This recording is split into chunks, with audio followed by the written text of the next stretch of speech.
Hi everyone, thank you for tuning in to Water Me Sis Live.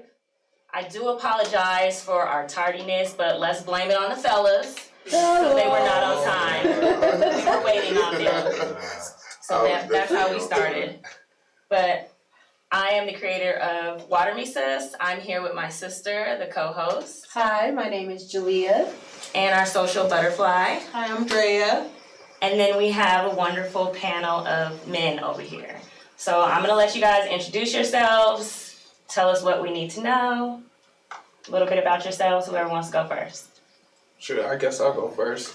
I'm DeJuan, born and raised from Colorado here. I'm ready to get out of here. I guess I'm here to support my friends, you know what I mean? And that's it, single, here to answer some questions. Okay. I'm Brandon Comedy, born and raised Denver, Colorado, do comedy skits, barber. I am in a relationship, and I'm here to support the show and get things going. Cool. My name is Alfonso Moore. I'm a co-owner and founder of Bearded Gods. I got 3 kids. They drive me crazy, but I love them. I'm 31. We're here. Get some answers, but still stick to the code, so we're gonna see what's up.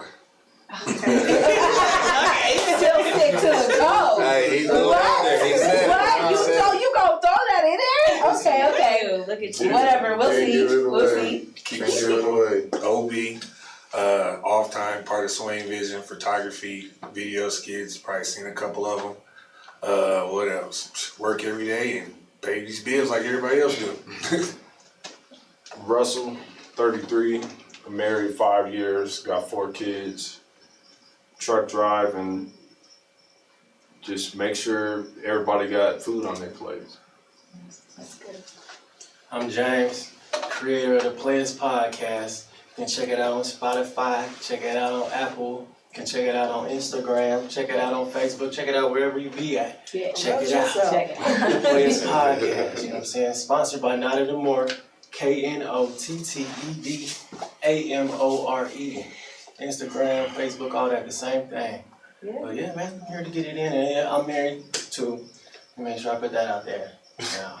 But yeah, I'm here for the ladies. They asked me to come through, chop it up real quick, so let's chop it up. Well, thank you everyone for joining us. For those of you who this is your first time, we just want to tell you a little bit about Water Me Sis. So Water Me Sis is a sisterhood built off the growth and the self-discovery of women. So we water each other in order to grow, so we can produce the sweetest fruit and the most beautiful flowers. Okay? So usually this is our time for our disclaimer for the fellas, like, okay, we see y'all here. Take notes. Right. Now you're here, and it's our time to take notes. So ladies, all the questions you have, drop them in the comments. They are here to answer our questions. Cool? Yes, the whole time. Please, ladies, get your questions answered. Don't miss the opportunity, because, we want to know, so time is now. Yes. So our topic is What a man wants. Right? Y'all gonna answer what a man wants? From us as women. You know what I mean? Like, what is it that you really want? Oh. Yeah, you gotta specify. We gotta specify. Yeah. Oh, okay. Well, Y'all want somebody who can cook? You want somebody who's handyman? You want somebody what do you? No, as far as you want from us. Yeah. Oh, as far as y'all want from us. Exactly. Okay. So what type of woman do you want? That's a complex question. It really is. Okay. So, do you want a woman to be independent and have some goals and aspirations? Yes, absolutely. Definitely. Absolutely. Unanimous? Okay. I need to know that my woman is gonna be straight if I ever ain't around. Hey, Okay. She's got that inside of her already. If she don't got that in her, I'm probably not even gonna really look her way like that. You know what I'm saying? For real. Oh, okay, ladies, you heard it. We writing it down. We taking some notes. They want goals and some aspirations. Now, if she doesn't, do you mind taking care of her? If she doesn't, like if she don't have her own thing on her own. Everybody ain't on the same level, but if you see potential in somebody, you know what I'm saying? Yeah, definitely, I'll be willing to put it down. That's what I did for my wife, you know what I'm saying? But we both came up out the dirt together, though. Okay. You know what I'm saying? So, you know, our shit is a little different than you meeting somebody new and they not being that way, you know, because you might not have time for that shit. I gotta know Wait you around got for it your in you. ass. Huh? I gotta know you got it in you. Oh, okay. Yeah, I'm too old for that.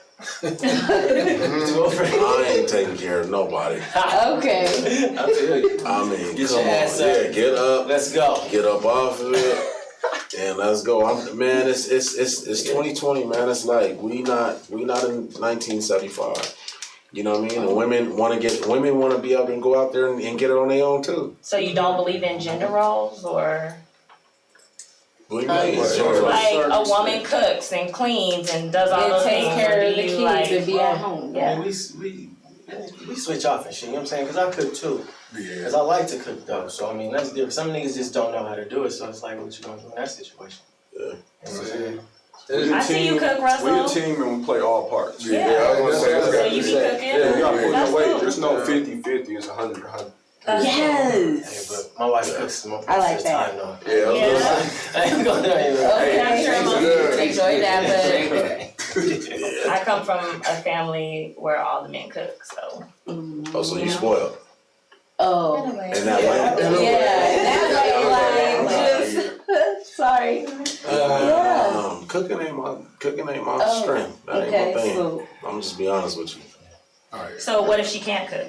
Yeah. That's a fight we're gonna have to learn. Oh, gonna have to learn? Okay, what about working together? Oh yeah. Hey, we can That's what I'm That's saying. a We good gonna date night. have to learn. Like, Yeah. if that's something I can teach you, especially if it's what I think is easy, is like cooking some chicken or cooking steak to where it's not hard as a brick or it's not like bloody as hell when you're eating it. But does it make you feel like, oh hell no? Like if you're talking to someone and you find out she can't cook, it's kind of just like, oh, We can hell work on no. that. No, to this day, there's some shit that They like, tell you, some girls do not want to cook. If you don't want to, they don't. Yeah. See, that's a problem. If you don't want to, That's a major problem. that's a problem. Okay. Not wanting to and not knowing how. Them are two different Because it'd be things. funny to taste your food like, that was nasty, but you getting better. Like that. Okay, yeah, like, for a woman that's trying. Yeah, At least gonna try. Okay. that's definitely two different That's things. unanimous? Yeah, but Okay, what's the I'm level of gonna try. cooking y'all talking about though? No, I had a Are y'all girl who talking couldn't about cook. She Thanksgiving? tried to make Or y'all a cake. talking about- Oh, man, even if it's Hold just on, y'all. simply Let's basic. not talk over each other real quick. We're not gonna talk over each other. Right. But he's saying what level? Is it hamburger helper or are we talking What you about? think? That's realistic, but you talking Thanksgiving dinner? Not everybody can do Thanksgiving At dinner. least at the No, level that is that, true. at least at the level that I'm at with my diet. Like I don't eat hamburger helper. I don't eat canned This food. ain't hamburger helper. Okay. Processed Okay. food. So Right. you're gonna have to learn to at least cook. But if you don't want to do that, shit, That's a there ain't problem. nothing they can do for you. This ain't hamburger helper dick. So. Oh. Yeah, and I'm not eating none of this either. I'm not going out to eat it. I'm gonna tell you that right now. This is not hamburger helper dick. This is not hamburger helper. So none of y'all eat hamburger helper. Hey, my hamburger. I'm just saying, Hey, nah, I grew up on That's all you this shit. had. I don't even You eat look it bologna. up this when is you- crab legs and steak and potato dick. This ain't hamburger helper. But like you said, we grown now. Yeah. Oh, okay. You gotta basically step it up on your food. After college, that shit's a wrap, I feel. Oh. After college, you should know how to cook. Yeah. As I know, I'm talking about a hamburger helper. Oh, You shouldn't eat okay. hamburger Yeah. helper anymore. Nah, see, I Okay. leave it in there just in case them lazy nights. Like, dang, I don't want to get up. I got this ground beef in there. All right, water. Do your thing. Put a little extra cheese on it. We good. Everybody's full. Tomorrow I'm gonna do better though. You know, Right. I cook hamburger. Oh, you gonna be shitting. Boy, That's why I don't fuck with that shit. The bottom of the line, Mm-hmm. you can't set the time on the microwave, only that. yeah. Just put it all the way out. Those are tips for us. Okay. How to use the microwave. But sis, they said unanimous on the She trying has to cook. to, okay. Sorry, to fill y'all in, if they all agree on something, ladies, we're putting it up here on this board. So you have to, if you don't know how to cook already, you need to learn. You have to be willing to learn. So you gotta cook. And not the processed stuff. So basically everything that we knew how to make back then, we're gonna have to try some new stuff and some new recipes. Don't make me no boxed potatoes either. Oh, no box potatoes. We don't. No boxed do potatoes. those. Skin them. Potatoes. Fry them up. Get me in. Get me in. Yeah, don't do that. I got That's the real what potatoes. Boil It's them. myself. Chop them down. Okay. So that question, we got that. Right. All right. And we got K-Tone on our comments. He Mhm. says, I can't do a woman who can't cook. I'm sorry. And then Oh. he's like, hamburger helper. He got the throw up emoji. Like, that's garbage. Shout out to K-Tone. Know what's up? No, you gotta eat good. That's not eating good. That's substance. Whose plate is she serving first? Like, do you care? The kids. Oh, that's As a dad, you get really, really hungry. So, after everybody gets their plate, whatever, I'm demolishing whatever left. If it's just a little part of this, that's mine.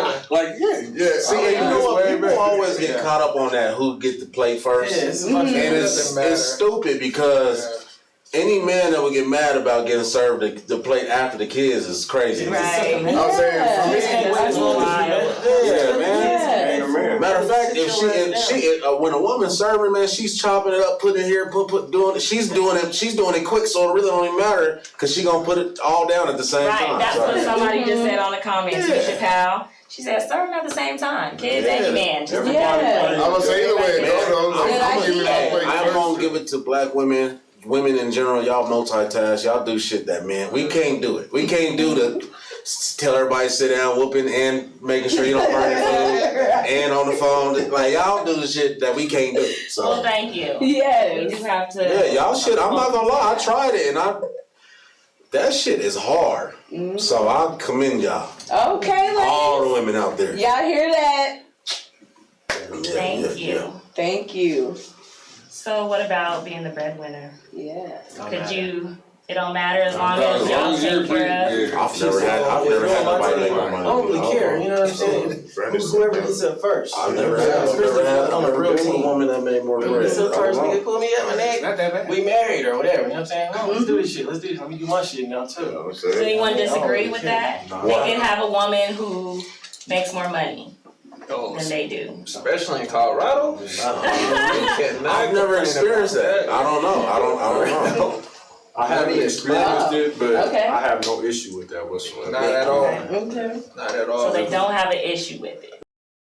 That's your I don't. I'm not saying I never Okay. experienced it, so I don't think I would have Being an the issue with it. breadwinner is okay. Next question. Okay. Especially Alright, if you're in a well- relationship, y'all together anyway, like. Yeah, I want to know, definitely building. what do you guys say is like a good woman?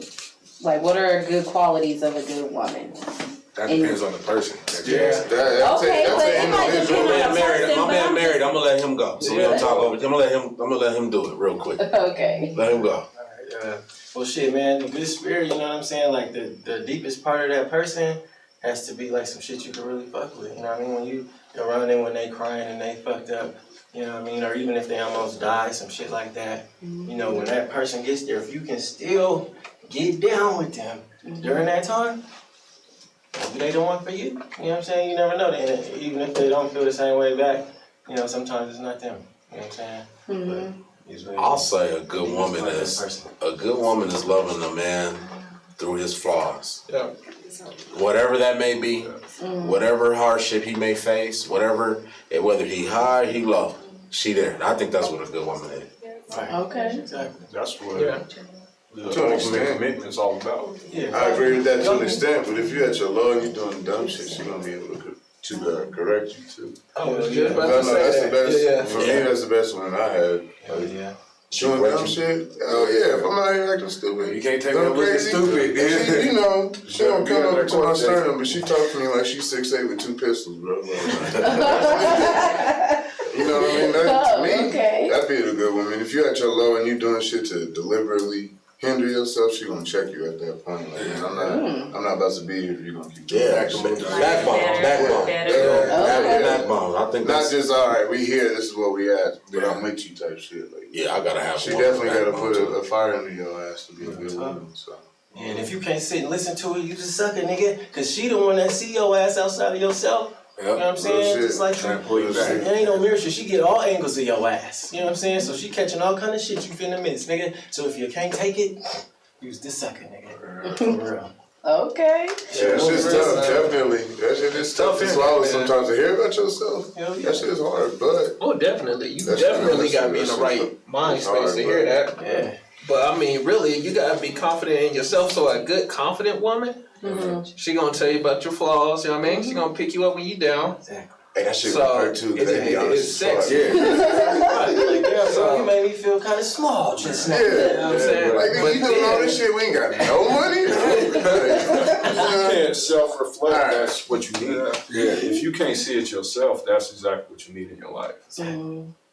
But also, she has to be, you know what I'm saying, strong enough if you toxic, that she's gonna leave. You know what I'm saying? Because you're gonna drag her down as well. You might ruin her for the next man, but you gotta be, you know, confident in yourself to know that this situation ain't for me. I'm not to let you go. Maybe you'll learn, maybe you won't, but you ain't wasting nobody's time. Exactly. Okay. But you know. That's cool. That's good, because you don't want to waste anybody's time. Not saying he has it, because we all have Not it. saying But with a good woman, nah, you can't waste no time. Oh, well, that brings it to the point about, like, how do you know? Like, do you know really quickly that she's the one? Or Like, can you know right away, you know, like, or does it take time? Consistently, like day to day, every day, she just gonna okay. Because people are good about that shit changes, man. Yeah, emotions you can't tell. Time changes people. People like that, and that, I mean, that shit might sound harsh, but, and right now I'm 31, but, you know, like when I met the mother of my children, my wife, when we met, we were 17 and 16. When we got together, we was 18 and 19. Like, we've been through so much in the past 12 years, and like, well, I told Jaleesa, like, some of the shit I've done, like, Satan be like, man, nah, don't do over. He gotta do this shit again. You know, like, he just wouldn't. It's crazy, but people change. Yeah. I mean, shit, she all got ain't past, innocent. like, I mean, she ain't terrible, but it's just different. Yeah. But then even in shorter times, whether you with somebody for 6 months or you with somebody for 6 years, like, in that time, if you're not evolving, there's something wrong. Right. I agree. And sometimes you grow apart, and that's not bad. It's okay. It hurts, but I mean. So, for some of you that have children, like, what would you say would make a good mother to your child? Like, what type of qualities for motherhood? Because that's important. Anybody that put them children first. Yeah, that's huge. I mean, that's one of the first things I look at in a woman. Is what kind of mom are you? Yeah, hey, you know what? If they Are already you a have nasty children, mama? I Are want you you a to think clean about the mama? children before you think of me. Yeah. That's what If you ain't I'm thinking about that, I don't want you. Like, I don't understand them women that stick around getting their ass beat all the time. In front of their kids, like, oh, okay, I'm doing it for the kids because we need them. Like, you don't need that nigga so bad that he's going upside your head. Right. You know what I mean? It They don't need seems to see simple, that. but some You know, people every do have a hard situation, time. it really is. Yes. So, No, I know. I definitely understand. I Yeah. completely understand Stockholm Syndrome. I 100% understand. You know what I mean? Right. But at some point, like, yeah. I just think that It's tough. if it's about the kids, at least get the kids out of that. What other qualities? When a woman lets you meet her kids off the rip, that's kind of be like, dang, you know, you let anybody just meet your kids off the rip, you know? Yeah, that's not like, okay. cause that's one thing. I'm like, if I'm dating someone new, you're not about to just be. My kids ain't just about to be all up in your face like that. Cause you might last 2 months. You know what I mean? So that's a red flag for me. Cause I'll be like, damn, well who else has been up in here like this? Right. That's why I like a woman that's hard to get. Yeah, those are. I mean, me and my wife, our first date, we brought our boys, but we talked for so long before that first date. We learned each other. Yeah. You know what I mean? And we kind of already knew what each other was about. We both knew at the time what we was looking for. And that just, I mean, it made it that much more special between us. That's cool. Yes, that sounds perfect. So since you said with someone who is hard to get, would that come across that they're not hard to get if they shoot their shot at you first? Because I don't know if guys like that or not. Yeah. I can't stand that. Oh, You don't? See, okay. My wife, she hit I'm me old with fashioned. 21 questions, like 56 questions. And I found that attractive. Answered every single one of them, and it's kind of like either you're going to take it or you're going to leave it. Okay.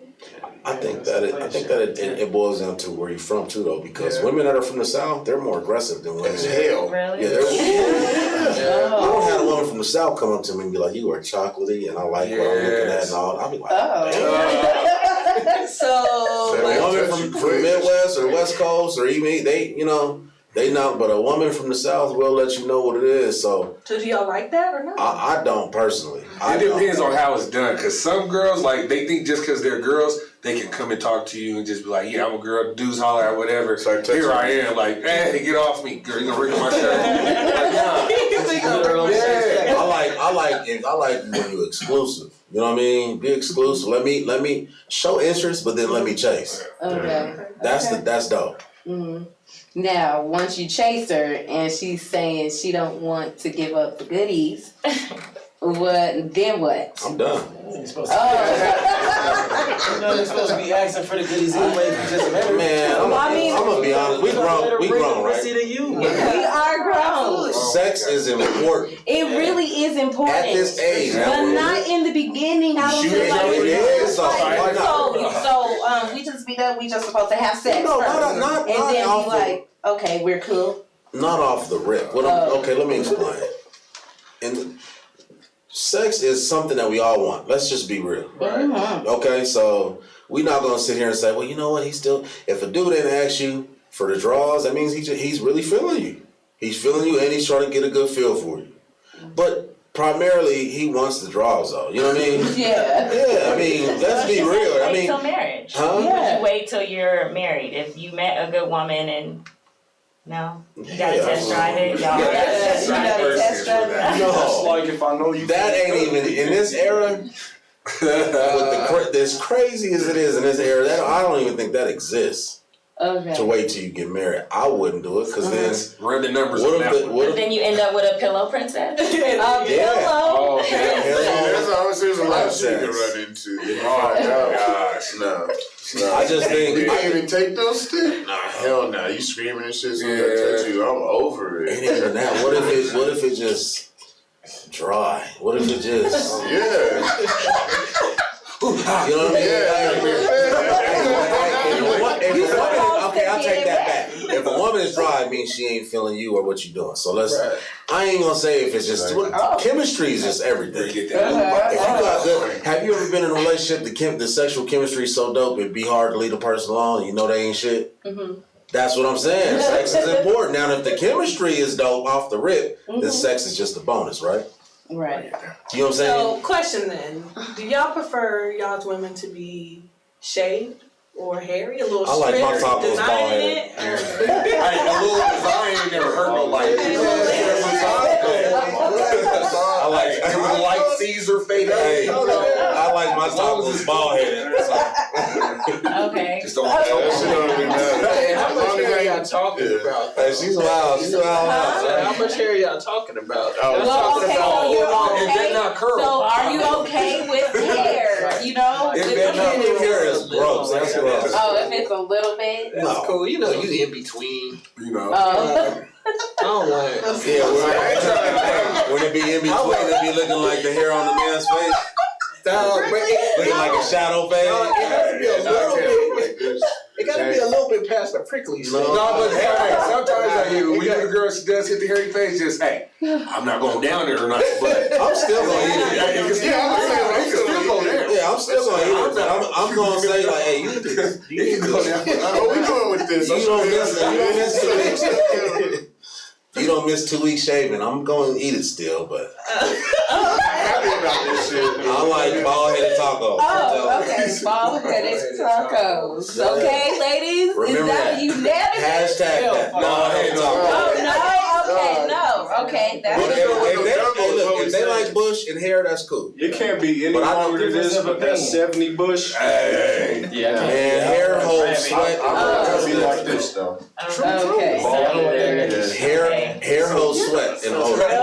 It does, but so that brings to the question then, because do y'all like the aroma to smell natural, or do you like the aroma to be smelling like strawberries or Either nothing or oils something. or? Nah, you know. Check this out. Hold on. I gotta get You it. talking about like some Summer's Eve? Like, little or you No, go no. down there, would you prefer to smell like some Victoria's Secret something, or would you hell just no, smell like her? Don't spray your belly button, but don't do it. Yeah, I say your body. Just regular.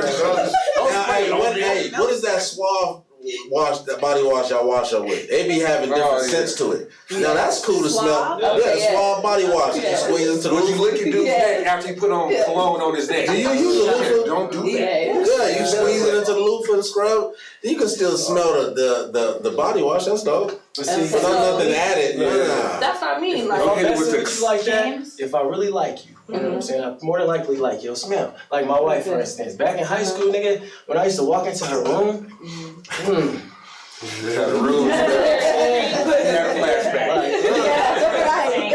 for real. I used to walk in there like, damn. It's like, you know what I'm saying? For real.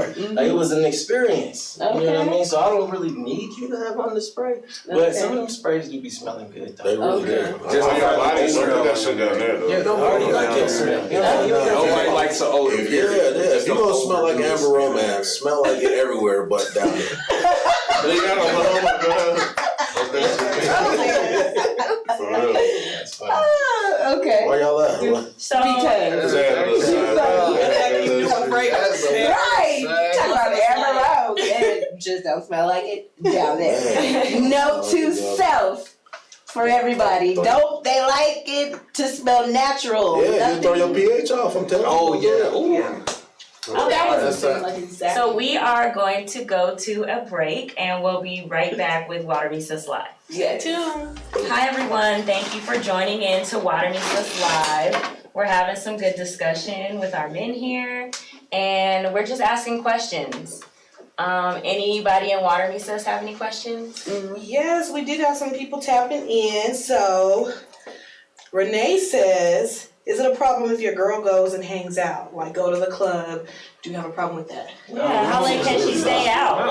Type of ass nigga. I'll drop you off and pick you I up. don't That's do what the you club. do. Oh, okay. You can kick it with your girlfriend. Okay. That's unanimous, okay? that's super That's insecure. the insecurity. Right, so okay, let me Because know. I want my space. I want to be able. I don't want you saying nothing when That's part of that independent. when I want to roll. It's time for me to roll. What about what she's wearing when she goes out? It's Yeah. the club. Yeah. But no, you can't. Nah, I would say to an extent. This is tripping.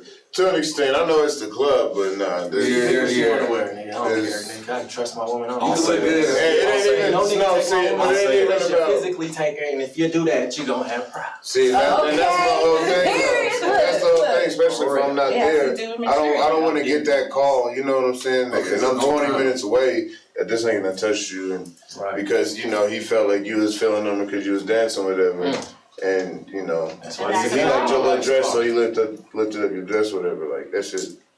That's why I'm kind of just like be kind of careful what you wearing when I'm not with you. If So I'm you with care about what your woman wears, like To an if she's extent. looking all I want her sexy about to leave the house. I want her to feel sexy. No. But if it's just her and her friends, I don't want her out there with no Looking little like- ass shorts No, and I'm no saying like this. If you they know, gotta a little stand out, two no, piece they or show whatever, out. and like some pasties and shit on. If I'm with her, wear that shit. Yeah, As far as being insecure as people seeing her like that, like what you saying.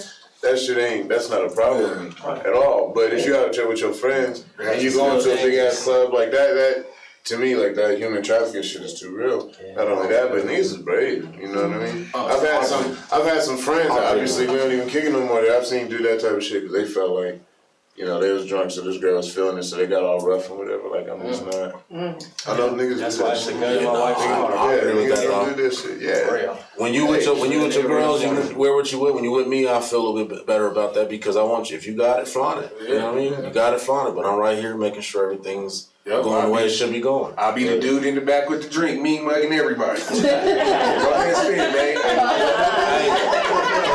Cause like what Fonzo said is like, you know, when you certain things you wear, you can be sending off the wrong message to somebody. And in their head, you feeling them. But you ain't, you just being nice. That's true. And you feeling yourself, you know what I'm saying? Like I said, I want you to feel sexy and all that shit, but I want you to at least be more cautious about what you want when I'm not with you versus when I am with you. If I'm with you, you want to go out with some little pasties and with some little coochie cutters, let's go, baby. Let's go. Because after we leave, it's a go. Or before we get there, Call IHOP in the It's about to I'm with go it. down. Outside of that shit, This just think boy's about it. I crazy, get it. Oh, So Elena says, how do men mentally deal with their woman's emotional breakdowns?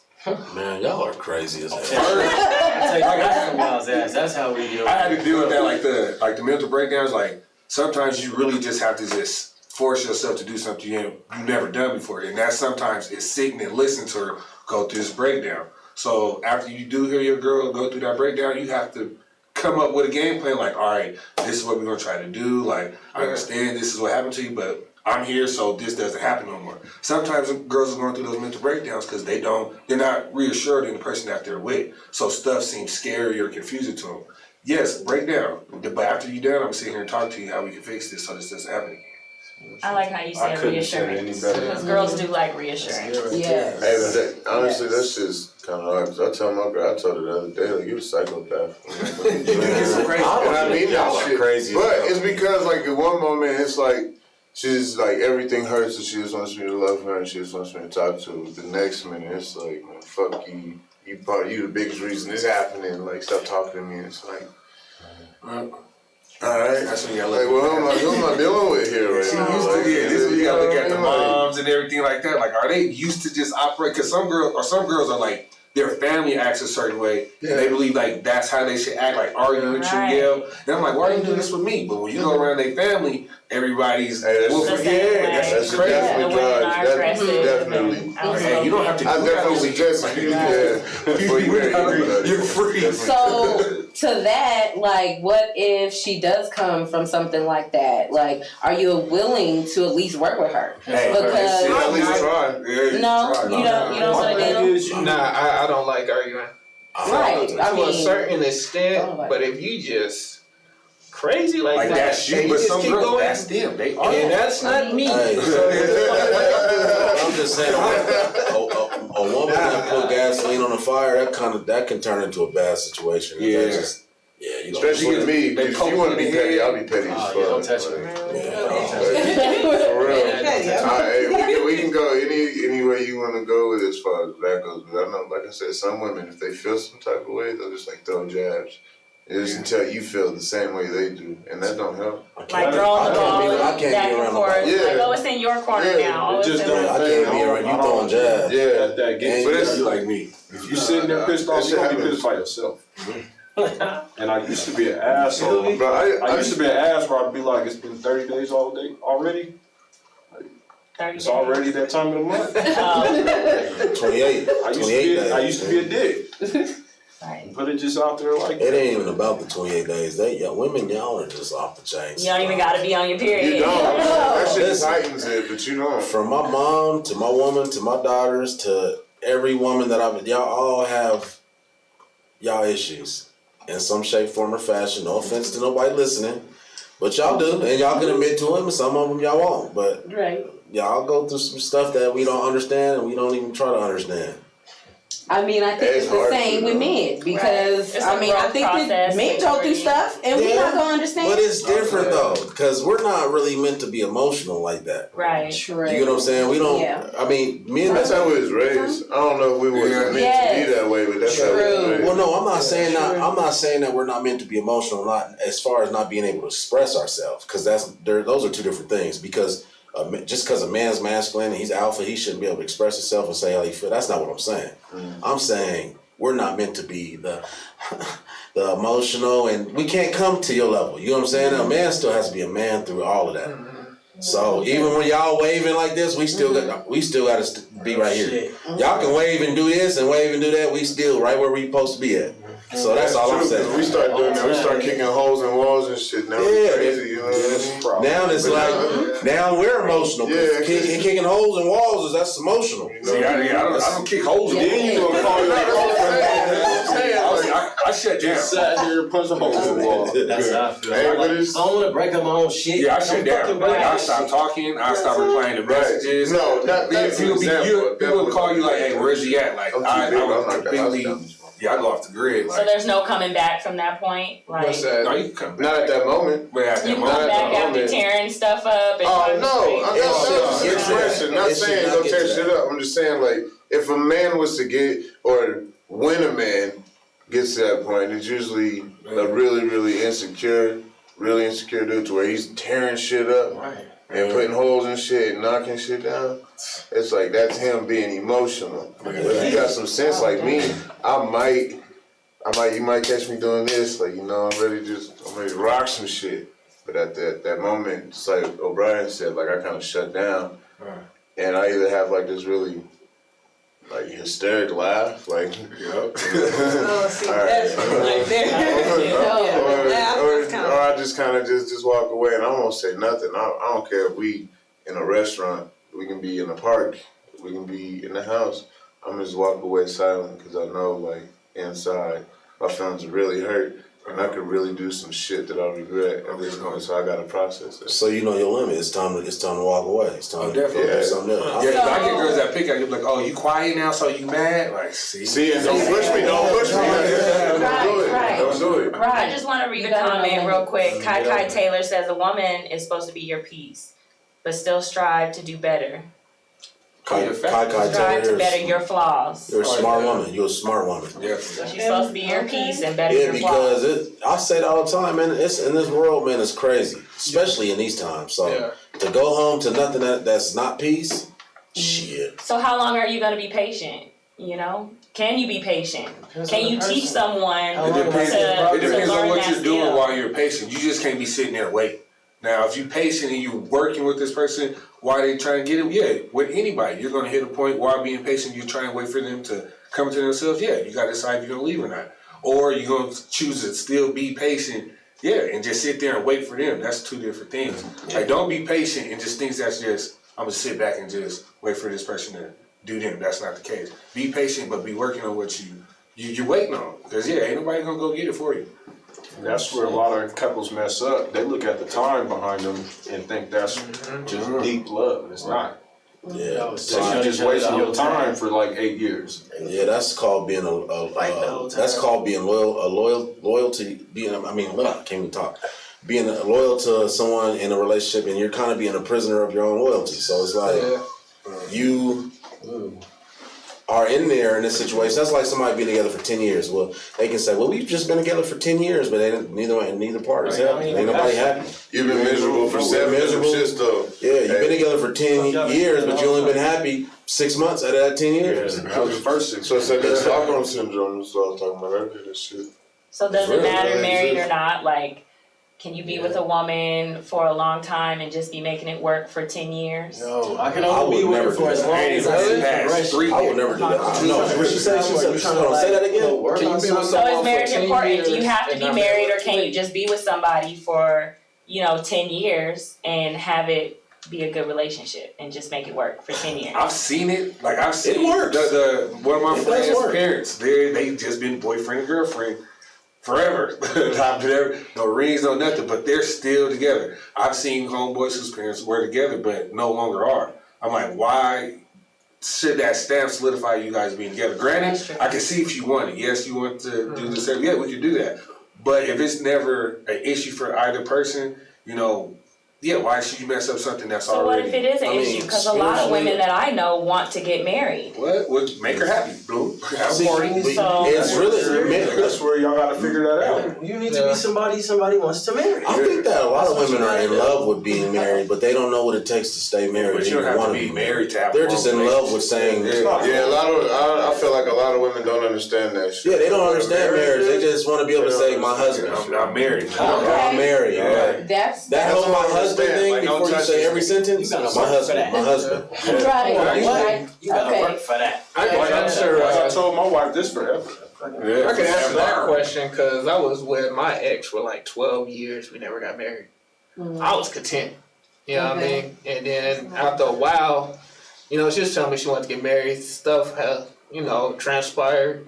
I wasn't ready. I told her that. And then I could see like the pain in her eyes. And then, 12 eventually. years, that's a long time. But I told her I was never going nowhere.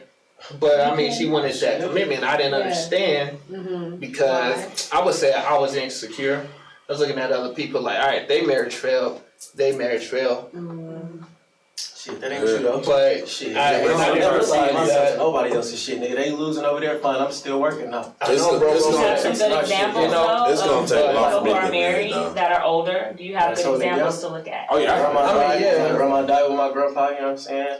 Shit, there's not a whole lot like that. In a couple of households that I was in, you know what I mean, growing up, they both broke up. You know what I'm saying? But I don't care about that shit because they doing shit that I would never, they was doing shit I wouldn't do. As far as what? As far as the way I live my life. You know what I'm saying? I hold it down for my woman. You know what I mean? When I'm out here, nigga, I may act a certain way, nigga, but I'm smooth with it, though. You know what I'm saying? Back Man, up. I'll say this. Everybody knows me know. It's like, nobody fights for love like that no more. With the social media area, it's so easy to get on to the next thing. Temptation is real.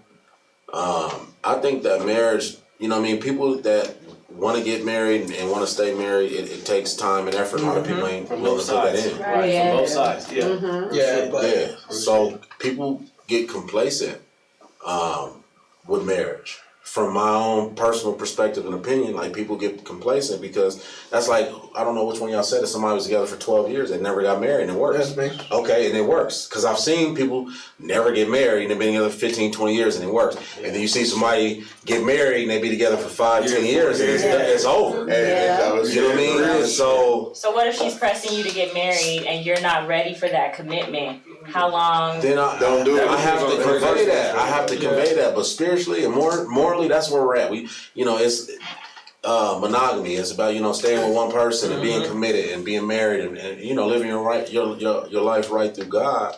But it just all boils down to people's beliefs and their spiritual beliefs and what they you said feel is more. monogamy. Is there anyone who believes in polygamy? Or polygamy, any form? I would wish that I could find something like that. I think we all wish we could find something like that until you think about the type of patience you gotta have for that shit. Right. The type of Dealing with 2 women? The financial, because it come with financial too. Because one woman that's rough. So to have another one, and I would love to experience that from she's tripping tonight, I'm about to go in here with her tonight. You know what I'm saying? Okay. I would love to experience that, but then when it comes into the emotional shit like we were just talking about, that's a lot. That's a lot. Fonzo just said it's a lot. That's a lot to deal with, but sexually, I would love to be wrapped up in something like that. Too small. And drown in that. Hey, I don't like None of y'all are into polygamy. I don't like the shit there whatsoever. And then me already having children, that's going to complicate. That's going to fuck them up. Period. I think YouTube. That I think YouTube would fuck them up before the father did that. Now when they grown. That's true because nothing against you. But I think that Facebook, Instagram, YouTube would fuck them up before seeing that. Oh yeah, that's why I don't let them fuck. Yeah, man, because True. it's on TV. Shit, fucking what's the one? Not P Valley. What's the other one? Where the uncle? You be watching that too? That's Crazy. the motherfucker. Everything is fucked up now. Shit.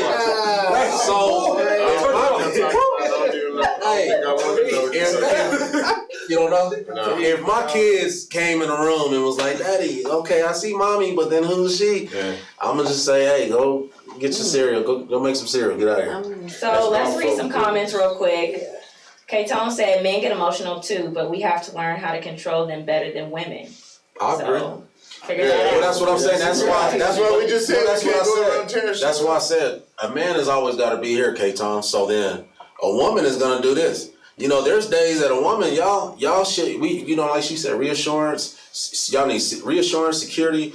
y'all need stability. There's a lot of things that y'all need to function because of the role that y'all are in. But what if, because like Renee was saying, is it a problem if your girl doesn't show emotion? What if she's not that? Like, she's not that. We can be Everything you said that nonchalant men are motherfuckers. with their emotions, what if the woman is? What if she just not emotional? So she acts like a nigga is what you saying? Yeah. That doesn't mean that she acts like a nigga. She just doesn't. She holds her emotion. Yes. But does she communicate those emotions when it's time to communicate? Nah, Okay, now that is that's a good point. thing. Most of the time they don't. Renee, we gotta know. Most of the time they don't, because then after you ask, they're like nothing, it don't even I'm matter. big on So I don't want communication. to talk about it. Yes. And I'm an asshole about that though. Because I will say, look, man, we too old for the guessing game. What the fuck? Tell me something. Yes. Because I'm not going to sit here and be like, okay, so is it, okay, you need, or okay, wait, how are you feeling? Or do you need money? I'm not getting ready to do that. Did I do something that I shouldn't have said or what?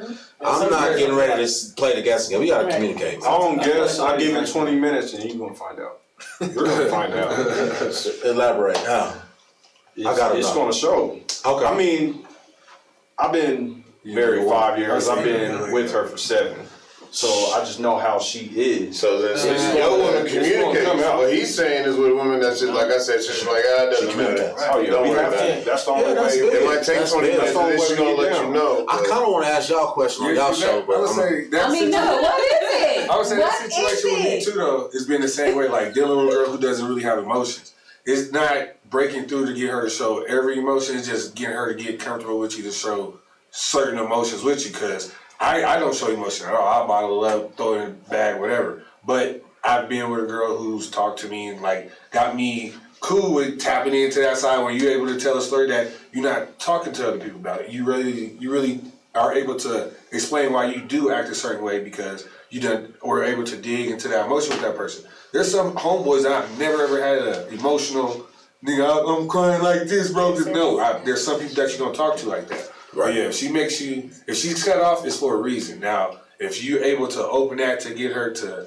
open up to you, that's whatever. But there's dudes who bottle stuff up too. But to the right person or the right woman, even you will open up to. Probably not about everything, but you gonna open up. See, I don't understand that though. I don't understand the dude that bottles things up because a man should be the man in a relationship. So he kind of sets the tone in the house and how things should roll. I agree. So I agree. I mean, me in my role, I'm not gonna be sitting there like, yeah, but some stuff I don't you know don't how have to to tell her learn. because I'm so verbal. I'm just gonna be like, look, man, this is what it is. This is the way I want it. This is my expectation.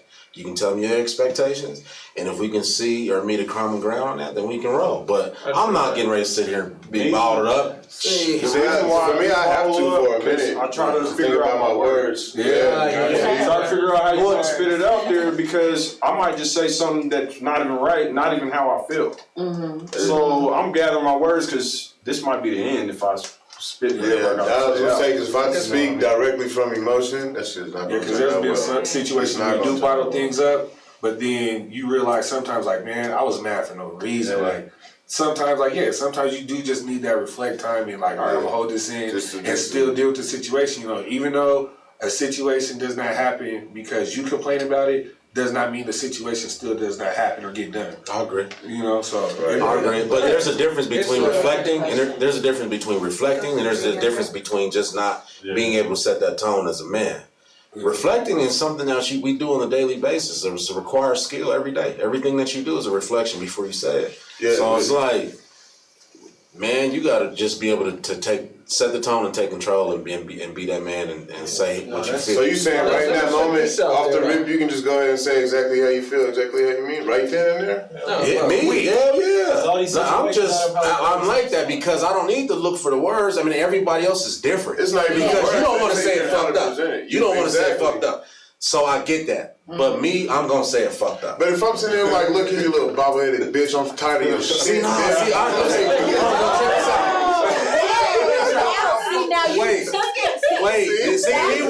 But see, yes, that is an emotional response. It is. When you start, that's emotional. Me, I don't use the word bitch though. I don't say that. That's why I don't say that. If I say bitch, I say bitch, it's real. Hey, and I'm done with you. That means you did something in my head.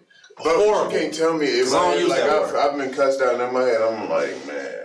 No, I feel you on that. I'm wrong. If you're getting cussed out out and you want to present it right because you actually like this girl, you know, you into her, and you want to make sure you say it right? That's what you're saying. Because I've been all types of fuck niggas and snakes and dirty ass. Everybody can't just say things just off the top of their head. But he's still setting the tone, right? Because as a man, no matter how he's doing it, he's still setting the tone. Because no matter what she do and how she reacts to what he says, he set the tone. He's already said what he wanted to say. Now, based off of what she responds, that's on her. He's already said it in his tone of voice, what he wanted to say, how he wanted to say, and he put it in the way he wanted it. He set the tone. So with you, I would appreciate setting that tone. If you got to take a minute to just be quiet and actually respond to me in a rational and a logical manner, I'd rather have that. So give them their space for a minute, pretty much. Right. And not all men are like that. I'm saying for me personally. Some men, they want you to they just want to purge that shit out right now and just get it out. All right. And I did want to say, though, Renee did respond, and she said, yes, as long as you reciprocate what I'm telling you. So she is saying communicate. She can communicate, you know, but she's not emotional. You know, every woman is not the same. And you cannot, and that is the thing that men do too. What? They think that all women are alike. Y'all are the same. Y'all are in a have qualities that are the same because we are women. Okay? Well, what is but that, we what are is that not, quality? no. But everybody is not the same. Yes, I did. I'm sorry. Let this go out. I did. I'm sorry. But it's true. Like, you cannot judge a book by its cover. No, and I learned that in anybody, in anyone. Every man is not the same. I'm not gonna judge you off of what my last man did. I'm gonna judge you off of what I see. You know, and that's what y'all have to. That's what y'all have to do as well as men. Judge us off of us as a person. So what are you saying, that we got baggage? No. Because it sounds like that's where you're going. If we taking what somebody else did to us here. Okay, but doesn't everybody do that? I mean, like sometimes. I mean, if you're not mature, everybody's damaged. So they have something to. Because you've gone through something. Everybody goes through something. So I mean, you're not gonna. You don't want to take it to the next relationship. Everybody got to start with an A+. That's what you're saying. Everybody start with an A+. Don't everybody start with good credit? But no, they don't, because we just no credit. Everybody starts with no credit, right? A clean slate. That's what I'm saying. Everybody You start a new semester with an A+. Okay, but in a relationship, you can't go in it like that. Okay, so but let's talk about some things though that you deal with within a relationship. Okay, can we for a minute? Like, what about giving your woman the passcode to your phone and stuff like that? Nigga. No. Go through my phone. No. Okay. You're not giving up the phone. Are you gonna have the phone? I'll unlock it for you. No passcodes. Why? I'll unlock it for you. Hold on. No. Go ahead. I got no Russell. issue with it because we're both being 100. Right. Yeah. I'm showing you me. about that. Right. You're not missing anything. But if you need that, I can do the same thing. I can go through your Do what I want. But why do you have to check? If though? we're What is the point in checking? Yeah. So if you have to check, I want to be able to, like, if my husband has his phone, I want to be able to pick it up and use it if I need to. I want to know the passcode, but I don't want to have to go in and check. But I have been a checker. I'm not gonna lie. I used to be a checker. I have too. Checker, you know what I mean? And when you did that, it was you had a lump in your throat. No, I'm glad You that was I ready to didn't cry. find anything that, you know, I couldn't handle looking But if at. you That's the thing. if he I have give done you it. a reason It to ain't check good what's luck. Right, wrong, and why are you? And that's what's leave great, him like alone. you're looking for drama. And that's the maturity level that I had to go through. You know, like, why am I even checking his phone? Like, That's that's what I was gonna say. Man. Anything that I'm supposed to see, that's supposed to come across my desk, it's gonna come across my desk, especially if I'm doing right. Yeah. I don't need to go look It'll at be it. revealed. Right. It's Have gonna you come ever to done? me. Have you ever looked? Yeah. I have looked after she looked at my shit. Have you ever looked first? Hell nah. Especially not just first meeting up, girl. I don't even want to know about no niggas you fucked with. If I you know what I'm saying? Like, I don't care about that. I'd rather be happy. Yeah, I don't go through the phones. I used to do it and run myself crazy when I was younger. Mm-hmm. I don't even want to know what's in the It ain't my motherfucker. business. I was saying it don't matter what's in there, you're gonna be pissed off at something. Yeah, I mean, whether it is what it is, or you seeing something and making it into Every- a completely different situation. Yeah. It doesn't matter what you find, you're gonna be pissed off about something. Kayla said when you look for snakes, you get bit. Yeah, now that's Stop. true. Because we too Now old for that. that's That's we too old for that. Like I said, when I was younger, I feel like if you want to just constantly go through my phone, you're insecure about something. Yeah. So at that point too, let me see your phone. Like if you constantly accusing me of some shit, Right. like I feel like you're you one did. team. You're Like, one let me team. ask You y'all coming know? at me because that's some shit that you would do. So now you're upset. Yeah, like if you constantly coming at me. Yeah, you guys. Don't be asking us if your questions. your nigga's phone is doing this on the dresser at 3 a.m, and he's drunk, knocked out, he came in, maybe he went to a party, he was drunk, My phone is different. and then you hear this all night. What? Oh, Is she gonna pick it up and look? Yes.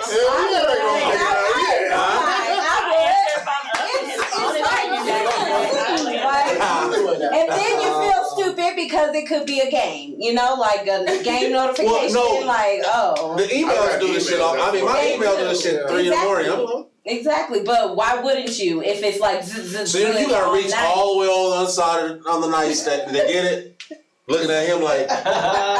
Yeah, right. I see. I'm not doing it yet. Not just like that. I'm not risking it dropping on his head like because messing with me. That's what would happen. Dude, like, oh. Like that. Yeah. So speaking on women's insecurities, okay. Oh, there's a couple. What about stretch marks? How do y'all feel about That's a road back to I good kiss pussy. him. You gotta follow the line. You gotta kiss him. Pussy down there. Put your follow. Look, ladies, that's something they all agree on. Stretch We marks. haven't had one of those.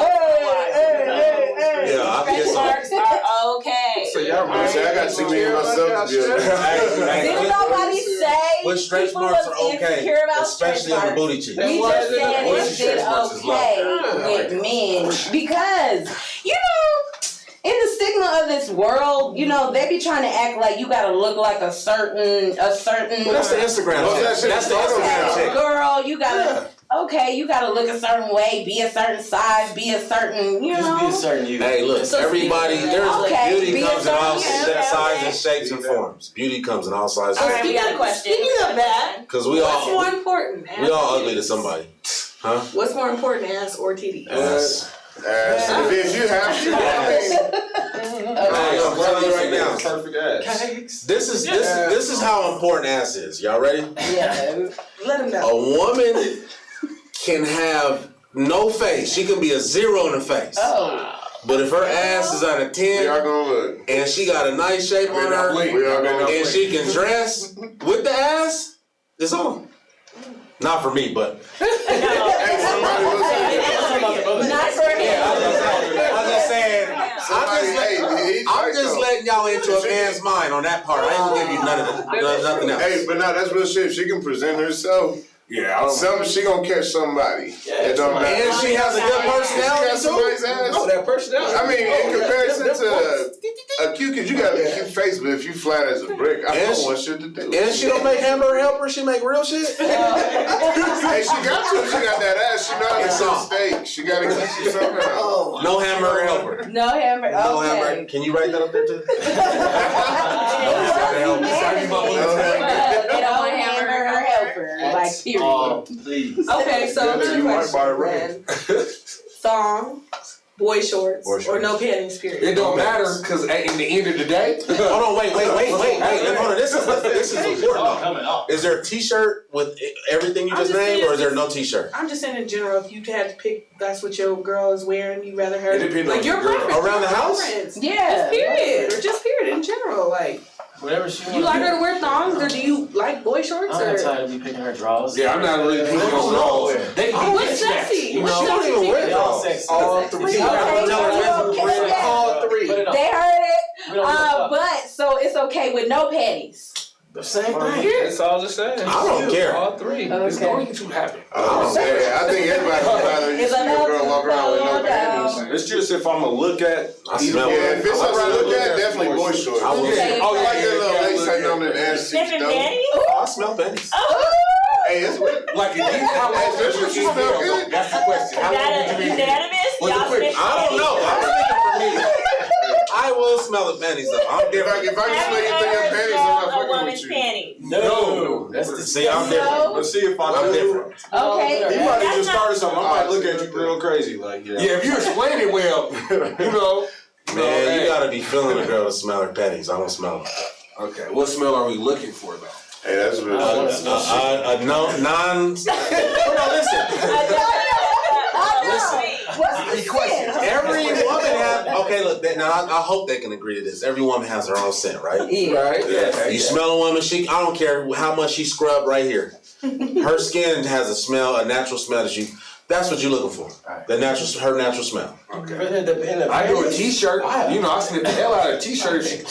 I smell that. Look. Panties though, that's like covers up the genitals. I can't do It comes down to your women. I want to see anyway that you're going to be that you like to be licking anyway. You get me a certain tired on them. Was she tired in these days? Like, I just down tomorrow. You know, I'm asleep today. I smell no drugs you got on damn. Okay, let's not talk over each other.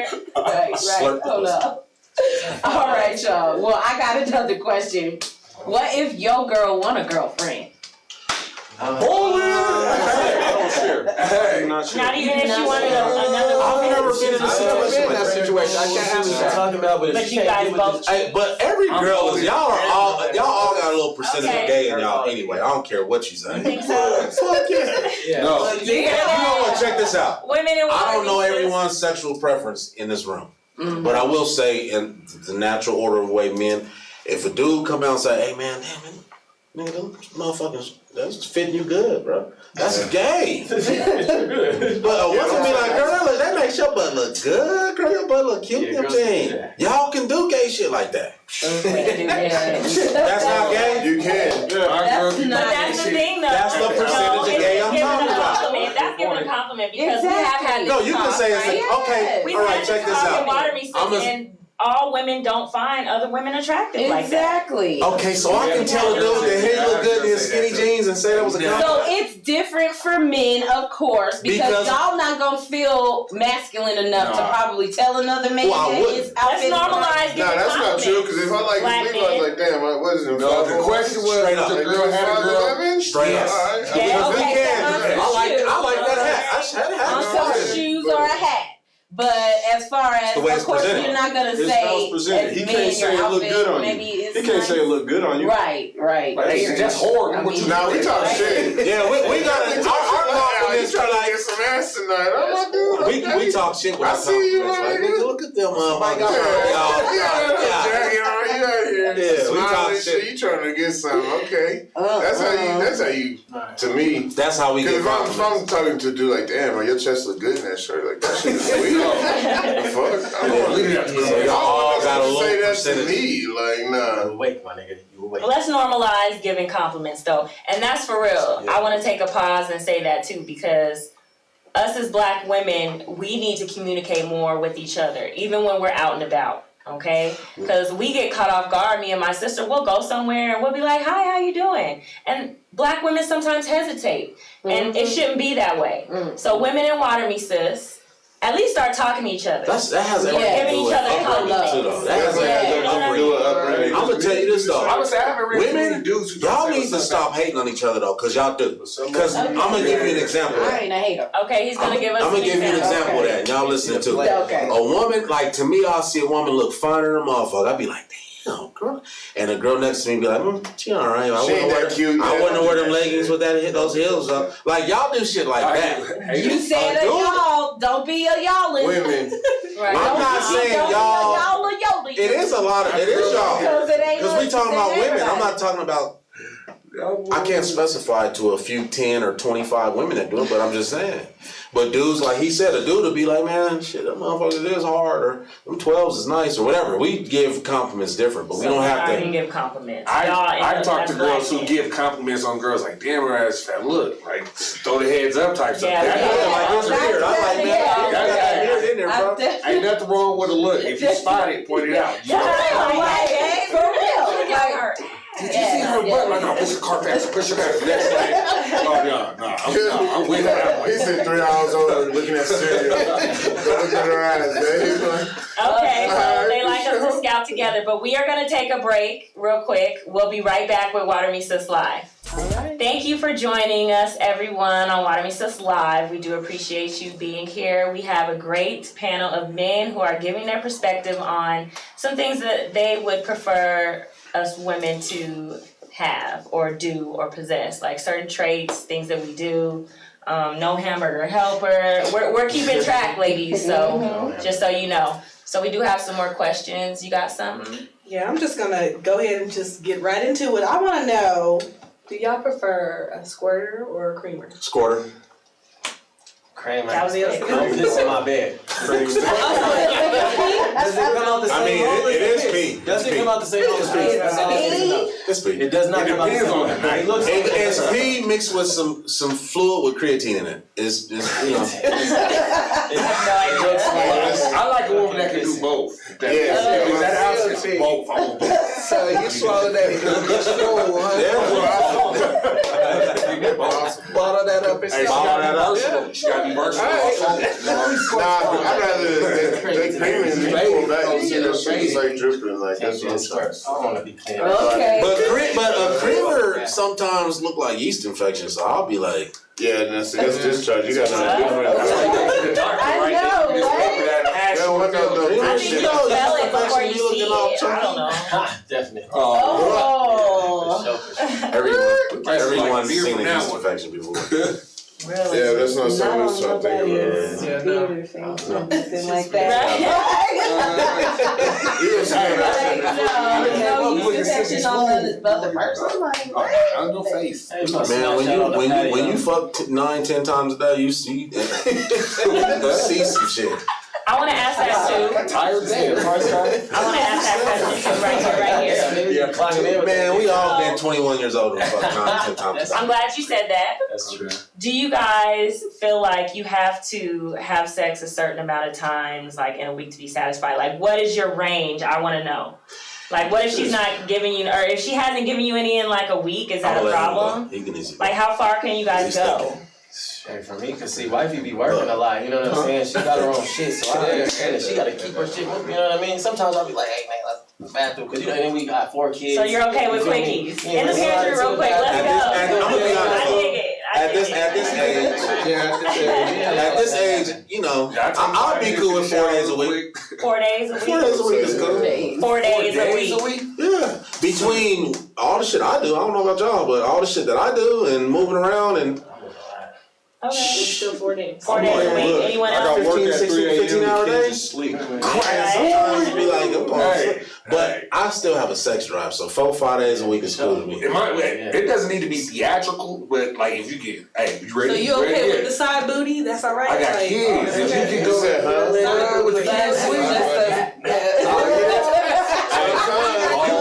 You can fuck 7 days a week, and you need to do something else with your time.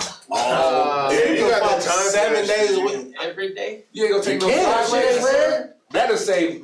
Now, when we was in quarantine, that's different. When we was in quarantine, it was going down. I'm like, okay. You wake up out of a drink pissed off. You get some sideways before getting dressed. Music start playing. So it don't matter. Y'all like the birds quickies? are chirping and Is shit. that unanimous? Everybody likes quickies? I'll take it. I ain't never like it. Quick to me is like 30 minutes. Does that count? All right, check this out. Cause I just can't like in and out. Like that shit ain't even. I'm gonna be honest with y'all.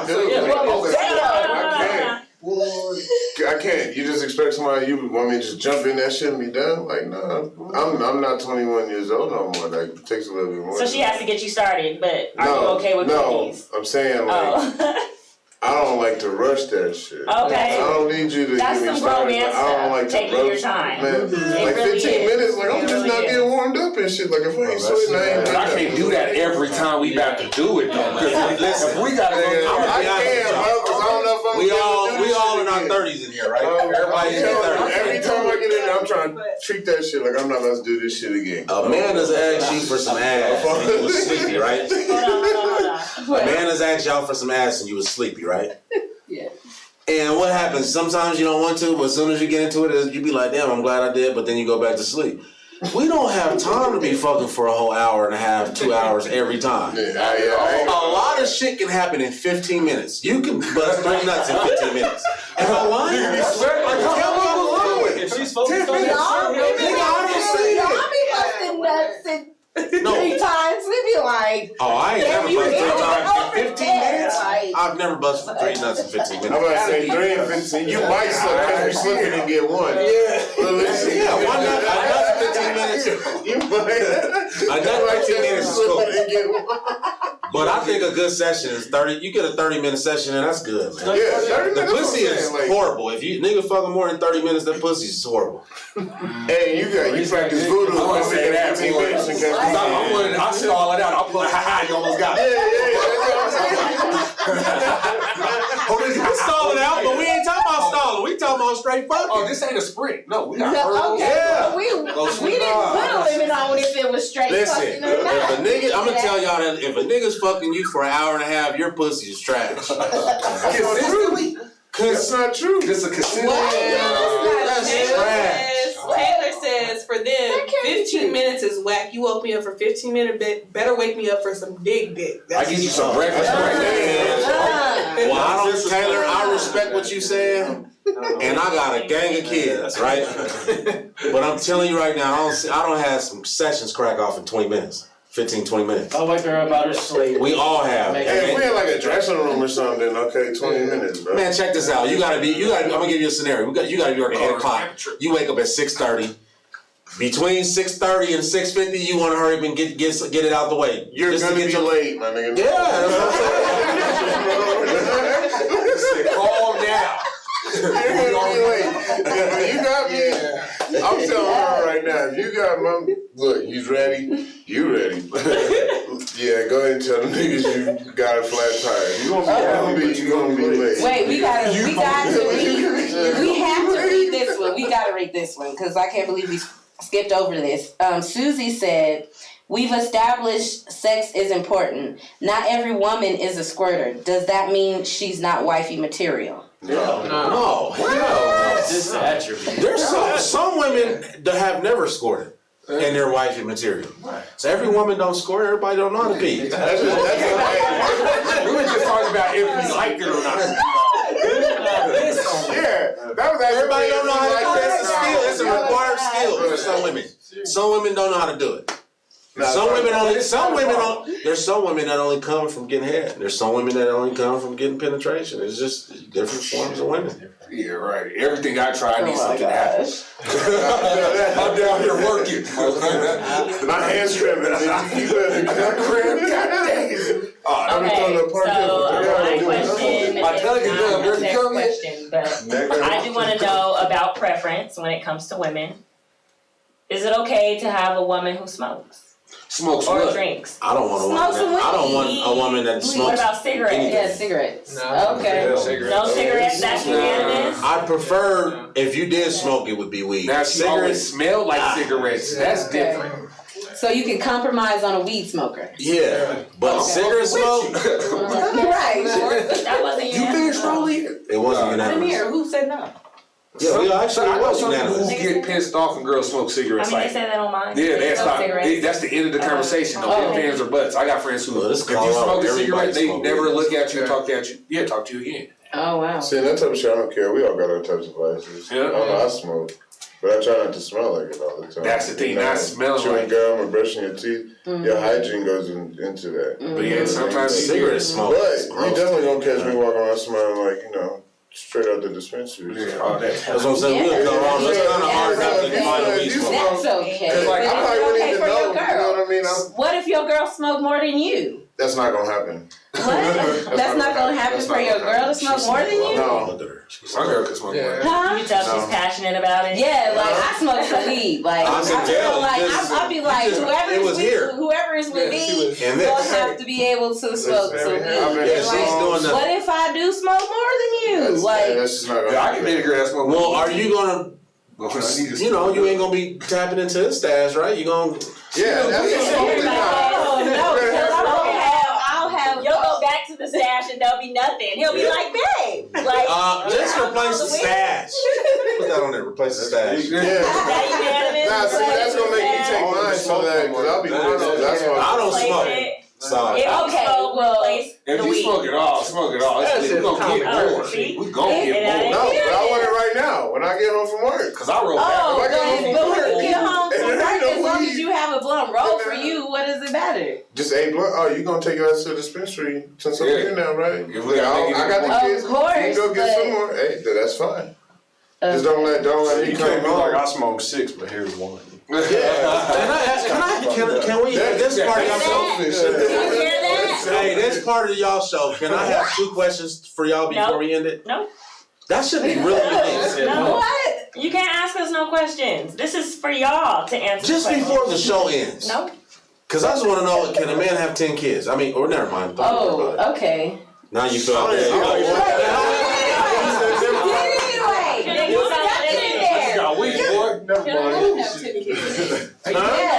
No, I don't want you to answer. Yeah, what if a girl got 10 kids? Is she handling her You business? didn't even answer. She take care of the 10 kids, the 10 kids happy, the 10 kids clean, got that 10 kids fed. Shit. If so, then we might can fuck around. Well, y'all can ask the question If they take care later, of. okay, after the show. But I have another question What's for the y'all. next one? Okay. What's the next one? So, No how does topic. it feel when you have a woman that enjoys wearing makeup?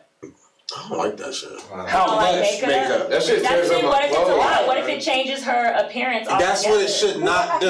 It should If never you're do like, babe, that. as long as your face is made, No, you know, no, you step no. out. Okay, wear makeup to enhance your look. Damn, that's But don't wear makeup change that it. turn into a whole different motherfucker I don't even know. Now that, okay. See, I'm like, Right, who are you? no, but then you get And then you know what I don't like is when girls that don't have no eyebrows, when they put the shit on there and put the little line up under there and make it look like it's dark. I'm like, your eyebrows are nice and full. And you put on some Vaseline and white. I'm like, where the fuck did your eyebrows go? No, I don't like that. That's that No bar. transformation. Yeah, man, I don't like that. I pay attention to that shit too. Yeah, Like, enhance, but That's don't when you change go it. back. Yeah, don't do that. You can't paint it on. You can't paint it on. Well, like I've seen girls who like they look how they look when they take it off, but they might have like a couple marks on their face. Okay, I see why you did that. There might be pictures getting taken, so like a scar or something on your face, you can cover that up. But you shouldn't be erasing something and then putting Draw a whole your new face. Yeah, And them tutorials, Hey, they if you like want an hour to get through that if you shit, want to that's be crazy. cute and then enhance your mole and make a fake mole on it, that's cool. You know, make a fake mole. Put your shit on, it's cool.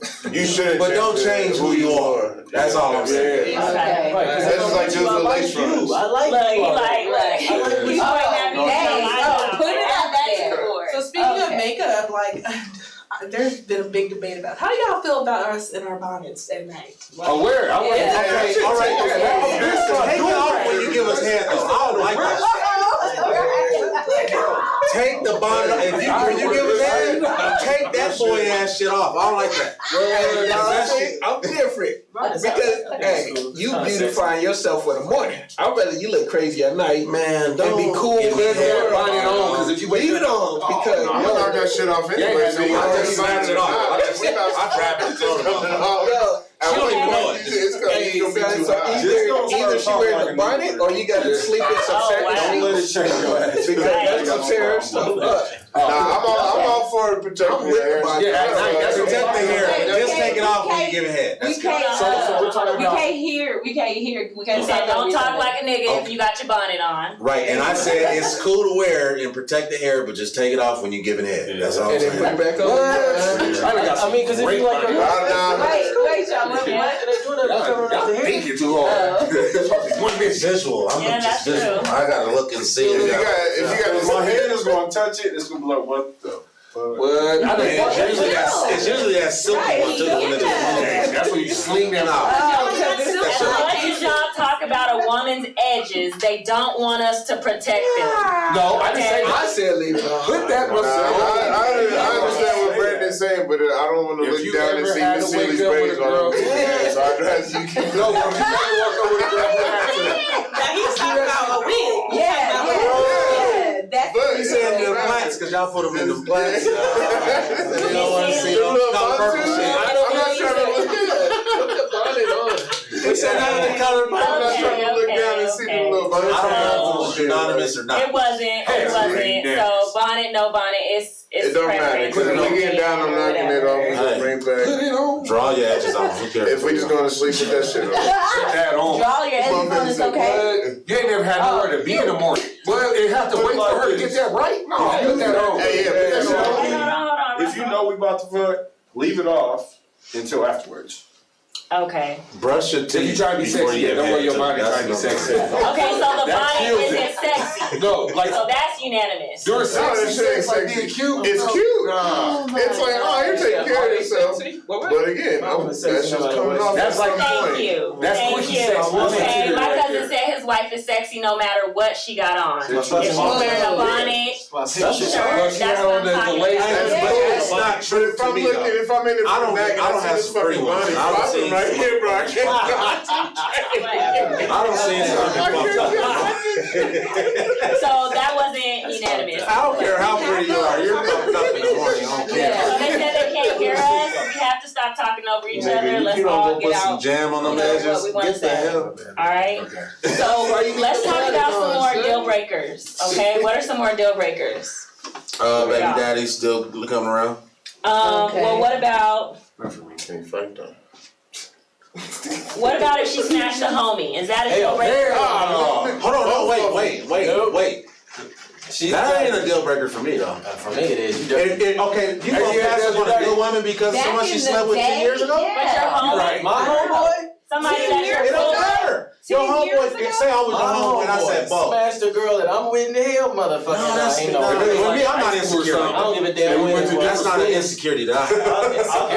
And I'm not gonna be having my girl around. I mean, be with a girl that Right, my 'cause nigga you has be around had. your You can't control that though. I like to tell As long as she's honest about what happened. Hold I'm on, not one even at gonna a go down that time. road with a girl that's already been with one of my homies. Yeah, I was gonna say never something. gonna go That's a down whole that road. different code. You know what I'm saying? Like that's a I'll whole never do another that level shit. of shit though. Cause like for me, if like say We've all smashed the same person everyone. right, no. I mean that type of shit is cool. Like everybody's definitely, you know. I mean Colorado's small as shit, so motherfuckers really been slinging Can't get past everywhere. You can't get past that. But for me to like. Yeah, I'm like. If you know, like, I was with this person, you know how I felt about her, and you knew that we went through some real shit, and you was my homie, like, nigga, you was there when this shit was going on. I don't care if it's 5 years from now. You shouldn't step to her trying to fuck with her, knowing what we went through it. Cause I say you shouldn't, but I wouldn't do that shit to you. I said this cause I'm the type of person, like, if I seen you, like, we've known each other years, right? But if this was like a girl that I knew, like, bro, you married to her at one point, or you was really with her, I would never step to her like shit. Oh, yeah, no, That's not even what I'm saying though. But That's you not only even what hit I'm it saying. once? Say. But you fucked one time? One time? That's what I'm talking Relax, about. my man. Yeah, check this out. Move over. What if I date a girl? One at a time. If I date a girl for 6 months, and like you said, me and you been knowing each other 10, 15 years, whatever, it's been years. Right. I don't know everybody you smash as a homie. Right. So then now I'm finding, hey man, old girl, I told you I'm bringing around, man, here she is. Right. And so now you meet her, like, bro, I used to smash her in 2002. Oh, that's happening. See, but that's Do I stop talking to her because you smashed her in 2002? Honestly, I probably wouldn't even say no shit. In 2000, no. The fact that you wouldn't say nothing, and then if I would have found out about it later on, I would have been like, well, hold on, bro, I've been hurt. You ain't said nothing. I'm talking about in that type of situation. Like, damn, bro, why you fucking with her? Like, I fucked with her back in the day. Be doing that shit. I would definitely. That's what I'm saying. I would never. Okay, so now you contradicted what you said earlier, fam. I'm never gonna mess with a girl that one of my homies had. That's You can't control that. Yes, I Yes, you can. can. What you talking about? Hold on, wait, listen. Even if I already fucked her, He don't if I know. found out she was As my with me, hold on, it's wait. done. We all can't talk. As my homeboy, a man's number is gonna be way higher than a woman's, and I'm sexual partners. It depends. In a okay, listen. Well, what I'm saying is, check this out. Okay, I ain't gonna say higher. Done. I'm not gonna say higher, but you cannot, as a man, you don't know who your homeboy has smashed. He don't smash women that was one night stands he ain't never even told you about. Vice versa. But if you bring her around, I'm telling her. And then, okay, listen. Yeah, You dating someone. Mm-hmm. I'm dating someone. You smashed her. Right.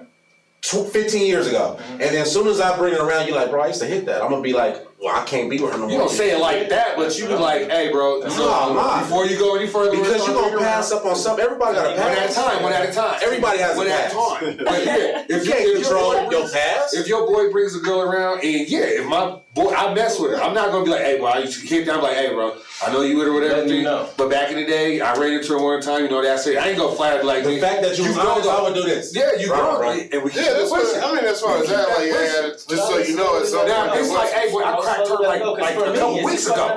Okay, so we can't decide on that, y'all. Smashing the homie. Hold on, no, wait, listen. So then you say like that, listen, hold on. We gonna move on. Would you smash a nigga that one of your homegirls smashed recently and you didn't know? Not recently. The time limit matters. Period. Not recently. It could have been just morally. Time limit matters. Time limit matters. I with anything, time matters. If it's years ago, if it's years ago. I ain't worried about that because if I'm smashing her, she with me. I ain't tripping about that. Any other questions, guys? Anybody else comments? This was 6 months ago. She might not be done. Yeah, she might not be done. Well, that's the difference in it. Okay, well let's just change it. Let's just we don't know about that. Y'all are undecided. 6 months. But if it's all years. So we gonna ask this question. What is a man's thought? Wait, no.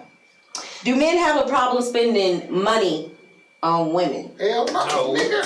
Shit, honestly, the person that's deserving of it depends. Because everybody ain't deserving of getting money spent on them. So when is a woman just like money? You feel like she's money hungry? If you always ask, if you're asking me, I'm not taking you nowhere. If you always asking me, are you gonna feed me? You gonna feed me? Like I don't want to do that.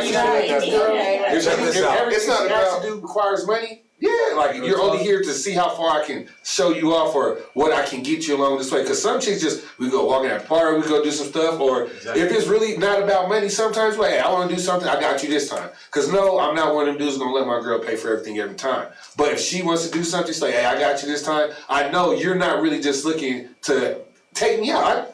Girls use dudes for dinners and stuff? Yeah, just go out to eat. Now you want me to pay for the whole dinner. You can't even give the tip. Women do. Oh, yeah, bro, that's the type of shit I'm not gonna let you go. Even if you ask me just to bring you some food. Hey, I'm so hungry. Can you bring me some Popeyes? Like, damn, bitch, I thought we was just gonna smoke and chill. Like, I'm not even if nothing on some sexual type shit. I know, but you get to a It's a turn certain off. age where you just don't want to smoke and chill. No, like that's what I'm saying. Like this is not even on some come out and sexual ask type that, stuff. that's Like a this turn is off. something like, hey, would you just trying to come over, watch a movie, we can smoke, chill, blah blah blah. Yeah, we can do that. That is equivalent to an unwanted dick picture to y'all. Yeah, but if you're asking, if we know it's just a chill night, I'm about to stay over there, or you about to stay with me.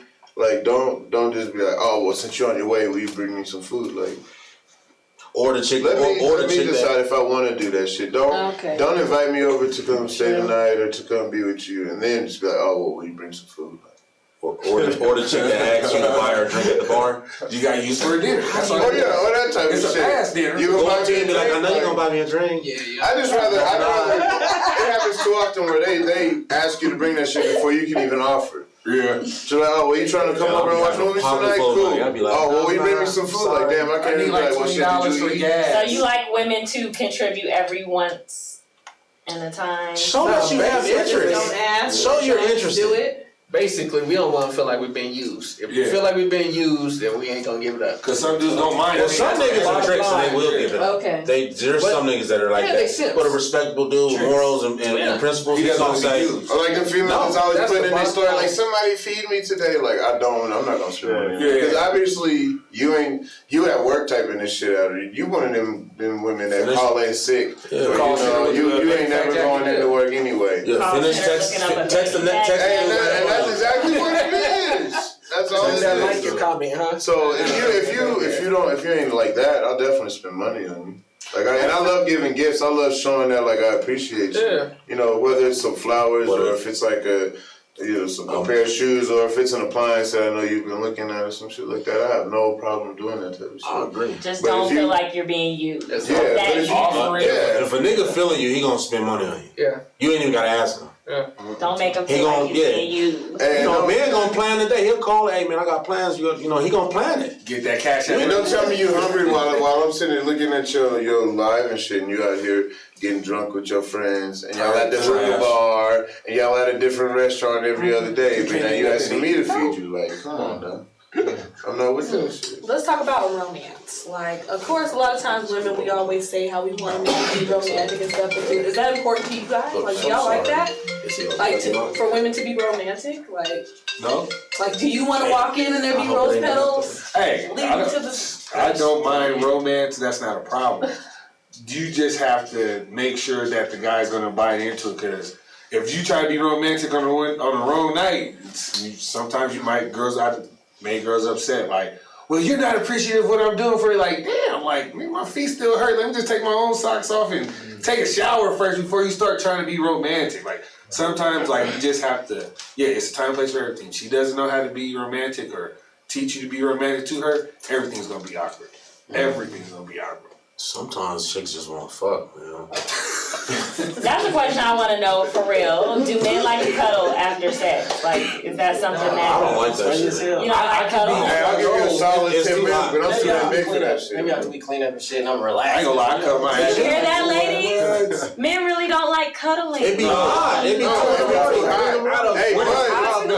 but When it's hot, no. It's a definitely no when it's hot. Well, I don't was just gonna have say- sex with me and then throw. Exactly. hey, why not? Let's just high five and like, good job. She Like, usually going to I'm sleep. proud of you. Messed up shit. Like I said, if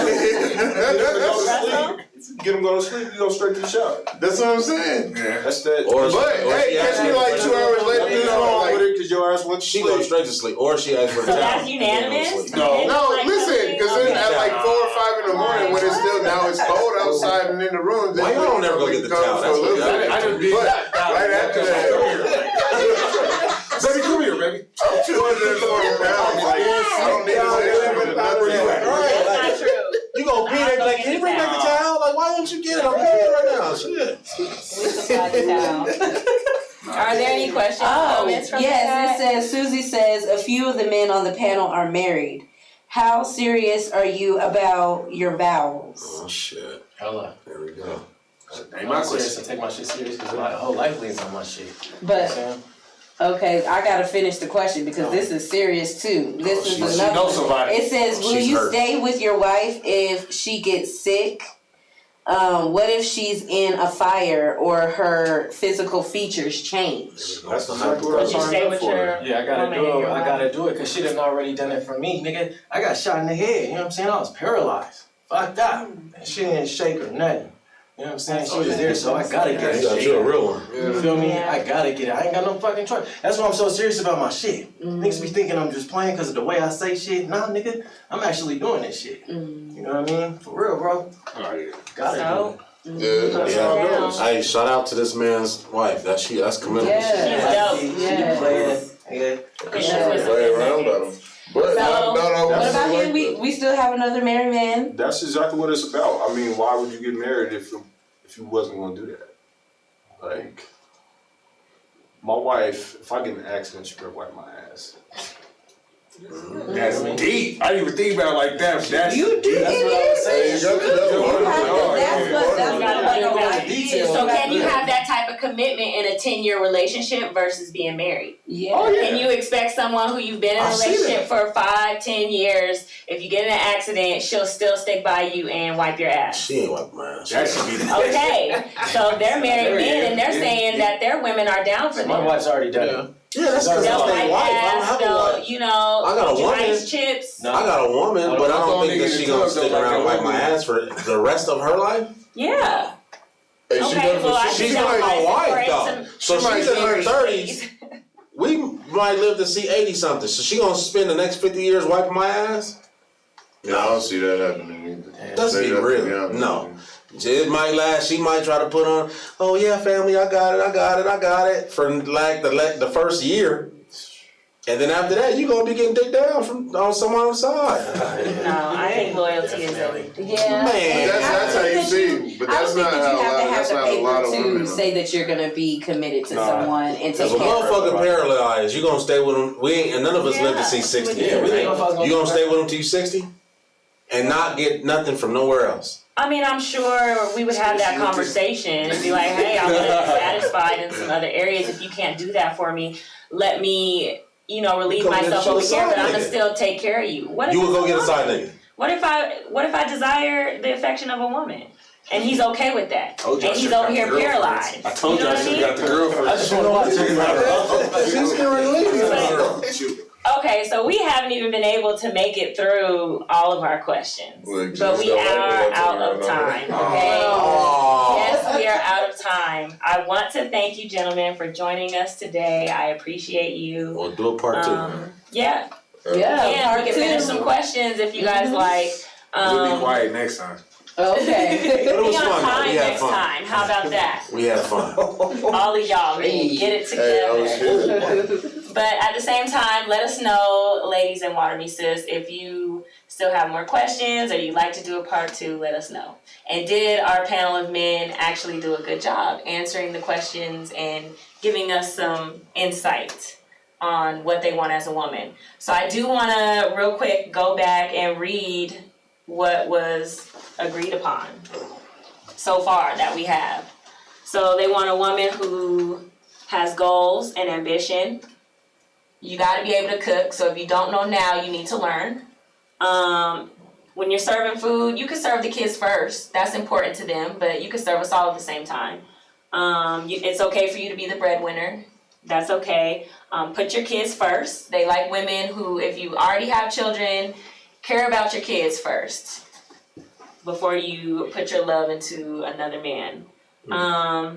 They like your pubic hair to be groomed. Bald head taco. That's how you do it. Just groomed, you know what I mean? Like, it can have a little hair, whatever, but they don't like wolf pussy, is basically what they're saying, okay? It's okay for you to go out with your friends. So if you're a woman in a relationship and your man doesn't let you go out with your friends, you need to kind of, He's got a problem. reassess that situation, because all these men right here don't mind if you go out, with your friends. They allow you to do that. And they like stretch marks, okay? So don't feel insecure about your body. Whether you had a child or not, because there are women that don't have children that have stretch marks. So be confident in your stretch marks. Stretch marks on the okay? booty. Stretch marks on the booty cheeks is sexy. Yeah, on the booty. They have me add on the booty. No hamburger helper. Okay? Stop buying the shit. No more rum. Stop buying it, stop using it. Figure out more something ramen Stop else. feeding that shit to the kids. That's not Period. good for them. Yeah. Fucking beef Stop stroganoff. using oranges and grapes and strawberries. Oh, yeah. Right. Beef stroganoff is the same Something good. shit. Nope. As far as makeup, they don't mind you wearing it, but it should not change your appearance. And it should not be left on our shirts. Oh, see, that's tough. Okay. That wasn't Especially if you put it on your own face. Hey, I've got a whole face left on my damn shoulder one time. Dang. I did give a girl a hug one time and her eyebrow came off on my shirt. Not Go, too bro. much. Not too much makeup. And then last but not least is don't make him feel like you are using him, okay? So let him be giving towards you. Don't always be begging for something. Oh, you gonna get my nails done for me? You gonna bring me something to eat? Because that was one that we heard a lot, bringing food. So that's what we need to work on, ladies. Those are the things that they do like. So we haven't been able to answer all our questions, but maybe we'll have a part 2. Let us know, Women in Water Me Sis. We'll talk about this later, when we log in. We'll have our discussions, which is cool. But thank you again, gentlemen, for joining us. Yes, thank you. You're welcome. My co-host, my social butterfly. Thank you guys for keeping it going, and we'll see you guys next time on Water Me Sis Live.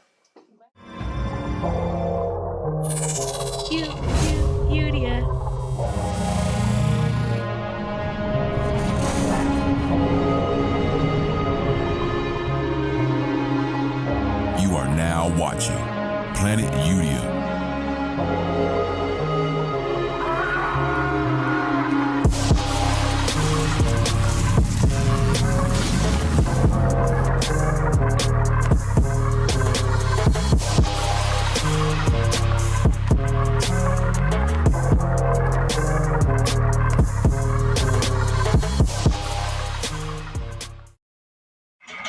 All right, y'all. Welcome back to another Udia Planet Udia podcast today. And of course, to my right, we got 98. What's up, y'all? Period food. Sorry. We got Cash. Cash Santana was good. And we got Heads for Prayers. What's up, y'all? Yep, and I'm Young Activist. And as y'all can see, I got the shirt on too. You know what I'm saying? If y'all want the shirt, link in the bio. Not in the bio. It's really not in the bio, but you can DM me. You feel me? But We just want to say welcome back to our other two hosts. Where they been at, I don't know, but they're back now. Sorry, y'all. So we were arguing. Actually, hold on. Hold on. Okay, hold on. Wait. Let's get them involved. Let's settle this because Okay. this man lying right here. He said, all right, y'all comment. Does Hez look like Michael B. Jordan? I look like a little bit. You feel me? A little bit. Little bit. So look. This is the first picture, right? Okay, There's Michael B. wait, Jordan. turn your brightness up. I can't. Oh, shit. You see that? You see that, Yes, right? Okay. Boom. You're telling me there's no similarities at all? Yeah, I got similar eyebrows. You did. Before it was the smile. Now it's the eyebrows. Maybe like the No, I said maybe the smile. smile Now it's the like nose. I'll say the smile. Now it's the smile. I'll say the smile. Maybe a smile like the I smash. said smile like him, and maybe I can. Okay, Hez, I'll give you this. Smile and stash. Y'all are both black. But you darker. Yeah, for sure. But, I mean, I knew that. Y'all, let me tell you, That's Elijah clear, said the most out of line shit. I put up a picture of Michael B. Jordan. He said, if he let himself go, down. Hey, man. I feel like you look just like him. You know, Michael B. Jordan's like 40. You know what I'm saying? You have like the major fucking tan or some shit. How? You know what I'm saying? You're saying I look like Michael B. Jordan? Do you hear the shit you say? You look like Nate Parker. Do you hear the shit you say, though? You look like Nate Parker. No, I'm saying, you hear the shit you say? Damn, bro. Okay, do y'all think he looks like Meek Mill? What? I'm just... This man don't look like, Nick look like a fraud. Come on now, like, let's be real. Like, he look like the Pepe. I see the resemblance more than I see Michael B. Jordan, to be honest with you. Hey, that bread hit, man. I look like... That bread hit. Let me tell y'all, every time we come on this show, and Elijah's here, he always finishes something that's mine. He drank all my water one time. I would have been mad. Yeah, like... Don't fuck with the water. Nah. And now he took my bread. Speaking of, sorry, we rubbing. Hey, so... You got spice wings, but you didn't have sauce? No, he said, no spice He wings? said, can I have wings, no spice? The fuck is wings no spice?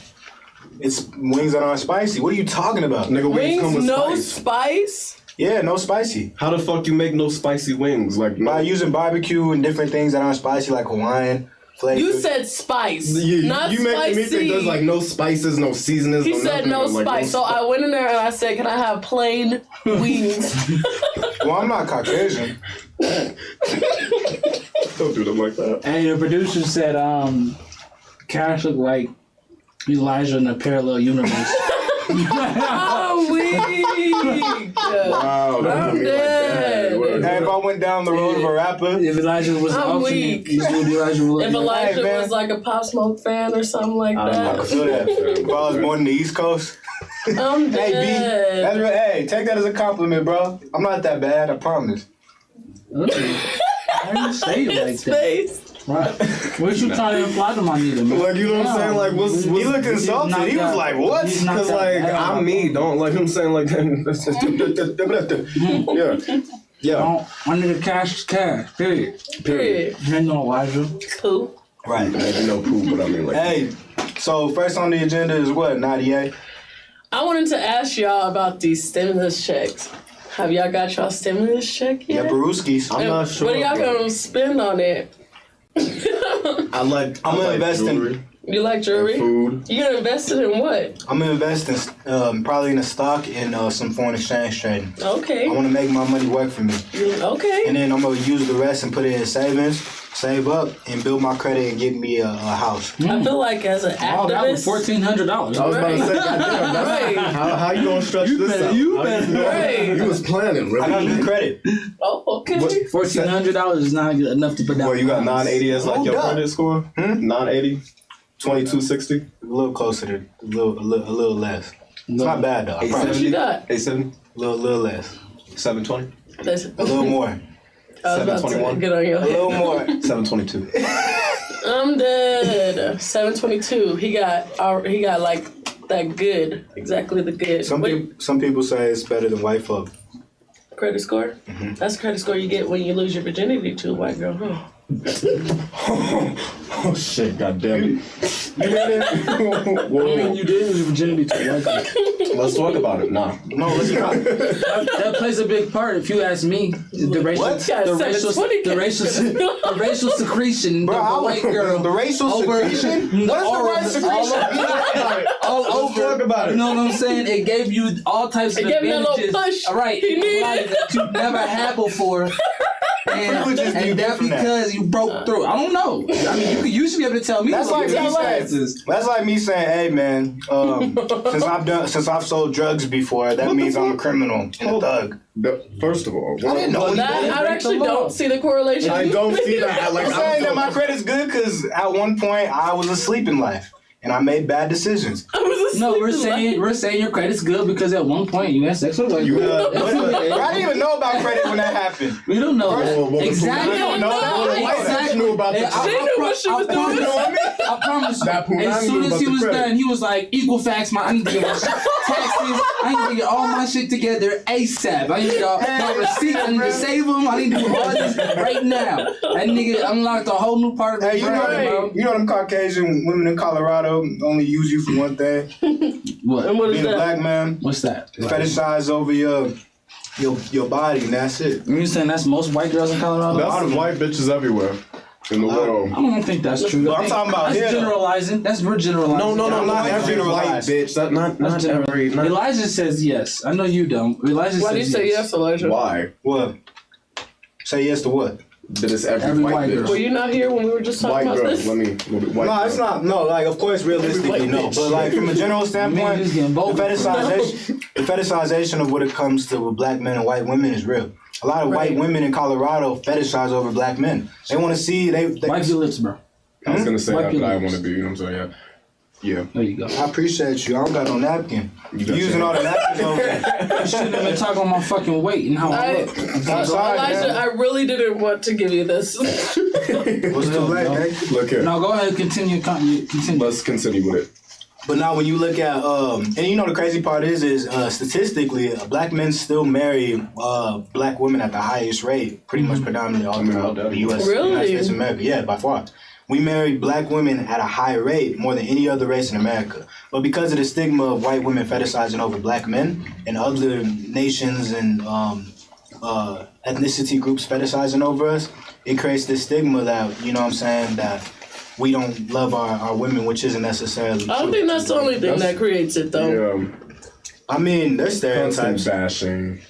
You said what? Name it. Constant bashing of black women.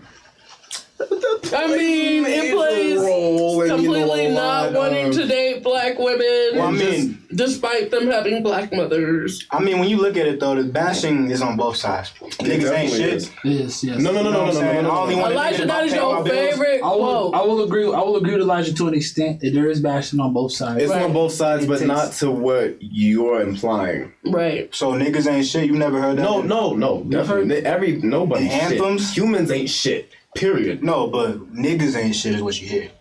That is true. We hear that. And we know who those niggas are implying. But we've already explained what that means. But imagine, okay. We say, if you're saying in music, then I mean, we must be saying the same thing about women. Bitches These hoes ain't loyal. That's why I said it's on both sides. If you just fucking a bitch and leaving a bitch for, you just using it as a little sex toy. Terrible. That's horrible. These men out here doing that create these stereotypes and stigmas on why niggas ain't shit. Right. So I agree 100% that. So let me ask you, do you believe niggas ain't shit? Some of them, yeah. But I don't believe that you should create an anthem and a stereotype to push on all black men. So you kind of believe in that, but you believe you shouldn't push it. I just want to explain the niggas ain't shit again for y'all. Like, women know that there's boys, like little ass boys, who still need to learn. They know there's men who can take care of the household and take care of them and be a good man to them. And then there's niggas who cheat and I'm not saying there ain't this, I mean, vice versa, but so then why do y'all call us? If that's the case, by your logic, if that's the case, so why do y'all say that's my nigga?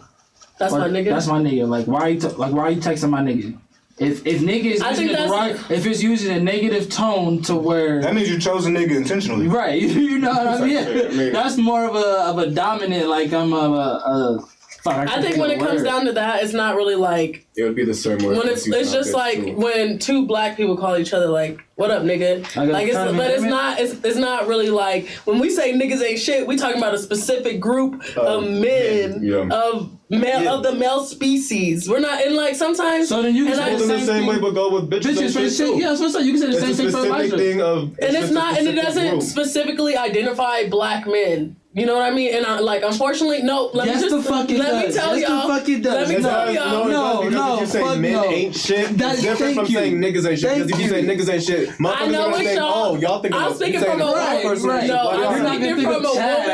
of view. Niggas ain't shit. There's women out here, and unfortunately, that people do spread the word nigga without. I'm dead. People spread the word nigga without them being black, and sometimes women do say niggas ain't shit, referring to Chad or with. I've never heard that in my life. Never heard that shit. I'm speaking the truth. I got majority female friends, and I know this is the case. They do. I know this is the case. Maybe I'm. But the thing is, when you look at those stigmas, like I said before, and like I said in the beginning, when it comes to both of those stigmas on both sides of the gender aspect, you see these stereotypes being pushed on all black men and all black women, which creates toxicity into our culture. And the reason I say that is because I believe we shouldn't say that at all, to be honest with you, because not all black men are like that. But because we push that on our culture, there's this trauma and there's this stigma that's being pushed that black men have to act a certain type of way in order to please black women in a relationship, i.e. vice versa. What's up? Let him finish. Hold on. No, what's up? I'm finished. No, okay, go ahead. I want to see. Okay, well, I was gonna say, most of the time when women are saying niggas ain't shit, and like I said, most of the time, it's because they're not being treated right by their man. You know what I mean? So I don't think it's wrong to say someone ain't shit for treating you wrong or mistreating you. Like, I wanted to talk about the Derek Jackson. I was like, I don't know what. His narcissistic ass. I know. I wanted to talk about him because people are bashing his wife. Let's not jump topics. But this goes back into it. It's like people are bashing her for staying with him, or they're bashing her for not looking good. Where it's like he's not shit, and people aren't saying shit about him because he's a man and he's not. You know what I mean? And he's like speaking up for what he did. Like, no, you ain't shit. Hold that thought, Cash. I see you about to talk. Just to let y'all know, Derek Jackson is a relationship/Christian man who claims to social media guru. Yeah, social media guru who basically, he's a black man too, with a black wife, who recently, a few months back, ended up cheating on his wife, came out with a video this week talking about the justifications on cheating on his wife and how God was in his hands when he did it. And so this video went hella viral and everybody's talking about it.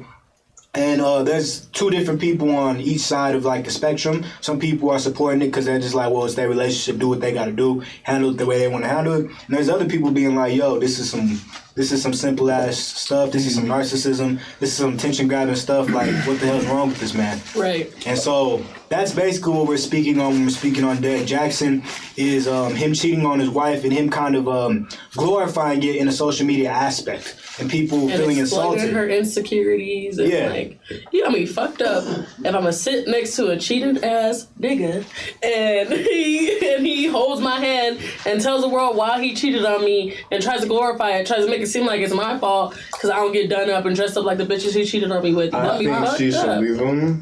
I mean, it is their business, but I mean, bitch go by like leave, but. I mean, if y'all want to make it, if you are a public figure and you decide to make that kind of shit public, then don't expect it not to bite back at you. But I don't think she's really has to hold victim to that, if that makes sense. Do you know what I mean? Yeah, I agree with you. Like, when I look at that situation though, This is why I believe, this is my personal opinion. Y'all could have whatever opinion y'all want to. I believe Christians are the biggest hypocrites in America. I believe that too. So like when it comes to Christianity, Okay, let's relax here before. I'm gonna just be real though. Calm down. Because at the end of the day, when you look at a lot of people who claim or label themselves as Christians, especially the extra holy ones on Sunday church, a lot of them be out here doing the same thing, but then they keeping it a secret behind the scenes. At least this dude at least said something. Now he didn't have to necessarily say anything publicly, but you should not be no relationship. You should not be no relationship group. But don't talk about you're a Christian and God was in your hands the whole time while you were doing this, because that's not the case. Right. Do you know what I'm saying? I don't care how Christian you are, or how much you pray and shalala. I don't care how much you do that. God don't stop. God don't. God don't. You don't cheat. That's what it says in the Bible. You don't cheat. It says don't commit adultery. That's the same thing. Yeah.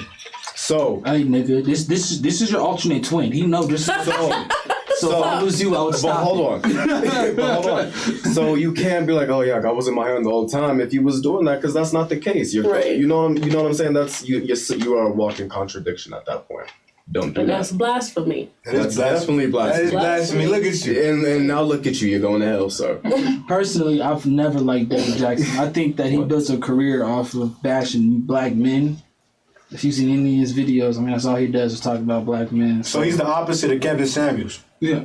I mean, Elijah loved Kevin Samuels. Damn. I know. I was supposed to say that. And I think that he's funny, but what not. makes Kevin Samuels the GOAT? Okay. If y'all didn't know, the theme of our show again is black. Hold on. Why didn't let him finish his sentence? I was going to say, let him finish. My bad. I'm sorry. We're also I get passionate. we're jumping a lot too. We're jumping a lot. We started off with stimulus checks and now we on Kevin Samuels. So let's try to bring it back to He's like, what I spend my stimulus check on. right. I don't even think nobody talked about what they got there. Elijah talked about he spent the stimulus check on, and then that was it. Niggas moved on to the Nadia, what did you spend your stimulus check on? Okay, unfortunately, I didn't get to spend my stimulus the way I wanted to. Actually, I kind of wanted to save it, but I went to get an oil change, y'all, and my brakes need to get changed. All this shit, like as soon as I just went in for one $39 oil change. Did you go with your boyfriend? Yeah, but he took the car. But does he know about cars?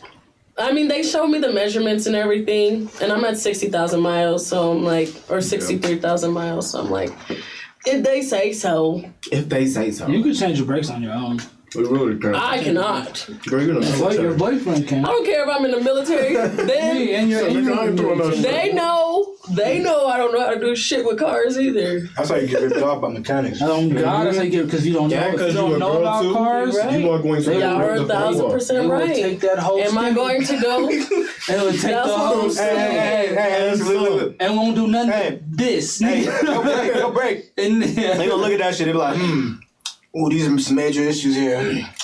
I think it's gonna cost you about $1,300. $1,300, man. They're gonna bump it up to $2,500 type shit. Cause look here, you don't know what you're doing. I'm like, y'all do payments.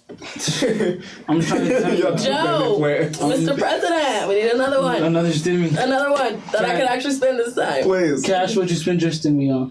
I don't think I got it. I mean, I did my taxes and it said that I was eligible for like an $1,800 one. So I was wow, like, okay, what? You got kids? I don't have kids. Okay. That's if you didn't get your first one. I didn't get any. I didn't get none. I got none. So yeah. But. So if you guys go to the IRS website, there's a non-filers portion on it. Look at like irs.gov /non-filers, and you'll see a place where you can input your information to get a stimulus check if you have not got one. You know you could get one too if you're homeless. Yeah. I didn't know that. I did not know you gotta that. go to like a tax representative and then put on an Emerald card for you. And that's hard. I spent my stimulus check on rent. On rent? Unfortunately. Yeah. That's fun. Grown man shit. Grown adult shit. Look at right. That's some bone. Let me. Do you guys think that? Do you think we should get another stimulus? Yeah. I mean, just because I'm greedy, I'm gonna say yeah. Because I want money. I don't like taxes, nigga. No. Y'all can go ahead and keep that shit. And I'll just keep working at this point because you're just gonna take it out my taxes next year. Oh, yeah, after that. Really? I think so. That's what me and my people was talking about. So the entire package, like, let's talk about the entire like stimulus package. Did y'all know what was included at that? No. So did any of y'all receive unemployment? No. Okay, so for the people that did receive unemployment, if you're at home, and you got it taxed, like you didn't get taxes taken out, one of the provisions of the CARES Act, like Part 2, I think it's Rescue Act, I forget. Right. But is that it's a $10,200 amendment on taxes. Yes, I did see the unemployment. So people, you get that money free. Also, if you are a dependent, you now, like adult dependents, now get that $1,400. Mm-hmm. So people out there, if like the last stimulus somebody claimed you and you didn't get any money, I would go talk to those people now because they are definitely counting those as $1,400 for each dependent over the age of 18. Under the age of 18. If you're dependent, everyone's getting money. I know you get like. If you're dependent, they take it. Like I got. That's you why get I like get mine. you get like $1,400 per child or something. Yeah, $1,400 per child. I should be like a way more knowledgeable. And you get back pay for if you had children in 2020. You also get like that dependent money too, because obviously you're 2020, you didn't get your taxes or you didn't get your children because your child wasn't born yet. So let me ask you guys a question. It's kind of political, kind of not. Okay. A lot of people think that if you go on unemployment, you're lazy. Okay, I mean, do you think? Let me finish. Let me finish. Sorry. Let's say, so a lot of people think that you're lazy if you go on unemployment.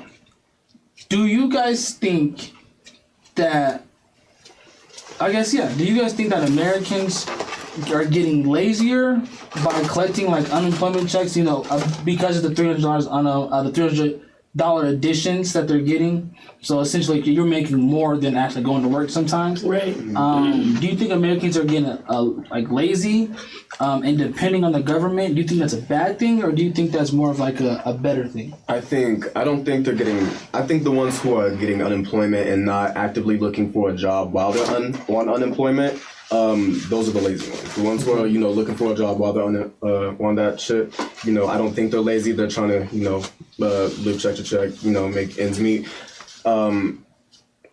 But for the mass majority of people, I would say they're probably doing it just to get that extra money and not do shit.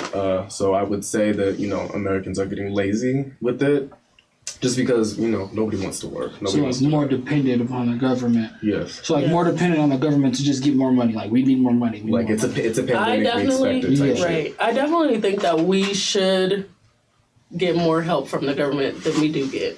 So you're saying we need more, like they owe us more help. I mean, honestly, just because ever since the pandemic, the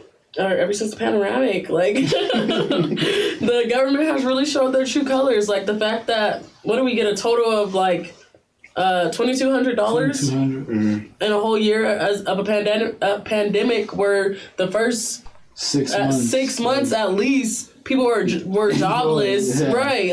Doors locked in, right? So I feel like if you're on unemployment, and you're getting that money, and the government's deciding to give you an extra $300, and you don't want to go back to work, that's actually, first of all, they expect you to go risk your life every single day. I went to a service. It's serious when she started. I went to a service in bumfuck nowhere, and when I tell you that room was packed with 30 plus people, and me and my partner were the only two wearing masks. I'm like, I'm risking my life. I'm risking the kids I got at home life.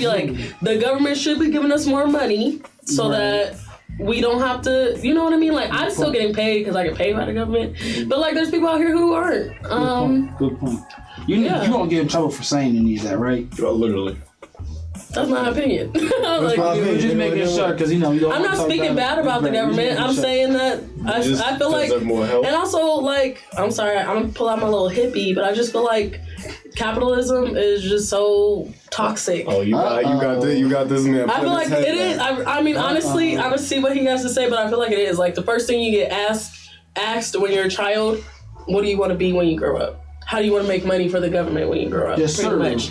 And so like, I know, so I just feel like that shouldn't be our main goal. Like some people, I know me, like I would be, if I was an animal, like if I was a cat or something, I'd be chilling at home, not doing nothing. You know? I know there's more people, there's people in the world who actually want to live like that, or people like artists, like people like whose actual passions in art and everything, they don't get that money because that's not where the money's being made. Like they can do art on the side, but they still gotta make money to survive. You know what I mean? It's just until you make that art your your primary career. Right. Elijah, it's a two-part question, right? She said she hated capitalism. We'll get to that, but first, I want to ask you how you feel about unemployment, checks and stuff. It depends on what you're doing with your side hustle. Like if you out here making moves and you trying to work smarter, not harder, and that's just ends meet to make sure your bills is paid, all means do what you gotta do. Shit, I was in slavery. Our ancestors was in slavery. Right. You know, at the end of the day, I helped work to build this country. You know what I'm saying? My people die.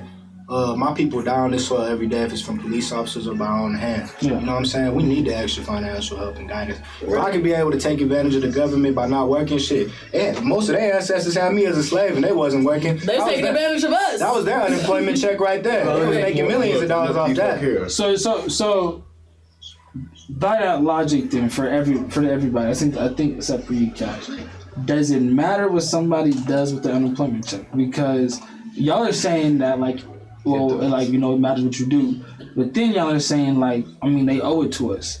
So in that same case, how can you tell somebody what they can do with the money that they're owed? To me, it doesn't matter how they spend their unemployment. Now it doesn't matter. I think it matters. I think it matters if you want to get somewhere and not be a fucking bum. I feel like personally, like if it was me and I was on unemployment, I would be like Cash. Like I'm gonna do my best so I'm not on this level anymore. Mm-hmm. But I know there's people out there that get their unemployment check and they're like, they're perfectly fine with living off of that check because they're gonna pay whatever they need to pay, but then they're gonna spend the rest on themselves, and that's perfectly fine. I think you should use your unemployment check to usually pay off either debt or car payments, or catch up on your rent. So you're saying that there is a right way and there's a wrong way to spend your money. Yeah, because if you get all that money, but you owe somebody, or you need your car fixed, or you got rent to do, you know what I'm saying, or you need something done to take care of to make sure your responsibilities are at ease, so you can be able to make some extra money and not worry about that for a strain on your mental. I would say that by all means, do something intelligent with your bread. Don't go spend it on something to make you feel satisfied. So that we're not just being people that are just saying, well, do this. Yeah. Can we give some kind of solution? Like what should somebody do with a $1,400 stimulus? And please, for the love of God, don't tell nobody to buy a fucking LLC. I'm tired of hearing that shit. Or invested, or... When did you hear me say that one time? No, not you, but that's just the narrative that everyone's saying, get an LLC. Like, what is something that somebody can productively do to, with $1,400 that could, that in your world is the right way to spend it? Pay off debts. You're saying that, but some people don't have that. We're talking to kids that are our age. Some kids didn't go to college. Some kids don't have student loans to pay off debt. If you don't have anything to spend on that bread, don't spend it.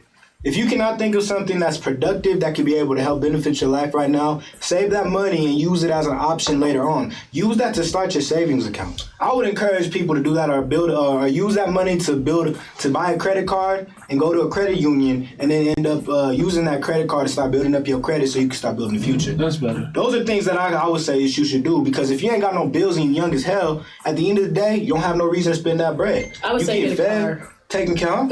I would say get a car. Get a car.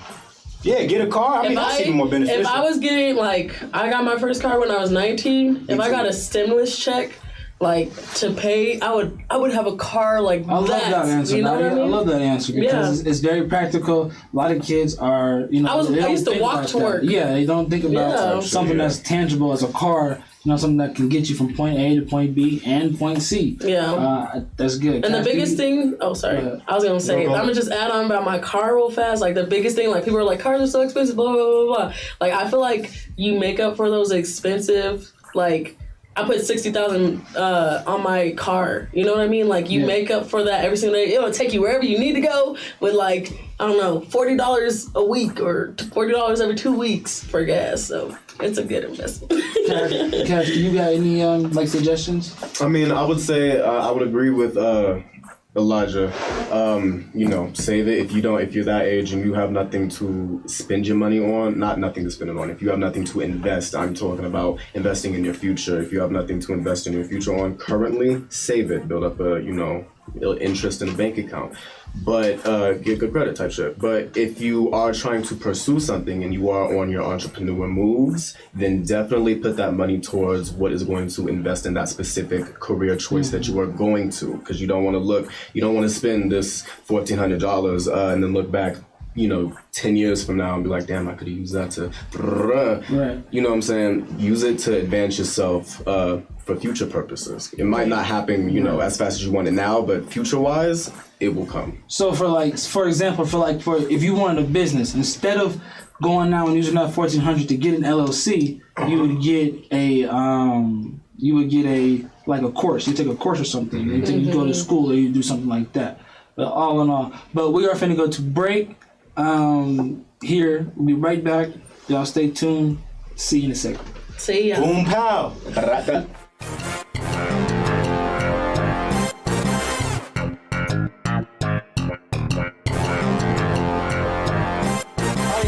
Good night. And this is Robbie the Rockets. And we are here at Game Point Sports on the AHRR Network. Join us at Tuesdays and Fridays, 5-ish. Let's do it. Yeah.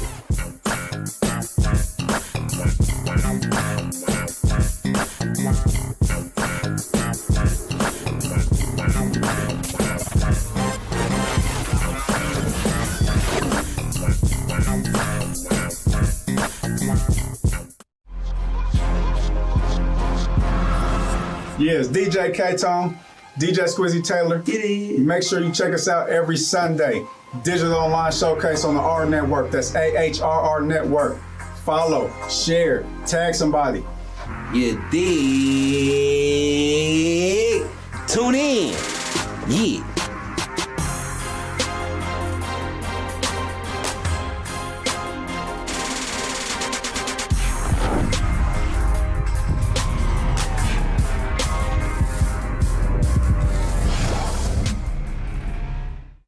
Hey y'all. No. All right, y'all. We are back again with Planet Unia. To my right, you got Nadia. Nadia. Cash Santana over here. What's good? Subject for press. Yep, and you got Young Activist. I want pink. I'm that guy. So yeah, we're gonna start rating the food. I'm gonna tell y'all about it first before we get into our food segment. As you guys know, every single week or so, we get into our black-owned restaurants where we rate them out of 5 categories. They get an opportunity to get at least 10 or at most 10 points. Who's the highest right now? I think it's still TK's. Are you serious? Yeah, I think they got 180 something. The last few couple, I think there was only one that was like good. It was garbage? I know that food truck we did was garbage. Yeah.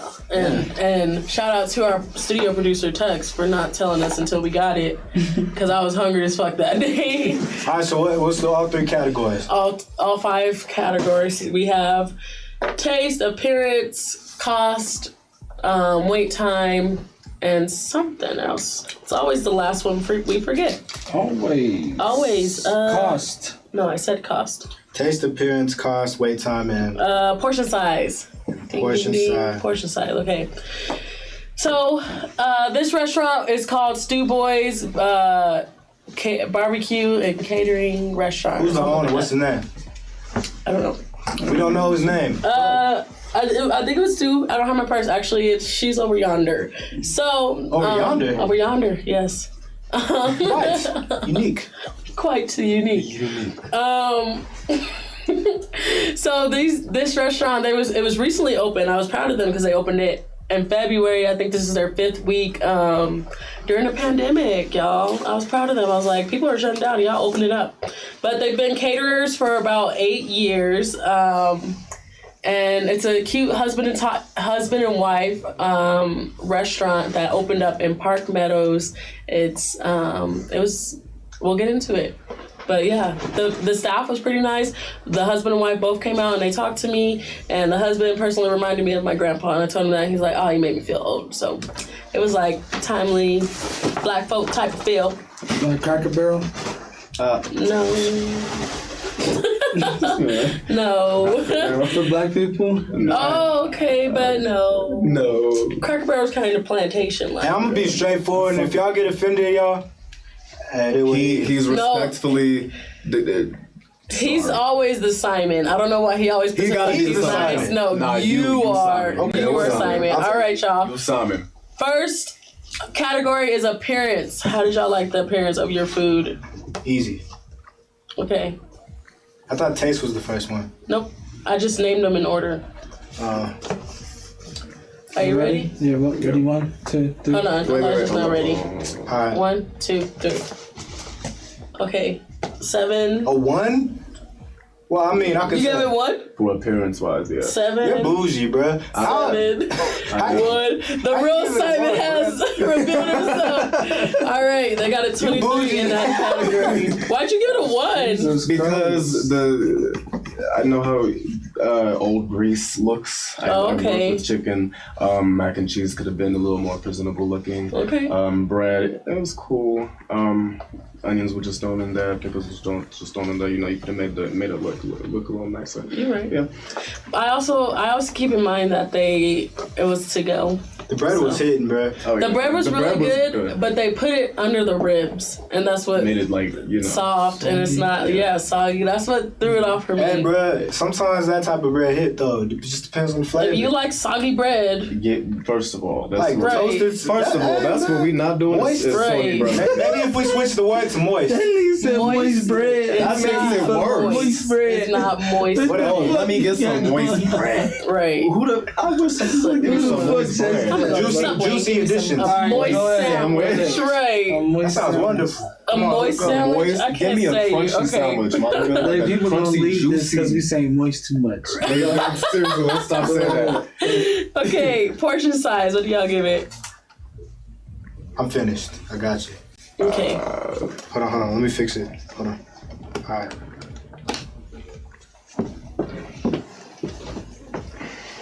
All right. 1, 2, 3. Oh shit. All right. What'd you give it? A 7? No, not a 5.5. Really? 5.5. I gave it a 9. What'd you give it? Hez? A 10. Damn, a 3.5. Okay. Wow, he's hard to please, y'all. 3.5. So they got a 28 in that category. Yeah, bro, you bougie. Why'd you give it a 3.5? Okay, portion sizes because what the hell am I doing with little ass mac and cheese? Oh, that's what threw it off for you? Yes, and like cause last time, you know what I'm saying? Like, and then like if it was like if you know what I'm saying like. But your chicken tenders were huge. Them I do with some big ass chicken tenders and some small ass mac and cheese. They was. That's what it was for me. The sizes of the side. But where's your little bean one? You have the bean one was good. The bean one was good because it was 8 ounce. It was pretty, heavy. You have the option between 4 ounce and but the 4 ounce was like but they naturally give you the 4 ounce. You know what I'm saying? And I don't. But it's like the meat is the star of the show. I guess the sides are the topping of the cake. That's what she said. Next. That is exactly what she said. Why'd you give it a 10, Hez? Because I asked for 10 wings. I just said wings. And you asked for 10 wings? I know. I just said wings, and 10 wings came. So to me, that's more than I expected. I got 5. We good on He that. He said 5 wings, no spice. I said, can I have 5 plain ass wings? Like, I don't know who asked for 5. See, that's the best type of wings right there. Now that isn't the best type of wings. That's right not there. the best. But okay. Wingstop's pretty good though. All right, y'all. Cost. It's better than Buffalo. So after tax, it was $79. After tip, it was $79. What did you tip? I tipped 15%. It was $69, and for all of our food before, yeah.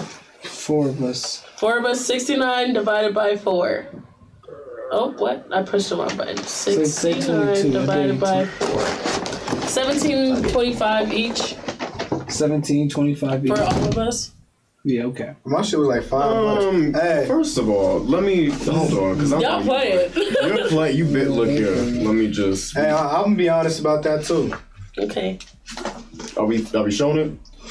Ooh. Damn. Are we showing this? I don't want to give you anything to eat in my shit. Right. I gave it a 4. A 4. I gave it a 0. I've never seen a 0 on this. That was our first 0 and a 3. Why'd you guys give it a? Damn, they got 15. Because let me look. I feel like y'all are so harsh. I know. I thought no. Because 4 people. You harsh. You haven't gave a shit over a 5. 17. Let me see. For 2 little sides of mac and cheese, this little shit, and that $17. Where's his drink at? Where my drink? Where my little salt packets? Where my little Where's condiments? your drink? Where's your drink? I mean, granted, they give me some barbecue sauce, but like, come on now, like 17. I didn't get no ketchup with the fucking fries. Come on now, They gave you fry sauce. Who the fuck orders fry sauce? That's their restaurant. How you gonna be mad? How you gonna be mad? And their fry sauce was Bobby's Club. It's the same shit with Cane's. Like you don't mix mayonnaise and ketchup and ranch. Okay, listen. They hate as fuck. Cane sauce is bomb. Cane sauce is good. That sauce hit, bro. That sauce is bomb. Give me the choice. Give me the choice. You don't give me fries and don't give me the choice. First of all, they send in the most bland orders. Let me tell you, I want wings. Who? Me? I have to ask, what kind of wings do you want? Do you want any size? He said wings, no spice. So I'm not gonna play with y'all. No spice. I'm pretty sure they looked at you crazy as fuck when you got up there. Like, no spice. I was like, can I have plain wings? I was like, he said wings, no spice.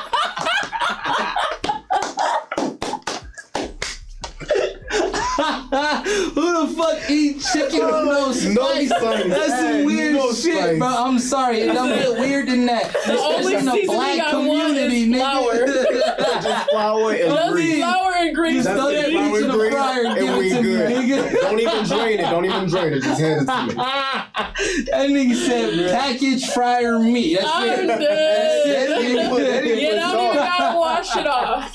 They ain't even put salt on that joint, bro. Cause you asked for no spice. You ever played that? You put barbecue sauce on the side. I did. I said maybe give him some barbecue sauce on the side. I was like, put it on the side. And that's what fucked me up. This nigga had the nerve to ask for no spice, but put barbecue sauce on the side with all the spices in it. With a multitude of spices. Like, bro, I just meant no spicy, bro. Ignorance you just ignorant. You just ignorant. I just said there's no spicy, bro. Ignorant, bro. What did you mean? What did you mean? I meant no spicy, that's all. No, like spicy or no spice? He don't know how to spell spicy. No spicy. SPICY or SPICE? I don't like spicy food. There we go, okay. So he said spice no hot twice. No spice. No hot flavored food. No buffalo wings.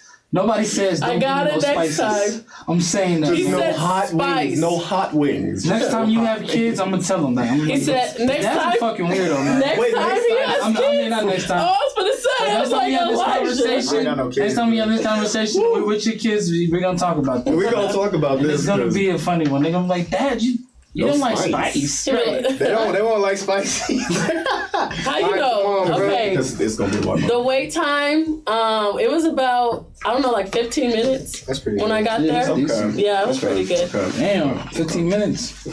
Pretty good. 15 minutes for what we got. You ready? Yeah. Yo, his high is like a 5. I know. He doesn't even know what 10 is. Who? You. Oh, I know y'all lying. First of all, let's. If he would have had TK, I think he would have given it 10. Yeah. TK was pretty good. What'd y'all give it? A 7. I gave it 7. A 7.5? 7.5, and then you gave it I gave it a 9, you gave it a 7. You have the lowest And then rating what did you every give time. Me? Yes. Okay. No, I don't. Alright, they got a 32.5. Do better. Nobody has rated as low as you have ever. Do better. 32? I'm sorry. I think is that the lowest? That's their highest score. I'm sorry. Do better. So far. Okay, Okay, y'all. Last category is taste. What do y'all give them for taste? Oh, man. Now, we're being honest, right? Yeah. I'm going to have to be 100%. Hey, bro. Hey, you need to invite this man, boy. He funny. His alternate likes him. I like honest people, bro. Ready? All right, 3, 2. Okay, all right. I won't. Nah, be real. Be real with you. I won't. I was being No, be be real. A little dramatic. He's being dramatic. I was being a little dramatic. Hey, come on, bro. 1, 2, 3. You was being dramatic. It was What'd you give? 0.5. I got a What'd you give him? 4.5, bro. A 1? You gave him a 4. You gave him a 9? I was gonna give him a 0.5 too. My ribs were good. Don't even say nothing. I'll give him a 0.5? You gave him a 2? I was gonna give him a 0.5. I don't think I had that right. That shit was trash, bro. I'm gonna be real. Wings, 9 bro. plus. I'll give him a 1. No, Elijah's asked these bread, my soggy moist bread was This so man good. destroyed that bread. Why'd you make me sound like Chuck? No, that's literally what you sounded like. What did you give it? A 4.5, 4.5, and then what did you give it? A 2. A 2. So they got 16.5 in that category. You guys are very. The wings were not that. They tasted like Pizza Hut wings. Oh, okay. That's not good. That's frozen shit. That's frozen shit. I want that authentic. Like, yeah, why do you go to a shit. black-owned restaurant and take pizza? You don't go to a cookout. I mean, you might go to a cookout with some frozen, but you rarely. Come on, man. Like that shit was. Don't get me wrong. I ate it all. I think this is our lowest I had a little bit of score liquor, ever. but This is by far our lowest score. And whose fault is that? Yours. Mine. Nobody. I really did not think they were that. I honestly thought they were better than some of the places that have gotten way higher scores. So. Well, We've had the mac and cheese should have been baked.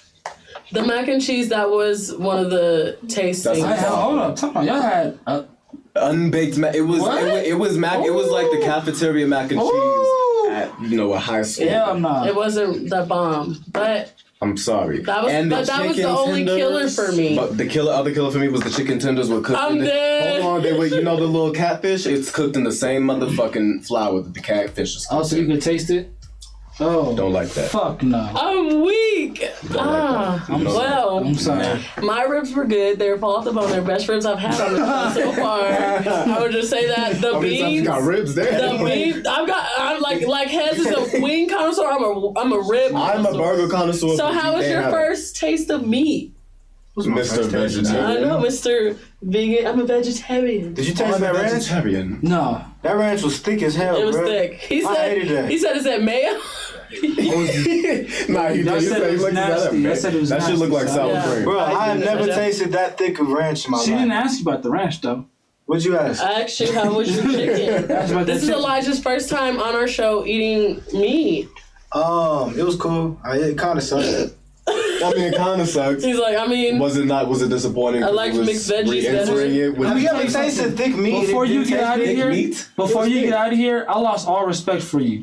Why? Because you told me you was a vegetarian. You told me you was a vegan. vegetarian. I said I You changed. told me that's the fucking problem. So I can't It's change? because it has too much estrogen. I have to stick to it? Overnight shit. You know what I'm saying? I thought you was one of the people that I used to tell, Elijah will be the one person that will never ever change. He is the most sturdiest nigga I know. Oh, and then you come in this bitch eating chicken wings, nigga.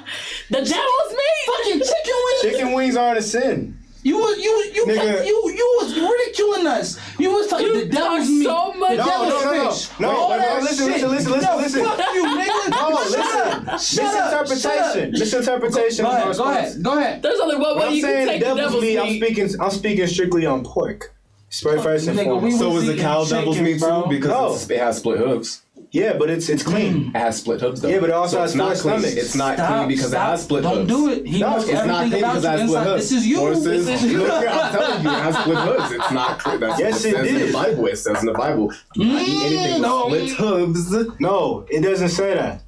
In Leviticus 11:7, it says that you are supposed to eat things with split hooves and that are cloven-footed. Oh. In Leviticus 11:7, it says that although the swine, though it be cloven-footed, it cheweth not of the cut. No. Do No.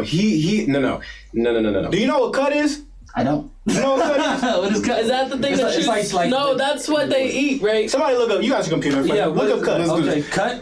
like actual like. I'm gonna tell you the difference between a cow and a pig. Look like, up. no, CUD. Look. CUD. Elijah said, "Fuck my apart meeting." We gonna talk about sins. We can talk about sins. First of all, hang on. Before you do that, let me get the definition. All right. Cud by Merriam-Webster is food brought up into the mouth by a ruminating animal from its rumen to be chewed again. So that's when it like eats the cow chews grass. Pigs eat everything. Pigs eat meat. They eat everything. They eat their own kind in layman's terms. Anything. But if we are going based on I don't know what that means. Split hooves. Biblical terms. Anything with split hooves, you do it. You're not to eat it. He then changed that. And boom, look at us, we eating pork and pigs. That's not true. What scripture in the Bible says that he changed that you can eat pork? Hey, I got you. It says that cloven-footers you can't eat. You can eat cloven-footed animals. You just cannot eat cloven-footed animals that cheweth the cud.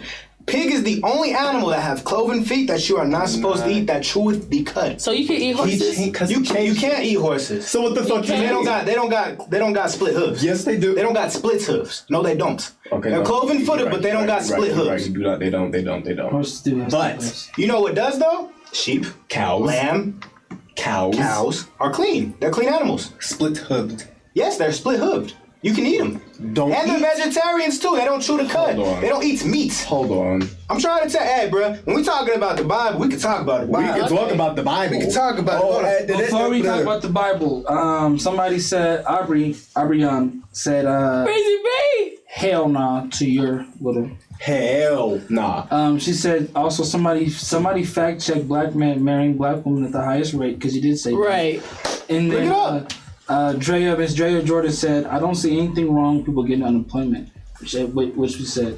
Now back to. Can I say the score? Oh, and also before we do that, the YouTube comments, Johnny Doe says calls out young activists. Aren't you a vegan? Oh, who's Johnny Doe? Aren't you a vegan? Y'all, let me just say. Y'all finally getting a glimpse. Aren't you what I've been saying? What I've been saying. Yo, bro, y'all know I ain't gonna lie. I've been gone for a while. I'm a vegetarian. I was a vegetarian for about a year. A pescatarian? A vegetarian. Well, yeah, you could say pescatarian. But like I was basically on that realm of not eating meat for about a year and some change. The reason I ended up changing was two reasons. One, I was getting thin as hell. Number two, the other reason was because a lot of the products that are in vegetarian, predominantly products like Incognito, you know, that meat product that's basically just meat, a lot of them have estrogen-filled products in them. So that means that I was limited towards my means of consumption when it comes to vegetarian meals. It needs testosterone. Okay, first of all, heavy you don't need heavy especially when you're young. Especially when you're young, you need heavy testosterone to grow as a healthy man. My boy Cash don't say that. His face says, I don't think so. Okay, well. Just eat correctly, first of all. God put all these foods on the earth for a reason. He didn't limit it to, Yeah, but white man changes them. I don't give a fuck about what the white man says. I do. I don't, because that's what the fuck it is. I like this. I care about what the white man says. The white man can suck my ass. This is perfect, But, when it comes to... Look, I just lost my train of thought. God damn it! Hold on. Food. Hey, the white man at the end of the day, he's the ones that the stores we gotta go to that creates the manufacturing companies where we end up buying the food. But couldn't you plant your own? Couldn't you become a vegetarian and make your own garden and then become, make it a actual lifestyle that you commit to? You could raise your own split-hoofed animals.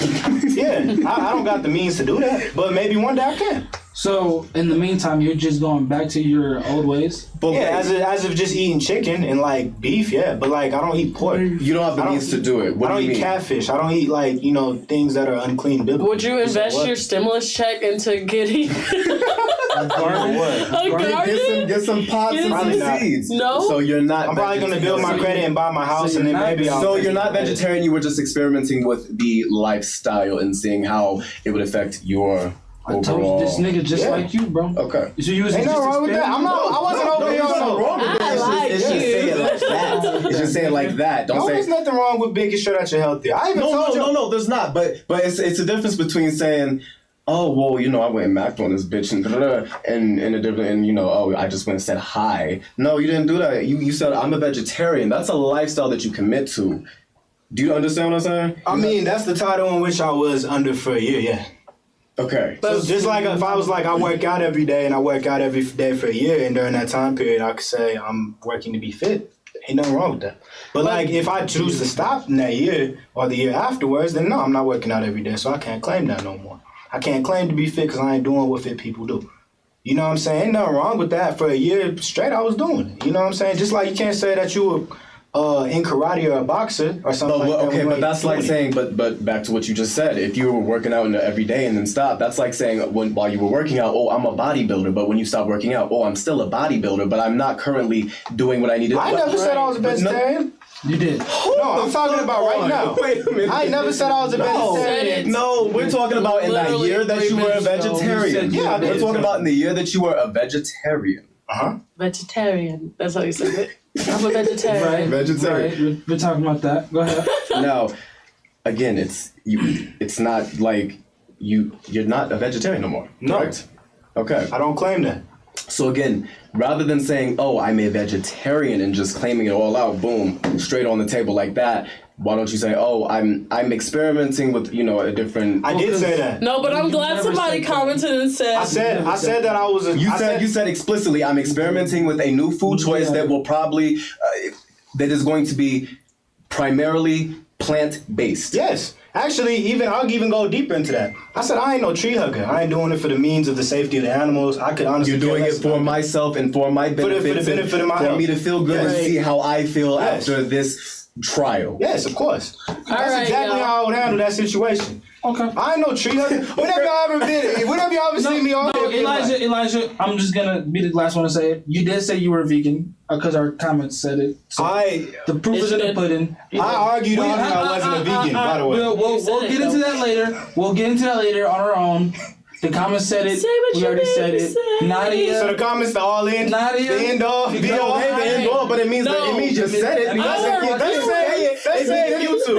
It means they're watching. If you didn't say it, they wouldn't have said anything. I appreciate you, Johnny, though. So our viewers, Nadia, can you? All right, y'all. So first two boys, unfortunately, getting our lowest rating that we've ever gotten on the show, 115 out of 200.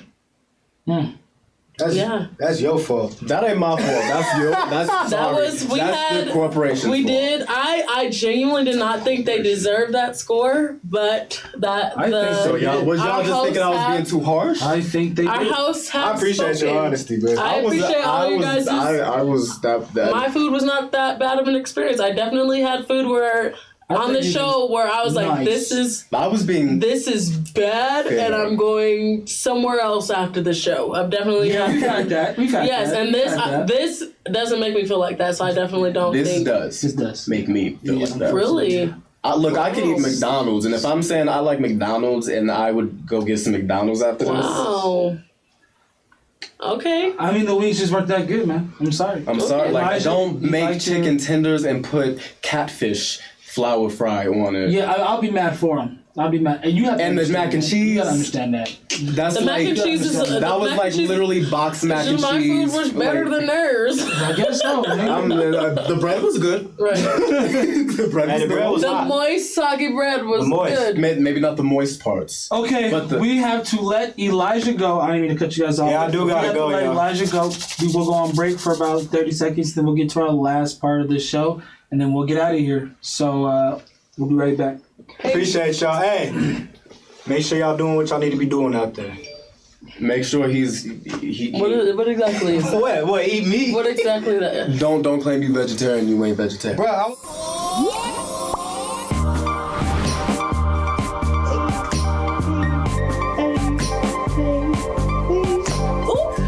excuse me. Sorry. Hey y'all, I'm Drea. I'm Tay. And I'm Julia. This is Water Me Sis. Water Me Sis is a live podcast on our network where we talk about everything from educational to spicy, and we uplift each other. Make sure you catch us every Sunday at 5 p.m. Mountain Standard Time. See you there.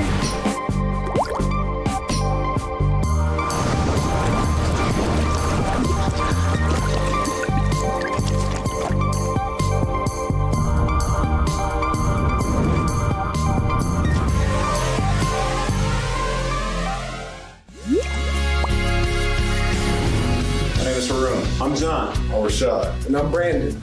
Welcome to Kingdom Culture Godcast, where we talk about Kingdom, the Torah, His people, and the land. You can check us out every Friday on the AHRR Network. We don't do this for the culture, we do it for the kingdom. Shalom. Shalom. Shalom.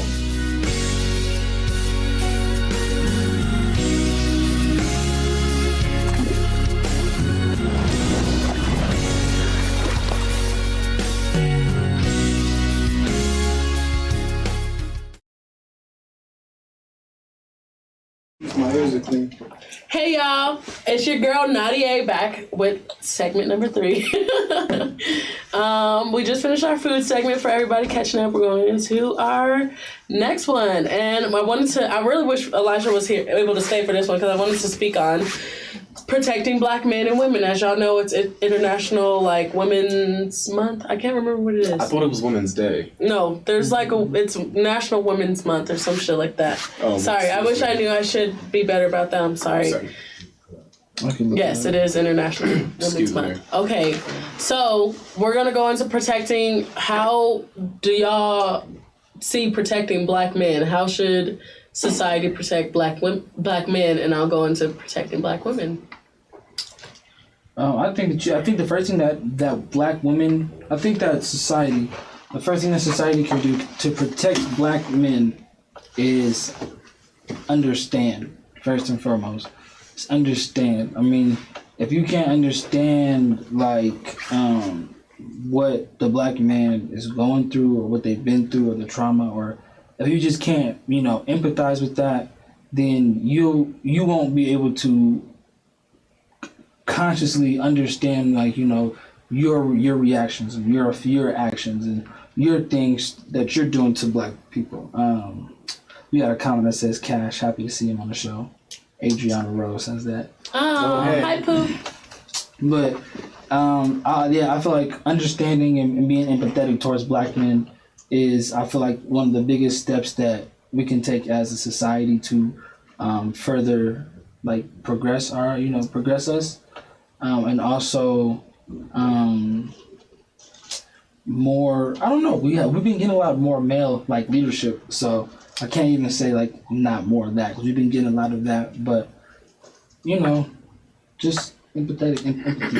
That'd be for me. I guess society should just stop saying, "Oh, well, everybody, even the white man, even the white people, we have our struggles too." Okay, you do. Every human has their struggles, but for us, it's a different ball game. It's a different field. You don't even understand. You could not live in the day of us without breaking down. I could promise you that. So I think society should just try to again, going back to what you said, understand us more and try to just listen to us. Just listen to what we have to say. Stop acting like, "Oh, well, she's ranting and raving. She must be an angry Black woman. She's just angry. Oh, he's ranting and raving. He's ignorant. He's just angry Black man. He's just yelling." No, we're speaking it how it is. Just because we come off in our natural tone does not mean we're angry or anything like that. We're speaking with passion. That's the difference between angry and passion. We're just speaking with passion. If we were angry, we'd be throwing a fin. Nah, we're not doing that. When niggas get angry. When a nigga get angry. You know when a nigga get angry. You would leave. No, you wouldn't even be there to see it. Right. So just listen and understand. Just the YouTube comment. Somebody said Johnny Doe said we are very generous with rating the food, which is okay, but they are very glad that we were honest today, and they will not be going there to eat. Okay. I don't know how to feel about that one. Sorry. Stu Boys, my bad. I'm sorry. I know I'm the customer, but it is what it is. Nadia. Okay. Go ahead. So how I feel Black women should be protected. I just recently saw this, and I think it's acknowledging that because we are strong and strong-willed doesn't mean that we should always have to be, or we should be forced to be. And I think that's something that we need to take for account of. And when it comes to Black women, I feel like Black women endure a lot, including being single mothers, being neglected, being overlooked, being over-sexualized. Not saying this does not happen to the Black man, but I feel like for Black women, this is a big part of our struggles, and I feel like that goes into protecting us. Okay, so let me ask you a question, because Elijah's not here, so I have to be the bad guy. Right. Sorry. Do you think that the term "I'm an independent black woman"? I knew we were going to talk about it. Do you think that gives black men kind of a notion not to protect black women because black women are taking the notion upon themselves to protect themselves? Okay. Could you say that that's a reason why black women are I feel like, for me, I feel like black women embrace that term, "I'm a strong, independent black woman who don't need no man," because men weren't fulfilling the roles that they needed to. They weren't, society was pushing them out of our lives. They were murdered by police, or they just straight up left, or whatever the case being. A black woman, generational trauma. That's exactly, trauma. pretty much. Black women had no choice but to live without a man. So I feel like that's what is empowering for black women. I also don't think black women should say that because of the reason, like, we're pushing black men out of our lives. And I think there's nothing wrong with being independent. But I feel like there's foundation and family and including all black people, like, together. You know what I mean? Yeah. So if a woman saying "I'm a strong, independent," it goes back into what I was saying. Like, just because she is independent doesn't mean she wants to be or should have to be, or should be forced to be. But if she's saying, like, I don't need anybody, I'm a strong black independent woman, do you think that are black men obligated to protect that? Yes. I still think so. Just because she's saying, "I don't need a man," like, I don't need a man. I'm gonna tell y'all this. I told my boyfriend this. We talked about this. I don't need a man. Like, to me, to need someone is to be dependent and relying on survival from that person. And I feel like when a black woman's saying that, she's saying, like, I don't need to rely on this person to survive through everyday life. Does that mean that she doesn't want another person there to protect her, to help her, to, like, be that security for her? Like, you know what I mean? Like, that doesn't necessarily mean that she doesn't want that person there. Right. But if it came down to it, she doesn't need them there. Which, like I said, I don't like that phrase. Right. That's what I'm saying. Like, but does that hurt? Like, so my bad. So you're saying, let me backtrack. Cash, let me get your opinions on this. Do you think that if a woman is saying that, like, I'm an independent black woman, I don't need any help, does that mean a black man is obligated? Like, is the black man obligated to protect the black woman? I mean, are you obligated to protect your little sister? Yes. So I think you should play the same role, not, to that extent, but I feel like I'm not trying to, I can't speak from a woman's standpoint. I'm a male, clearly. But I feel like when they're saying that, it's just basically said, I'm choosing you because I want you, not because I need you. I came in this world alone. I got this far alone. I can continue to get further alone.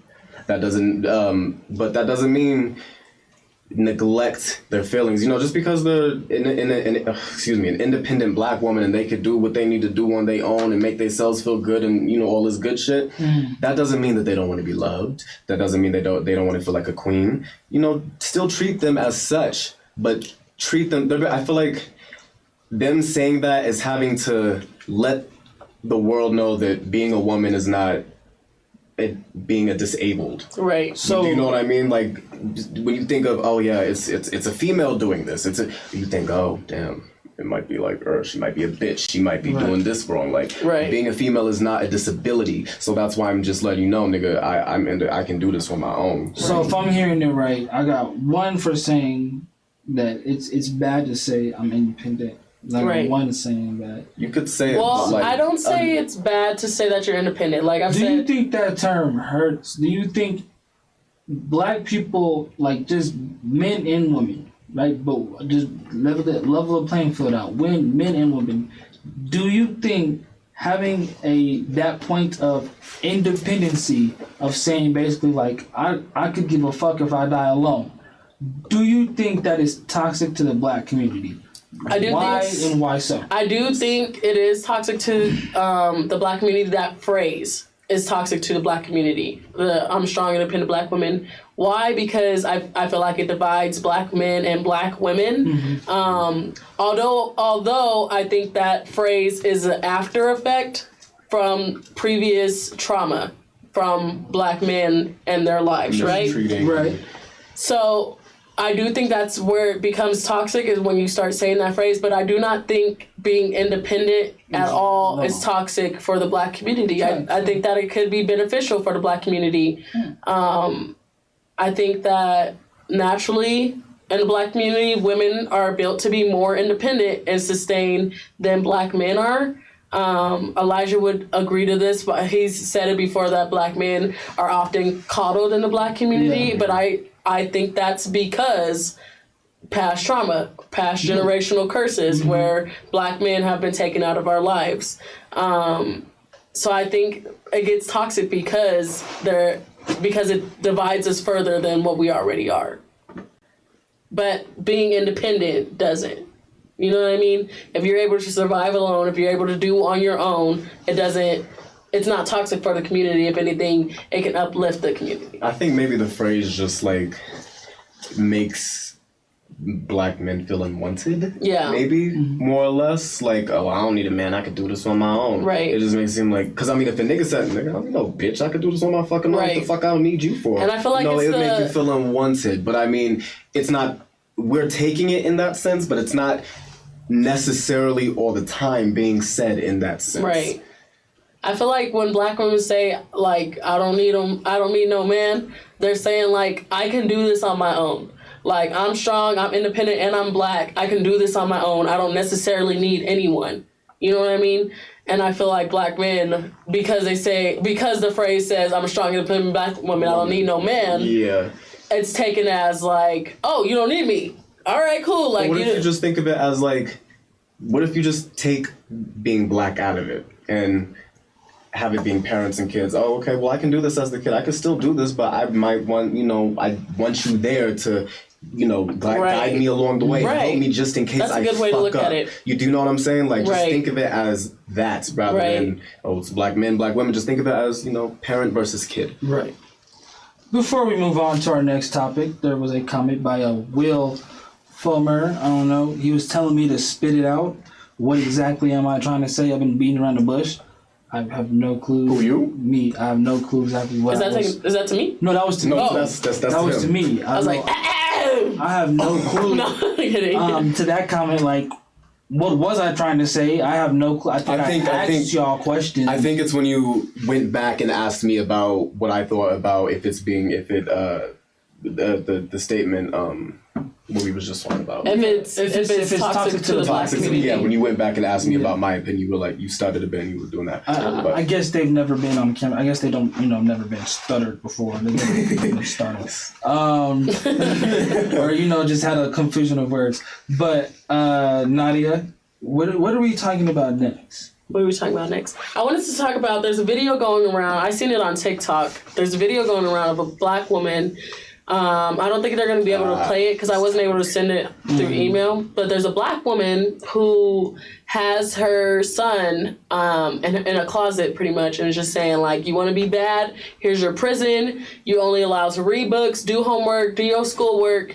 That's it. You're not allowed to leave this room except for to go to the bathroom. But you have the 3 meals a day. You got your hygiene. That's it. So he's kind of like in a closet. So he's in like a room. I say probably about like the size of this, like what y'all can see. The size of this, probably the size of the set with a bed, like his clothes hanging up, like his clothes, like your uniform clothes, hanging up, socks, underwear. You know what I'm saying? And then and that's it. So I think So I just wanted to talk about how y'all felt about that going into protecting black men. before we go into that, there's a comment. Adriana Rose says, I feel like a woman's confidence in her being independent shouldn't take away from protecting women in their communities. We should always be looking out for each other within our communities. There you go. Yeah, which is true. It's more of a statement of empowerment rather than, fuck a these statement niggas. of division, right? Yeah. But as far as the prison goes, I feel like that's protecting black men. I feel like that goes hand in hand. If you're the one thing that you have to teach black men in black kids, black young men in America is how to deal with the police. Like that's like the first thing that you have to deal with. Like it's the first conversation that you have to have, especially when they get old enough to like drive out on their own. Like you gotta have a conversation and say, hey, this is what you do when the police talk to you. You don't have the same, room to like talk and navigate that other people do because of the color of your skin. I think that what the mom is doing is putting her son in a more of a aware situation.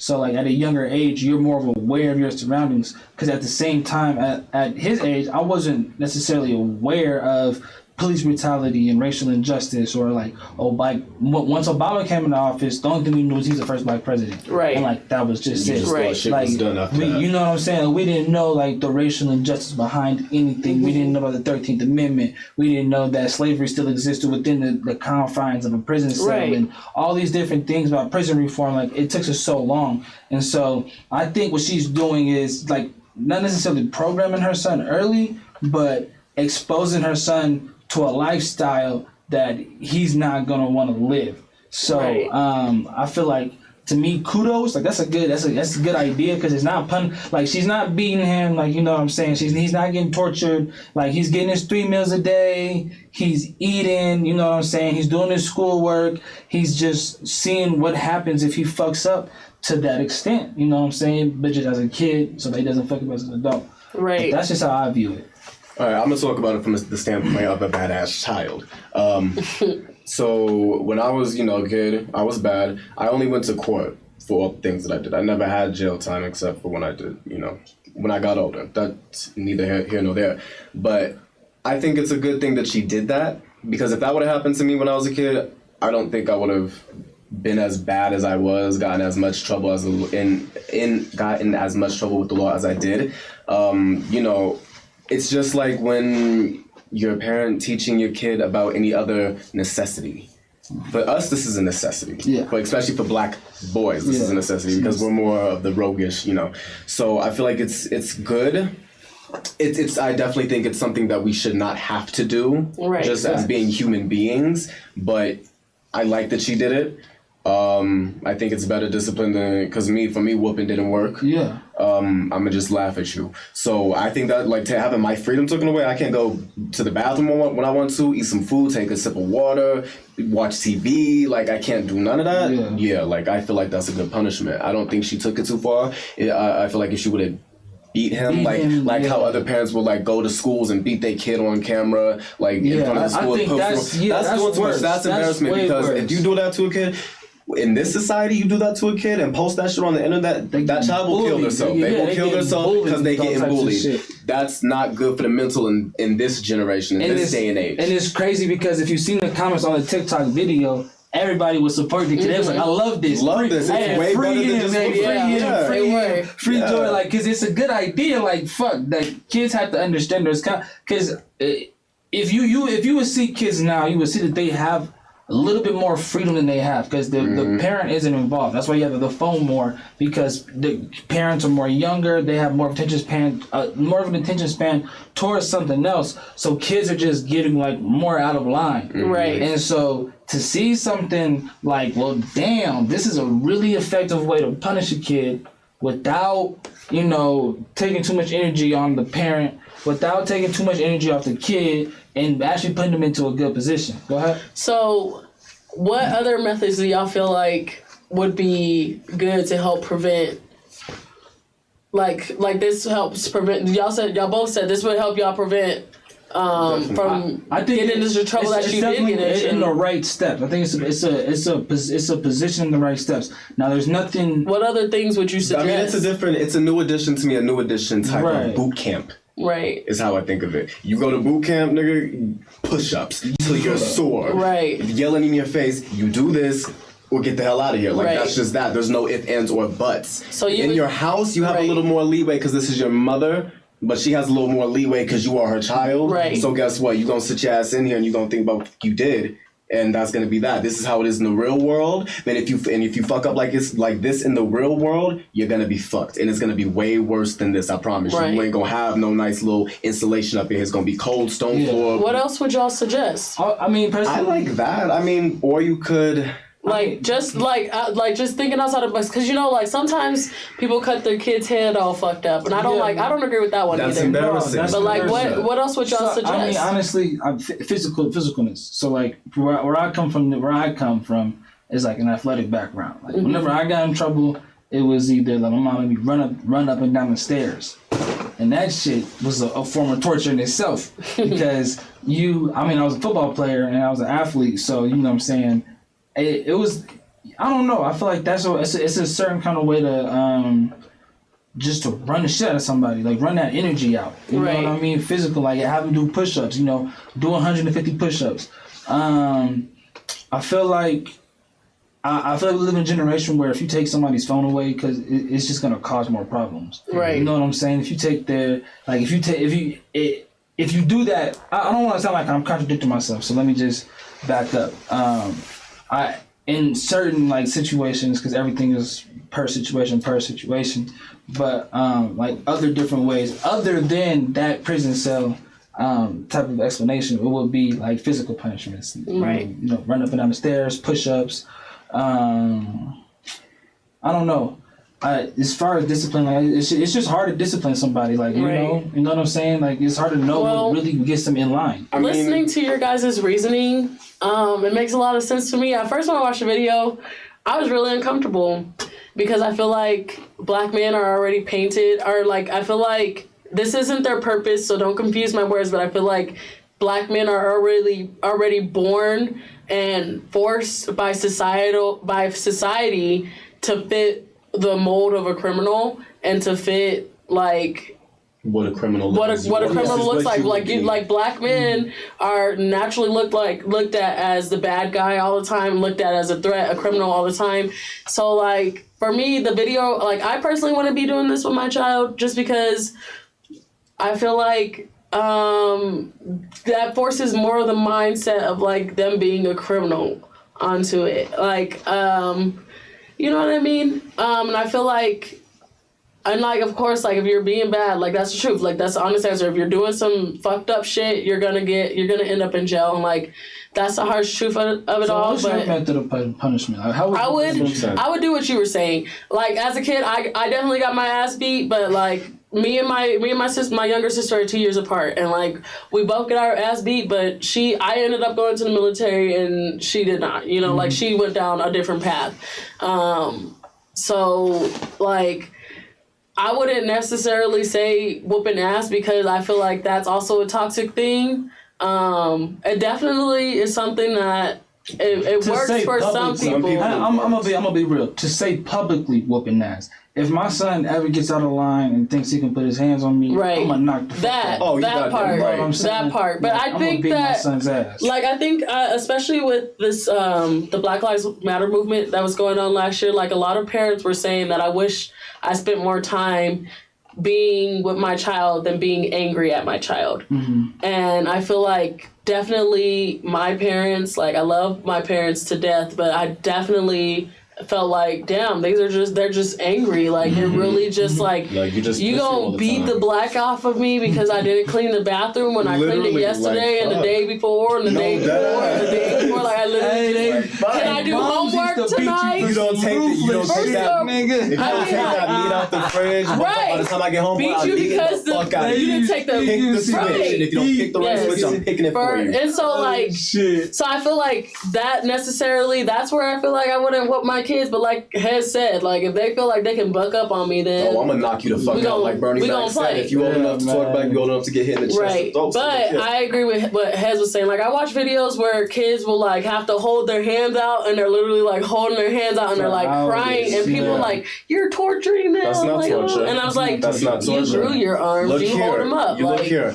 I mean, if you think that's torture, it's not. It's not. Y'all are soft, and that's just that. It's punishment. It's punishment. You think so? Is prison torture? Is boot camp torture? I didn't think. I just have to know. Like, I just have to know. Like, what other ways? Like, you can mentally punish your child. Right. What other ways? You can because me. I don't like physicality. Clearly, I'm skinny as hell. I don't like physicality. Well, when it comes to muscles and shit. So. When my parents punish me, you better hold them beans above your damn head in that corner. I got you hold this paint above your head. Like this you hold in my hand. Or if that don't work and you want to be, you want to act slick, like you think you could just, you Hercules or something.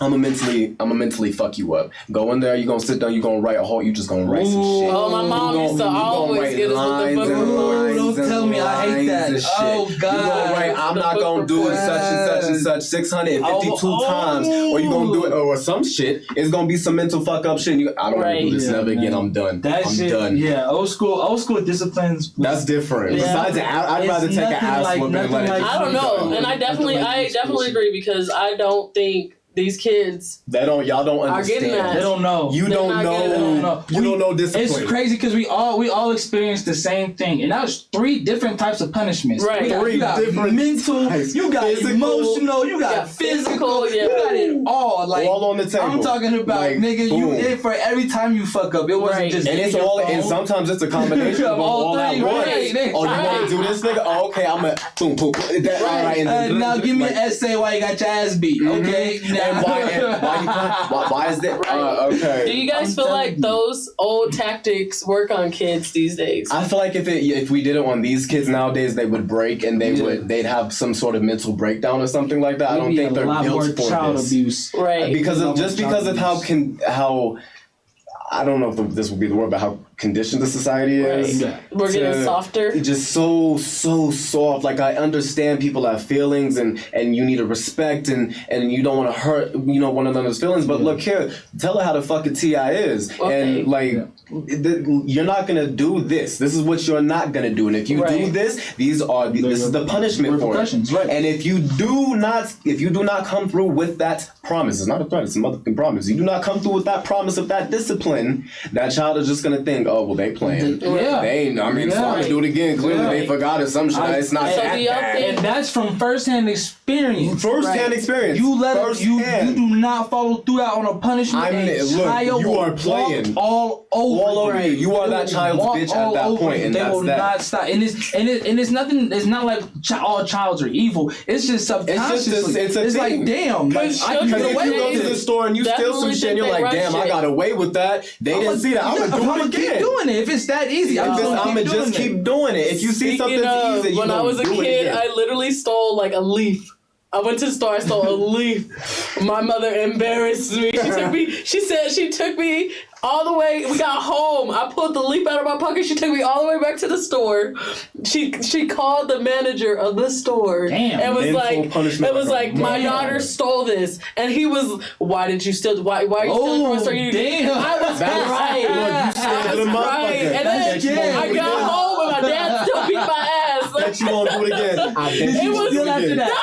No, I did, but I was like, you gonna be more simple. It was that thought in the back of your head though. Yeah. Like, damn, these niggas finna get me. This like a literal leaf. I think I was at Hobby Lobby. It was like, this don't got no fucking price tag. I was like, I'm gonna take this little leaf. Yeah. I'm telling you, man. I'm telling you. So go ahead. I'm sorry. I was gonna ask y'all. I just wanted to go into, since we're talking about how sensitive our generation and these newer generations are starting to be. How do y'all feel about? I know we talked about cancel culture, but do you feel like, when do you draw the line with cancel culture? I draw the line with cancel culture when you've seen somebody doing shit for decades and you're just now saying something about it, i.e. Eminem. Okay, y'all have seen this man talking about, sorry, I could say this, fags, and he said I could say this. I could say this. And, all these other derogatory terms that, it offends all these other groups of people. Y'all have heard him say it all over, throughout the years. And a lot of y'all have bumped to the shit being that derogatory term. Right. You didn't say nothing then, but now that society is more welcoming to cancel culture and people being way more sensitive and, oh, you said this about me and you said this hurts my feelings and now people are doing it. To me, I have nothing wrong with the Me Too movement. Nothing wrong with it. Right. But now that that's happened, there's a lot of people who really did not have a problem with something a long time ago, but now have a problem with it because it's either popular or they just, feel a different way now. They switch up the tone and, well, this is, you shouldn't say this, you shouldn't do this because this is, well, I think for me, and I'm sorry if I offend anyone, but I think that cancel culture goes too far when it comes to making a character. Like, we were just talking about Mr. Potato Head. That wasn't cancel culture. Oh my! I know. That's not cancel. But this isn't the only thing. Like, they were saying, like, in Toy Story 4, like, you should make Woody genderless, or like, and I completely, like, I'm LGBTQ friendly, but I feel like once you start pushing that everything should be genderless, like, I feel like you're being hypocritical to your own message. You are taking away from straight people. Think about it like this: if you start, pushing your LGBTQ narrative on every single thing, and it cannot have one specific gender, right? How do you think it's turning the tables? Now, right. First it was, straights dominant. All the straight people was dominant, and the gay people, you gotta hide and keep your shit down on the D-low because you look like a bad person. But now, now all this extra shit, and we can say more now and be more comfortable. I like it. It's kind of making it to where the LGBTQ is the villain. Right. Exactly, and y'all shouldn't. We should not be. Because I feel like you're pushing the right narrative, like, but pushing it too hard, like way too on things that it doesn't need to be pushed because like, especially like, it's not like being male or being female doesn't exist. Right. Literally, you know what I mean? It's there. It's there. So when there are male or female characters, why does it have to be pushed so hard that why does it have to be a man? Why can't? What is wrong with it? Like that's where I cross the line when it comes to. I cross it. But what I do like about cancel culture is they're not afraid to call people out. Like bullshit. Now, they called David Dobrik out, like called him the fuck out about endorsing a video where a woman was getting raped, and he's like losing sponsorship. He's losing money, and I really agree with shit like that happening. I feel like that's where we should be. I think, to be honest, fuck all them white influencers. If you want to be honest with you, they were stealing from black influencers for a long ass time. Say that. Let's get that on the table. A lot of white influencers on YouTube, on TikTok, on Instagram, on Facebook, on television shows. Any fucking major platform has rolled off the back of you said it right. The black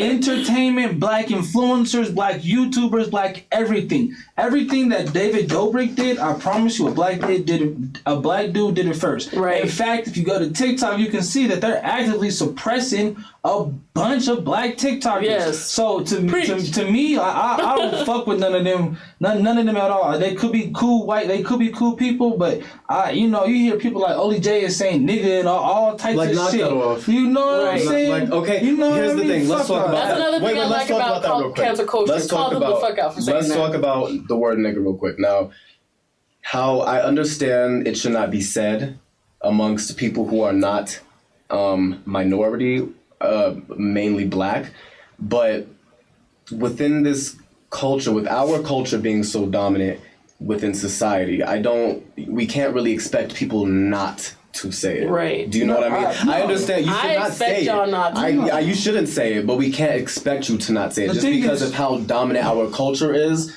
If that makes sense. I'll say this. I'm not surprised. Right. I'm not surprised that a white girl would say nigga. I'm not surprised that a white girl would say nigga and then apologize for saying nigga. Because she got caught in the fire. Because she's young. I'm not surprised by it. I don't respect it. Right. You know what I'm saying? I don't think it's cool. I definitely think that there's repercussions that need to have happened with that.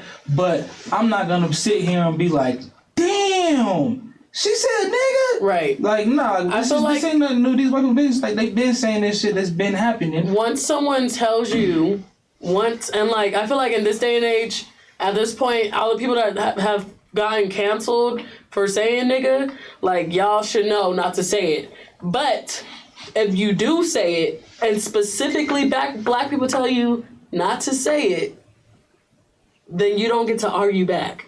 You don't get to argue And back. first of all, especially if you're not black. And don't ever say, well, how do you know that word offends every other black person? How the fuck do I know? Because I am that I'm black person. I am every other black person. So don't try to say, you can't say it, you can't generalize it and say it's offensive to every black person. Okay, may not be that term, but you, with the history your people have, you should not be saying that. And especially if I, as a black person, come up to you and specifically say, please do not say that. Right. Do not say that word, and you do it, and then say, oh, well, it's used as a term of endearment. It's not used as a term of endearment for your people. Right. We took that back as a term of endearment, and that's that on that. Let's keep that in mind. Okay? Yeah, for sure. For sure. And with that being said, don't say nigga.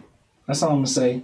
Don't say nigga. We actually gonna end the show on that note. I feel like I don't need to say anything else. So I think we got it all out. We got it out. On the table. Yeah. Good. Bada boom, bada bing. Thank y'all so much for watching. Make sure you like, share, subscribe. Thank you, Cash, for coming and joining us on today's episode of Udia. Thank you for having me. Elijah. Sorry, thank you for having me. Thanks, Elijah. Mr. Leaving and shit. Vegetarian. Vegetarian. Make sure you guys just stay tuned and stay posted. We'll be back next Wednesday. We're out. Peace.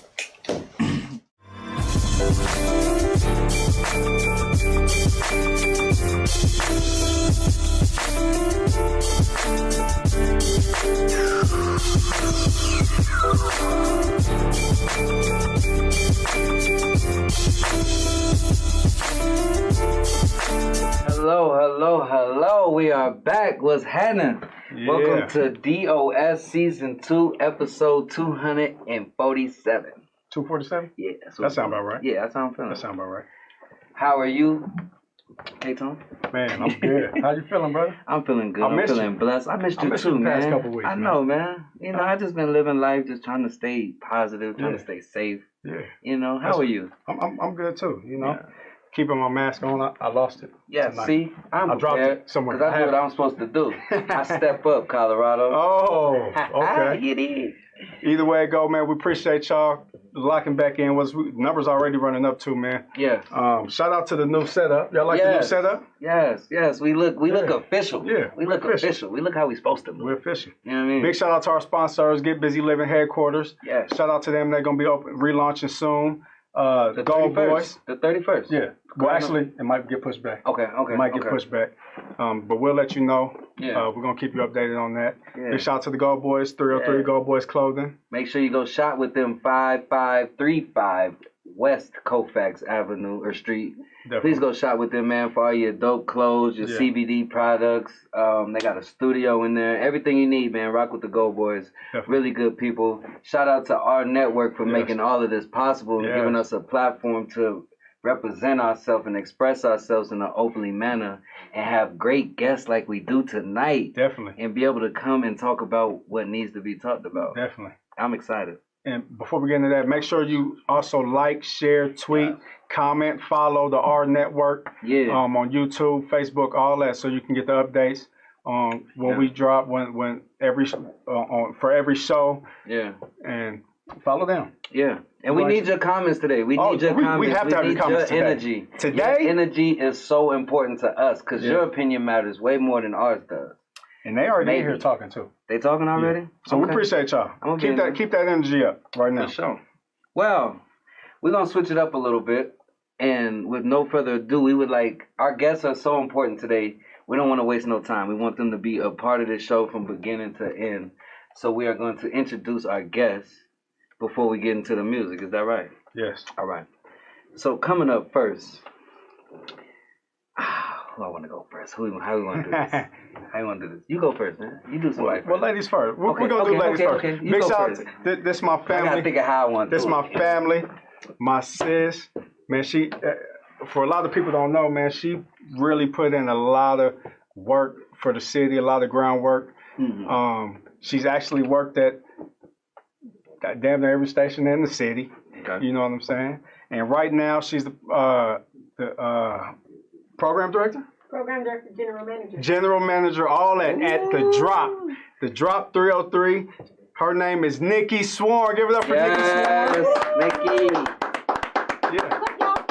Welcome to I'm the sitting in the show, middle. Nikki. Yeah. Welcome to the show. Thank you for Appreciate having you. me. I appreciate it. This is all love. Definitely. I'm really proud of y'all for what you do, Yeah. putting on for the artists. You know, For independent sure. music is really important to me. Yeah. It's important to the Definitely. vibe of the drop. Yeah. We built this station around the people. This is the and we people gonna- station for R&B and hip hop. And we're going to get into that. We're gonna get into We're all gonna that. get into Don't worry about it. Don't worry about You it. never know. You don't plug, you know. Nah, That's we my gonna get all job. So up next, the man that gave me my chance. Okay. You know what I'm saying? That opened that door for me. Yeah. To be the legendary Squizzy Taylor I am would not be possible without I can't even name all the places you've been. I don't want to misspeak. But the legendary, the program director, my boss, Victor Starr, ladies and gentlemen. Yes, indeed. Man. Yes, indeed. Good to have you on the show. What's up? I forgot to say KS 107.5. Victor program Starr. I'm director. sorry. Yeah. Program director. KS 107.5. My Thank bad, you. I my appreciate bad. that. Yeah, my Squizzy. bad, my bad, my Appreciate bad, that. my I bad. think they know where you work. You know. Yeah, I hope so. Yeah, hopefully. Appreciate you guys having me on. Everybody know.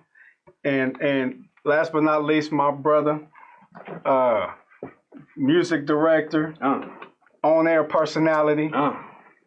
Man, he actually should be running the station right now. Should be program director right now. Yes. My long time co-host and friend, A-Rich, DJ A-Rich, Hot 107.1 FM. This part right here. Hot 107.1 FM. Hello. Richie in the building. Yes, sir. How are y'all feeling today? Blessed. All good. Thanks for having us. Thank you for having us. No problem. Thank y'all for taking the time out to rock with us. Yes. And you know, listen to some artists and give some feedback, some information that I think a lot of people are dying to know or Yeah. just lost and they need to know. You know what I'm Yeah. saying? So I thank all three of y'all for joining us this evening. Yeah. And I think it's gonna be a legendary show. I think you know, you guys are very influential in the city. You know what I mean? You guys do a lot, you know, for the city and for in the broadcast world, and I mean, to even have all you guys in one spot. Yeah. I didn't even know if We didn't think it was gonna happen. Let's be honest. Look, we was like, we were very unsure. Like, how did they go? It's all love here. Yeah. It's all love. It's not.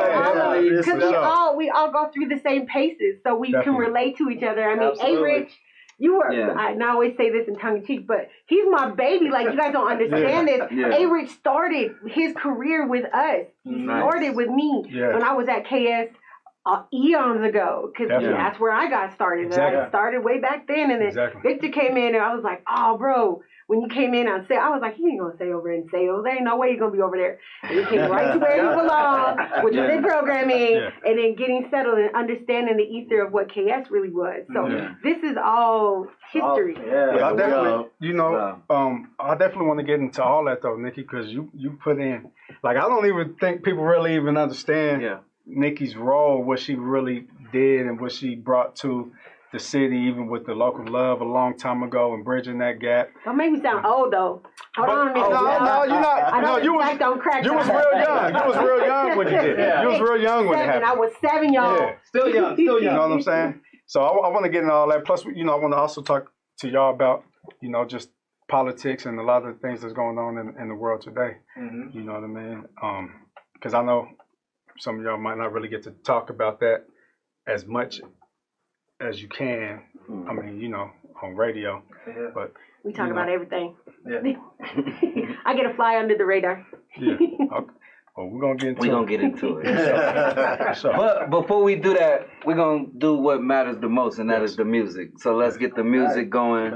We got a lot of artists. So on the show, we try to give the unheard a platform to be heard, and we give our feedback, our honest feedback of maybe what they could need to work on. Do we like it? Do we think it could be beneficial for them? Should they throw it away and never do music again? Whatever that case may be, we try to give them a platform to at least be heard. So if y'all don't mind, we love y'all's feedback. And also, please give your feedback in the comments, because y'all are the most important. So with no further ado, let's get right to it. We're gonna get into it. The first artist coming up, he goes by the name of TG's. The song is called "In My Pock." In My Pock, TG's. In My Pock. Key to the drop. Key to the drop. Clip in my socks. In my pop, key the Glock. In my top, keys to the drop. In my sock, extra clip for the Glock. Extra clip for the Glock. Extra clip for the Glock. In my pop, got the keys to the drop. Got the keys to the drop. I got the keys to the drop. In my sock, extra clip for the Glock. I keep that thing in case they get tipsy. I keep that thing cause what they did to Nipsey. I got it on my waist, that is just in case. I gotta send a nigga all the way to outer space. $500 vase, call that shit a vase. Nigga, I've been the man, bitch, I'm Santa Claus. I don't really rock, but I do my little dance with 3020 stuffed in my fucking pants. Give me the keys to the panorama, because I'm about to do some damage. I give you all that you can manage, but the plugger only speaks Spanish. So that means we need a translator. He give us the stuff, now we get the money later. Fuck a hater, all black, Darth Vader.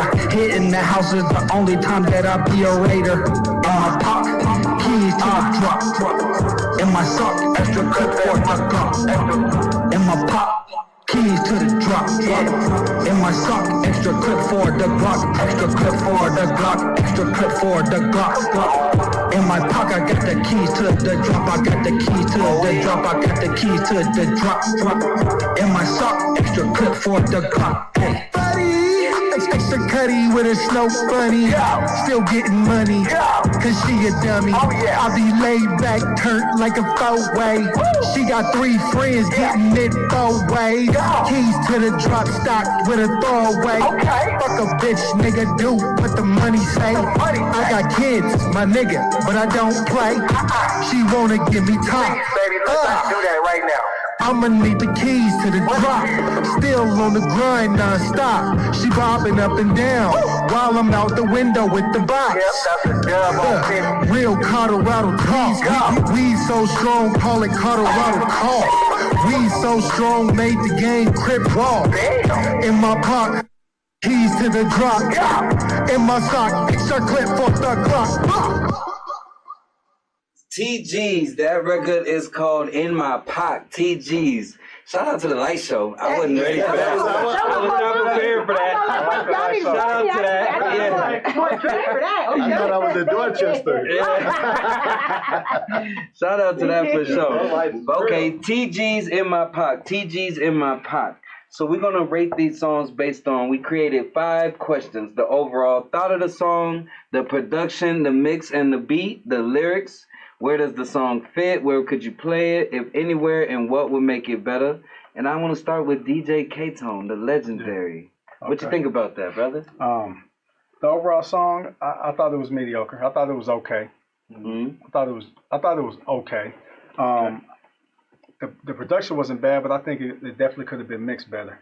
Mm-hmm. I didn't really, I didn't like the mix on the song.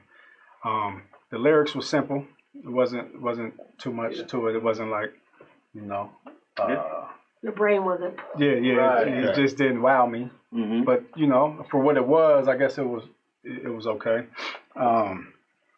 As far as fitting in on the radio, I don't think it does.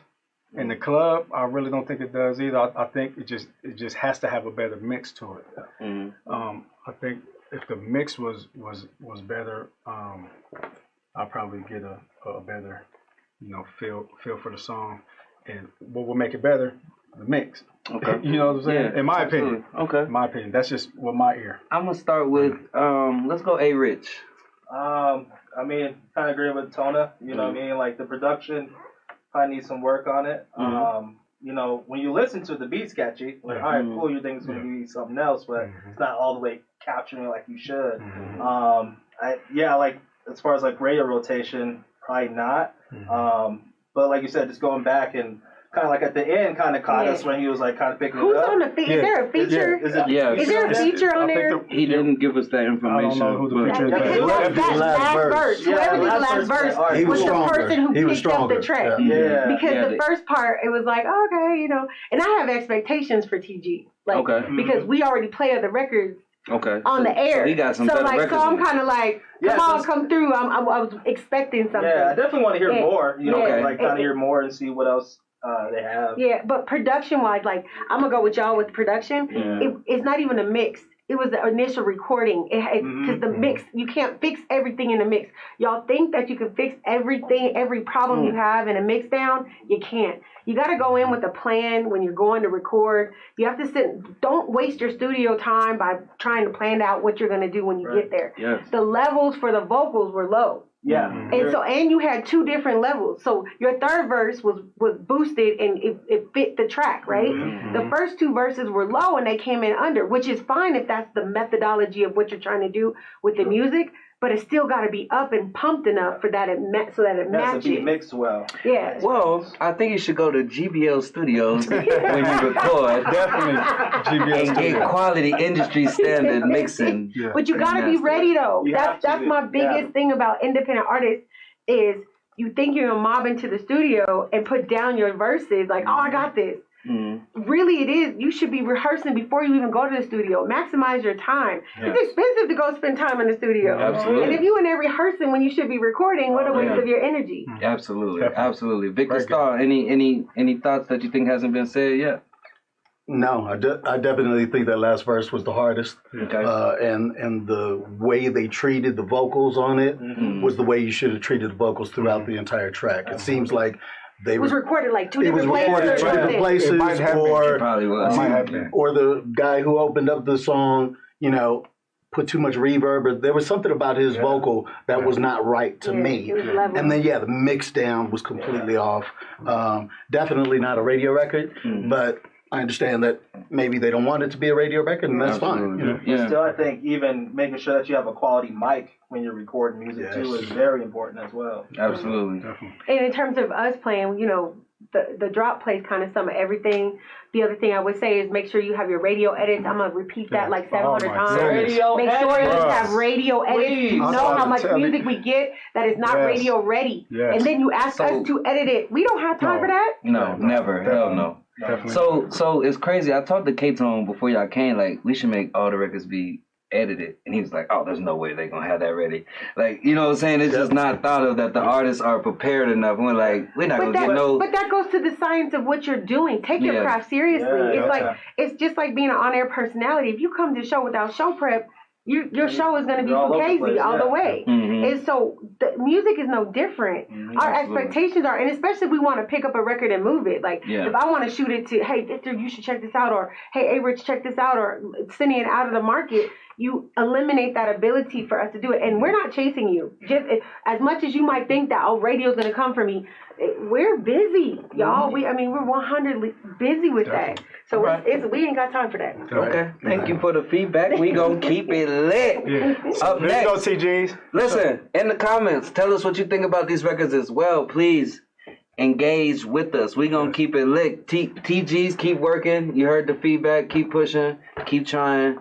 Nigga, let's go. Okay, up next, we got Easy. Easy with a money sign for the S. This record is called 1, 2, 3. Easy. This record is called 1, 2, 3.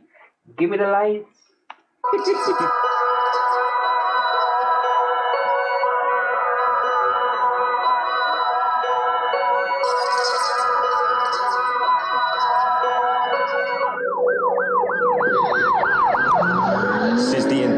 Picking up speed, do it like 1, 2, 3. It's a lot of G's, caught a double G's. Spin about 1, 2, 3. Get it right back, get it like me. It's like 1, 2, 3. Niggas want bread, niggas want beef. Give them like 2, 2, 3. Easy like 1. Hot box dripping with a gun. Drop top shoulda did a hun. Easy like 2. Hot sauce dripping on my shoe. Nigga went to bed and hit snooze. Easy like 3. I ain't doing nothing for the free.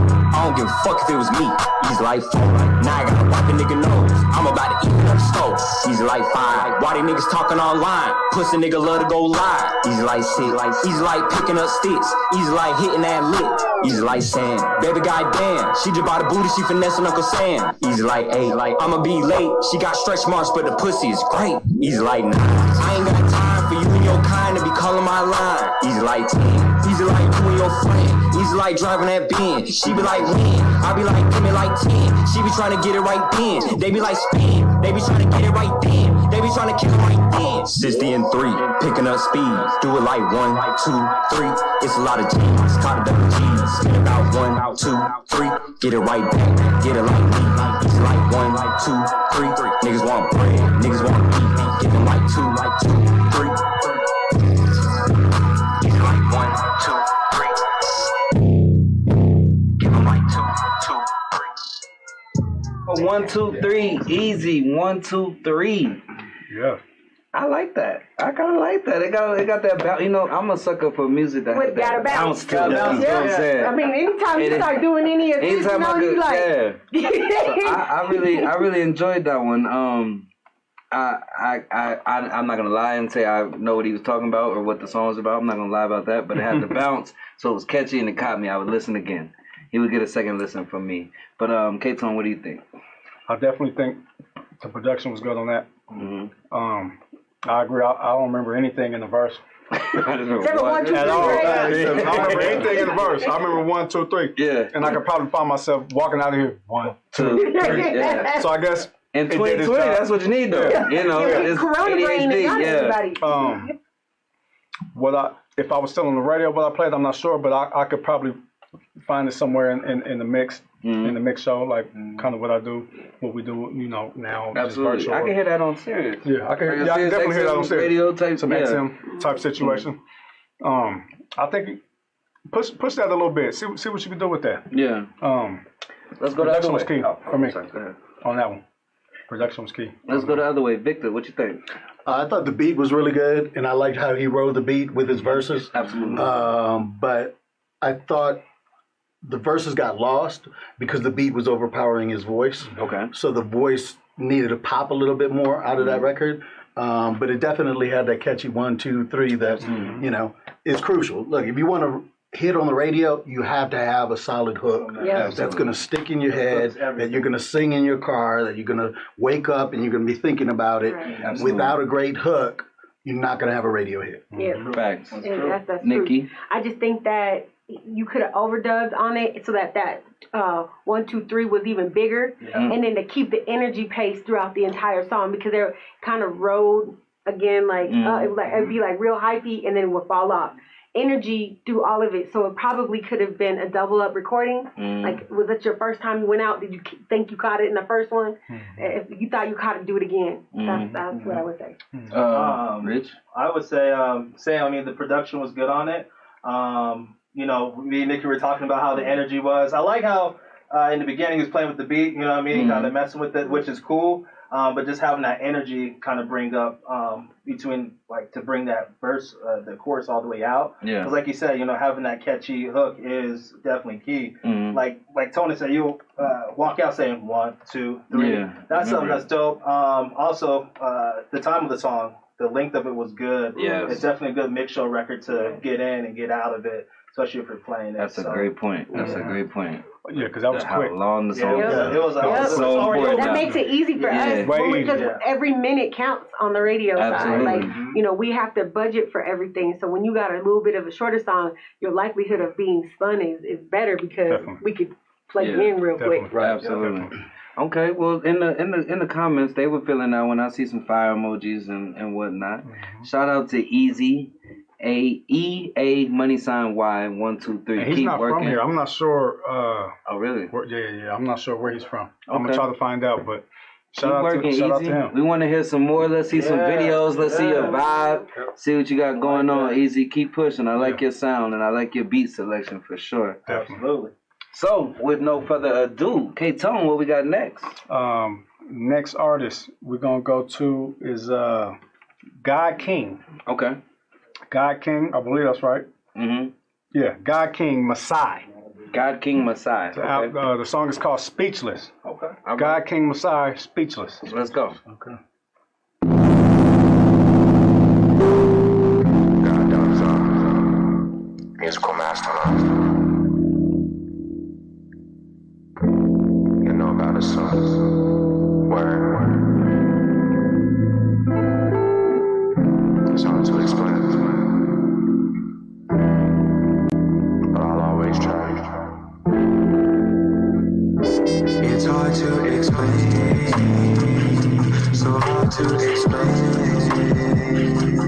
hard to explain. You have to change if you want to make it. You have to change. Can't find words to say. Can't find words to say. You lost your faith. You lost your faith. If you don't pray, sorry to say, nothing can change it. I'm living by the second, not even by the hour. All it takes is 5 of them texting while you driving. You ain't even safe with a Tesla autopilot. Niggas think they flexing, they just testing their robots. It's hard to explain, so hard to explain. It's hard to explain. You have to change if you want to make it. You see, growth ain't rare by time. You can lie back exponentially. Math isn't blind. How you define people switching in the blink of an eye? Caught the lie. You should've known. You didn't try. Caught the now. When you live up to the truth when the power's up. Cause I'ma raise the bar. Nah, I'ma raise it hard. Put your assets in the pot. Sit back and watch it dissolve. Past the age of relay. This ain't no past the baton. It's hard to explain. So hard to explain. It's hard to explain. You have to change if you want to make it. You have to change. Can't find words to say. Can't find words to say. You lost your faith. You lost your faith. If you don't pray, sorry to say, nothing can change it. I'm living by the second, not even by the hour. All it takes is 5 of them texting while you driving. You ain't even safe with a Tesla autopilot.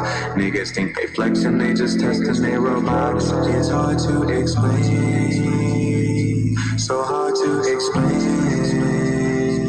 It's hard to explain. You have to change if you want to make it. God, King, Messiah. That record is called Speechless. God, King, Messiah. The record is called Speechless. K-Tone, kick us off. What you think, brother? I was vibing. I was vibing to that. I actually like that. Okay. I was looking at them though, man. You know, we see judge, people. We kind of judge them. I'm like, man, this might be whack. That's what? Don't say that. I'm telling you the truth. He said that. I thought it was gonna be gangster. I didn't think it was gonna. I didn't know. I'm sorry, God, King, Messiah. But I like that. Like I would probably just listen to that on my own. Mm-hmm. I probably wouldn't put it in the mix or it's a vibe. Radio. It's just a vibe type song. Like I would. It might work for go us. Straight It's to like Bella So Fresh. Oh, with Bella, her show. Bella show. On a whole other Definitely. moment. But for a show like that, yeah, that's cool. If you actually listen to what he was saying, he was talking some stuff. Mm-hmm. You know what I'm saying? He was talking some stuff, man. So I mean, I could appreciate the record. Okay. Actually. Nikki, what you think? I think it's a vibe. It was a vibe. It's an ether. I think it's a moment. I liked it. I liked the energy. I love the beat. Like that was that's what captivated me. I felt like it was a moment. It was cool. It would fit for like Bella's So Fresh, or it's like maybe a mellow chill party. Like if you're doing like loungy style or something. If you high as hell. I was trying because I do work in public media. We're supposed to act like we don't do nothing. Right. It's a vibe. It's a vibe. You said a real smooth party. I was like, if anybody paid attention. Mellow party. But I also think that I wonder on the mix if you're mixing your own records. Because sometimes when you mix your own stuff, you can't hear where you need to fix things. I always am going to encourage you to go out and have your records mixed by somebody else who isn't connected to the product. True. Because it would have been nice to have the levels up again on the voice because the music was hot. It came in real hot. And please stop that stuff in the beginning. You earn your way to all the talking in the beginning of the record. We chop that all off on radio. It all goes by. We go straight. Right into it. Go right to the record. Get to the record. You say you earn that talking? Yeah, you earned the talking. Yeah. Like, if you're Drake, if you're Travis Scott, you can talk all you want. Take your time getting it. Go ahead. But if you're a brand new artist, get to the music, get to the singing. Get to the record. I like that. Get to the record because earn your way to the top. Right. We put the music in, and if we can't get to it fast enough, we can't get to the hook, we can't get to the I cut you next. I used to tell artists that all the time. I'm not even listening. I'm done. Yeah. Like You wasted, 20 seconds. You wasted your time. You wasted your time. Sometimes you gotta set the vibe in the mood. Set the vibe. You gotta set where the vibe is set. Let the music and the That's singing. why y'all do That's where that. it needs to go. I always wonder why y'all do that. Yeah, okay, that makes sense. I never knew that. Okay, hey Rich, what you think? I mean, I thought it was a vibe too. I thought it was cool. Like Nikki was saying, just mixing the ad libs and making sure everything blends and the placement's good on it. Mm-hmm. As far as like being on radio rotation, certain shows definitely. I would say it's more like a playlist record. Like if I'm listening to a streaming service, I'm gonna put like in my feel good or mood kind of playlist. Sango type. Yeah. Or an external record that sits on our websites, like something that you would be able to do. True. As, if you like this, you might like this. Yeah. Vic, what you think? I thought the keys were overmodulated. Okay. As soon as it came in, as soon as the record hit, my ears started vibrating, and I was like, "Oh, this doesn't sound good at all." So the keys got to come down. Voice needed to come up. I liked his rap style, like his flow was good, but the singing on the record, I would find somebody that could really sing. Okay. Just my 2 cents. Yeah. Ain't nothing wrong with that. What you think, Squizzy? I thought it was a vibe. Once again, the verses lost me. I like this hook though. His hook was catchy.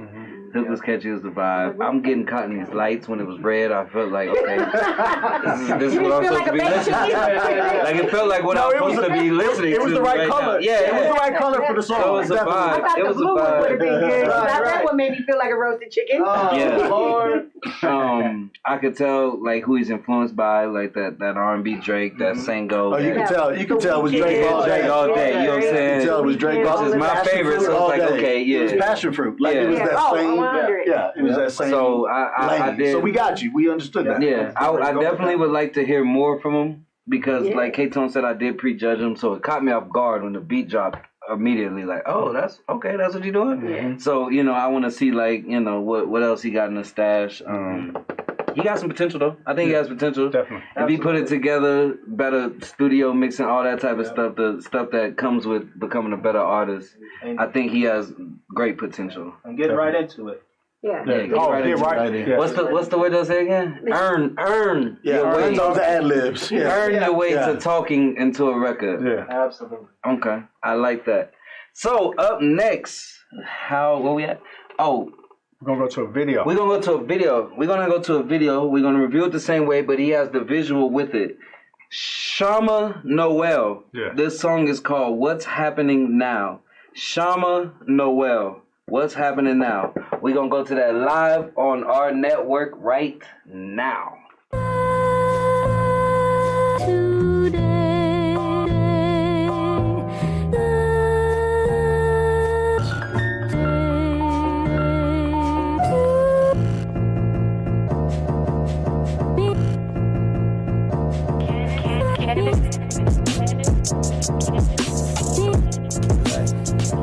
Look,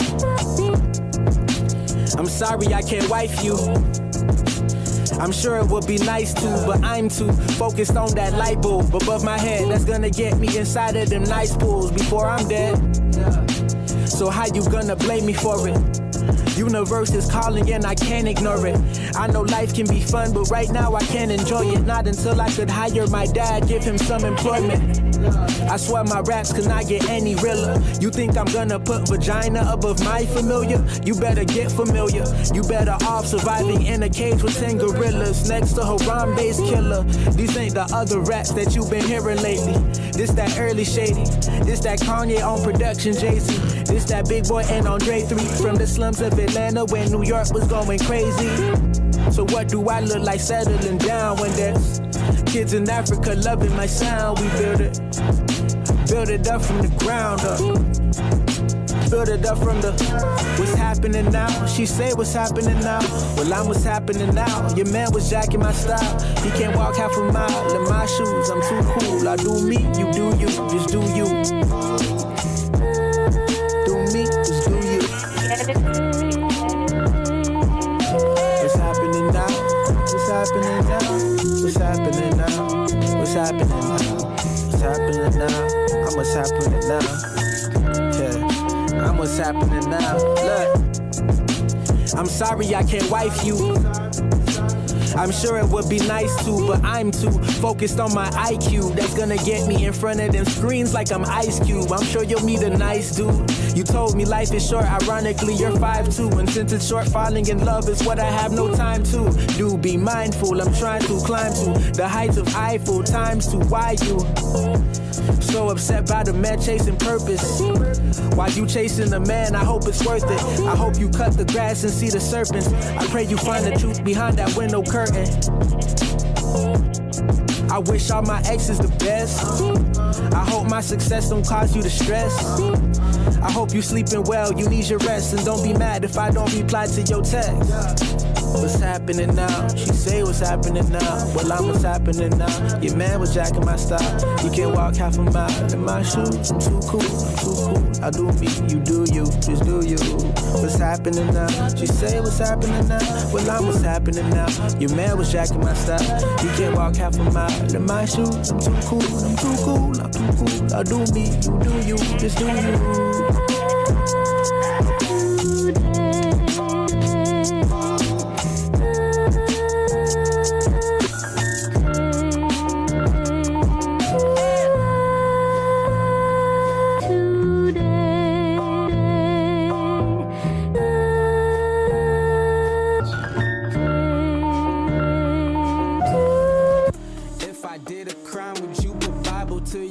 Noel. Shama Noel. That record is called What's Happening Now. Shama Noel. Salute, brother. Yeah. Salute, brother. I like that. I like that. It was a vibe. I love your video, the image you gave us. I'm glad you sent the video with that if we could see what you're coming with, what time you was on. I thought the lyrics was hard. I thought the production. I liked it, bro. I liked it. Yeah. I liked it. That's the type of shit, the type of music I be on. Yeah. I liked it as well. I would definitely listen to it for sure. I would listen to it before anything. Yeah. I could play it. Just kind of just depends on kind of what. Oh yeah, I'll be forgetting that question. Okay. Yeah, I would play it. I would try it at least. See what it does, and I would definitely play it. Just to try to get the message across and do my part and help with. I don't know. With the message. I don't know where he played that at. I feel like it's a song that he gotta. People just have to enjoy and hear that on their time. But I definitely could hear that on XM radio too. Again, I could hear that on XM for sure all day. Okay. I liked it, man. I appreciate the visuals. He wasn't doing too much. He did. Yeah. You know what I'm saying? He was him. You could tell he's comfortable being him. Yeah. I appreciated that. Yeah. Hey, Rich? No, we did A Rich. Big, start it off. I keep trying to best record we've heard so far. Yeah. Hands down. Definitely. Production, mixed down, everything. You could hear the voice. Mm-hmm. There was nothing that was out of whack that was kind of like, oh, why do you put that in there? Mm-hmm. So yeah, the visual was great. Really a lot of potential. You got a lot of potential, man. Keep it up. Let's go A Rich and Nick. Yeah, same. I thought the video quality was key.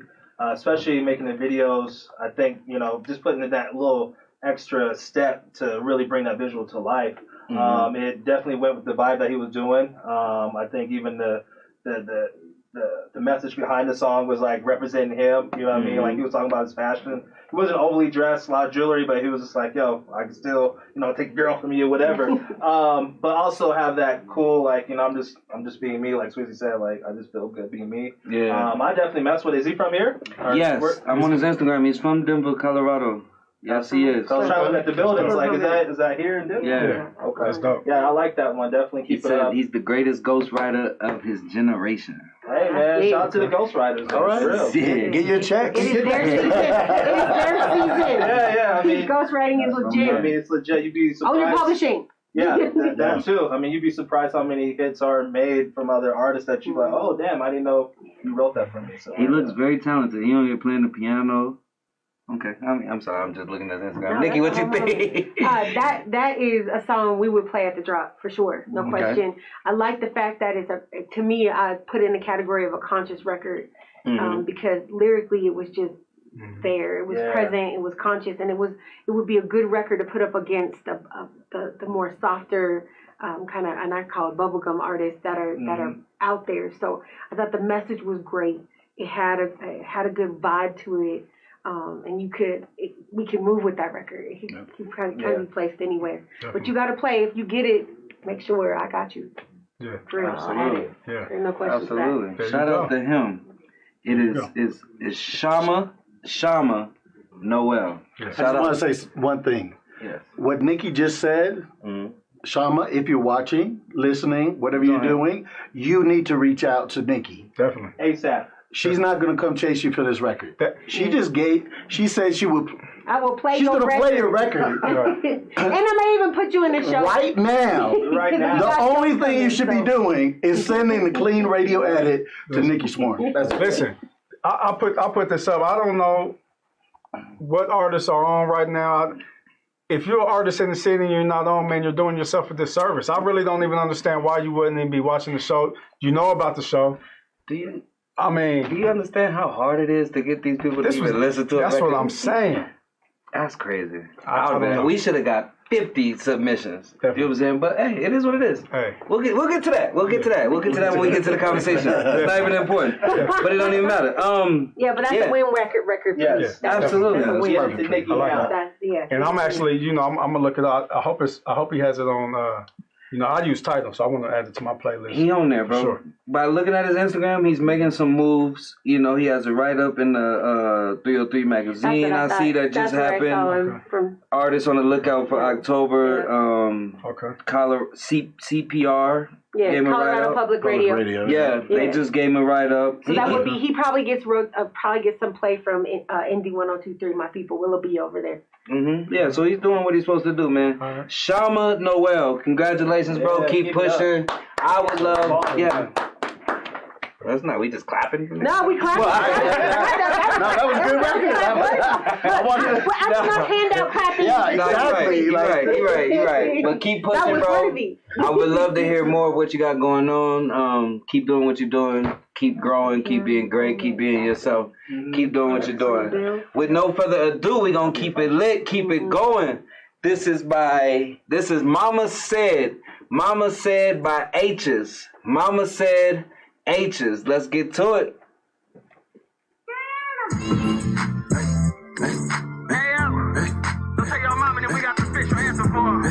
Don't break out the bonnet, brick white arrow with plastic over the furniture. Oh, that shit, Mama say, Mama stop. Oh, my mama know. Mama say, Mama gon' love this for real. Mama say, Mama stop. Hey, what up, me? Mama say, I love you, Mama. I owe a lot to my mama. Yeah. Oh, everything I got to my mama. Probably be dead if it's not for my mama. I learned a lot from my mama. Had the whole city knocking on mama. That shit was over when I dropped that on mamas. I had it popping on mama. Mama told me it don't last though. So you make sure your future better than your past though. Make sure they put you first before you get your last though. Better have a job if you don't have your ass in class though. Mama told me the streets don't love you and they never will. If you don't love them back, then they'll find somebody that will. We high off infatuation and lust. Ashes turn into dust and GoFundMes are replacing the wheels. Mama told me once the system get your ass, you can't run to me. Now me and the judge are sharing custody. Said don't you cry, wipe your eyes and you pick your head up. You gon' play gangster, then you better be tough. That's what my mama said. Mama said, Mama said. Oh my mama, hey, Mama said, Mama said. What she say? Hey, Mama said, Mama said. Oh my mama, hey, Mama said, Mama said. What she say? Hey, be careful when you out there in them streets, boy. Yeah. You playing and you better play for keeps, boy. Yeah. And you know I wish you well, but every time you go to jail, it's like the only time I really get to sleep. Hey, mama told me somebody hit you, better hit their ass back. If not, then I'm beating that ass when you make it back. She said self-respect is the hardest thing to get back, so I don't care if they bigger. You better pick up a bat. Mama told me be kind, but said I ain't raised no bitch. Told me stop all that tattletelling, I ain't raised no snitch. You better wear condoms, cause I ain't raising no kids. I ain't give birth to no players, and I ain't raising no kids. Don't be a fighter, be a lover, boy. And don't be playing with a heart you say you love her, boy. And watch your friends, your enemies is undercover, boy. Just cause y'all call each other bro, don't make y'all brothers, boy. Better be careful who you trust. These hoes will trap you and then put your ass on child support. And I'll be damned if you ain't there to get your child support. And when you die, all the homies that you with yelling gang, they gon' forget you. I speak bad on your name. That's what my mama said. Mama said, Mama said. Hey, Mama said, Mama said. Hey, Mama said, Mama said. Hey, Mama said, Mama said. Hey, be careful when you messing with these hoes, boy. Yeah. Be mindful who you saying is your bros, boy. Cause trust me, over time, they may stab you from behind, so you make sure you never let them get too close, boy. Mama said.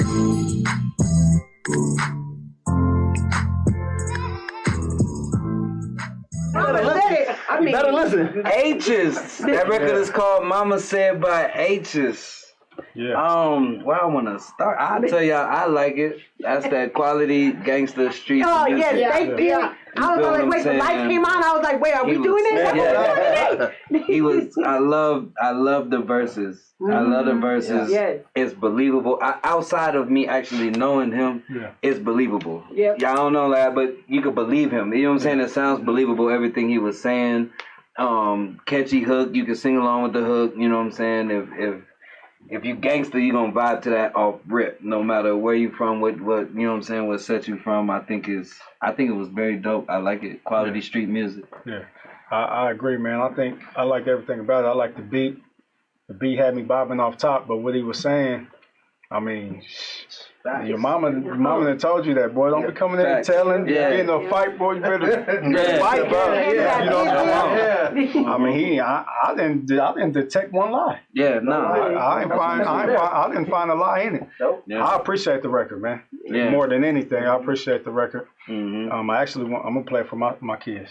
I'm gonna play that for my kids. Listen to this. I wish your kids would. Once a day. I think it's a good record, actually, for sure. I like it. I'm gonna get that in rotation. Let's go, Nikki. Who have I started with? Nikki? Oh, well, you know, I like me a good hood record. I love me a good gangster record. I just do. I was like, oh, is it time? Is it time? I felt like, and the energy was so contagious. It was that's what made it contagious, was the energy on the record. So I got to give you big props for that, because it was consistent throughout the entire song, and the verses was real, and I love that part. And I had a little flashback in here, because I was like, MNLD, wait a minute, hold on, because those are block records that we were working way back in the day, that influence, and it's nice to see that sound still is being here, that it's still being present here in Colorado. So I'm all for it. I love it, and you would get rotation for us too, because I know in the night. In the mixes, we could throw it in the mixes really easily. Okay, who want to go, Vic? We get to play them rough records though. You can. I'm gonna go. I think I went you last night, so let's go Vic, then A-Rich. Okay. Verses were great. The music was good. The hook, to me, could have used a little more thought. Okay. Because you put so much energy and so many lyrics into your verses. It kind of fell off when it came to the hooks to me. Okay. And as a radio programmer, that's what I listen for. Yeah. What's the thing that's going to get me? That's the call out. Yeah. Because this is a good time to bring it up. So we do call out research on your records if you get in rotation, and it's 10 seconds, and it's the hook of the song. So if you have a really super strong hook that's catchy, people say, "Oh, I love this record," and score high. If you don't, then you're gonna end up on the lower end of the scale, and you might you'll be in a rotation for 6 weeks and you're gone. So you gotta make sure that your hooks are strong. That's the one thing about that song. I wish the hook was strong. They could have like doubled up on that portion of it, and then developed the hook. Yes, just put more time and energy into the hook, and it would have been a lot stronger. To me. You needed the other piece that came after Mama Said. That's the part in order to bring your hook back around for your duplication. Exactly. Yeah, no, I agree with that, having that stronger hook. And, I can hear that on satellite radio, like Hip Hop Nation. I mean, for me, somebody who's had, a mom tell me all those things in my life, watch out, don't do this, do that. It was super relatable. So I'm like, all right, cool, I can vibe with this, Other than that, love the production on it. I thought it was cool. Just working on those hooks. I mean, other than that, it was cool. I like the hook. That's crazy. It's not that. I'm just saying for radio. That we don't. I'm saying for KS 107.5. Absolutely. If you put a little more time and energy into that hook, it'll give that song a little bit more legs. That's all I'm saying. So I thought personally the hook was so simple, as in like the real rappers. Like I want you to focus on the verses. Their hooks are always simple. Right. Yeah. You know what I'm saying? So it was like, I don't want you to care about this hook. Listen to what I'm saying, type thing. And I think that's the vibe. But I understand what y'all are saying. But to get to that next level, you need the hook. If you want somebody to bump you in the car, driving down Colfax, for sure, the record's perfect. Right. Yeah. if you want to get rotation on KS 107.5 or a mainstream radio station, you got to spend more time on that hook. Because the hook's sketchy. It's the hook's there, but just to situate and bring it out. Development. That's all. Because the verses were so good. You wanted the hook to complement the verses. That's all I'm saying. And the simplistic hook is okay, but you just have to. It was like an unfinished thought. That's all it was. That's it's right there. Like if you just had like it was like right there. It's like an AB, like it just needed more. Because now I'm gonna use a radio term that most people don't know, but then you're kind of creating like a donut, where you're coming back around. So you got this meaty verse, you got this thing, and then you got this other piece that comes back around. Okay. I loved it though. I messed with it. So I want to restate something that was said in case the artist didn't hear that. The call out.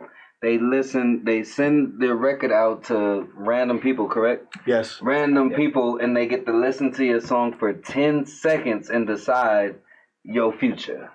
And decide if it's the song's future. It's the song, yes, at some point.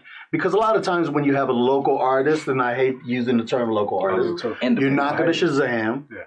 You're not going to show up on there. You're not going to show up top 50 in streaming, which are things that we do look at when it comes to rotations. So I will pull up tomorrow morning, first thing as soon as I get into the office. Shazam gets pulled up, and I start plugging into my algorithm. Don't go too deep. Don't go too deep. We'll get there. We'll get there, people. We'll get there. Don't change the channel. We'll get there. That can actually be the first thing we come back to. We'll come back to that. Okay. Up next, help me. Last, you do it. Last one. We're gonna go to another video. He goes by the name of V-Tunes. He had some very good records on here. Shout out V-Tunes. I like what he's giving us. V-Tunes. This record is called False Perceptions. Gonna go to the video, False Perceptions, V-Tunes on Digital Online Showcase right now. Get it!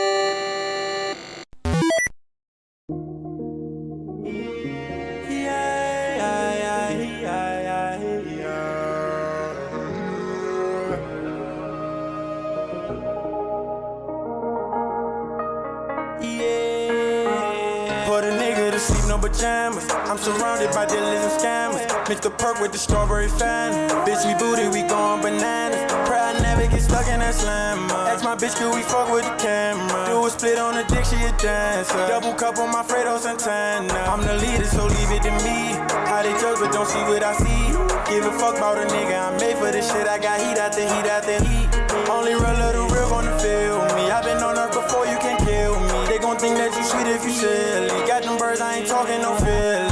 Drippin' design from hitting my feet. Running the game, I ain't talking no cleat. She wanna fuck every day of the week. Niggas was lacking, so we did it sweet. I just ask y'all to forgive all my sins. Even though I'ma still do it again. Like throwing punches, got hit in the chain. You can drown in this drip, I just hope you can swim. Pass me the funnel and sheets. I pull up, they saying I read. Get out if you can't take the heat. One cancer can cause a disease. So I'm on my Q's and my P's. Some shit I did still can't believe.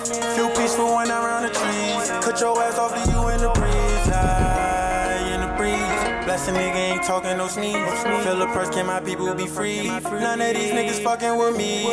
For so long I've been ducking the streets. But man, that's just the blood that I bleed. My OG always said keep it G. Ain't nobody out here that I need. Some people might say that I'm shy, but you can get hit with that fire. Yeah, you can get put in the sky. Yeah, my body run like a machine. It's trying to collect all the green. These niggas don't know what I mean. Yeah, it's summer but still gonna snow. Yeah, I got to work for the low. I did shit nobody should know. Yeah, I'm trying to get back on my team. I'm trying to get back on my team. I'm trying to get back on my team.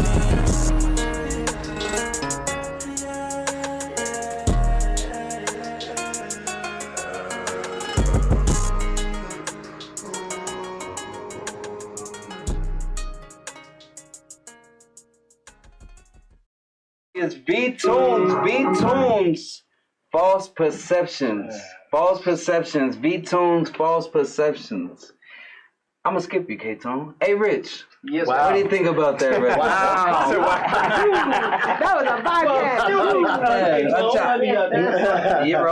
No, I like the record. I thought it had a nice little vibe to it. I definitely like the visual. I thought it had a creative side. I like how he highlighted Denver, where he's from. I definitely would love to hear it again to kind of hear more of the lyrics, kind of hear how it was. But I thought it was a solid record. Can I hear it in a rotation? Probably like in a mix show, or another like kind of a feel good playlist. If I'm like vibing out or just rolling. But overall, I like the record for sure. Okay, let's go down the line. Nikki, what you got? I liked it. I loved the visual. I thought the visual was it was so really nice to see. Yeah, it was really, really well done, really well crafted, and I love all the pieces of Colorado. It made it feel like home. And that helped connect the music to the. I don't know if it would have been the same vibe if we didn't see the video with the song. Because the other thing is that the pacing for that makes it hard for us to add because tempo sometimes matters. Tempo matters a lot actually, and so the tempo is a little bit hard to because it's not quite a 3. But it's not quite a 2. It's kind of like in between. And those records are really hard to place sometimes. But I liked it, and I thought that it might work for us in like the midnight snack, our midnight to 3 a.m. show with Mailman. So I would say send the record. I would want to hear that, and I would want to sit down with Mailman and see if he could work around that record. I liked it though. Victor, what you think? I thought it was really good. The visual was incredible. Production-wise, it was great. I just didn't hear a radio hook. Didn't hear anything that stood out that I would repeat and say, "Oh, this is the hook of the record." But your flow is great. Your look is great. Like you got a lot of really good pieces there. But as far as a radio hit, I wouldn't call that a radio hit. But definitely a great video. Yeah, I want to add that he has awesome visuals. He sends a video. This is probably the 5th video we've seen from him, and they're all dope. Really? All of them are very dope. His locations are dope. His look is dope. His sound is dope. You know what I'm saying? I don't think this is his best record. It sucks that y'all don't have to hear. I think he has better records that I wish I would have heard. But I think this is still a good record. But he's very consistent. You know what I'm saying? If I can give him some flowers. Very consistent. Everything we've heard from him since the beginning is like, okay, this might not be the one, but this is dope. Then he sends us the one. It's like, okay, this is hard. Then he sends us this one. It's like, all right, this is cool. I still, you know what I'm saying? Like, if he got an album, his album's about to be an album cover. Yeah. So it's like in the middle of the album. Absolutely. So like you're like, this is just to get you through to the end of the album. Absolutely. You know what I'm saying? So he's very consistent. I like V-Tunes. I like V-Tunes a lot. Finish your music though. I just think he sounds more up to date. His music sounds just up to date right now. Of the sound right now. What's going on? I thought it was okay. Like you said, I definitely heard. I think the record we had a couple weeks ago was better than this one. But I mean, I the fact that he keeping them coming. He's consistent for sure. Well, and that's key. That's key.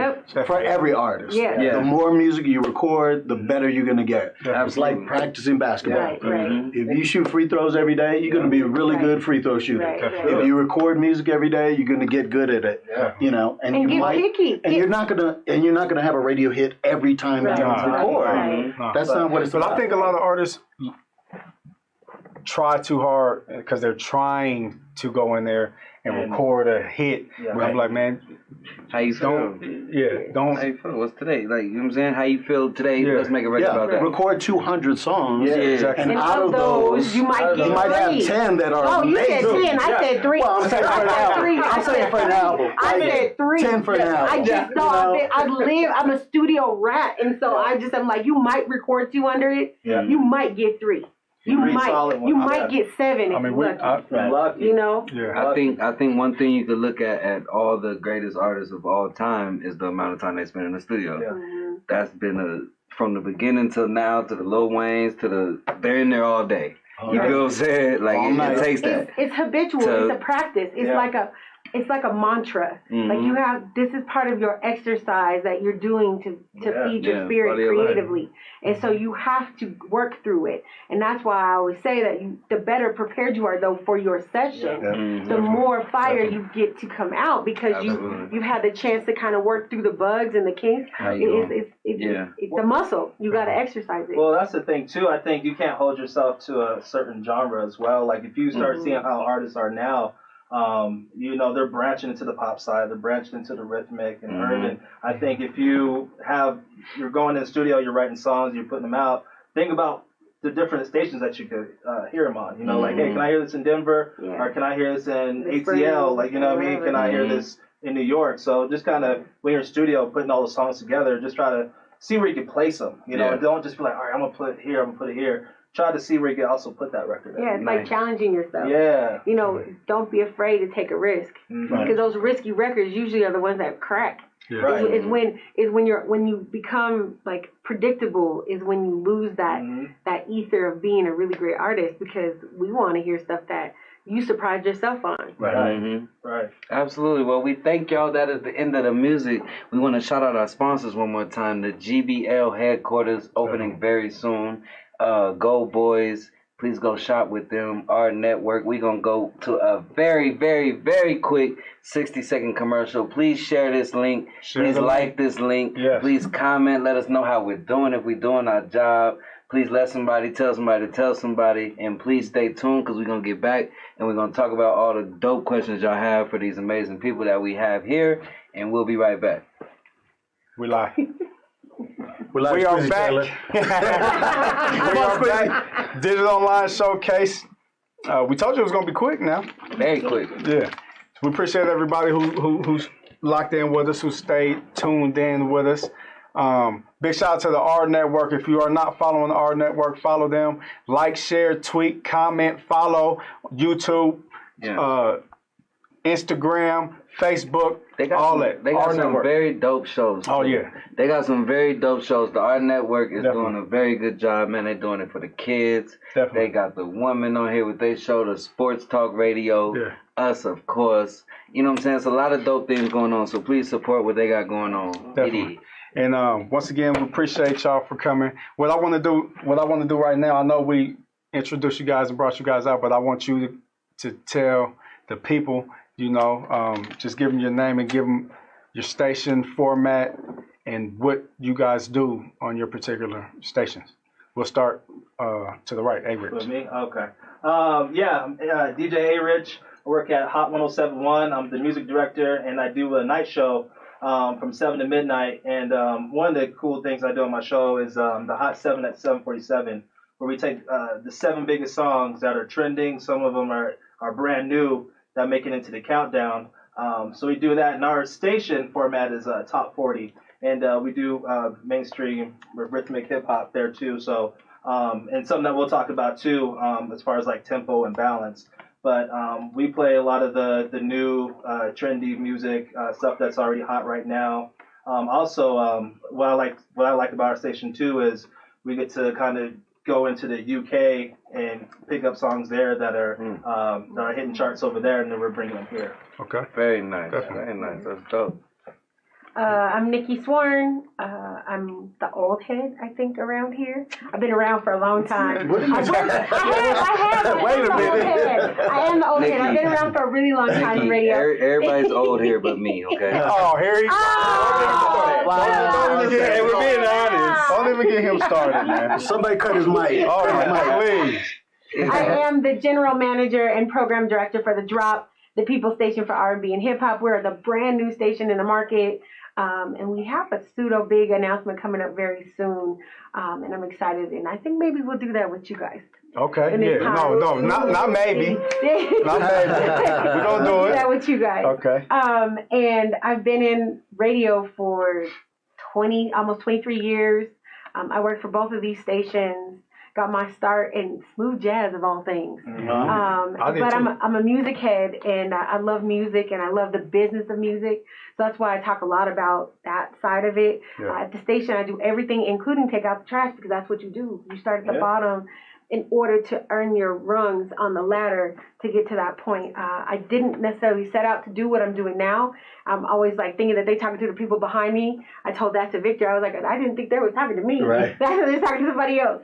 But the independent movement, the independent artist is my whole heart. So when you guys create your music and you're doing what you do, it is very important to me that we support you, that you have a place where your voice can be heard.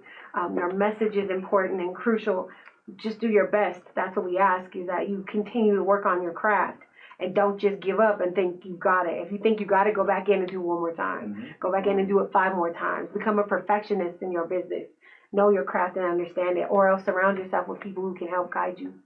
Nice. And I would also say understand the business of music. I said that. But I really want to emphasize that piece of it, understanding that it is a business. And there are a lot of things that go into it. It's not just recording on your laptop and you're going to get $1 million contract from Interscope Records. Like, you need to know the back end of it and how you approach people and how you do your business. So I'm Victor Starr. Yeah, read. Y'all, I know reading is fundamental. I will say that too. Read everything you can get your hands on. There's so much free information out there. Yes. Not all of it is good, so be deciphering on that. Yes. And ask questions. There's so many times I'll sit with an artist, they won't ask any question. Anyway, without further ado, stay on point. Sorry. We keep going. Radio people, You're on the air, and so am I. I'm on the air as America Jones. Yes. Sorry, America Jones, 10 a.m. to 3 p.m. on the drop, the People Station for R&B and hip hop. Forgot that part. I'm a job too. See, I told you I do everything. You want to do anything else? No, I think I'm good. I took the trash out already. You want to mix? No, I just introduce yourself. I'm Victor Starr. I'm the program director for KS 107.5 here in Denver. Been here about 5 years, and yes, I take out the trash. I drive the station vehicle to promotions. I put together community events. When we were able to do Summer Jam again, I put that together, Snow Show, everything else. And basically, a program director is responsible for everything that comes through the speakers. So music, the imaging, so the station voice in between there, I write all that. The dumb things our jocks say. Yeah, coaching the jocks and hoping they do the right thing. Squizzy Taylor. Squizzy works for KS 107.5, and before COVID hit, we had several instances. I was the best employee. I am the best. You see all this gray? You see all this gray? All this gray is because Squizzy Taylor works for me. Bring a little spice. Yeah, a little spice. Personality. A little extra. Nice. Okay, so my first question to y'all is: we just listened to all these amazing artists. My question, y'all kind of answered, but I want to get it out the way because y'all gonna keep going back to it. But how do you guys evaluate an artist's song and see if it will be fitting or qualifying to possibly be on the radio? My biggest thing is you've got to go between Drake and Rihanna. Yeah. Post Malone and Chris Brown. Mm-hmm. If your record does not sound as good as theirs, and you're going to say, well, wait a minute, they're spending $100,000 to produce a record. 400,000. Yeah. 400,000, $500,000, 3 million, whatever the number is. Mm-hmm. But that's where you're going to go in between. And if your sound quality is not up to that level, it doesn't belong on the radio. Right. And that's not to say you can't make music. You have SoundCloud, you have YouTube, you have all these different avenues where you can go and build a fan base. And so many artists have done that. So radio is key to reaching the masses, millions and millions and millions of impressions, but you can build a music career without the radio station. But the biggest thing to me is production has to be on point. Definitely. You have to have a hook, and you need to know how to work in the business. You need to be able to call up and say, Nikki, can I get a music meeting with you? I want to play you my new project. 9 times out of 10, we're going to say yes. Because we want you to succeed. And a lot of times what comes out of that music meeting is the direction you need to go to the next step. Absolutely. Because you might be really good at rapping, but you can't write a hook to save your life. Right. So we might say, hey, this person really can do a great hook. Maybe you have her or him put a hook together for you. So a lot of times it's connecting the dots and really trying to figure things out. And like Nikki said, ask questions. Yeah. So if you're like, hey, why don't you like my record? I'm going to tell you. I don't like it because. But be ready to accept criticism because that's how you get better at things. Right. You know, when I first started programming radio stations, they weren't outstanding. And yeah, I would have other program directors listen. What can I do better? What am I missing? What's a missing component that could get me to that next level? And that's just how you get better. Nice. Nikki, I want to ask you the same question. Well, I would just say, like, you know, it's all about your effort. And the effort, like, what you do in the studio is probably only about 20% of what this overall business is. The other 80% is the business itself. So many artists don't like the business of music. And it's difficult for them. But you have to understand, because as soon as you enter into a contractual obligation, you can get took, like, easily. Because everything seems all glittery and shiny. Like, oh, we're going to give you this and this. The contracts are written to be confusing on purpose so that you cough up your rights. They want to take as much as they can from you in that vein. But it's frustrating, and I'll be honest with you all. It's frustrating for me because I will have office hours and I'll be like, look, you know what? I'm in my office. You can come by, make an appointment. I'm in my office this day and this day from this time to this time. And no one takes advantage of it. But then you turn around and you criticize what we do. That is very, it's to be honest with you, it's disrespectful because we're telling you how to get in touch with us. We're telling you to send us your records. And then A, we don't get them. And then B, it's like, well, I didn't get played. And so now I have an attitude. You have to own your part of that process. You have to own the steps and the rungs that you have to go through. Nobody went from A to Z in 5 seconds. Even those artists that might perpetrate like they did, they really didn't. It took years of development. And making sure you have the right players around you, because you'll hit a plateau. And at some point, like as a former artist manager, you're going to hand off the artist to somebody else who could take them to the next level. And as an artist manager, you can't be, it's not personal. This is business. You want that artist to move forward and be a big time person. And we want the same for you. We don't want to tell you your record stinks. I hate that part. I hate that. I don't like that. But we also owe it to you to tell you the truth, and don't think because we said the truth that we're hating on you, because that's not what it is.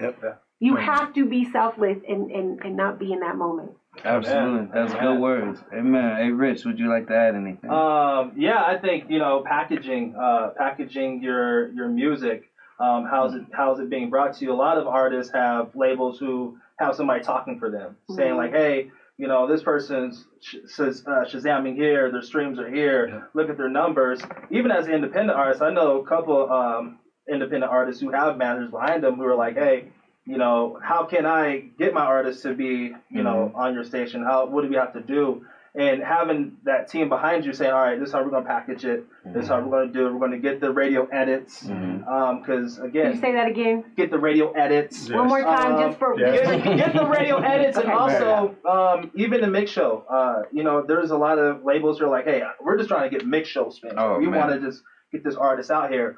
You know, if you don't have an intro to your record, I can't, you know, you're trying to mix into it as a train wreck. So just making sure that's packaged up right, and having the right players behind you.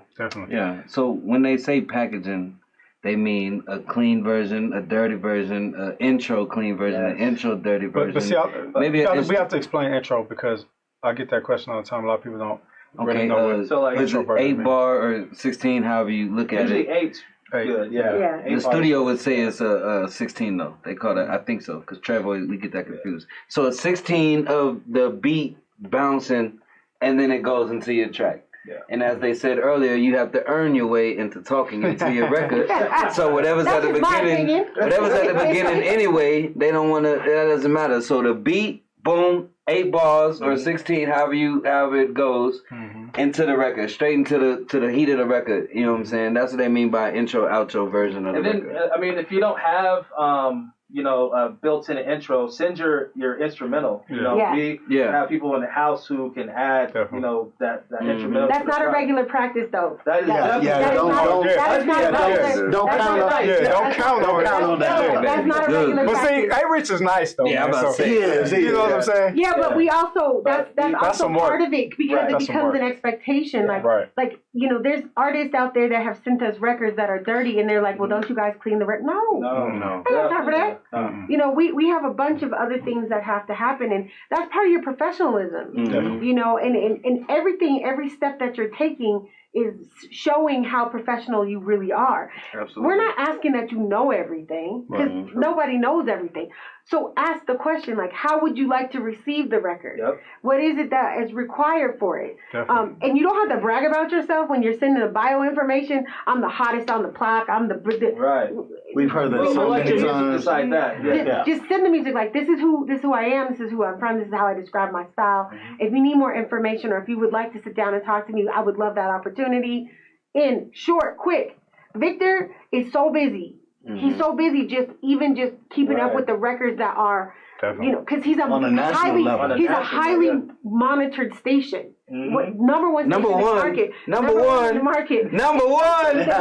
Yeah. So his time is tight. Mine is tight only because I do 800,000 things in a day. But our ability to play more independence is wider. But it doesn't mean that we're less picky. We want to have the complementary record, just like what Victor said. We want you to fit between Rihanna and Drake. We want you to fit between Post Malone and Childish Gambino. We want that to happen. And there's a lot of, we play artists every hour in rotation, independent artists. And one important thing I'll tell you too is when you're sending your music to program directors or music directors like myself, send your WAV files. You know, we want to really hear the quality of your song. You know, when you're mixing MP3s, it's cool, a high-level MP3, but a lot of times you want to make sure that you have a WAV file, because if it's an MP3, you're not going to be able to hear it. And like you said, the MP3 is compressed. So technically what you're getting with the WAV file, you know that's a raw file. So when you send us an MP3, we'll take an MP3 because of the system that we have, but the preference is to have a WAV file, because that's the highest level recording that you can receive. As soon as you put it into an MP3, you're getting compression and you lose sound quality. So if you already are on a bad recording and your levels already, it's like 10 times worse. And we're all like, ooh, nails on the chalkboard. And most of the time, a WAV file you're going to have to do through WeTransfer or Dropbox. It's not going to attach to your email. I didn't know that. I didn't know that. We use WAV files for shows. I didn't know the radio. We prefer it. It's easier. I mean, we can convert to a WAV, but it does lose some sound quality. And for us too, in the system, because I think you're on Wide Orbit, aren't you? So are you on Wide? So for us, it's an easier ingestion point. It just makes it a little bit easier. It keeps our files really clean.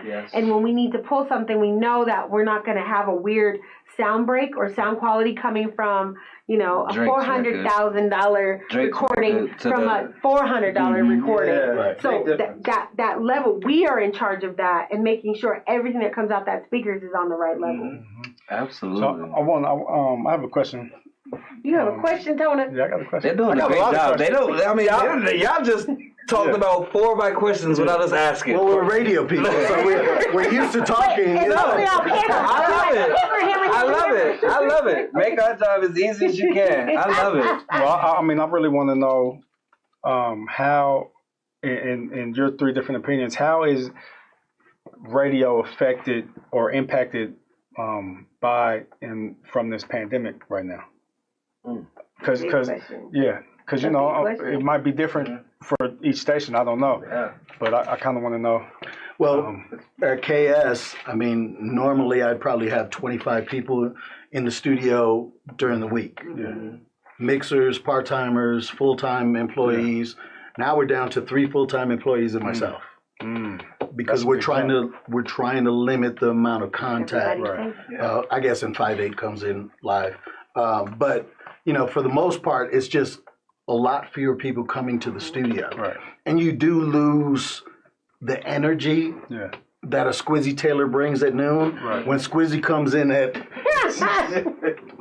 Lord have mercy. I'm sorry. What did I do to myself? You did that. I did it to myself. I know I did it to myself. I know. It was here. It is now here. I know. Keep on. But yeah, so having him come in at 11:30, and all of a sudden the energy bounces up. You know, 5/8 comes at 4 o'clock. The energy bounces up. Just having that traffic of people, you know, creative people who are listening to music. I mean, Squizzy will still text me, "Hey, did you hear this record? This record's fire." just having that interaction, it is missing, you know. And then obviously we can't do concerts, can't do Nuggets games, can't do. I mean, the only thing we're able to do right now is voter registration, you know, and even that, you know, we're masked up, we're trying to be safe and not have a lot of contact with the public. Just what you're saying, that two-part question. So you got. Does that affect? We got to remember both pieces. Right. I mean, it's really easy. But does that ultimately affect advertisements and sponsorships as well for you? Huge impact. For because them. a lot of people. For them more. A lot of people pulled their advertising because they couldn't have their stores open. They couldn't have their restaurants open. They couldn't have, you know. It's been coming back a little bit, but definitely not at the level it was previously. You know, and since we're not able to be out in the public and promoting the way we used to, because we're not trying to draw crowds. I heard that Mayor Hancock is saying no more than 5 people. You know, starting on Monday. I mean, we're literally doing drive-through. You know, we did drive-through voter registration yesterday. Mayor's events that we've been doing with them. You know, it's drive-through, pick up boxes of food and stuff if you're hungry, and feed your family. But other than that, you know, it's not the hugging on everybody and let's go party and on the weekend and that sort of thing. So yeah, it's very different for us. Okay. Well, you said not really you guys, Nikki. So No, I just said that there's aspects of, because I'm public media, so our ownership of our station isn't based on commercial inventory. How it works is the people own the station. So we get our money from y'all. You donate, we raise money that way. We are a grant-based radio entity, and so we saw two things converge in our universe. Like we saw the Black Lives Matter piece, and we saw COVID-19 kind of smash into each other and become equal. Because at one point it was like, oh my gosh, COVID, we're losing some businesses, some localized businesses like Dunbar's and things like that, where we have great relationships. But then on the other side, we had this rallying cry around Black Lives Matter and being a station that could reflect that entity, because we are that station, because we're a public entity. I think from a human capital standpoint, it definitely is a lot of jockeying around who can be at the station when, how long can they be there. And I've never cleaned anything so much in my life. I am like I have now what I'm calling COVID hands, because they have no skin on them. And because we have to disinfect our studios.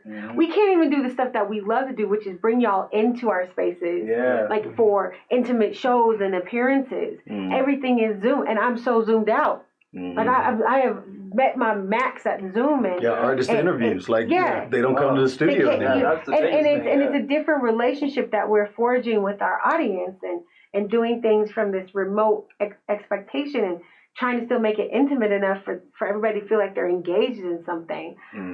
So I think that's part of it. But on the flip side for us, it's been this movement time. Again, you know, the Black Lives Matter movement really kind of outpushed what was happening with COVID. It just now it's just we can't be like this to each other on a daily basis. Limitation there. I would say for me, for Hot 107.1, it was a big adjustment from, you know, being live in the studio to even watching, you know, my fellow broadcasters on TV, like, hey, we're doing the weather in my room. So making that transition to doing my show from the house was like, all right, like I want to have that feel like I'm in the studio, but I also have to be real and be like, hey, I'm stuck at home just like you are. You know what I mean? So, and then being able to have the ability to go back into the studios, but also, you know, cleaning. You know, it was kind of weird at first because you're like, well, I don't know, you already use the microphones. Everybody was gloved up at that but, point. you know, having a good management team, making sure that we have, you know, the mic covers, making sure we have Clorox wipes. And also, I think for our advertising, we were able to communicate in a different way. You know, I think we were able to make sure to tap in with a lot of local businesses and people who are actually kind of struggling through that, who didn't have that major advertising dollar. So we got creative and did other ways to make sure we did that. I mean, even doing events, I mean, it's still, you know, you're masked up, you know, it's very limited. You can't, there's so many rules going into it, but at the same time, seeing how it's changed, you know, it kind of opened up some different things of, you know, maybe we should, you know, approach our advertisers like that, be more local here. be a part of this rally. But you know, radio's definitely changed in that aspect.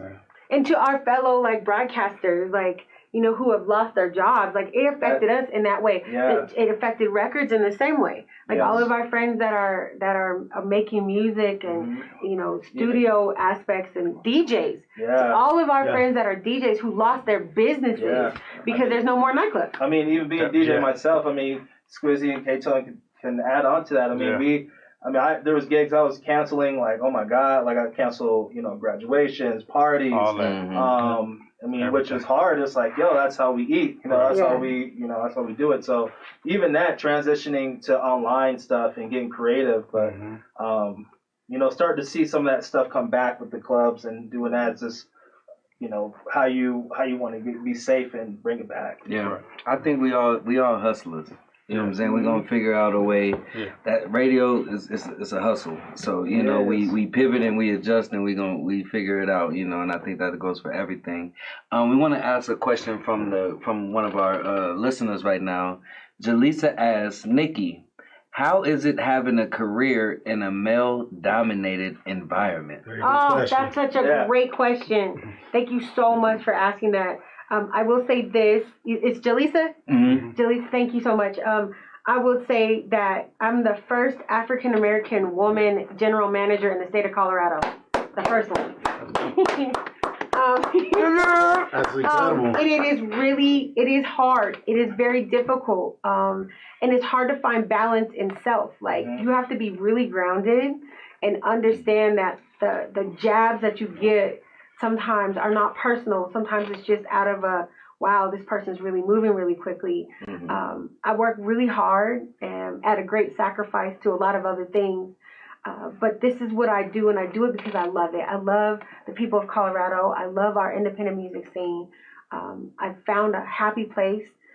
I work really closely with my mentors. I still have mentors to this day because that mentorship piece allows you to be able to unburden yourself. You can't carry around all this luggage. You know, we got all this baggage as the people, and it's really hard to do that. And in a male-dominated world, I already know when I walk in the room and it's all men, what they're already thinking. How did she get here? What is it?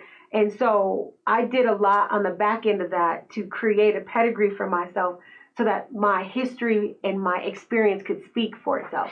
So I took a lot of sacrifice on that back end, way back in the day when I first started, when I could have went off and did something and made a lot more money. I took the L because it was worth it to me to self-invest. And I said, if I'm going to do anything, there's only two things that you have. You've got your name and your word, right? Those are the only two things. And so I try to be as impeccable with my word as I can be. And my name is always going to be my name. And I try to use that as a centering place for myself. So that's a really great question. Definitely. It is hard. It's very hard. Definitely. But it's good because then you have friends like these guys. Right. We're super proud. Who want to see everybody shine. Like you would think that this would be adversarial and we wouldn't get along. It's like, oh no, blah, blah. It's not like that because we've all worked together. He's seen how hard I work. He's seen how hard I work. He came in underneath that. We came in together and was like, okay, let's blow this thing up. And that's what it is. And you'll find those partnerships that are good. Not all of them though. I think people ultimately want to see that though. They want to see. They do. And they don't even though. We was on the road. They wanted us to beef with everyone else so bad. So that's what people like. We talk all the time. And it's hard too in inside your own organization sometimes because, you know, when somebody is succeeding, sometimes you feel like you have to be in a position of fear and uncertainty because someone's bypassing you in a way. But it's their window. It's their time. It's the energy of the universe is saying this is your time to recognize your greatness. Everybody has that. Every human on this earth has this opportunity to be great. And it's just whether or not you're conscious to it and paying attention to the path. So what are you talking about? See, I get all. That's what I'm talking about. I like it. That's so y'all done dropped so many jewels today. A lot of jewels. That's what this is for, though. Man. Yeah. You know. No, for sure. What do you guys recommend for people wanting to get into radio, whether it's on their talent or behind the scenes? How do you recommend someone do that now in 2020? Victor, you get started? Well, I mean, right now we have the technology that you don't have to wait. you could practice being a radio personality by starting a podcast tomorrow. Definitely. Like what these guys are doing. You know, and obviously they've been on the radio and it's a little bit different, but at the same time, everybody has the technology that you could just get on your phone and start a podcast. You know, so back in the day, you had to go to broadcasting school and you had to be able to get in front of the right people at the right time. No, if you created an incredible podcast and you could send a link to somebody saying, "Hey, Nikki, I think I sound pretty good. Give me some feedback." So don't even ask for a job. Just ask for criticism. Like, how do I sound? What could I be doing different that could help me get to the next level? And all of a sudden, you got a mentor who happens to be a program director, general manager, music director, whatever the position is, to be able to bring you in and kind of coach you. And I've done that so many times with different people around the country that have said, "Hey, can you help me out? I want to get to the next level. What do I need to do?" And just show them, really, to me, being a great radio personality is tapping into the best version of you. And I always tell the people who say, and Squizzy's heard this before, imagine your favorite friend in the world. Not your girlfriend, not your mom, not your dad, but the one that you can sit there in your boxers, you haven't brushed your teeth yet, but you're going to sit on the couch and you're going to talk about that one subject that you love, whether it's sports, music, fashion, whatever it is. That person who you are, uncensored, completely yourself, exposing yourself, being vulnerable, that's the person you want to put on the radio. And the more you can tap into that, the better you're going to be. Absolutely. That's Absolutely. the truth. Definitely. Go ahead. I want y'all to I mean, the stage. The stage is yours. I got questions, but go ahead. You know, obviously there's schools that you could go to get into that. You know, the radio industry has definitely changed since the 15 years I've been in it. You know, when I was going to be an honor personality, I had to, you know, dump it on CDs and, you know, put, you know, music and put it all together and put it on the door and be like, hopefully I'll get a call in and see what's up. You know, for me, I started just doing weekend shifts. Like, all right, here's 4 hours from 6 in the morning to 10. You're just introducing new music. You know, so you have to kind of be like, all right, I can introduce new music, that's fine, and keep working on your craft that way. But, you know, with now there's so much different ways, you know, podcasting. You know, if you love music, you have your top 10 favorite songs, you know, put that in a podcast and mix it down and, you know, send that out to your music director or PD, get feedback and say, hey, could this be something that you would play on your station? There's so many stations that have countdowns that you wouldn't even think there was on. Shows that you could put on the radio that you like. I never thought about that. So even packaging different shows and putting things together and shipping them out, I think that's different ways to tap in technology-wise. I think, you know, I made a transition from commercial media into public media, and I think that is one of the biggest places where you can really get your feet wet, because you can come in and volunteer your time and understand that everybody's like, I need a check. But if this is really your passion and what you want to do, you're going to sacrifice in order to achieve, right? Yes. And we are only just telling you about that. We all sacrifice to get where we are. But public media is a really great way. College radio, public media. These are places where they're great places for training wheels to grow your experience, because you got to get in some kind of way. And the history of radio has changed so much. Since when I got into it, you could get an overnight shift. Now, so many of those shifts are syndicated shifts, and they're harder to get. But public media still has its obligation to the public because we serve you in that way. And so with that being said, it's an opportunity for you to be able to come in and have that chance to have your voice be heard on a radio station. The other piece I would tell you is you have to humble yourself. I know I keep saying that, but people like the people when you give constructive criticism, people think that is so personal. But if we continuously are telling you, this is how you can be better. Come in and do this. This is the energy level that I'm looking for. All these things, right? It's not about attacking you as a human being. It's about you getting to the best level. We have seen from you already that you are worth it for us. But if you're not coachable, it's really hard for us to get into. Yep. You have to be willing to understand. Like, I get air checked.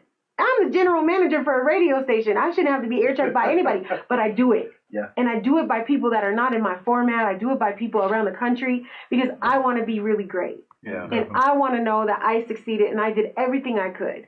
The next thing I would also tell you is to get a mentor. Mentors save you time, energy, and effort because they can help guide where your career is. I would not be amongst these people here if I didn't have a great mentor. Shout out to Becky Taylor because she saw me early on in my career. I had no idea. I didn't go to broadcast school. I went to University of Michigan and was studying to be some sort of financial something or whatever. And I got this great mentor, and I actually have 3 of them, and each one of them serve a different purpose. But Becky saw me. She saw me be my most authentic me. And she was like, you were curious. I did. And I'm going to date myself here. But I used to go to the library and go look at the billboards because I couldn't afford Billboard magazine. It was so expensive, I couldn't afford it.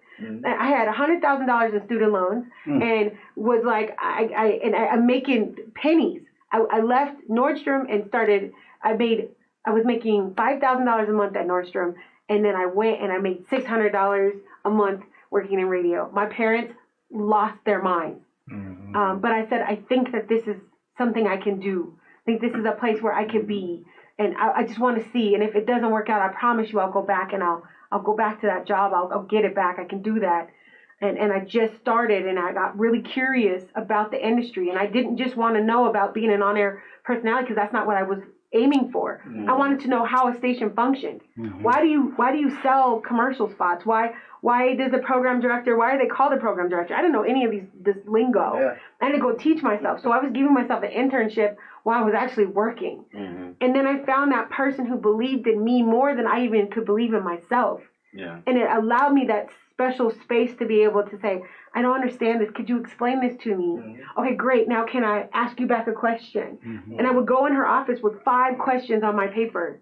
When I get a chance to see her, I would stay all day at the station. I was supposed to be done. I would stay all day and all night. I wouldn't leave until she left. Because that's what I wanted her to see me in a certain window. And I was willing to sacrifice myself to have greater success in the future. So I talked a lot on that, but I'm going to add one more thing too. Like, if you are, say, in a radio station, if you're interning, or if you're working promotions, or even a DJ, and you want to learn more about the radio, I would say get with a good on-air personality, or with your program director or your music director, especially if you want to learn about that. So many times, people are in there and they're like, hey, I want to learn it, but you got to be like, hey, let me take the extra step and be like, yo, Rich, can I sit in the studio with you tonight? I want to learn this. Or, hey, can I run your board for you, you know? Those you don't are ask, ways. You don't get. Yeah, those are the ways that a closed mouth doesn't get fed. Yeah. If you want to eat off of this, and this is what your focus is, like, I can use Rich as a really great example because he came in during a time when KS was really busy. We were like at the pinnacle of success because there had been this big transition. KS had to work really hard to find its place in the market because it was seen as a thug radio station for a while and it is rough radio station, and it was the farthest from the truth because it was like most of the listenership was white and they were loving what we were doing, but the market here in Colorado is so strange that it had a hard time initially accommodating and acclimating itself to it. Rich came in and was like, I will sweep the floors, I will empty the trash, I will wash your car, I will chase you down the street, I will dress up as a cash cow, I will do whatever it is that's required in order for my voice to be heard. Where's that drive at now, man? A lot of kids ain't got that. Exactly. It's because everything's done on a cell phone. So if we can't, it's instantaneous gratification. And this requires investment. But this is just like anything else. If you want to be a millionaire, there's some self-made millionaires out there, but are they truly self-made, or did they really invest and reinvest and then reinvest and then reinvest? That's all we're asking you to do is just reinvest in self. Yeah, I agree. I just wanted to add, I never knew there was so many positions in the radio until I worked for the radio. So, like I always say on this show, if you love music, there's so many different things you could do. Or you love radio, there's so many different things you could do and not be the on-air personality and still be so involved with music, and there's a whole career in that. 100. I just wanted to add that. I didn't know that at all. You know what I'm saying? So, and I that's didn't important. want to be an on-air personality. Yeah. I did it kicking and screaming. And even the America Jones portion of what I do now is tongue-in-cheek for me because it's a hot mess express. Y'all know me. It is. I am a hot mess. I am ratchet fabulous. That's what I always say. I'm as real as you can be. I'll tell you if I think something's crazy. I will tell you if I didn't have my bangs on straight or if the hair is coming off in the car. I will tell you that because I want you to see me. I don't want you to see an idyllic side of myself. No, you're being the best. You're being yourself. I needed to be connected. And the other reason, Squizzy, like you were saying, the other big reason that I got into radio was because I couldn't get into records. For 10 years, I applied at the record labels for 10 years and could not get a look. And I know people. And those jobs are earmarked for people. That's the other thing that people don't say is when you get to the record label levels, a lot of those entry levels and those mid-level positions are earmarked as a favor to somebody else. Absolutely. And so you have to understand that in the business. So I got a chance to sit down with people who were heavy hitters like Marty Suleiman, who is Leo Cohen's little brother, right? For sure. Marty sat down and was like, Nick, let me tell you the 100. I'm going to keep it real with you. Honey, the jobs that you're looking at, they're already taken. They're already done by this person. It's a favor for this person. And they look at that. And so it changed my philosophy on what I wanted to do. And the radio here in Colorado kept me connected to music. 'Cause that's what I love. Yeah. And what I didn't have was a good enough purview early enough in my career to be able to say, oh, there's concerts and there's this and there's this. All I knew was, okay, if I love music, then I can't get in labels because in the label out here, I can get in a radio though. And radio will give me that fill up. Because that's what it does. Absolutely. We sit and talk about records all day. Yeah. You know, we work with the artists, and I'm more interested in y'all and what y'all are doing far more than anything else. I want to, Squizzy, what's up? Yeah. Tell Trev that, I want to live. Whatever it is, we have fun. It's fun to see people like Old Man Saxon get their flowers now. Absolutely. And we can sit behind, and I'll run up on an independent artist, Jay Triple. I'll run up on whoever it is and be like, oh my God, I love your record. And they're looking at me like, she is crazy. Yeah. But it's real passion. I have real love for that. So. And to reiterate what y'all were saying, I think is real important. And I tell my kids this, I tell anybody, you have to go above and beyond. I mean, I think that's key.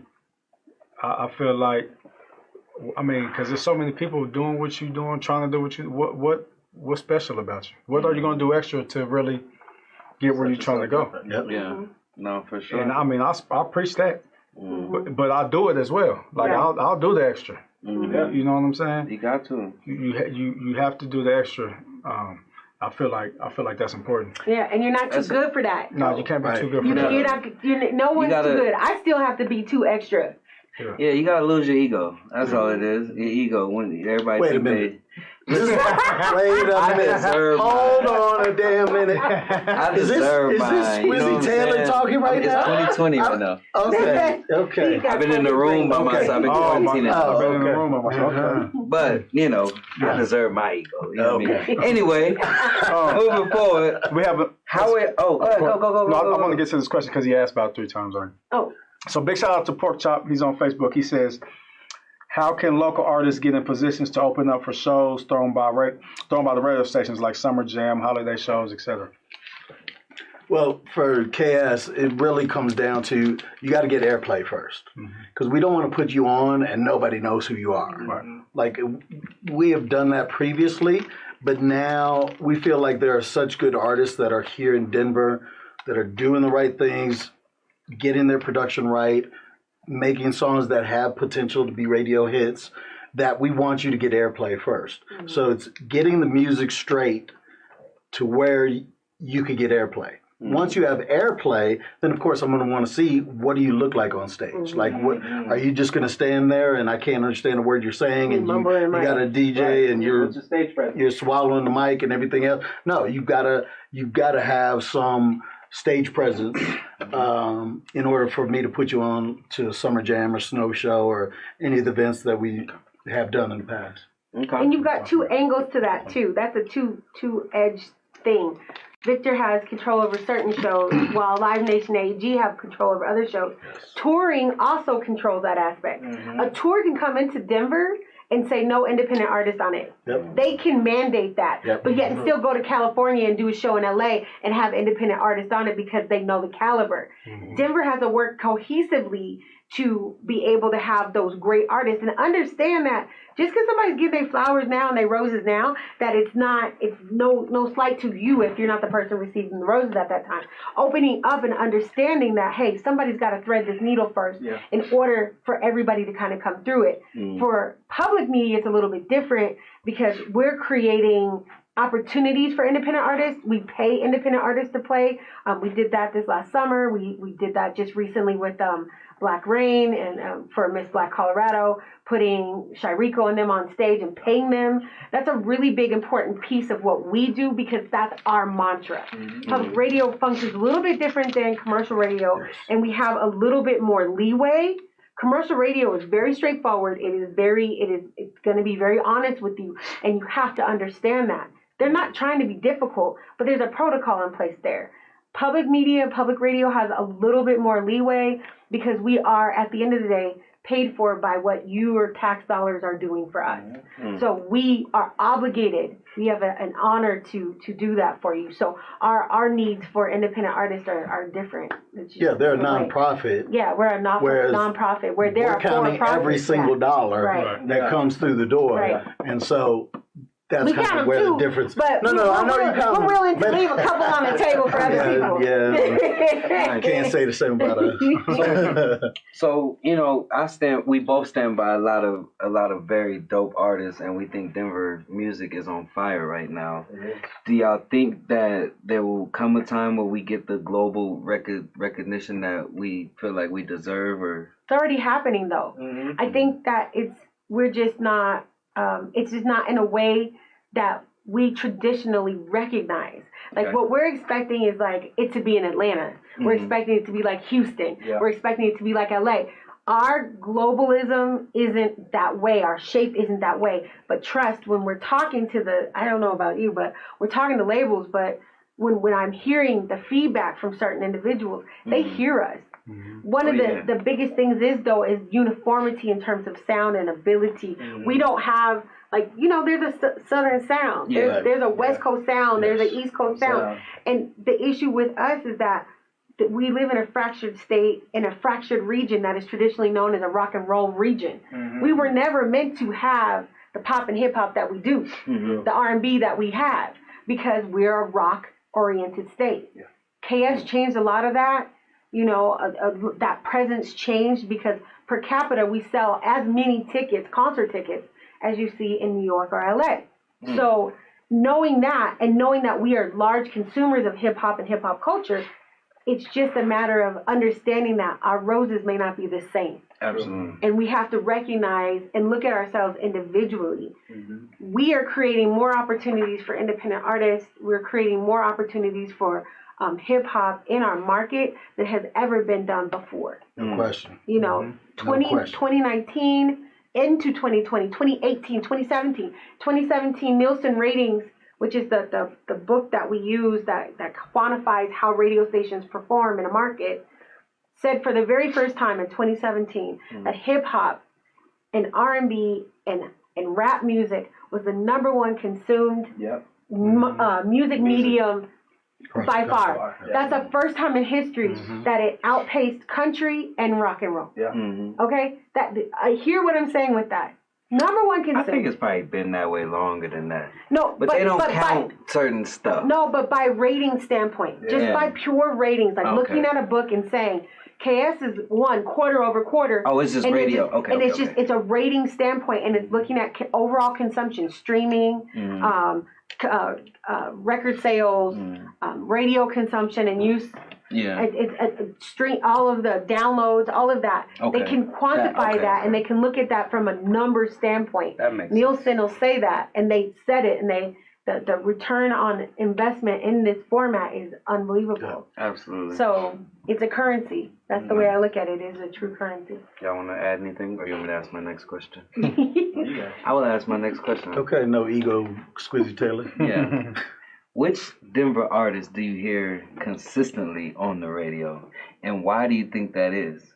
What have they done to keep Aaron? I'm gonna bow out on this one because we play a lot, so I can't. We play a lot of They're everybody. not bowing out enough. Yes, I am. I'm bowing out. You told me when we started. If it's a hard question, I'm giving you a hard answer. I'm just gonna bow out because my answer is I have a colored answer on that because of what we do. Okay. Yeah, the same. I mean, a lot of our artists on HOT are, a lot of mainstream artists. So we don't, not that we don't want to support the independent artists, but for our format, that's, ours is more mainstream based. For me, on the R&B side, Kayla Ray. Mm-hmm. Definitely. Because I feel like she's created more radio-friendly songs. Mm-hmm. And songs that we feel would resonate with the audience. Yeah. On the hip hop side, Trev Rich. Mm-hmm. Not just saying that because he's right here. No. Same thing. We're not. But you have to understand that Kayla Ray and Trev Rich are writing for major artists in the industry. Yeah. So they're not. Even though we see them as local artists because they live here in Denver, they're not. Yeah. They're going to LA, they're going to Atlanta, they're going places and writing with other artists, and they're honing their craft. They found a place at the same time that they are getting checks being songwriters. So those would be the two for KS. And once again, every record is judged on the quality of that record. Oh yeah. Just because Kayla Ray sends me a song does not mean it gets on the radio. Oh yeah, you've turned down plenty of ours. I've turned down plenty. Don't take it like that. But that's good though. You kind of want that It's called quality control. Yeah. It's quality control. You want a certain level and not just, hey, here's a new song from Kayla. We're going to play it 100 times and then it goes away. Yeah. So to kind of add on to that,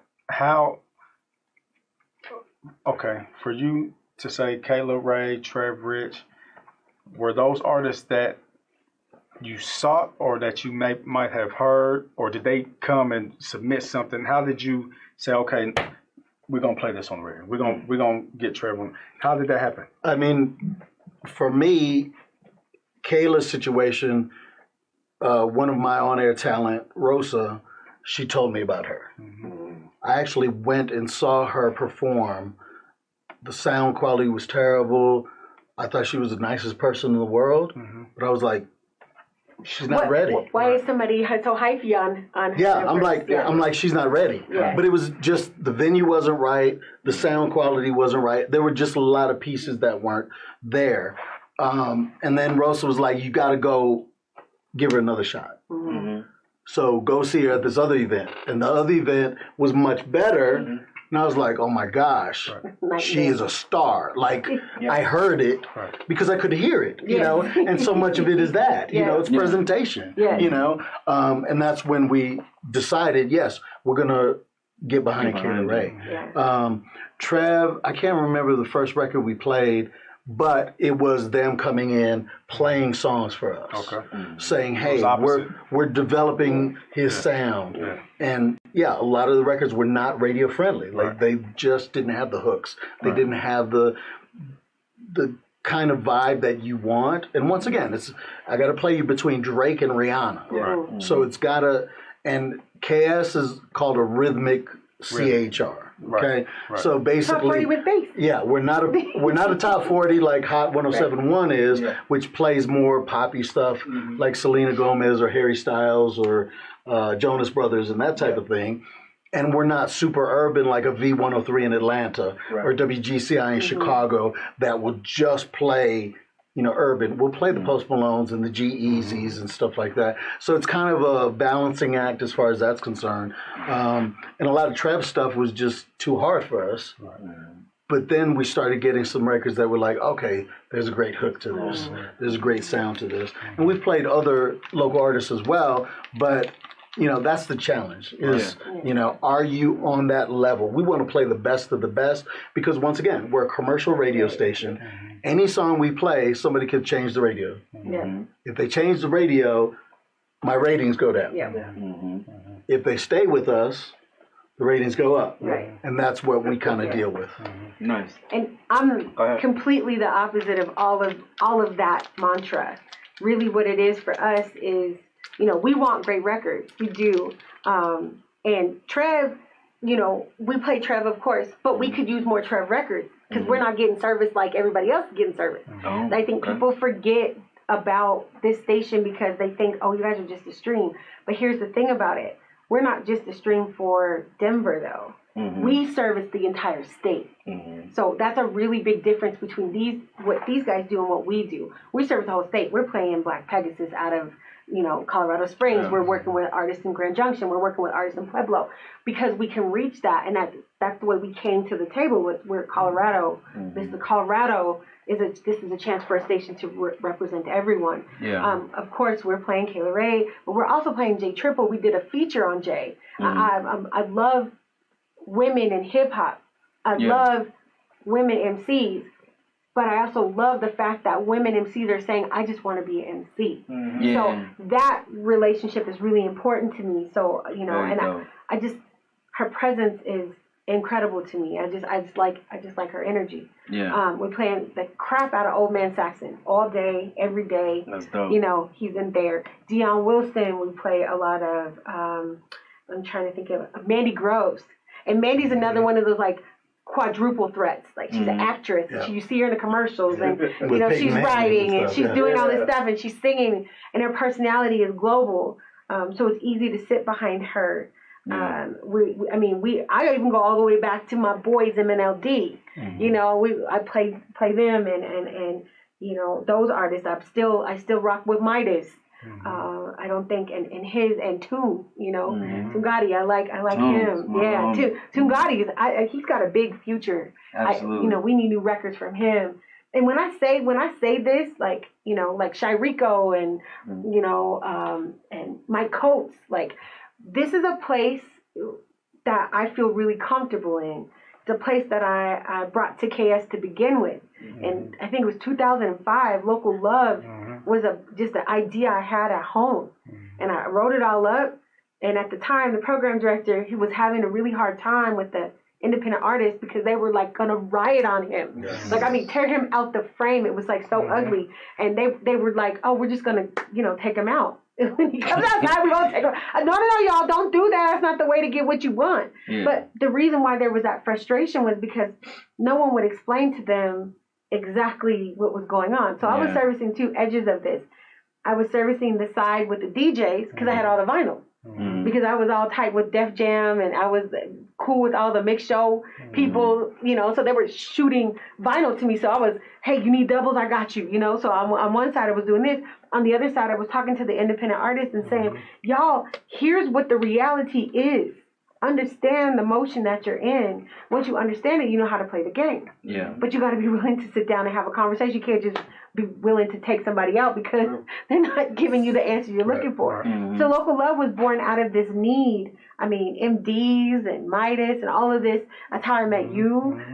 It was born out of this, me seeing the gap. I've always seen a gap in markets, and that's how it came. And so we play a lot of everybody. So we like a lot of different kinds of independent music. We like the reggaeton records. We like the, you know, smooth jazzy records. If you don't quite fit on any other station, send it to us and we'll see if we can work it. Because we're weird like that. And that's the part that I love about public media is at the end of the day, our ratings are different. The things that we do are different because this is, again, a publicly fronted station. Absolutely. So it's a little bit different of a mantra. That's dope. That's very dope. So that was some more gems. I'm about to pivot, but I want to say that was some gems and some good information that was needed. So all of you have huge platforms, and with the current state of everything we have going on in the world, how have you been able to use your platform to encourage change and voice the importance of social injustice, the importance of this election, the importance that it is to vote, the bullshit, the good shit, you know what I'm saying? How are y'all using the great platforms that y'all have to, you know, without upsetting y'all's audience? I think for one, just educating everybody in the community. I think, you know, as a personality, go on Instagram and say, hey, you know, we're, you know, some odd days away from voting, have you registered? If not, go to our website. You know, go to hot107radio.com and get yourself registered. If you don't know where to drop your ballot off, go there. Or even speaking out on injustice, like, yo, I don't feel what I'm watching, or you know, without upsetting and getting too political with everybody. But I think just really educating the community, you know, and really putting your input on it and trying to help out as much as you can. Yeah. I think the whole we entered into a get out the vote campaign with our sister stations around the country called The Movement Continues. It was what I named it to be, and we said we were coming right through Black Lives Matter, and we didn't want to just like stop something hot potato. Like, I mean, it was still, the movement was still continuing. And the next action that a person could take would be to go to the polls and go vote. There's a lot of misinformation out there around like felonies and people who have felonies and their right to register to vote, especially here in the state of Colorado. And so we took a unique stance on that, and we actually did. We went back in the day for radio. We went back to what radio used to do, which was play your request. Like, you call us and you ask for something, we're gonna put it on for you. You know, and we do the best we can with that. The other piece that we do is we have a show called The Shop, which is, it's like this. It's a barbershop, beauty shop idea where you come forward and you can talk about community issues. Again, I'm in public media, so our service is different. And so because I'm in that space, our job is to serve the communities, and especially here in Colorado, part of the reason why we do what we do is because we want a Colorado that's seen and heard. We want these marginalized voices to have a place to be able to express themselves. We aligned ourselves really closely with Miss Black Colorado and support her reign, and the idea about you know, urban farming with DJ Cavum. You know, he's coming to be on the air. He's about to have a shift. He has the best juice. Oh, he's the best world. I told you about this. You know? I went to his house. Shout out the best juice I've ever tasted in my life. He is 100, so we're excited about that. My God. You know, we are an incubator for thought and for moving culture, because we can be. Our focus isn't necessarily sitting on a ratings point, nor is it sitting on how much money we need to bring in. We just need to make sure that we keep the lights on. So if it's $50 we got to have, we don't need $51. We just need $50. Because we just need to keep the lights on. Absolutely. And so for us, that allows us the freedom to create and be dynamic in a different way.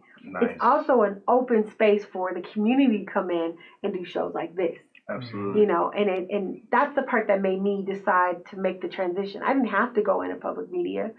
They just made it really saucy for me to want to do it. And social action is a part of it, but we still have to be conscious, because at the end of the day, all of our funding is still done by the American people. So if you don't agree with the politics in which we're talking, we can lose our other funding that's out there. So we have to be smart about how we talk about stuff. And we can still have organic conversations. And like I said, the shop really helps us do that, where we can bring the community closer to their radio station and allow them in behind the Wizard of Oz curtain to have greater dynamic conversation. Nice. Victor, I want to get your opinion, because I know on your personal platforms, you speak on a lot of injustice and a lot of things, but how does that translate to what you allowed and what you think is right for the station? Yeah, I mean, it's walking a tightrope, you know, because we are owned by a corporation. Fortunately, our corporation is headed up by, I would say, more progressive minds. So when Black Lives Matter and George Floyd and Breonna Taylor, all that stuff came to a head, we were out there protesting with the people. Absolutely. And me personally, as well as, you know, one of my jocks who felt comfortable doing it, because obviously it's in the middle of COVID. So we're still kind of like, should we be doing this? Should we not be doing this? You know, we got to do it. We got to do it. We got to do it. We got to do it. So I've been fortunate enough, because since our station is such a unique station in our company, there's really not a microscope on us. So I'm able to do things that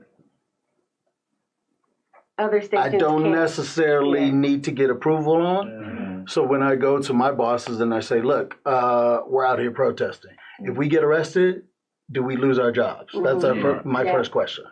No, you're good. You're good. Okay, great. Guess what? Our audience really is plugged into this. You know, so we've been running promos about Elijah McClain for months. We've been running. You know, get out the vote. I mean, we partnered with Alpha Phi Alpha Fraternity, the guys here in Denver. Shout out to you guys. And we've been doing voter registration since June. Because we said, after you protest, the next step is to vote. Because that's how change really is going to happen. Exactly. Yes, we can burn dumpsters, we can put graffiti on statues, we can pull down Christopher Columbus. But at the end of the day, if we don't change the people who are represented in D.C., in the state capitol, the judges, the people city council, city we need to really get keyed in on that. And so we've been. I know I've lost listeners. But it's because okay. they've told us. They said, you're too political. Now I listen to another radio station because they're not political. But I'm like, okay, but they have blinders on. They're not acknowledging what is happening in this day and time. And knowing that, you know, and I always say, we're the multicultural millennial radio station for Denver. And that's who's out there protesting. That's who's out there wanting change. So if I don't kind of have the same voice, if I don't speak with the same voice, then I'm missing the boat. And that's how I felt. Then you're not authentic. Not being authentic. And you're not, I hate that they feel unarmed black people getting killed is political. I don't want to say that, and that's all I want to say. But that's not political. That's not democratic or that's none of that. But like, it's been politicized. For sure. So like what Victor was saying about being out on the front lines, like. You know, I'm a Delta. Y'all know, everybody knows that. I am like, oh! You know the vibes, Crimson love, Crimson. All right, I'm out of here. and so as a cornerstone of what we do as a sorority, you know, I bring a lot of that into what we do on the station. Absolutely. That service to our community. This is an extension of it.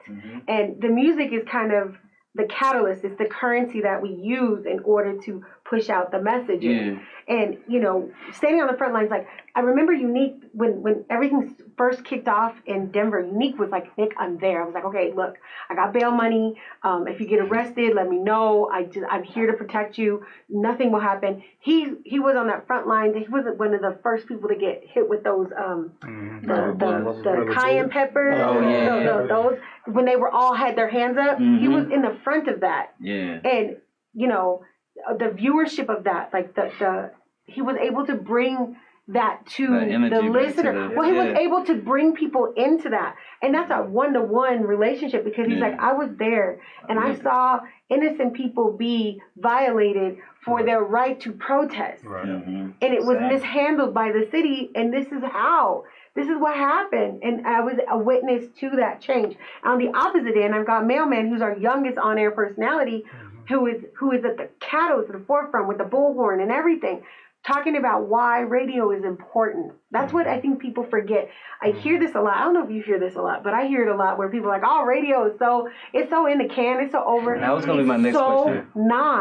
It's so not. Radio is so meaningful. It's the one medium that has that staying power. TV is atrophying because people are doing other things. They're watching their computer. They're watching a tablet. They're watching a cell phone. But radio and they aren't plugged in anyway. No. They're not plugged in. And radio is still the catalyst. They still need localism.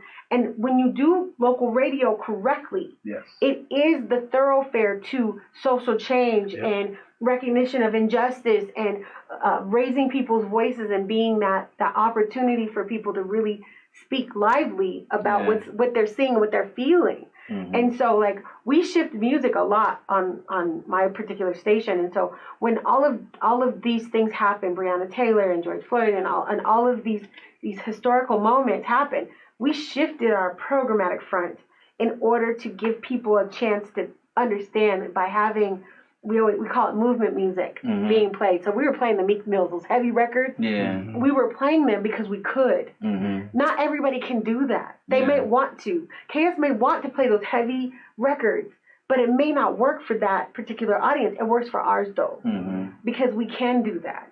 And I think there's a place in the sandbox for everybody to participate. Absolutely. And that's the one thing that I think radio really does. Yeah, because Pandora, Spotify, Apple Music, they're not going to give you a one-on-one account of, I was at the protest yesterday, and here's what happened. Yeah. In Denver, on the front lines, etc. They're not going to be able to give that to you. Yes, they could create a great playlist of music that can apply to, whatever. They could do a podcast or whatever, but it's not, hey, I was marching down Colfax. And the police brought their dogs or whatever it was, and it just makes it so alive. And even when this is not going on, even when COVID hit, we were talking about what was happening locally on the streets, how it's affecting people, and even before that, when things were great, where's the party at this weekend? We're going to tell you where the party is, So that's the key about radio, that as long as we stay local and we stay focused on the community, we will be relevant moving forward. And those partnerships are really important too. Sorry. No, go. No, but the partnerships, community partnerships, are super important. Definitely. Okay, so I don't... Ask your question. I want to let y'all know y'all's Rosa's in the comments, Mailman is in the comments, and they're like, oh, they're speaking facts. We're talking about Say hello to you guys. Hi, fam. You know, a lot of y'all's people are in the comments holding y'all down. But go ahead. I don't want to word this improperly. No, but you say what you say. Without really... So this is more for A-Rich, because I was on 107.1. Yeah. And we just heard you talk about the drop in your community involvement. We just heard you talk about what 107.5 does. We don't really see 107.1's community involvement or how you guys even touch the people. And I really kind of want to ask that question, because maybe I'm wrong. Yeah. And maybe other people are wrong, because they asked me, they asked me too. Like I'm like, I ain't been on there in 2 years, so you know what I'm saying? Well, I mean, I would say on our sister station, Jam 115. We're more. I mean, it's not like Hot's not in the community. It's just in different ways. With Jammin', which is more of a heritage station, you have our guy Slim out there, who's helping with food drives and having people come down, working with different foundations. So, with our station, with it being the format that it is, it's not saying that we're not in the community, but I think it's just not as highlighted. Like if you hear like KS, you're hearing, like the Elijah McClain, you're actually hearing the promos. Right. And I think for me being on there, I have to, if we're not highlighting like we should be, at least let me make sure I know where is the food drives at? Or, what safety precautions do you need to take if you're at the rallies? Different things like that if we're not fully bodied down there. Right. But so our sister station like Jam 115, again, that's more, really more community based, because we've been, that station's been that heritage station. Right. So you have, guys like Slim on there. One of our newest personalities, KJ, who's very entrepreneur. I love that woman. She's always in the community doing different things, especially when it comes to Black-owned businesses. Right. Being able to highlight that. So being able to do that, wishing more, like that's why I'm like, all right, how can I play and make sure to still get the information out, still share the stories that I can to make sure that we're doing what we can as a station. So do you find it harder for you in your position to kind of feel like, okay, well, I think I need to go above and beyond as a MD or as an on-air personality, and maybe the station isn't doing so much, but what needs to be done and should be done? I mean, do you find yourself in a difficult position sometimes? I mean, not too difficult. I mean, because again, there's certain dynamics in how things are ran and what's presented out there, and who we're marketing to. You know what I mean? So a station like Jammin', of course, we're going to be more in the markets of the blacks and Latinos and whites and others. I think when you have a station like ours who's more millennial, but more not you don't have too many people listening to us going to the protests and different things like that. So it's kind of trying to put yourself out there and still get the information as much as you can, without feeling like you're neglecting the community in that way. Okay. And really trying to also educate your staff too. You know, like really, like, hey, are we down there? You know what I mean? If we're not pushing it on air, are we still having bodies down there doing things, passing out waters, or just being somewhat active in the community? No, for sure. Definitely. Nah, I got a different one. So, a little pivot. So with 2020, how it's going, everybody in their car listening to their phone, they plugging their phone in. You have a competition with Sirius Radio, all the satellites. Y'all kind of touched on it, but how do y'all stay? Do you think what Vic said with staying local is how you compete with somebody just getting in their car and plugging their phone in, and or, you know, doing Sirius XM? How are y'all competing with that? Do you think the answer is just staying local? I think that's the... I mean, I definitely think that's a key component. Yeah. You got to stay local musically. You got to stay relevant and stay on top of what's hot musically. But back in the day, we had cassettes, we had CDs. You always had the option. Y'all had 8 tracks. Yeah, the cassettes. Y'all had 8 tracks. Who you are? I had. Who you are? 8 tracks. So you've always had that option to go to your personal music playlist, whatever it was. Whether it was the latest Michael Jackson CD. Even back in y'all's time? Okay, go ahead, sorry. I can't even. Yeah, sorry. I'm getting ready. Come on. Go ahead. I know that's my guy. I've been letting y'all off the hook all night. I just go ahead. But I feel like, so when you plug in an aux cord, that's doing the same thing. Like, I want to hear my Jay-Z playlist. I'm going to put in my aux cord because I want to hear Hov right now. Yeah. But the radio is there, so when I want to feel like I'm plugged in to Denver, or when I want to hear something that's not on my playlist and I want to discover new music or whatever, yes, we have so many things. You could turn on YouTube, you could turn on this, but it's basically the same thing. When I'm in the mood for something specific, I could go to my phone and get it. But when I just kind of want to feel what the city's feeling, I could go to the radio. Absolutely. Well, on a paradigm shift of that, the folks at Sirius XM are listening to Denver's radio, just so you're aware of that. Absolutely. Like they really are plugged in. They're really plugged into the drop. One of our board members happens to be on the board for Sirius XM and Live Nation and all that kind of stuff. And so we get some inside information about, they like our localism. They like what we do here. The way that we are doing and presenting hip hop and R&B music is fresh and refreshing, because at the forefront of it is our community. Those paid-for stations are always going to be a part of what it is. No different than watching TV versus cable. Like, they're going to be present. It's just about choice. And at the end of the day, people will tune in if you're interesting and relevant. And if they find themselves having a bonded relationship with an on-air personality, the likelihood that they may not like the music, like in the way that music is oriented, so they may tune out because of that, but they're going to come back because they want to hear their favorite jock is on the air, and they'll tolerate the music, or they'll tolerate certain things because they are connected to those individuals. And so at the end of the day, if we are content relevant, we're doing our job. Because that's the formula and that's the relationship that we bring forth. Definitely. No, I agree. Is it back on me? It might be. Damn. Hey, Rich, you got anything to add? I mean, yeah, just really, having your preference. I mean, you are going to have your presets. You're like, all right, even if you're listening to Apple Music or Spotify or streaming, you still have your favorite radio stations. You're like, all right, I want to go here because they have good top 40. I want to go here because they have good hip hop. Or, my favorite jock, or they have a great mixer, yeah, they have whatever. a dope mixer, or they have a countdown feature where I might find some songs that I haven't heard before. So I think having that and being able to really be localized too, it helps a lot. Okay. All experiential. We have, it's on us to provide you with that experience. Yes. I want to ask y'all a question that I know the answer to, but a lot of people don't. And that cap of knowledge. It's always asked to me, so I want to put this out here for the artists. Can you pay you to get spent on Flow 107.1? How much does it cost? Can you pay you? Sure can. For it's called payola.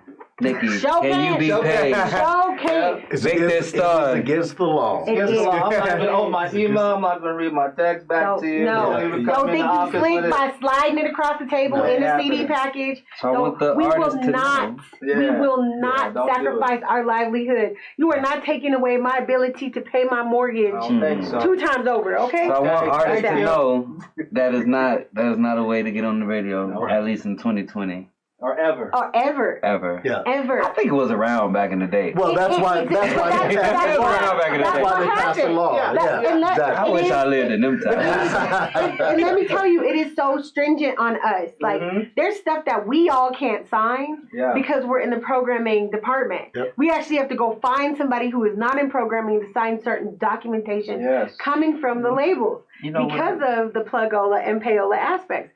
Some of the stations have been busted down over that. Yeah. I have a feeling that, and y'all can disagree, that the big dogs still playing that, and they just eliminated the people that actually work in these stations to eat. No, because I feel like the big dogs at the I'm not gonna say none of our stations, the iHeart radios and all them, they still playing with money with these different things, but they have taken away the DJs and the people at these lower positions to eat. And y'all don't even have to answer this question.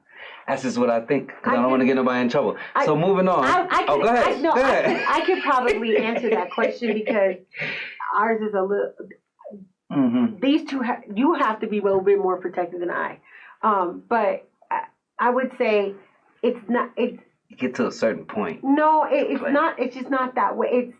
Okay. I don't know how I want Don't to answer it. Don't answer it. That was just me talking to my people. I would just say that there are organizations out there that facilitate that connectivity, and those are the people. But even those people who are in those organizations have less and less to do with radio now. Okay. If that makes sense, I think that's a good great design, answer. easy That's way a great to way answer to that question. It's just in their key components and the way that they do things, it's just not easy.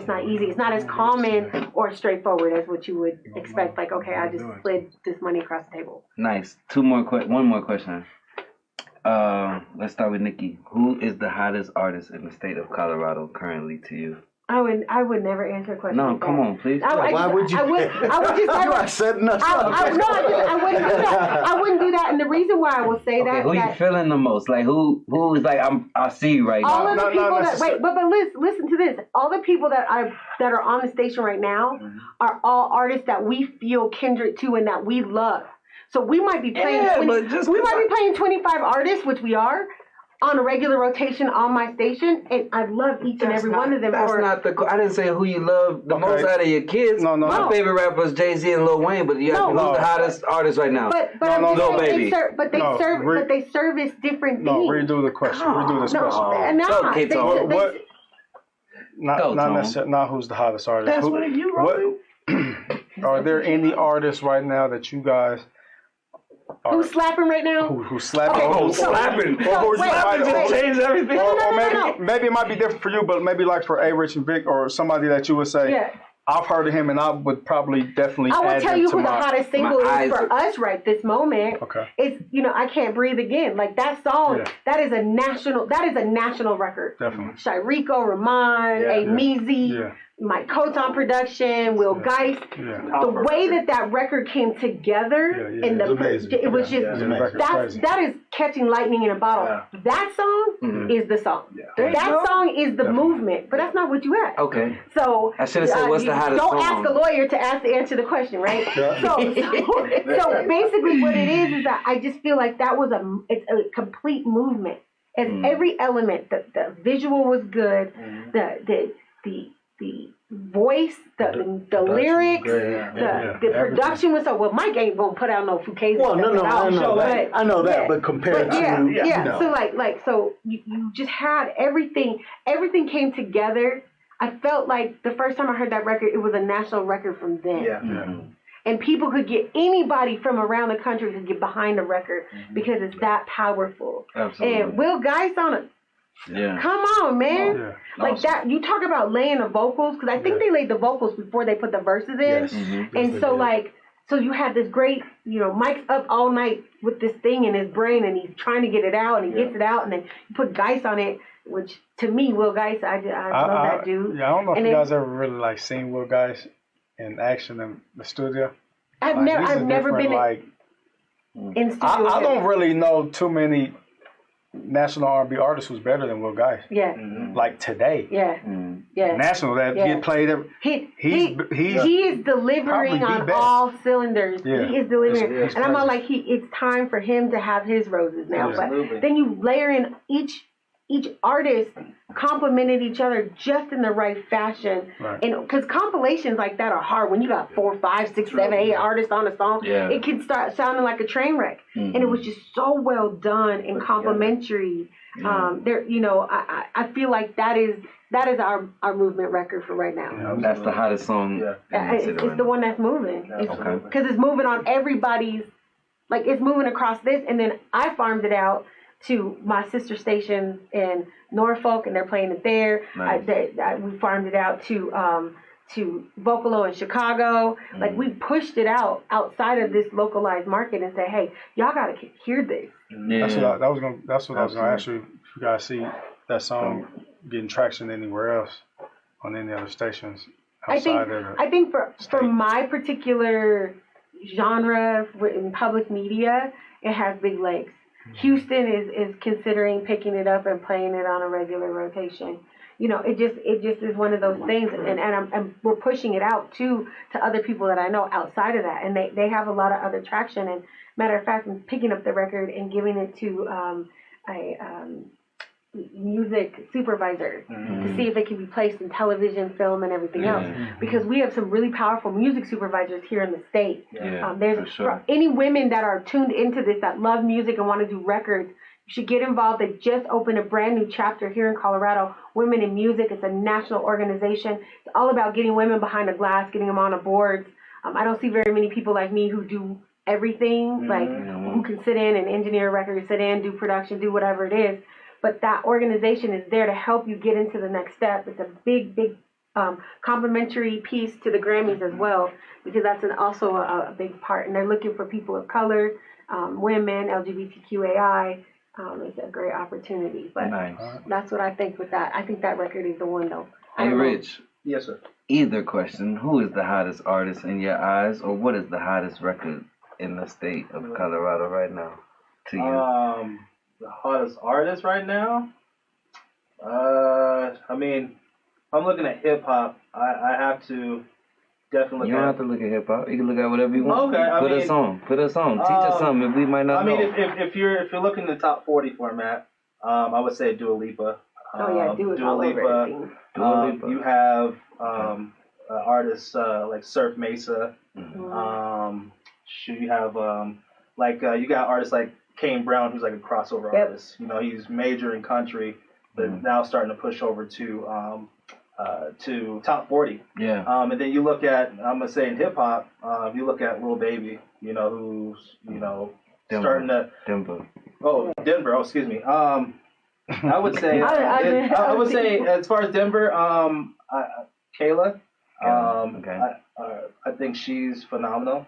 I think her EP definitely has some real hits. Even like her song that she did is called Practice, the remix. Records like that, if you had like a good push behind it, that's something that's UK worthy. You know what I mean? If you we're looking at artists like that. Other artists I do like from here, of course, Trev Rich, AP, Iman of course, my artists, MDs. So, I mean, just a few artists that I could, on top of my mind, I mess with. Okay, was those top 40 artists, were they from Denver or them was national artists? National artists. Okay. National. Is there any, and there might not be that I know of, but is there any artists in Denver that you may have got eyes on that are making top 40 music in Denver? I would say for sure Kayla. Yeah, I mean, as far as when I see her online and this type of work that she's doing, with singing and everything, and just even hearing that practice record. Okay. When I heard that alone, I was like, okay, that's something where I see it. If she taps into that world too, and don't sleep on that part, because she has a rhythmic radio. She's in that world, but for sure. There's some other top 40 stuff that she could actually get to. Yeah, Okay. I think Kayla and Mandy Groves could do the same thing because Mandy is cool because she can morph into. She'll give you like she has a song. This is an older song for her, but it Blow. That song came out and it is like a dance record. It's a top 40 record all day. I play it in Descarovas because of the tempo. It's a 4 or a 5, and so she's got tempo and range to it, and she's got. Her presentation, she can kind of bend kind of like Kayla Ray can. Yeah, absolutely. But I also think of like people like Such too, who are on the other side of that, who are already doing this, but they're doing it in a way that is more on the R&B side. Like she's R&B and jazz, so she could be the next Tia Fuller. And if you're familiar with Tia, like Tia works with Beyonce and she's writing and she's doing all this stuff, and we have a lot of people here. Yeah. A lot of really talented people here. The thing with what happens here in the market, though, is that people feel like they have to leave the market in order to experience their success. They can leave the market temporarily, but come back to Denver, bring back your jewels, and help cultivate the next generation. That's where I look at it. Like that's really, if you really want to be a superstar, that's really superstar behavior. Absolutely. Victor, I asked you the same question. Who's the hottest artist? Or what is the hottest song in Denver or in Colorado right now? AP. To me, AP, and once again, it's not because of Squeeze. I know. We work hard. To me, he puts out a lot of good music. He's really working on his craft. He's got the look. He puts in the energy and the work. I just haven't heard a radio hit yet. But once he gets one, it's going to be a problem. It is going to be a problem because he is super talented. He's been that though. It's been like underground. But like you said though, everybody has their moment, their opportunity, their window opens up, and you're either ready or you're not. And I think he's ready. He just needs that one record that gets airplay. That people go, who is this guy? Oh my God! Look at all these videos and look at how he looks and his swag and everything else. I really think he's getting ready to go. I think he's in the process right now. Like you said, everything he's doing. The video, how y'all was talking about earlier, how you have to live in the this dude. 16, 17 hours. How do you make so many songs, dude? Like, why are you putting out an album with 30 songs right now? And sitting on 200 more, but he's putting in the work. You know what I'm saying? So I think he's in the process. And like you said, that one record, that's all it's gonna take. I think with him, he's also like, because I love me some AP. I always have. Because this goes back to my Midas days. So understand that like Midas we ate. I remember one time we fell asleep we literally came into the studio and it was light. We fell asleep in the studio, woke up, kept recording, and then we walked back outside and it was still light. And we're like, what time is it? Right, what day of the week is it? Yeah, exactly. Where are we? But with AP, like the cool thing about bruh is like he's developing a sound for himself that is becoming a trademark for that's that AP movement. Definitely. Like the look, the imagery. He's changed up some of the people I think that he's working with, which has also helped. Don't be afraid to make those changes and have the people that are worthy for that movement. You can't take everybody with you, unfortunately. You might want to take your whole squad with you and you have good intentions for that, but sometimes it's not the right intention at that time. Doesn't mean you can't come back and work with it, but they got to make sure that they can do the part that you're asking them to do. Don't ask somebody to manage you who has no gumption about wanting to go out and cold call people. If a manager, their whole job is to be the front person, to promote, to drive. They have to want it more than you want it almost. And that's what it is. And so I think AP's made some really great changes formatically to what he does as a science, as a culture, and it's starting to pay off for him now. He's starting to see that investment and it's coming forward, and that makes me smile, makes me really happy. Absolutely. Yeah. I agree with that. I agree with that AP, for sure. Yeah, that's a great pick. Yeah. You know, that's what an awesome pick. Man. Gee, I wonder if anybody's biased about it. You know. We definitely appreciate y'all, though, man. Definitely. Any last words you guys want to say about yourself, about your station, about what you're doing before we get up out of here? We'll start from the rest of it. I would just say on my Hot 107.1 weeknights from 7 to midnight. Definitely catch the Hot 7 at 7:47. Follow me on my social at DJ A Rich. Also working on some other things to, bring out independent artists that are coming up. I think even working with K-Tone and, doing other things like the Southwest Coalition things, man. Having a format like that, even Squizzy's part of that, which is good, and also using my platform to how can I help push artists and how can I help, if they got a new video or a new song, how can I help on that other side if it's not mainstream, but help you get your stuff packaged that way. Definitely. Yeah. Very nice. I think for the drop, I would say send your edited WAV files to the drop at kuvo.org. That's the drop at kuvo.org. You can also hit me up personally. Say that a little slower. Say that slower. I will say it slower. Okay. It's all over everything. It's okay. the drop at kuvo.org. Mm-hmm. You can also hit me up personally because I answer my own emails. I don't have somebody else do that. I do answer you. And I will give you time at Nikki, Nikki, at kuvo.org. And this is what we do. We do this for you, Colorado. We're an independent station doing this public media game for y'all. And there's a lot of room for you guys to come play and enjoy yourselves with what we do. Nice. My last words, vote. Yes. Yes. If you marched in the streets, if you were mad, vote. Yeah. Definitely. Don't make any excuses. Get out there and get these fools out of office.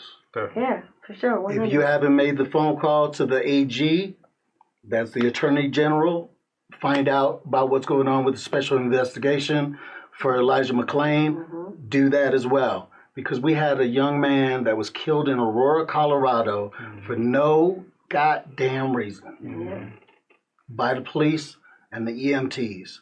And we can't let it happen anymore, people. Definitely. The time. Can't let them get away with that one. Yeah, Definitely. I mean, you can get away with any of it. Any of them. It's all of it. And it's your voice that makes the difference. So if you're thinking, my vote doesn't matter, so I'm going to go vote for Kanye or whatever. Oh, Lord, don't even get me started on that. Make a choice so that you can make sure you ensure change. Yeah. Your voice is worthy of it. Yeah. You guys are the next group of leaders for this, or you're the next me. To be honest, with all the women that are tuned into this, I got to tell you, you all are the next me. Yeah. Come see me. Come learn about what it's like to be in radio. I give you my time. I give of my efforts. We have fellowships and all kinds of different opportunities at my station. Even with the COVID stuff, we still are moving forward. Definitely. Yeah, definitely. On the voting, I want to add, because I've been telling people this. If you don't know what you want to do as far as the presidency, I learned that you can leave that blank, put whatever. But what's more important is you vote for what is going on around the community. The AG that he's speaking on, we voted for him, and you see how it turns out. So we need to focus on putting the right people in position in our own city, in our own communities. That's way more important than the president. You know what I'm saying? A lot of the shit that the president does may not change our lives, but what happens in our own community does. True. So focus on that and do your research and get your information about what happens in our communities. Those judges, y'all, go study your judges, because the judges are the ones that are putting our brothers and sisters in prison. In jail. Absolutely. They're the ones that can agree to take them out of jail. And so understanding what judges stand for, because we're in that moment right now with the near confirmation of a Supreme Court justice who is on the bench for life. The only reason that she got to that point was because somebody voted her in as a judge in her local municipality. And now you're looking at the repeal of laws that affect all of us. How we lost the 19th Amendment was because of judges. So is there anybody that you guys want to endorse right now? Kamala Harris. I technically can't endorse because public media doesn't allow us to. I mean, but I can endorse my sorority sister, who is the first African American woman to run for Lisa Neal Graves. If you live in Castle Rock, in that community, Lisa Neal Graves for county commissioner. She's the first African American woman to ever be slated on the ballot in Douglas County. Well, you know how Douglas County is. Yes. Nice. And she's been called the N-word. They have called her a monkey. They've done all this stuff, but she is brilliant, y'all. She worked she's brilliant. And she is. And she a Delta. My soror all day. Shout out to Delta Sigma Theta Sorority Incorporated. Anybody? I mean, Biden, Kamala, for me. Okay. Okay. Definitely. And is there any way we can get you guys to? Might be a stretch. Commit to this. I think we should do this. Like y'all should do this a little more often. Maybe once a month, a couple months or something like that. Yeah, we'll keep it. We'll keep it. I'm in. Quick. I think the information and the jewels that y'all are giving definitely is needed. You know what I'm saying? And we're here to help. I always say that we're here to help. Like we want people to succeed. We want people to feel like they can call us or email us or get a meeting or what have you. I think there's a stigma that it's not that. I mean, it's not easy at all, but that it's y'all are unapproachable, or you'd never get this information. You feel what I'm saying? Right. Or you have to be on the end click or the gatekeepers to get this information. Right. When really, like Nikki said, you just know gotta ask. Like, you have to know Squizzy Taylor. Yeah, you gotta know Squizzy Taylor. Just reach out to Squizzy. He can hook it up. Yeah, I mean, you just have to ask, and you just gotta be serious about your craft. I mean, if you want to be in that rotation or even be on that level, you just have to ask and see how you can get that going. I mean, I'm here to help too. That's for sure. I consider myself a servant leader. Yeah. So my job is to serve you all. Trying to help you. And that's why I always am available. Like if you listen to Local Love now, it's all about the science of the music and the business of the music, because I think those are the jewels that we don't exchange. Like you know how to go in and record your own stuff because you can find that information on YouTube. True. But what you can't find is what does it mean to have points on a record? How do I negotiate to sign myself to myself in order to be seen as a publisher to get paid twice? Yeah. Like that's the other part, because you don't have to have a radio hit to be very successful in music. It's true. You can make a lot of money placing music with the right music supervisors and have your music in TV shows and fight clubs and all the rest of these little things that go on, played in a hotel or whatever it is in a lobby, and that residual income far outweighs your 1, 2, 3, 17 spins on radio. And that residual income funds your own music. You know what I'm saying? I can tell you that from experience. When you get those records and those placements, that's the money you use to make sure your music is mixed and mastered when you're ready to put yourself out. But your pen never dies. That money will be coming for the rest of your life and your children's life and everybody else's. So use the information. We got it locked in. They said they will come back. Definitely. You know what I'm saying? Even if they said no, we gonna bring them back anyway. You did. I gotta do it for Squeaky. Right. So, go ahead.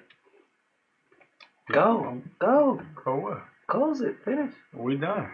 We're not gonna do the. Yeah, that's what you do. I thought you was gonna do it. It's season 2.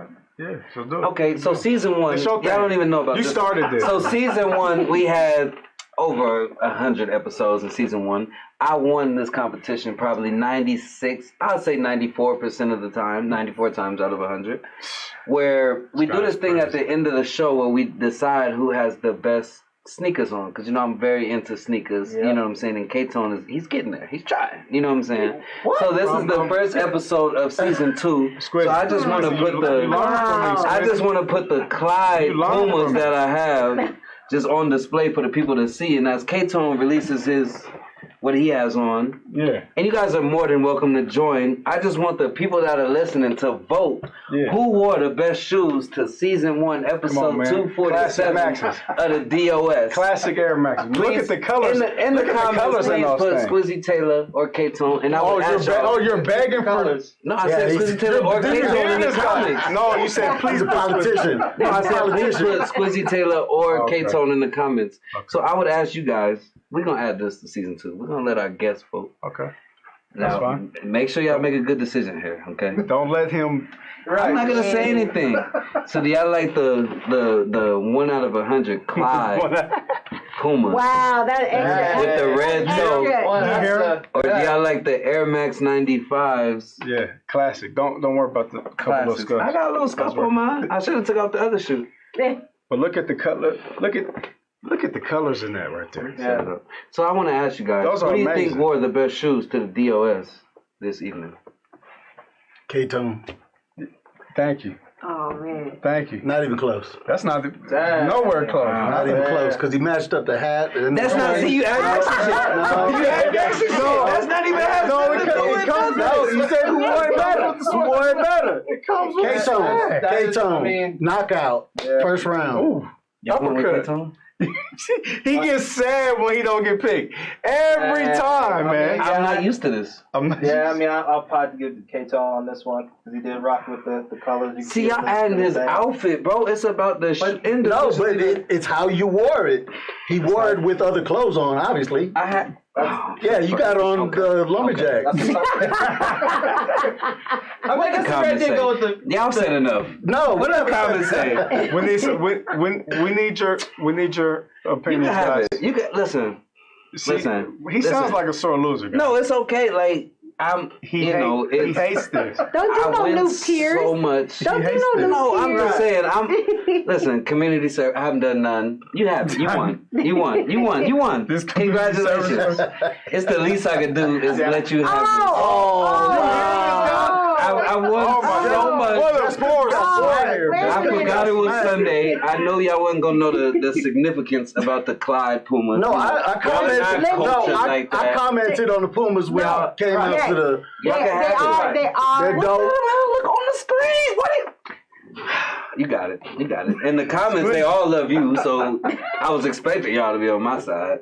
Whatever. You got it. You can have it, bro. You can have it. Salty. You're way salty. Like that. On that note, we want to thank our sponsors. DOS, Gold Boys Clothing. DOS. Go shop at Gold Boys Clothing.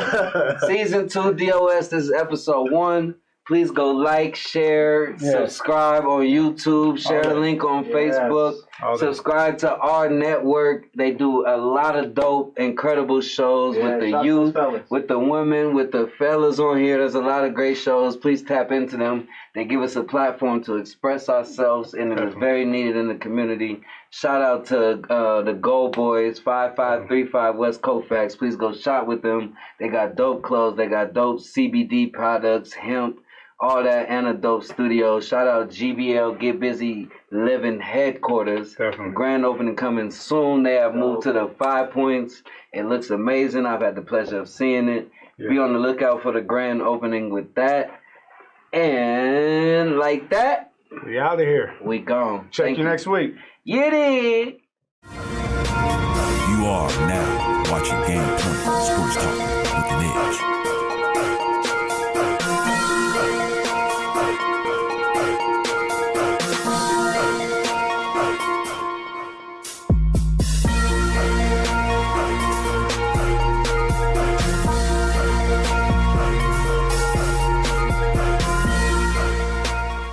Welcome to Game Point. I'm Robbie the Rockets. And I am M. Goodnight. And this is Game Point Sports. No fingerprints. No fingerprints. Yeah. Hey, check it out, man. Everybody shouts out for tuning in. My bad. Shouts out for tuning in, man. It's the first day of Black History Month. Man, throw your fists up, do what you do. And man, I'm gonna kick a little fact for today in Black History, man. You ready for this? Yes, sir. Probably some of you probably ain't know. I ain't know. But today in Black History, February 2nd, in 1862, the District of Columbia, they abolished slavery.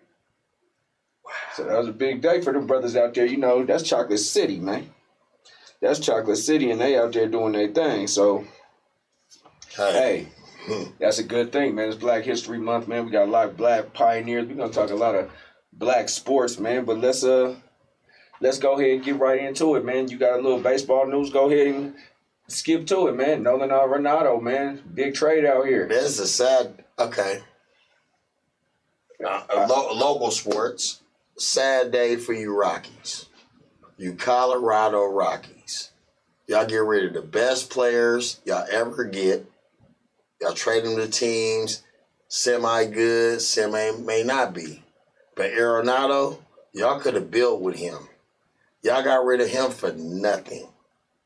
How do you feel about this? You being a native here in Colorado, you seen baseball when it first got here. You probably skipped school. I'm pretty sure you skipped school that day when y'all first had the first Rocky game here in Colorado. And you get a great player like this man, and y'all get rid of him. How do you? Good night. Now, good night. How do you feel about? How do I feel about that? That trade. I think it was a terrible trade, but yeah, the Rockies got to do something to get better. Northern Arenado's been here, I believe, for 9-10 years, man. We ain't done nothing with him. Hey, the best, the shortstop or third. Arenado was his third baseman. Yeah, best third baseman in history, they say. Mm-hmm. So, I mean, hey, man, let him go ahead and do what he do elsewhere and do his thing. But, you know, I'm really cool on that baseball right now, Robbie.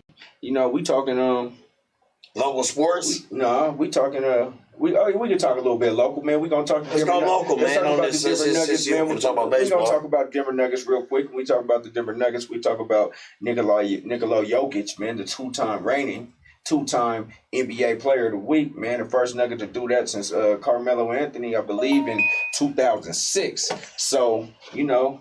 Hey, man. Hey, shouts out to Mr. Jokic, one of my front runners for MVP right now, man. So, I mean, what you got to say about that? I mean, Nikolai Volkov, that Russian wrestler, like I say, but I'm a great guy. I can tip my hat off to you, like I always say. I tip my hat off to you, old Jokic. You playing good basketball. You know what I'm saying? You're putting your team on your shoulders. And I respect you for that, man. You know, there's no hate on that. I never hated on you. Good job. You know, congratulations for being a player in the last 2 weeks. You know what I'm saying? You're in a race for MVP. We'll talk about that on a later notation. But what else we got going on right now with the local sports? I mean, local sports, man. They say the Broncos are interested. They in the running for to get Deshaun Watson. So I mean, we gonna see if that happens, man. You're gonna have to give up a lot. They say this might even be bigger than the Herschel Walker trade. But if you do remember the Herschel Walker trade, it was a whole lot of players and picks for Herschel Walker between the Minnesota Vikings and the Dallas Cowboys. And it sent one team to the toilet bowl and the other team to the Super Bowl.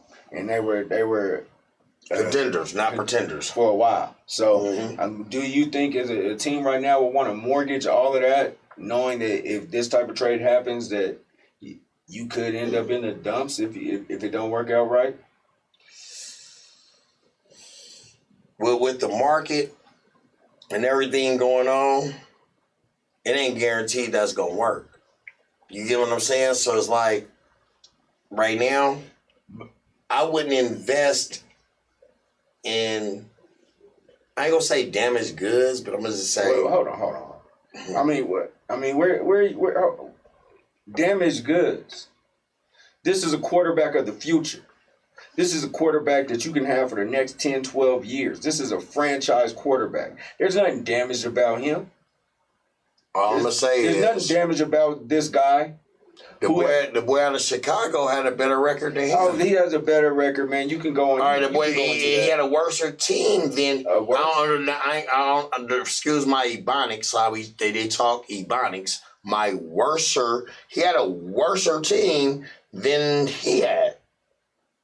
And he's got a way better winning percentage. It's not a way better. Actually, Deshaun Watson has played more games, and he's lost a few more games, and that's only because he lost 12 games this year with a team that was terrible, that was robbed of everything that they had.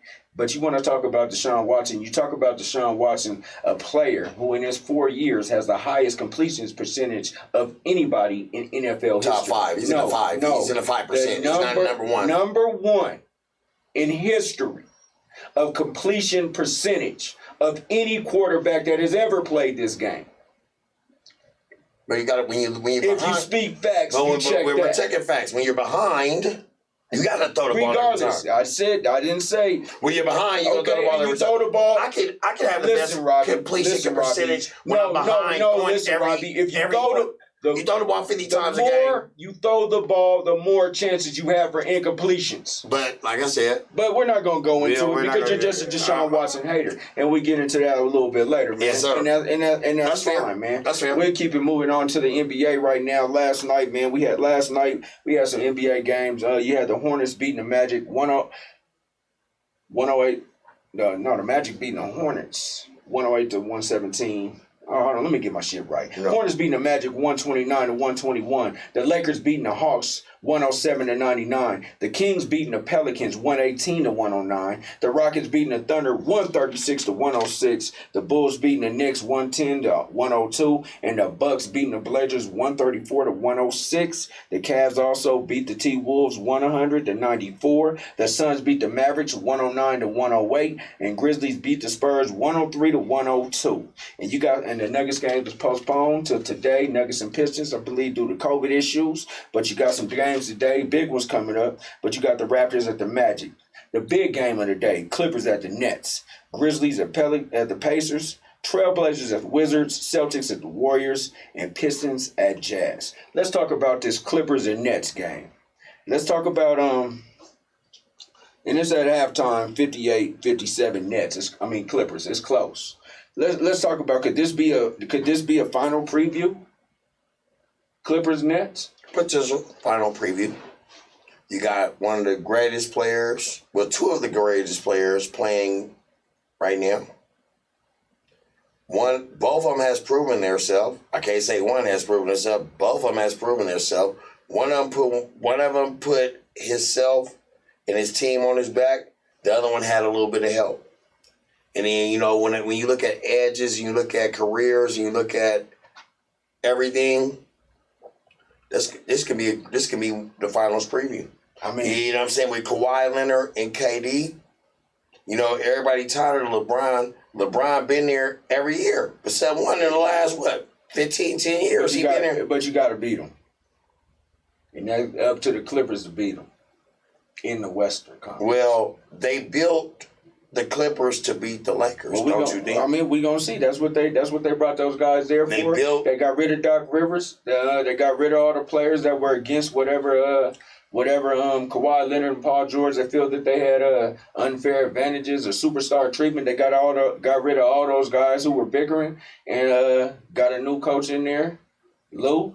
Mm-hmm. They got Chauncey, local guy, doing his thing. So Chauncey got the job over there with Lou Williams? He's assistant. Yeah, he's assistant coach. Oh, he's getting ready to get a job in a minute. And you got charged of. We got everybody's been tired of LeBron. We got a comment saying they've been tired of LeBron also. But let's go. I just want to speak of this game specifically, man. It's a close game. You named two stars. Kawhi, Durant, but you got Kyrie Irving, a guy who's hit a big shot in the finals to beat the Warriors. You got James Harden, a guy who's led the league in scoring a few times in a row. I'm going to have to correct you on that. He didn't beat no big shot to beat the Warriors. He beat the big shot to beat Philly, not the Warriors. So correct yourself on that. Kyrie Irving. Oh, you said Kyrie? I thought you said Kawhi Leonard. I'm sorry. If you're going to listen, if you're going to correct. I'm going to correct. Okay, I'm going to make sure you said it right correctly. I know what I'm saying. You love to just put everything against my Warriors, I'm not going to come up here and fumble and stumble. I ain't putting. I'm not putting anything against the Warriors. I'm just spitting facts that you say. You say. You like to throw against my Warriors, I'm not even worried about the Warriors. I'm just saying you got three of the best offensive players to ever grace the court on one team in the Nets. Mm-hmm. You got and I have something with the Nets, man. The Nets can score. They can score with anybody. But their defense is terrible. What you think about this Nets defense? Okay, remember when Kyrie came back? It's one of them is going to affect them winning the championship. And I'm sitting there thinking, like you just talked about Kyrie, I'm thinking about Kyrie Irving. Before he came, that team was shooting the ball good.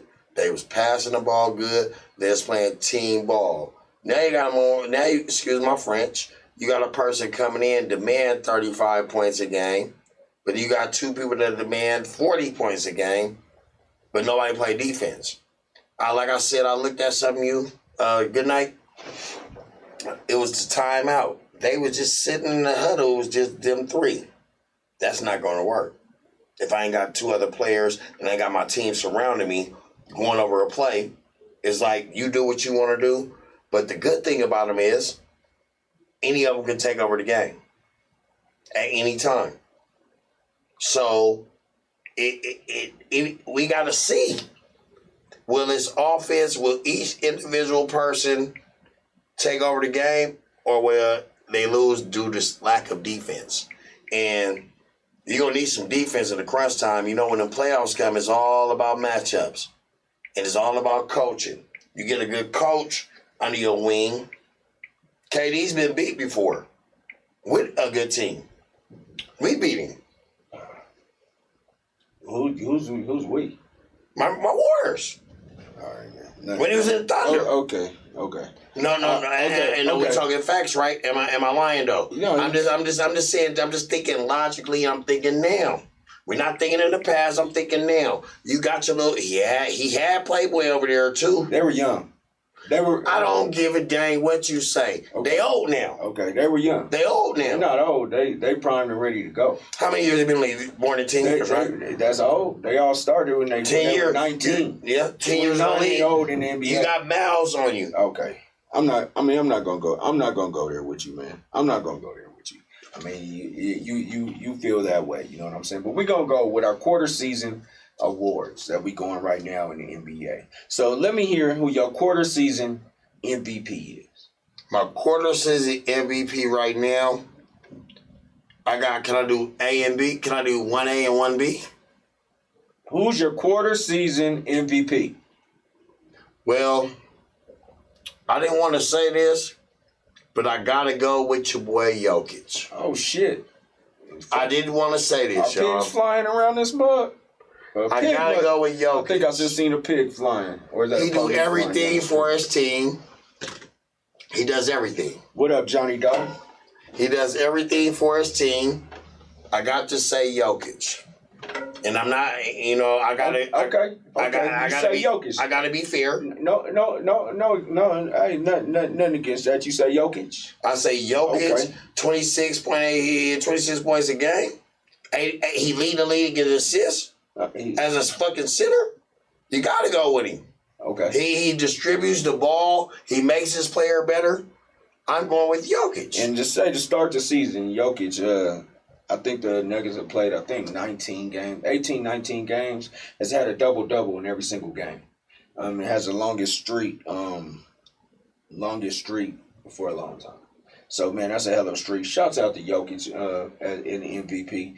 As your So I answered your question then. So so I'm going to answer. No, you didn't answer mine. So I'm going to go with my quarter of the season MVP, man. And my quarter of the season MVP will be Kawhi Leonard, baby. Best record in the NBA. Look like nobody can stop the man. And I'm just with it, man. We like y'all to chime in, man. Who's y'all MVP of the season so far, man? And, who's y'all MVP, man? And what y'all got going on. And then let me give me your early favorite to win it for the year. Early favorite to win the MVP? No, the championship. Early favorite to win the championship in the NBA right now.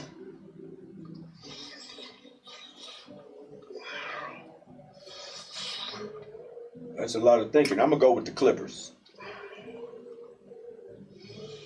I think Dallas, they get one more player, Dallas going to be wrecking. So I'm going to stay with my Dallas. I'm going to keep with them to the end. I'm not going to go away with it. And I'm going against my Warriors. I mean, we 2 players away, but I'm going to stay with Dallas. And I think they one player, that trade deadline, then if Paul Zingis can really play with Doncic and a little Hardaway Jr., they need one more veteran presence, they'll be okay. So I'm going to stay with Dallas. You stay with Dallas. I'm going with the Clippers, man. So, all right, now let's go with your surprise team in the NBA, man. Who's making some noise who you didn't think was going to make no noise? My surprise team, which really ain't a surprise, the Utah Jazz. Very boring. They so boring that you don't even hear about them, but they right at number 2 in the West. A game out of first with the Clippers that just bypassed them. So my sleeper in the West, not my sleeper, my surprising team to be where they are right now, but what they got and the personnel they got, I go with my Jazz, the Utah Jazz. What about you? Good night. What you got? Who you like in the West? Before I pick, we got Troy Brewer, man. He's picking Dallas. He's saying Dallas. He's questioning your Dallas. Because of my Dallas, one player away, Troy. They one player away. And JC Thrift, she's going with the Lakers. My surprise team is going to be the Atlanta Hawks. I think the Atlanta Hawks is primed and ready to make some noise out here, and they are doing their thing. And young Trae Young is out there holding it down, learning what it is to be a superstar. So I'm going to go with the Atlanta Hawks as my surprise team. And I'm with Troy, man. I don't know about Dallas, man. I don't think they're going to make no moves. And Luka's nice. Luka's a great player. But Porzingis, they got what they need. They missing one veteran player, brother. Trust me. They get that one veteran player. They can reckon in the West. But you know what I'm saying? But right now, we already know it's the Lakers and Clippers. We already know that right now. But I say my outside team looking in is Dallas. I like them. All right. I hear that, man. I'm going to go with I already told you my team is the Hawks. That's my sleeper team, man. That's my sleeper team in the East. I'll give you one in the West. My team in the West would be Phoenix Suns. They play everybody tough, and once they get it all together, I think that's going to be a tough team to beat.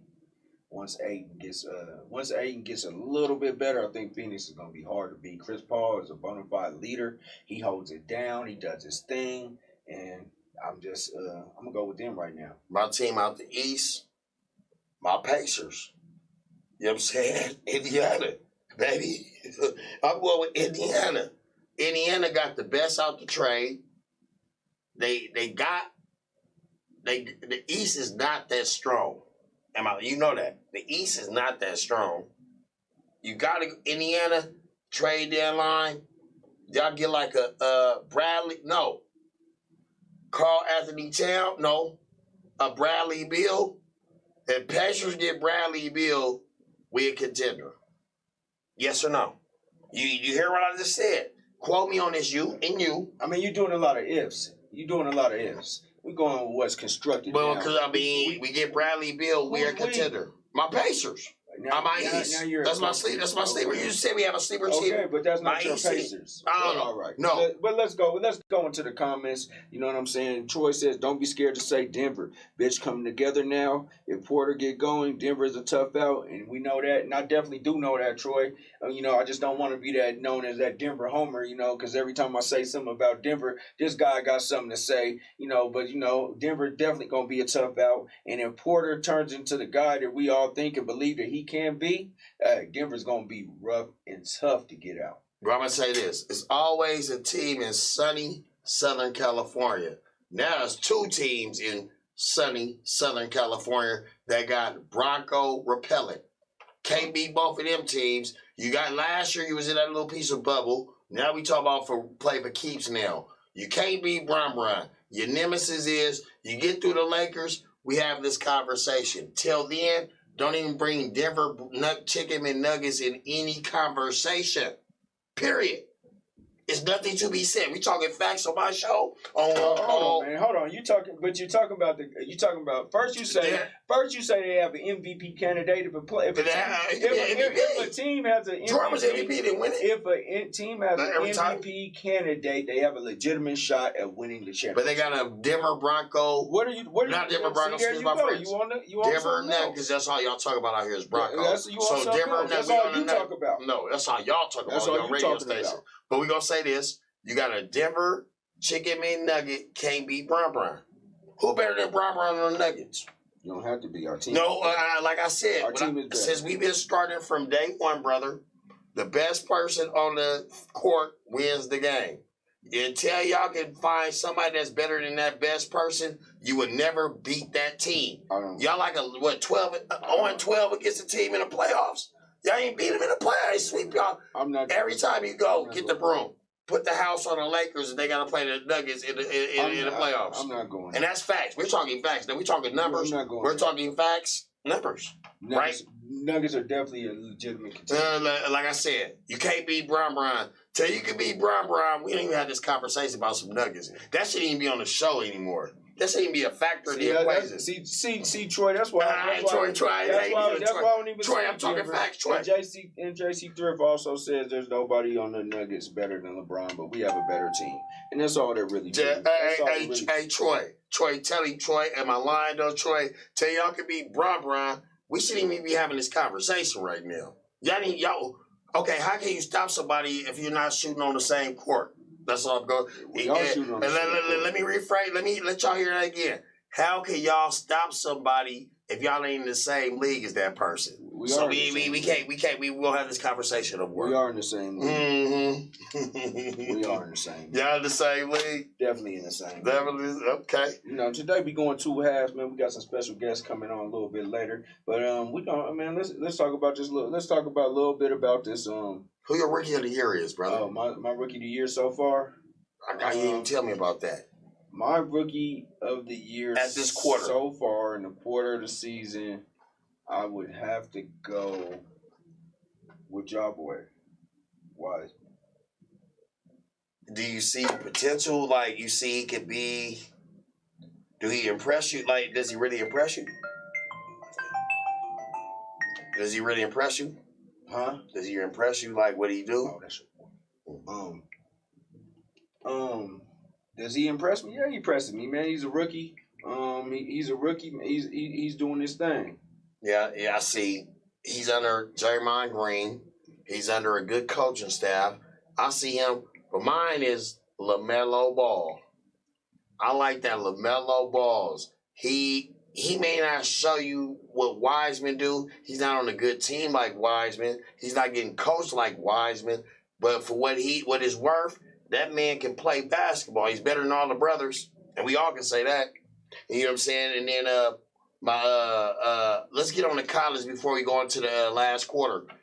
We got the college rankings. We got Gonzaga, Baylor, Villanova, Michigan, Houston, Texas, Ohio State, Iowa, and Oklahoma. And then Bama rounded it off at number 10. Big game tonight. Number 2 Baylor versus number 6 Texas. I like Texas upsetting Baylor. Texas will be in my Final Four. Quote me on that right now. And before we go to the next half, you talking about college and what's the big game tonight? It was the Baylor versus Texas. Who you got? I take Texas. The Battle of Texas. The Battle of Texas, the showdown. A showdown. And I take Texas, and I take Texas one of my Final Four. Hey, I'm gonna take Baylor in that one. Baylor. I'm gonna take Baylor, but the best team in Texas to me right now is Houston. Houston. Hey, Houston is up and coming, a sleeper, but Texas will be in the Final Four. Houston will get dumped off by like a Gonzaga or a Baylor, and Texas will be there. Give me them Longhorns. Go Longhorns. You know, them Tejas. But then we get ready to go into the second half, man, you know, and we get it rolling. But we have a good night with us. We got going on before we get up out in the second half. We got a trivia question or something going on right now. We gonna do a trivia question. What kind of trivia question? We got a $5 question for the first person. Then we got a $5 question. $5 question. And the question is, what is the original name of the Harlem Globetrotters? The original name of the Harlem Globetrotters.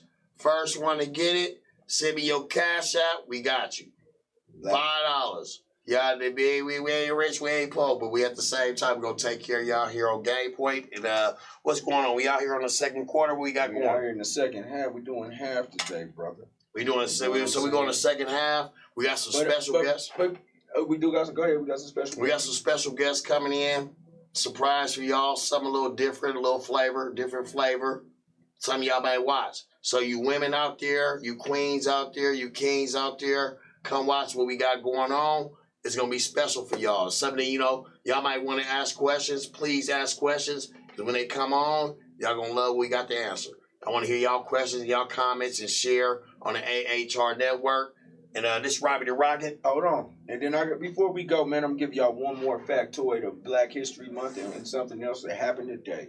We're going to say today was the day that the ice cream scooper was invented in 1897. So, this is Game Point, and Robbie the Rock. I'm Robbie the Rockets. I'm in Good Night, and that's the first half. No fingerprints. No fingerprints.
If you don't fail, you're not even trying.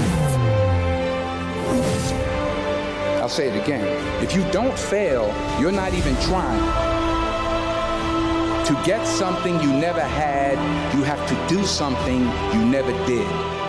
Don't be afraid to think outside the box. Don't be afraid to fail big, to dream big. But remember, dreams without goals are just dreams. The chances you take, the people you meet, the people you love, the faith that you have, that's what's going to define you.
All right, so you the coach. Hey, welcome back to Game Point Sports on the AHRR Network. We always like you to like, share, repeat, retweet, and do it all again. We are here at Game Point. We do have the Mile High Blaze, the women's football team out, one of the women's football teams out here in Colorado. In the WFA, the Women's Football Alliance, and we out here. Everybody, introduce yourself and tell us what you do. Myron Jefferson. I'm the offensive coordinator for the Mile High Blaze, and this will be my 4th season, 3rd coaching since we didn't get a chance to play last year, and just excited, to get a chance to go at it with these girls again and go for a championship. Sounds good. My name's Ty, aka Smooth. I play quarterback, receiver, and this is my 9th season. Been here since the beginning, and just excited to be back playing after surgeries and stuff like that. So I'm excited for what the next year's gonna bring, what this year's gonna bring. So. Kimberly, this is my 8th season, if you're 9. One of the other quarterbacks, wide receiver, mostly safety, and basically wherever coach puts me. So I've played pretty much everywhere except for offensive line, but whole new respect for that set of ladies right there. My name's Coach Rob. I've been with the Blaze on and off for several years. I took over the head coaching responsibilities 3 seasons ago. Started out as a defensive coach with the team as just kind of an introduction to come in and say, hey, can you help me teach them how to tackle properly? In the last several years, obviously with Corona, we weren't able to play last year, so we're looking forward to being able to start season in May, hopefully, is what we're looking at right now. For sure. Now, Coach, since you're the coach, you need to tell us a little bit about yourself. Now, what's your background? Tell us a little bit about your background. So I run a youth organization as well. I have a real job, but most of my time is spent coaching either kids or adults. I ran a youth organization here in Colorado for the last, I want to say 13 years. I've also been coaching. I date myself a little bit. I coached Jeff over there when he was a kid. I also have coached high school, college when Metro had a team. I've had a coaching history with semi-pro men and the Colorado Cougars. And when I got into what we do here with the ladies, it was just a different type of vibe. The ability for them to be motivated to be at practice. Men's practice, there was 4 people at practice and 54 at the game. The women want to learn. They want to be better at the game. They want to, we don't have a team full of prima donnas. We still have occasionally a couple, but the basic of it is that they want to learn. They want to compete. So we put a team together of coaches that know the game, that love the game, and try to go out and compete every year for a national championship, just like any other team would. So, do you find coaching the women's team more enjoyable? Is it more enjoyable? I think I can scream at them more than I can scream at the kids. But I think the ability for them to learn. The X's and O's. Just as a breakdown of what we do.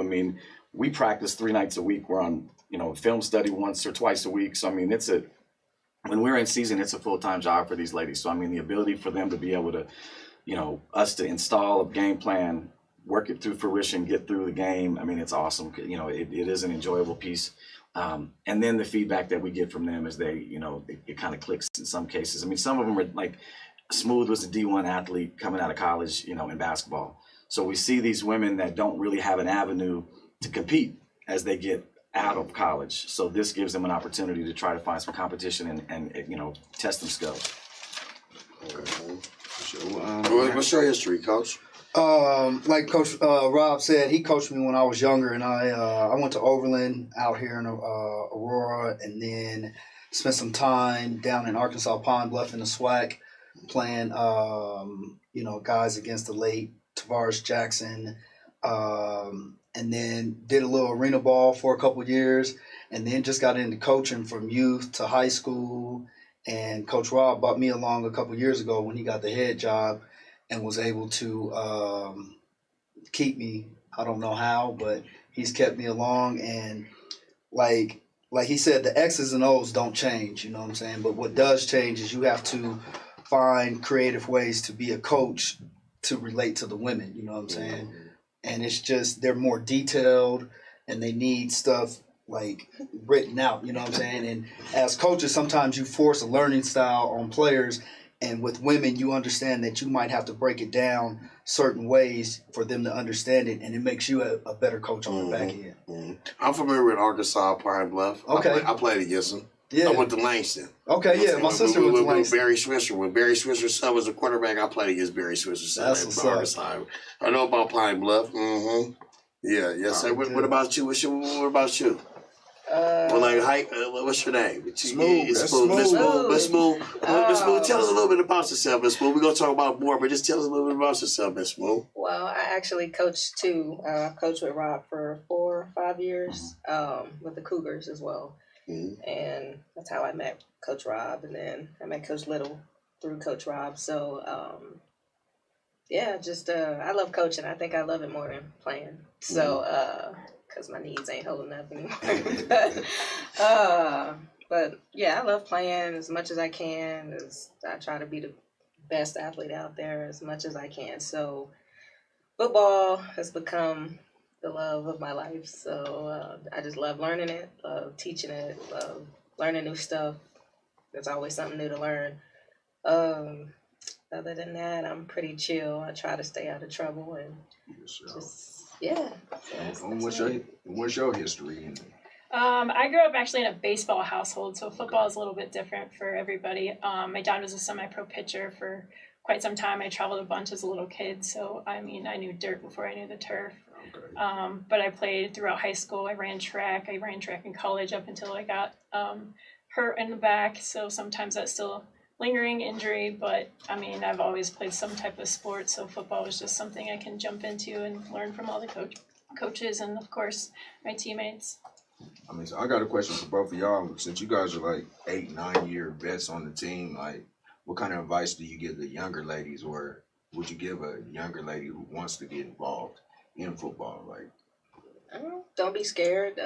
We're usually better athletes than the boys and tougher, I think. Sorry. I used to play with the boys all the time. Throw a tackle, throwing rocks at each other. Like, that's how I grew up. I was the tomboy of the community, and they actually called me Tommy. That was my nickname.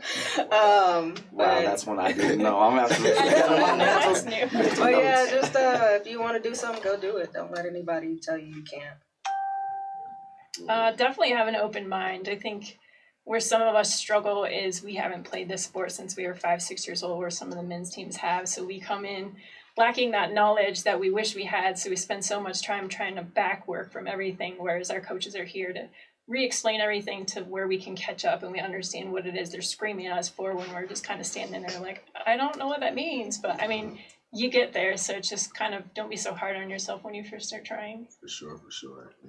I mean, I got a question for the coaches, like coaching women versus, I guess, men or boys or whatever. Do women like hold you more accountable? Yes. Than the men? Yes. No, it is like a coach. You know, Jeff said it's a unique perspective because, again, they haven't played as long as we have. So if we say, you know, if we call it a gap, and then someone else says something else, like let's say, hey, that's a one technique. Practice will stop for a minute because we didn't clarify, hey, this is not what he said. And it becomes an issue for us as coaches to be better at our communication styles because, yeah, they hold us accountable. And again, I tease a lot, it's just like any other relationship. They remember more than we ever do. Like, I said that, huh? And, she usually captains the defense along with our middle linebacker, and Smooth has been, captain of the offense. So they know our calls, so they correct us occasionally, like, hey, because they know that it's almost a photographic memory. It's almost scary most of the time. Because we as coaches, we kind of take for granted that you just know what we're asking you to do. So the newer players, it's really difficult for us to reteach more than anybody. It takes us more time to reteach the coaches how to teach, because most of them just say, hey, I want you to do this, and they're looking at them like, I've never done that. What is that? So the coaches have to be on a better accord. You guys have to be more like together. We have to all be on the same page. And then in addition to that, we all have to understand, I think more than anything, you have coaches, and this is just me for the youth as well. Each coach needs to know his players. And in any given time, we could have up to 60 players on the Blaze. And so if I don't know each of those players' hot spots or what to push, then I'm not benefiting them as a coach. So I think that we have to remind those new coaches that come in and want to help that it's not just a yelling match like it can be with the adult men, or when they just start riding these kids, it's not the same. You're not going to get the same results if you don't know your players as well as you should. What you got, Robbie? What motivates y'all to go out there? What motivates y'all to go out there? Like, football, I don't want to say it the wrong way, but I'm just saying, like, what motivated y'all? What, like, made y'all want to go out there and say, I want to play football? Because, like, I watched you. I ain't going to say you kind of nice, you nice. You better than some as a female college quarterbacks. Like, I seen, like, your feet work. I don't know if your daddy taught you before, like, when you was a little kid, because the way you move that ball, I seen it. That's the question, Robbie. I'm just saying, like, what motivated you? I was just asking, like, I like to be the best. So when one of my friends was like, "Hey, come play football," I was like, "Okay, I'll do that. I could be good at that.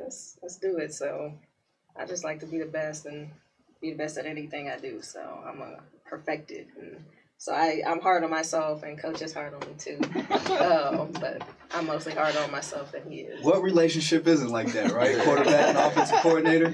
We're not gonna do any golf and Sean McVay stuff, But, Now, Coach, what techniques did you? What made you like? What did you see in her to make What was like your the help her make her what she is now? What did you do? What was your steps of? Was it hard work or? First, it's an understanding. You got to have an understanding between the two.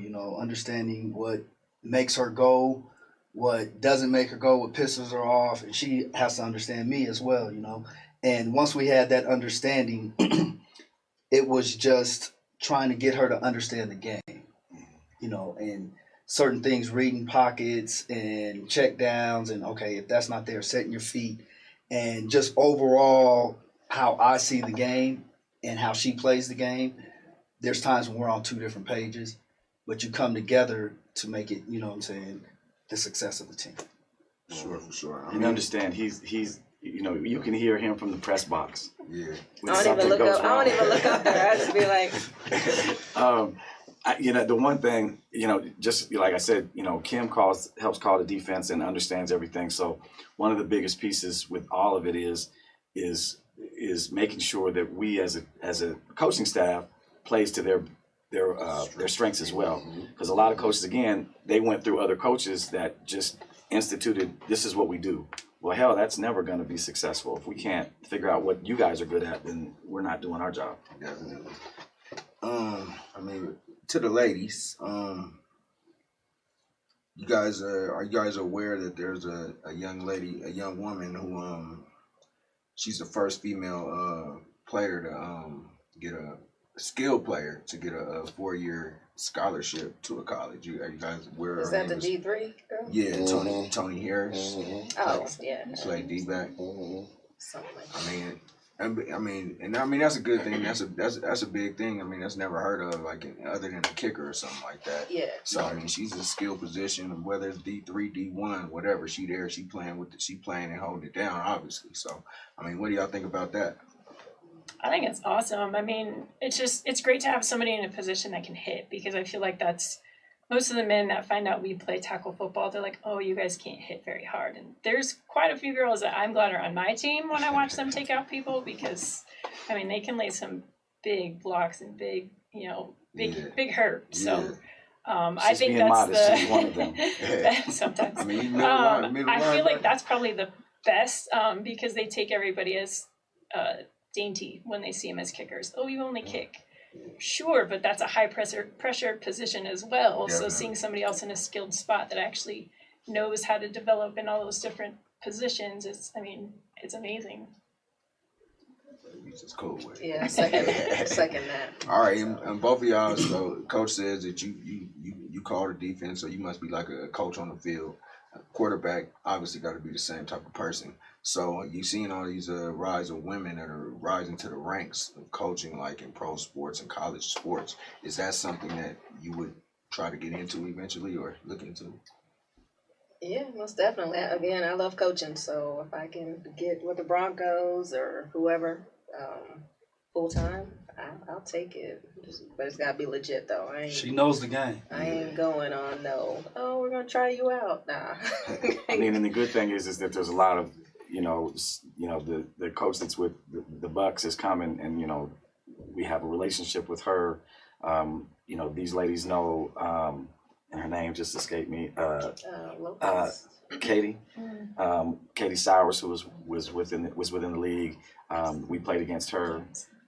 So there's a lot of different coaches that have moved on that have had a history in the league that these ladies are from. So I look at it and think that there's no reason that they couldn't, because it's not anything else. I mean, if you know the game, you know the game. For sure. Let me ask you a question. What's your most memorable play in your career? What did you do in your career? What was your most what did you tell me? Let her answer. I'd say probably the first time we went to playoffs, just knowing how the game works. We did a kickoff and the opposing team, everybody our kicker kicked the crap out of it, and running down there as a gunner, and the other team just standing there like watching it roll, and they're looking at us like, oh, we don't have to touch it. And I'm like, that's a live ball. And I jumped on it and we scored a touchdown, and the whole team's looking at us like, what are you guys doing? And I'm like, that's where having that football knowledge comes in, because they all just watch this live ball just bounce right past them. That's free bars, mine. I'm going to get it. Probably stiff arming the shit out of stiff You arming. He said it's on the internet. Okay, I was stiff arming the shit out of this one chick. Her feet flew up, and then I just ran for a touchdown. She almost caught me though. She got up and started running, but yeah, that stiff arm was deadly. You stiff arming people? Well, hit the weights. Derrick Henry on it. Hit the weights. Derrick Henry.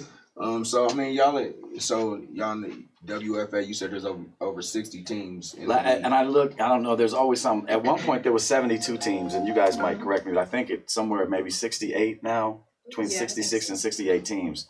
And there's teams in, I want to say almost every state. Obviously there's different, additional leagues that pop up all the time, much like you have in the men's league. But we've been established for a while. We play. Be honest, the first day I showed up to just do tackling, I had no idea. Yeah. Zero. For sure. The only thing I knew about women's football was what you saw on ESPN. And that was, immediately they're like, no, that's not what we do. It's not lingerie. This is real football. Yeah. This is not what we do. And so when I came out and I started to learn more, I was amazed at, how many teams. We went out and played a team in Utah that, they're 75 deep. Oh, shit. And these are women that look like they played men's college football. No joke. They came out. They have billboards in the town. They have their own team bus. It is a big situation for them. And it was an eye opener for me, because here we came out with 17 individuals, and they, rolled out like, a D1 college football program. And so I was like, oh hell. So it was eye opening for me as a coach to realize, that, this is, we're kind of on the, on the front line of what's moving on. These ladies were in the, it was the Adidas commercial that was on, it was the Super Bowl 2 years ago that the Blaze were involved in. So there's always opportunities that they continue to get from football. And again, if they can move on and coach or, help, the other young ladies that want to play, it's, it's good. Our team has a younger player that is, has played football since she was a young kid. She played on my youth team as a young person. So now she just continues to move on. Now I got a question. Somebody asked, who are some of your bright spots on your roster that makes your team a legitimate contender? Well, besides these two, it always starts up front, and you try to find the guy or the ladies in the trenches to piece together the line. But outside of these two, we have a pretty good receiver in JT that, you know, will run past somebody and make some big catches. And on another running back, we got two running backs that's going to be a surprise. I won't say their names just because I don't want their heads to get big. So we got some running backs that's in the tuck. And then, like I say, the offensive line is going to be key this year, just being able to get to the next level and move more with quickness and force from that standpoint. And I'll let Rob answer those defensive side. Defensive wise, again, Kim comes back at safety. Our middle linebacker's been playing for years. She came off an injury, so she's going to be good and back to 100% playing shape. We have a few new players that are just kind of, they were here last year, but they're just kind of now had a chance to learn a position. One's playing defensive end and one's playing outside linebacker. They're going to be good pieces of the puzzle. And it's like any other team, though. It comes down to our ability to stay healthy. I got my buddy in the Bay Area. He asked me, he said, what kind of conditioning and weight training do you guys do? So, like, do y'all, like, do you... I mean, I lifted weights today, so I do it on my own usually until we try to get the team involved as a unit. So, and then they run us. I mean, I know this one does kickboxing. I know training for the fire department, so that's a whole different set of workout. Oh shit! Hey, fire department ain't no joke. Yeah. And then we have a guy he's one of our coaches, and that's what he does for a living is strength conditioning stuff. So we try to put them through their paces on that as well. And again, you know, most cases they're playing in the middle of summer. It's 90 degrees in full pads. Okay. So I mean, it's a different deal. Or 20 degrees. Yeah, sometimes it was Colorado. I mean, we played in St. Louis, and it was 95 and humid and miserable, and pass out weather.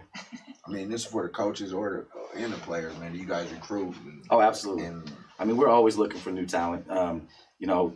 The foundation for any good team is who's coming next. I mean, these ladies can't play forever. I mean, we want them to be able to enjoy what they do, love what they do, and then usher in the new players. So, we tell people all the time, if you're looking to compete, we're here. We're always looking.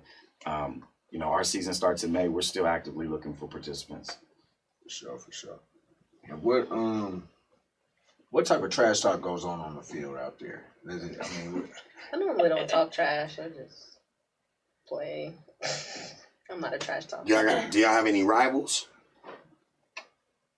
What's your rival team? Who y'all team y'all want to play every weekend? Well, it's kind of hard with the rivals because I would say St. Louis, being that we've lost to them twice out of the last 3 years to go to the ship, but they moved up a division, so we won't get a chance to see them this year. And it's a totally new schedule. But if you say rival, somebody we always play, I would say the Rocky Mountain Thundercats. That's a Colorado team. They're in the spring. Let me ask you a question. What age group does it start from? What's the youngest you can play to the oldest you can play? Do y'all got an age group, or is anybody can play? Normally, again, if they're still there's been a few that are still in high school that they've basically had a waiver to allow them in, but it's not normal. But normally 18. I mean, we've got players on the field that are older than me. So I mean, we have a couple grandmas. Yeah, we got grandmas that still put in the work. I mean, it's So, but normally I would say probably average age on the team is probably between 25 and 33 would give you an age range normally. But like I said, it's just like anybody else. If they can still do it, they'll play. Mm-hmm. So what are y'all like classified? Like semi-pro? Like what's the semi-pro classification? Yeah, semi-pro. Cool. I mean, how far? What's the furthest y'all gotten in like? We've been one game from the ship 2 years or 3 years. 3 years. 3 years. 3 years running. And the team that beat us, they three-peated. They beat y'all 3 times in a row and won 3 times in a row. Yeah, and let me tell you that the championship games were a lot easier than the game to get into the championship for them. Was it a close game? Or Yeah. What? All 3 of them? Heartbreaker. The last one, we might have imploded at one point, but the other ones, they were close games. It was tough games. they are a unique, again, depending upon where they're at. I mean, each of these little entities, St. Louis has an amazing group of ladies that, they took years off, like a year off to have, kids, and then they're back. But they live together. They do. I mean, it's an amazing amount of camaraderie and teamwork that team has. So when you go out and play them, and unfortunately not being able to play them at home, going out there, I mean, it becomes, it's just like any other sport, man. Home court advantage, home field advantage is tough. I got a question for y'all. In terms of politics, what's the difficulties with women football? What's difficult? Do y'all have difficulties? I would say support, and we don't have this. I don't think we have the same support like the men do, like sponsors and all that stuff. I say that's the biggest issue because a lot of people don't know there's women's teams nationwide playing tackle football. I'm one of them. I didn't even know y'all was here till a couple This days ago. is a two-part question. What are you guys doing in the community to promote what y'all doing out here now? So obviously with COVID, we weren't able to. We had some programs set up to start working in the VA and do some things with that. I know in the past we've done stuff with homeless shelters, food banks. Children's Hospital. Children's Hospital is a big one. We've been on Channel 9 News several times or whatever else. Yeah, Fox and some other things that we go out and, again, if there's any opportunity for this team to go out and make a difference in the community, whether it be for support. We've done, when TJ Ward was here, we did the TJ Ward camp with TJ. We've done a lot of other things. Coach Welter, we've done the Von Miller camp. A lot of different things like that. But again, the idea behind it is that if you don't know semi-pro football in Colorado for men, there's still not a lot of support.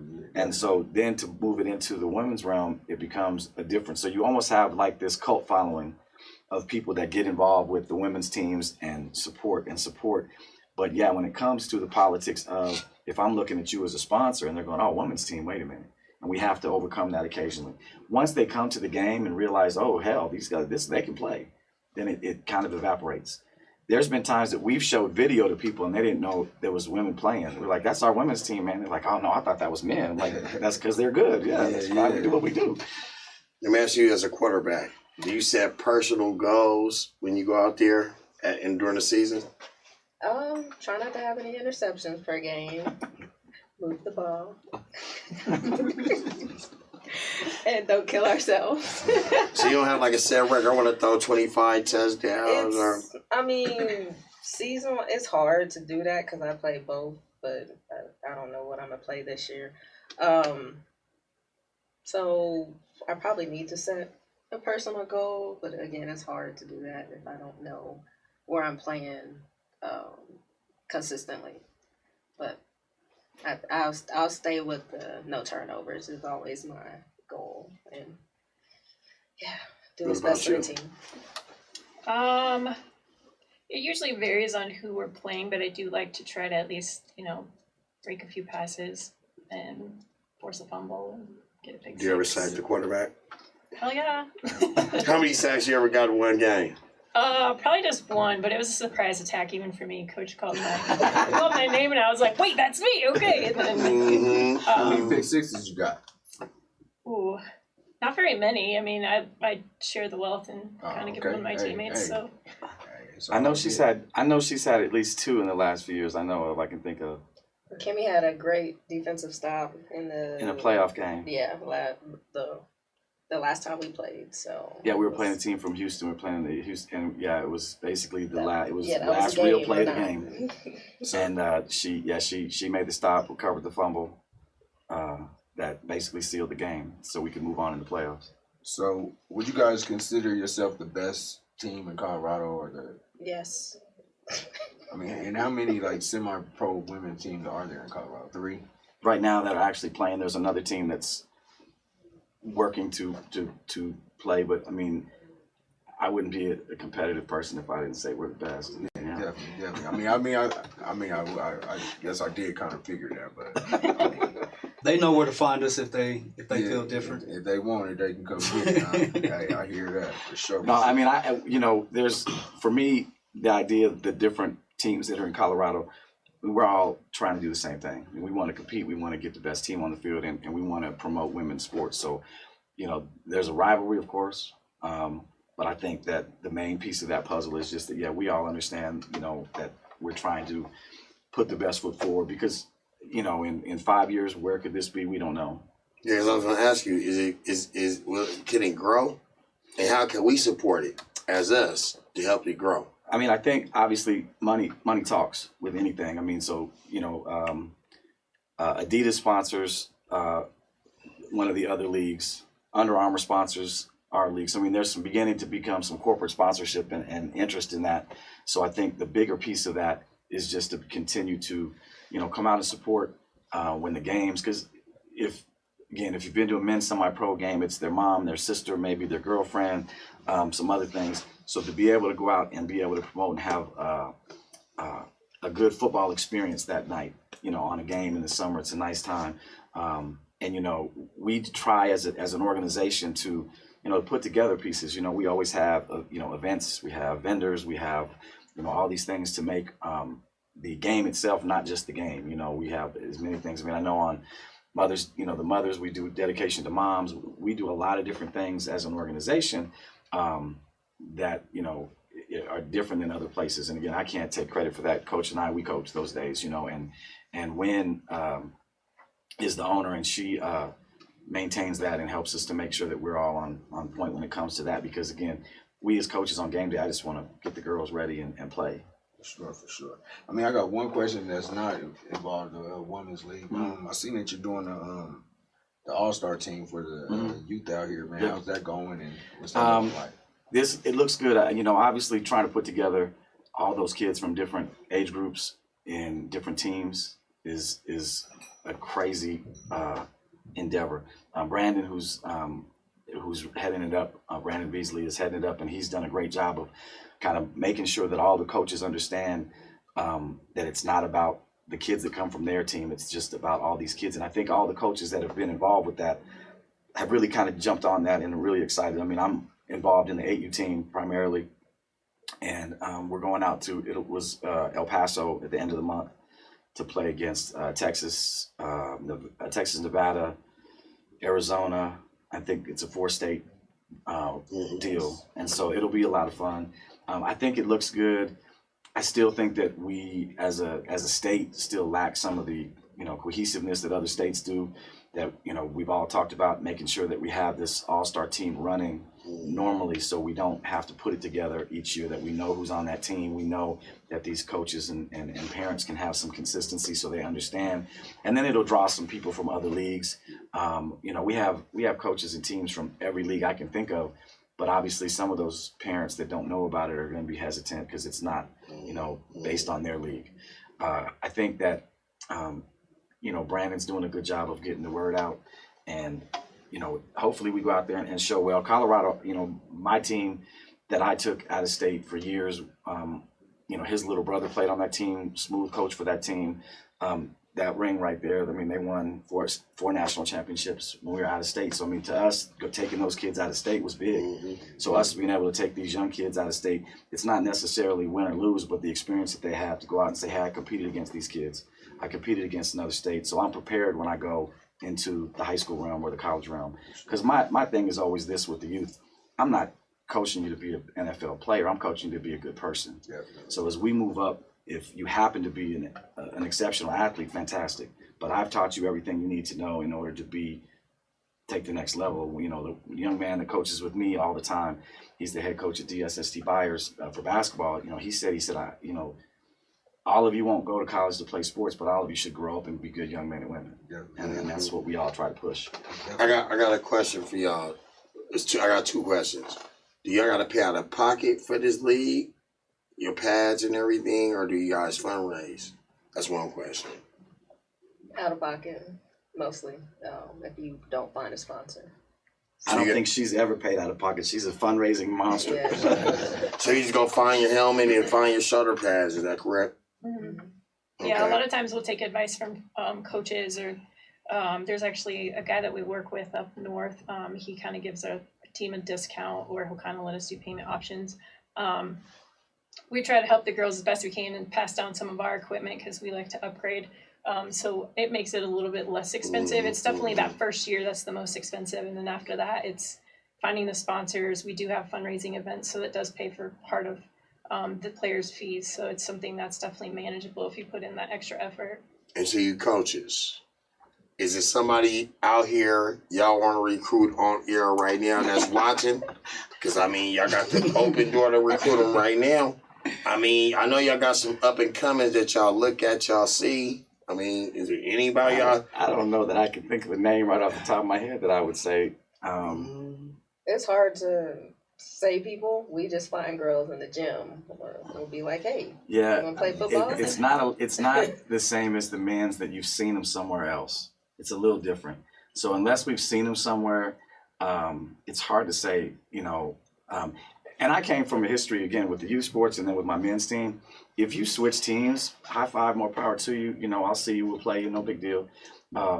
Because I'm not for everybody. Definitely. You know, I might not, you know, I could be the person that just doesn't give you the right vibe for football. So if it's just not a good fit for you, then let's, you know, I want you to love football. So it's not bad. All right, so last thing, we're going to end it all out. I mean, everybody, we want all y'all to just say what y'all want to say, and then Coach, tell them how to get a hold of you, how to contact you, Sure. things like that. And just, I mean, shout out, to Mile High Blaze, whatever you want to say to end it on out. Man. For recruiting purposes, like I said, we don't know too many names off the top, but anybody that's interested in playing women's football, please contact us, Mile High Blaze first, then the Bandits, and then the Rocky Mountain Thundercats. Yeah, shout out. Hey, everybody. But yeah, what he said, come on. We're looking for people every year, ladies every year, and we just want to, you know, be the best, so. There's definitely no right or wrong shape for football. The techniques that our coaches give you in those pads, they definitely do their job. I mean, there's no way I can take down some of these girls, but I do because I've learned the proper way to take them down. So it's definitely something you can learn, and it feels amazing when you lay somebody out. So at least if you want to come to practice and do that and you won't get in trouble, do that part at least. Let some of that stress off. You know what I mean? You know, I think, you know, just from our perspective, I think the big thing is just, you know, available athletes that want to find another outlet. You know, you have CrossFit, you have all these other things, but this is an opportunity to play a team sport. The goal, obviously, in any sense, is to have it as a culture that works together.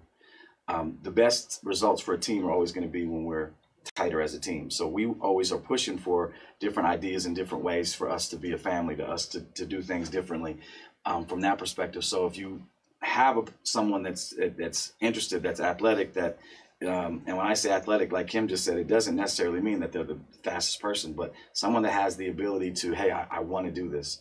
Because most of us will tell you, you know, most of football is mental. If I can teach you how to do what I want you to do. Give us a call. It's just, you know, milehighblaze.com is our website. My number is 303-619-7758. I'm always available. My email address is rob.sandlin, SANDLIN @gmail.com. That's easy. We are always open. Even if we don't have specific tryouts, I'll do an individual tryout a day of a practice. You know, we'll look at it. I'll pull other coaches over. And if you just happen to be someone that's interested in football, you know, we have other things that we're looking at doing. You know, if you have a community situation that, hey, I would love for your team to come out and do something, call me. It doesn't have to just be about players, but we're always open, you know, to make Denver. We are all here as a community, so we want to be accessible to our fans as well as to anybody that we can assist. For sure. Also, Denver Broncos, if y'all want to make a difference, go ahead and sponsor our team this year. Hear about Denver Broncos, Elway. You hear him, Elway. We always repping Broncos, so we got y'all colors and everything, so. Hey, for sure. Hey, we'd like to thank y'all for coming out. Man, it was very enjoyable. We're going to do what we could do. We definitely be at some games. And whatever we can do to help y'all out, man, we be there. Definitely gonna get the word out about the Mile High Blaze. And we're gonna And it is, I'm Robert the Rocket. I mean, good night. And this Game Point. We out.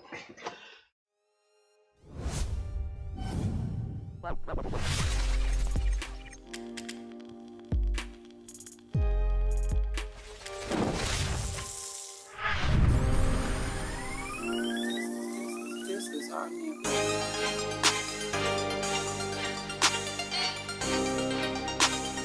Beauty.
In August 1831, Nat Turner struck fear into the hearts of white Southerners by leading the most recognized effective slave rebellion in U.S. history.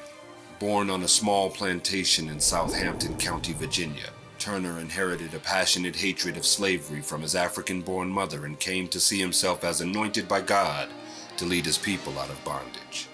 In 1831, shortly after he had been sold again, this time to a craftsman named Joseph Travis, a sign in the form of an eclipse of the sun caused Turner to believe that the hour to strike was near. His plan was to capture the armory at the county seat, Jerusalem, and having gathered many recruits to press on the Dismal Swamp 30 miles to the east, where capture would be difficult. On the night of August 21st, together with 7 fellow slaves in whom he put his trust in, he launched a campaign of total annihilation, murdering Travis and his family in their sleep and then setting forth on a bloody march towards Jerusalem. 2 days and nights, about 60 white people were ruthlessly slain. Doomed from the start, Turner's insurrection was handicapped by the lack of discipline among his followers and by the fact that only 75 blacks rallied to his cause.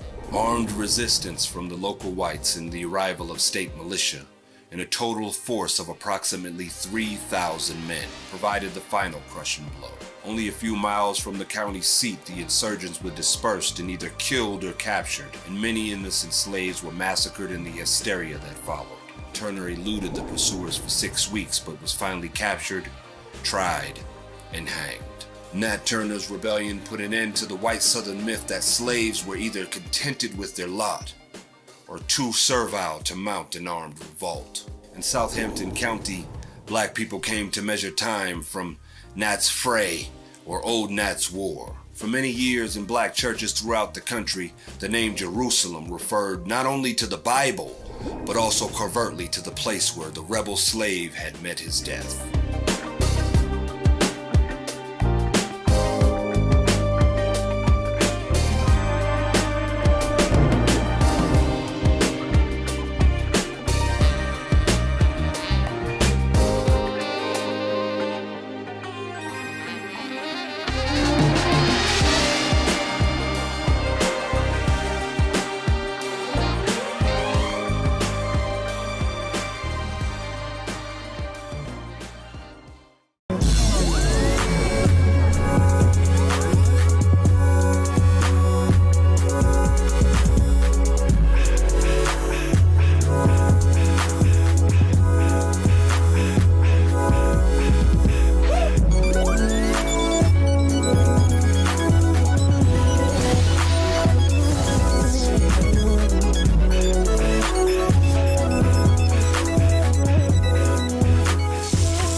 to the F Effect. I am your lovely co-host, Sade, and of course you have...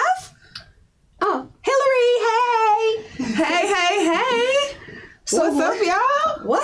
What's up, world? What's up, world? Happy Friday. Yeah. Last Friday of the month. Women's Month. Last Friday of the month. Yes. Month. Yeah.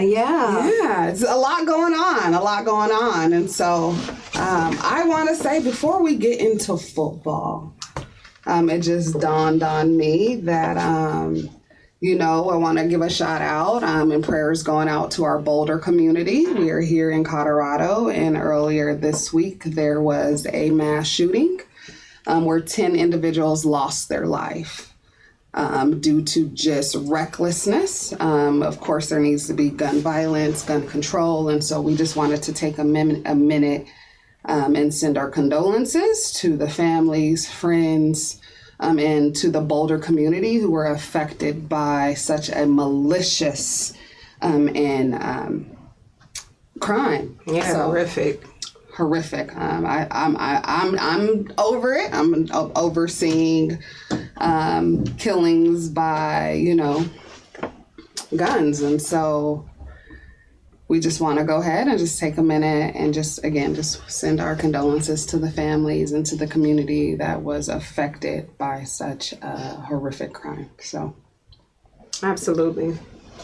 Yeah. So and just to jump on it, like I know we're definitely gonna get into sports, but just the constant, like it's crazy. There was a mass shooting, here in Colorado, several, right? Yeah. From the Columbine to the Aurora movie theater, and now here in Boulder. So we definitely got to do some tight regulations when it comes to gun control. Clearly, there's a problem everywhere, but in the state of Colorado, it's really a huge problem. So again, just to ditto everything you said, our hearts go out to the families. And some of y'all might get mad, but my prayers go up to the actual shooter as well, because, while violence is never a way out, the mental health is a real thing. And so definitely prayers up. Hopefully we can get some changes coming quick. I know Biden was really talking a lot. I know this sparked some conversation and legislation and all of that, but I feel like it sparked a lot of conversations before, so we'll see what happens.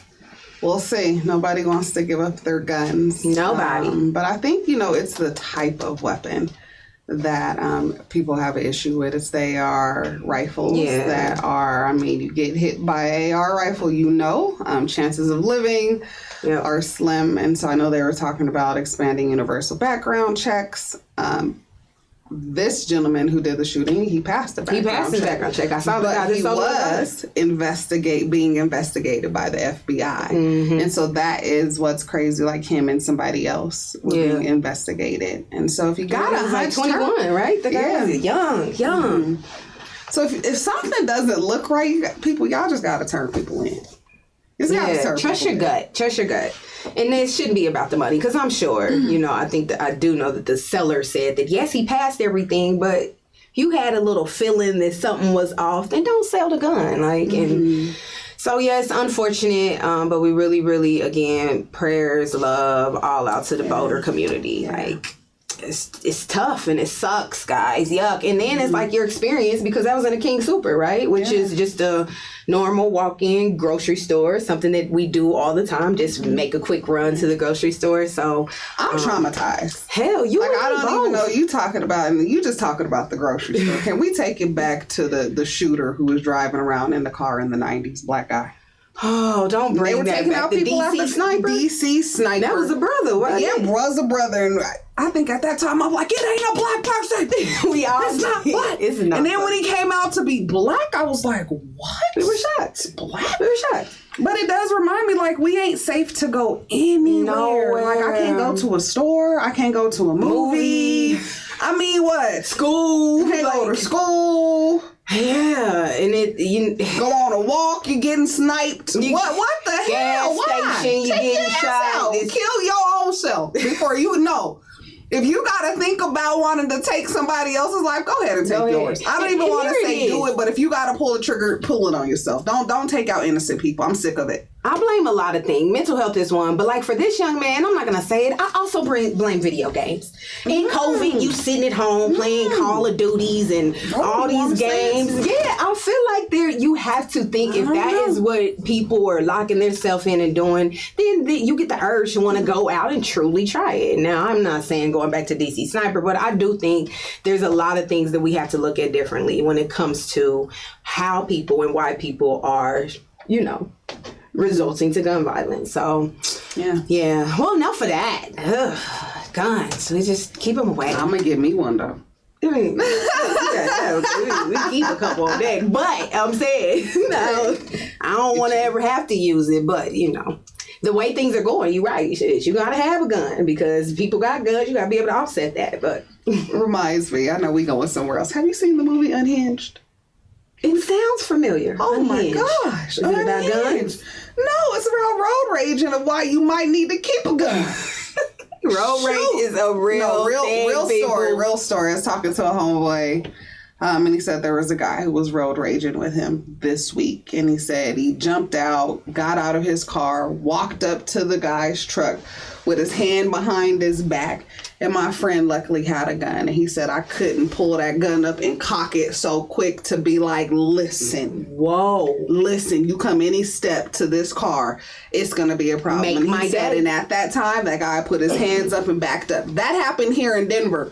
Y'all. Wow. And that's where it's going. So I mean, you've had a run-in. Go ahead and give them a little run-in. I tell you better stop it out here. And this was strictly at me at the gas station, folks, trying to grab me a little Sprite. And I hear somebody slanging the N-word. Now, I probably could have just been like, okay. But you're not going to just be not black and just keep slanging it. So I politely said, hey, do you mind just not using that word? And that person met me outside with a gun. And it was just like, I was at all. She learned that. I learned that day. I said, that's where we're going? I had to have a real, are we taking it to a level where we can't be two adults and have a conversation? I can't express how I feel to you. And the person was like, no. Don't talk to me. I got this gun. You say another word to me, I'm gonna shoot you. But did you think that it was? But didn't you think he was like a man, a girl? But he came out was a man. It was a transsexual. Transgender. What's transsexual? What is transsexual? Yeah, transsexual. Can y'all fact that? Is there? There's definitely transsexual and transgender. Transgender means you change your gender. Transsexual is what? Y'all, someone give me what transsexual is. I'm sorry if I don't know. Do you go between sex? Did I put that together? Is it like, I don't know. I might have made that up. It's a term, but I don't know. But that was the thing. I did think I was going back and forth with a girl. So I'm like, I'll handle her. She better get out of here. I get out there. That soft voice became, what you want? I was like, oh. No. Y'all, this is live and in living color. Things happen. It did. Shout out to the crew. Take care of that. We appreciate it. So yeah, be careful. And people, are losing it, and guns are definitely becoming more of a go-to than just old school having a little, word, or nobody want to get they church clothes dirty no more. People don't fight no more. It ain't that. That's no such thing. Ain't nobody knuckling up. It's all about guns. Even when we talk beyond mass. Woo! Strike. And three. And 4. Yeah, we gonna take a quick break. We be right back.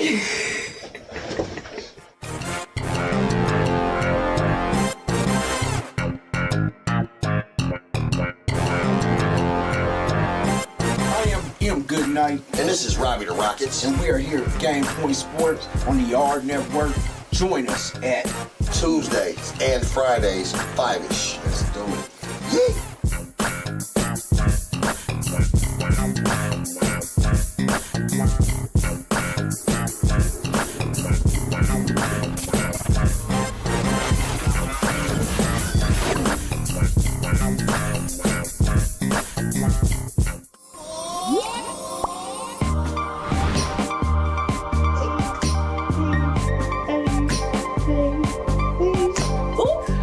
Excuse me. Hey y'all, I'm Drea. I'm Tay. And I'm Julia. This is Water Me Sis. Water Me Sis is a live podcast on our network where we talk about everything from educational to spicy, and we uplift each other. Make sure you catch us every Sunday at 5 p.m. Mountain Standard Time. See you there.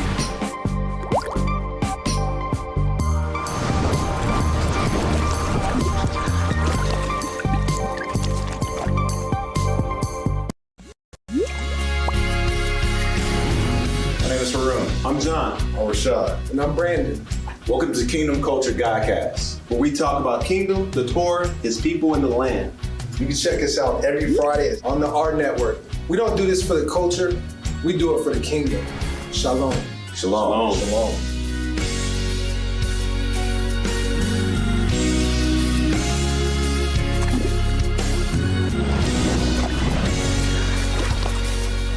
Welcome back, y'all. Thank you for joining us. Is it Friday the 13th?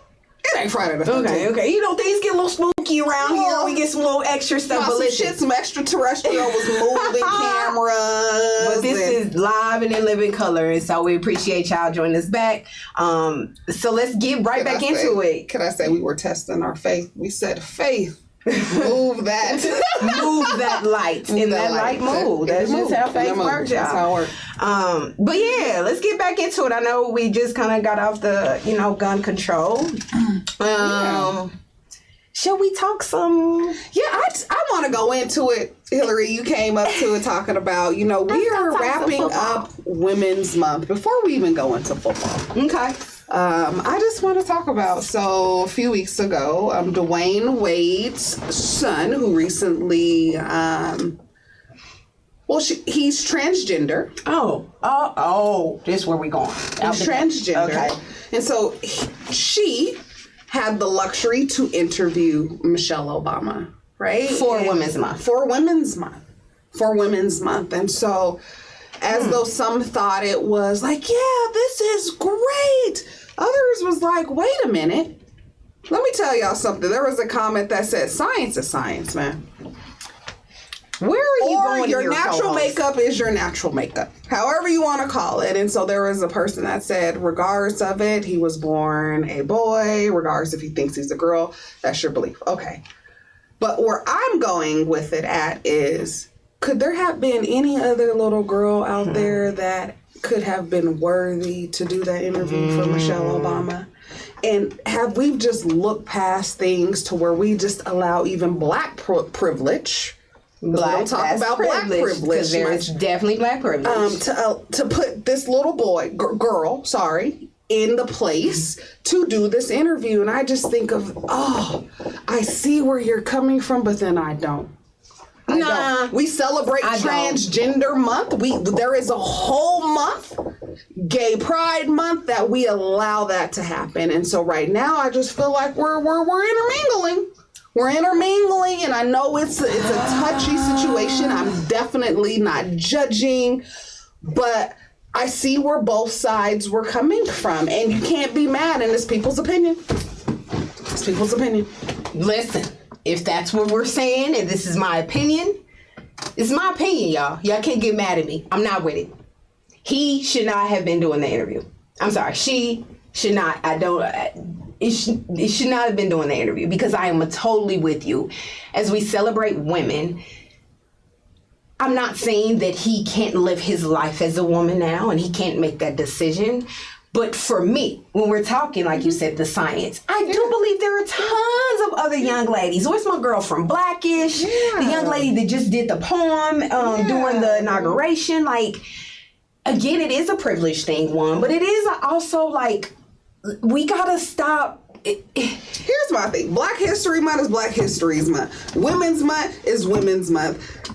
Gay Rights Month is let's celebrate it all day, every day. But I do feel you, when you have such that huge opportunity, are we selective in who we choose, to pick to conduct that interview? Now, again, y'all, we got to just tell it how it is. We talk it all, whether it's what we say, we just put what's out there. Some will be like, how dare you, Hillary, bring that up? But I'm still going to bring it up. I mean, the foolery is, a lot of people have said, and there was rumors about Michelle Obama, right? What Don't do that. Don't put me out here like I'm putting you on something, because then I'm really going to feel bad. But I thought that was a Trump rumor. And tell them what the rumor is. What was the rumor, Fred? I thought that was a Trump making some stuff up. Listen, there's some radicals out there. There's some people going by pharaohs that sit in front of better walls. not be no pharaoh sort of talk. You been talking to Jers? I'm just saying, if you go and Google it, that there is some that say Michelle used to be Michael. I'm not saying that's it, right, folks. I don't believe it. I don't agree with it. But there are some that try and imply that Michelle was at one point Michael. And I'm just saying, when we talk about this story, what if Michelle was a hermaphrodite? Does she get a pass if she was just born with both pieces? Ooh, does she get a pass? Is that a thing? Does that happen? I think Colorado has the most hermaphrodites in the country right here because we do the #1 sex changes right here in the state. 100%. Had no idea of that. I mean, Michael might got a pass. If Michelle was born with Michael parts, then Michelle got an option to choose who she wants to be. Michael parts. I think Michelle is Michelle, but it's just weird. It's just ironic when we put this story together. You got somebody interviewing you that used to be. Yeah, I know we went someplace all too way crazy. But yeah, that was a story. But it still doesn't take away that it is. If she was a phenomenal woman to interview. Again, I'm with you. I think the interviewer could have been selected. Could have been anybody else. It could have been her. It could have been any. Give any other little girl an opportunity to shine, and they missed that opportunity. So unfortunate. All right, can we get into some sports now? Can we talk a little bit of football? Sure. What's going on in football? In football, well, first and foremost, in Chiefs news, shout out to my quarterback Patrick Mahomes, who has made a multi-year commitment to the HBCU Legacy Bowl. Shout out, huge, big. Huge. Going. So HBCUs, historically black colleges or universities, their Legacy Bowl is like a postseason all-star game. And so it allows, all eligible draft prospects to come and really show up and show out.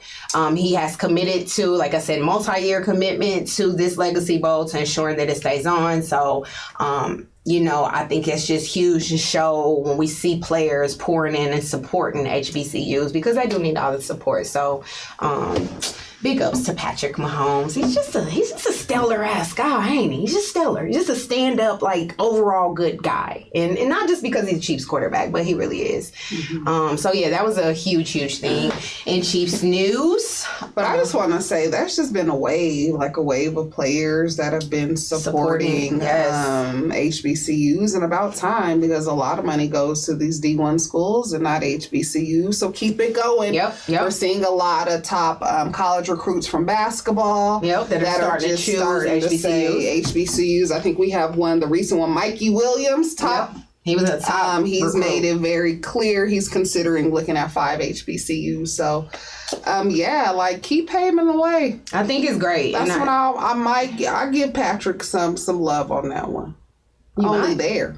I give you love for this HBCU thing you're doing. Only there, though. Legacy Bowl. Only there. That's it. Haters gonna hate y'all. For sure. I appreciate you. You wearing the crown. This is what it is. So yeah, that was a big thing.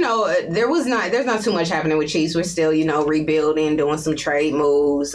We just re-signed one of our old wide receivers to a 1-year contract. Definitely built up that O-line, but we just in the kitchen cooking. There was some other news. She gonna try to tell me for what? Y'all. No, let me tell you how she do me off camera. No, let me tell you how she do me. Okay, it's some news. Sammy Watkins got traded. Free agency, got picked up by Baltimore Ravens. 1-year contract, $6 million. Nice little money. Okay. She gonna look at me and be like, and why is that news, you guys? Yo, listen. I'm not knocking Samuelson. This is that's with why Sammy. Is it? Oh, you want to talk about Mahomes, but you don't want to talk about Sammy? I just asked, is he a star? Yeah, I mean, he did. Were you not swinging when he played for the Chiefs? I don't know how big of a deal he gonna be, but okay. Shout out to Sammy going to Baltimore. We see you. We see you, messed up. We see you. But it's been a lot going on with trades, and I'll be very honest. Like most, I want to get to the meat and potatoes. I'm all in when the game is going on. It's a lot happening in the trades, like trading, and so it's been hard to keep up. But I have seen there was a lot of talk today. There's been like some multi-trades with, I think, like the Dolphins and the Eagles, and how that all is getting crazy, and how it can overall affect, all the teams based on like prospects that are coming in, and then now where they'll be when it comes to the trade, if they have like the number 2 or the number 3. So I look at this part, but I just wait till it's all over and done and be like, okay, who's who? Who's where? What the teams look like? Let's get it going. So yeah, to all of our viewers out there who are all wrapped up into the trades, you're not gonna get that here. We're not gonna really get deep into that. But can't they, like, some trades is like going out into year 2025. We done traded our 7th round pick. We traded our pick. We ain't there just yet. So now we can have 3 first draft picks. Yeah, I'm like, okay, now y'all getting just too much. Just getting too diluted. Just tell me who's on what team and where they land. That's the kind of the gal I am. So, but shout out, I know the NFL trade is going on, and all of those, unknowns. What's going on with Russell? Man, another one. What's going on with Russell? Because I feel like he's here. He ain't here. He's undecided. I'm coming. I ain't going. I'm starting to think Russ bluffed us. I'm going to be honest with you. I think that we got bluffed, folks. I feel like that his agent put that little spark out in the atmosphere just to stir up some conversation and get people woo. The latest I heard that he is still in Seattle. His agent then came back and said Russ has let them know he wants to stay. And by Russ, I always talk about Russell Wilson, quarterback for the Seattle Seahawks. His agent came back and said, no, Russell wants to stay here. But then, like, as early as, like, even yesterday, I was seeing, well, Chicago might still take him and now get rid of Andy Dalton. Like, so it's all up in here. I really think we're being bluffed, and it's just a whole bunch of talk for Russell to get what he needs to be a champ. I think they need to build some things around him. It's some players. I think it's the team element and building around him. And so I think there are some things that they're looking for to happen for Russell to be, even better than he is and to ultimately get a ring. But right now I'm really feeling some bluffing. But who knows? It might be the midnight hour, breaking news. He's a Bronco quarterback. If you don't knock it off. No, I think he's out. If you don't knock it off. Who is your quarterback? And I'm not trying to be funny. My memory, remind me, is it still Luck? Y'all didn't do no trading or anything. No, we're getting a new quarterback. Oh, that's a guarantee? That's a guarantee. That's a guarantee. But we did sign Justin Simmons. We re-signed him for free agency to a $61 million contract. 61 mil for how many years? 4 years. Okay. What guarantee? $61 million contract. So he showed his ass off last year, and the year before that he was with the Walter. Peyton Walter, whatever. Walter Payton, yeah. We like one of those. Peyton Walter. Recipients, yeah. So no, I'm for what excited. he does on and off the court. On and off the court, he is definitely a true champion. We're still in our rebuilding stages, so we have a couple of years to get out of this hole that we're in, because we are in a hole. But I'm optimistic. Me too. Thank you. We're coming to give you some competition that you asked for. We need it. We want it. We don't want the road to just be easy. We need that. So that when we get to the Super Bowl, we've been prepared because we played challenging teams, Or they played y'all. I mean, they got. Hey, what you want to say? Is however you want to say it. I want to see. Y'all got to play. Another big thing happening in the NFL. So the vaccinations are around, but they were saying that they are not going to require players to get vaccinated. They would hope that players do. But I think you and I have talked about it. Here's where it gets tricky. Where does it get tricky? You don't got to take it, but those who take the vaccination will have special privileges. What is special privilege? What is that? You know, when I hear special privilege, I think of things like they'll be able to practice in person. They'll be able to maybe, you know, it won't be, I'm not saying, I don't think NFL ever had like tight curfews and things, but all that you can't be around and you can't go to all of these social gatherings. Well, if you're vaccinated, you might get to do those things. So I wonder if we reach this 75%, 80% herd immunity that they're talking about, will it even matter then if I'm vaccinated or if you're vaccinated, if half of the world is at herd immunity? Or are you still going to treat us like we a dog on the street? That's a good question. Because, I mean, when I hear stuff from Dr. Fauci, who is encouraging restaurants to participate in vaccination days. What? Yes. Vaccination days at the restaurant? Well, not vaccinate, like to participate in patrons. So what they're saying is opening up the restaurants for those who have only been vaccinated. That's what he said. It was on national TV, y'all. He's saying we are encouraging restaurants to go ahead and open up restaurants and just say, like, have days where it's only for those who have been fully vaccinated. See, you starting to play with that's starting to national get TV. It was said. I mean, that's gonna start to be like the you in or you out, right? Like if you got the vaccination, you could do all these things, but if you don't, you can't. You can't. So then if they do it like that, then why are we just not making it mandatory then, right? Like, because then it's like you telling me I can't live life and do these things because I'm not vaccinated? But I feel states can mandate it. So that's the tricky. Employers can mandate it. NFL said they're not doing it, folks. NFL not. But, you know, let's say you were a teacher in a school district. True. You know, that school district can mandate it. That's very true. That's the craziest thing. And so, but don't treat me like I'm the red-headed stepchild. Don't. You're not vaccinated. Go over there in the corner. Sit your ass in the corner. Turn around. Don't breathe on us. Don't talk to us. So I'm just curious to say, like, what are those special privileges going to be for those players who have been vaccinated? And if those special privileges are going to be so special that it's going to make a person not vaccinated, be like, let me go on and get this vaccination. So it's like a roundabout way of saying y'all need to get vaccinated, right? Because if I'm a player and I see the homies get to be out and all that, I'll be like, let me go ahead. You know, I'm not going to just be sitting in my hotel room, but... Or maybe I will. Or maybe I will. But I think it's dope that right now they're saying that we're not requiring it. So they are giving players the choice. But we'll see. That could definitely change.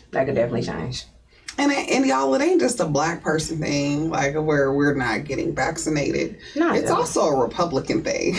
We put it up there. And so, it's not us controlling this. So you better get your white counterpartners on board. Because it's a lot of them that's like, hell no, we ain't getting it either. So, yeah. Man, let's talk about your boy. Who are we talking about? You like to call him Deshaun Watson. Oh, this story, I mean, it sickens me. Because I'm such a fan of Deshaun, right? You know what this story tells me? Everybody got something. It's something. There's some bad something. There's some good something. And there's some questionable There's just some somethings that people are living with. The skeletons in the closet. That's just being exposed. I say 2021 is the year of the skeletons are coming out. So it's coming out. So the story we're speaking about is Houston Texans quarterback Deshaun Watson has recently, in the past few weeks, been hit with several lawsuits. I believe someone said that there's about 24 cases, but only 16 lawsuits have been filed for inappropriate conduct and sexual misconduct, sexual assault. Where do we begin here? First of all, Deshaun, brother, if you just happen to be looking at this, somebody you know looking at it, I want you to know that our prayers are with you. Good, bad, or in between. The battle you were about to... Well, the battle he's about to... Listen, this ain't going to be easy. And it's always until... I mean, you're innocent until proven guilty. Yeah. I stand by that, and not just him, but with anyone. And so I do want to say, like, I am a fan of Deshaun. I hate to hear these things, but, you know, fight your good fight, brother. Like, if you're innocent, prove your innocence, and hopefully everyone will forgive. We won't forget because we don't never forget, but maybe. Is he saying that he's innocent though? Is that what he's saying? Yes. That he's never 100% did anything to these girls. 100%. He has not died. He has said it, but indirectly it has come through like his representatives, his branding, his marketing and branding person, his, all the people that are speaking for him. And it is, these allegations are 100% false. These women have all willingly participated in this. I've not heard someone may have took this out of. So two things I'm going to say. Either he's really egotistical by not covering his tracks, or the women by not covering his tracks. What is that? I think this goes back to like one of the comments today is, nigga, why are you being sloppy by messing with 25 different women?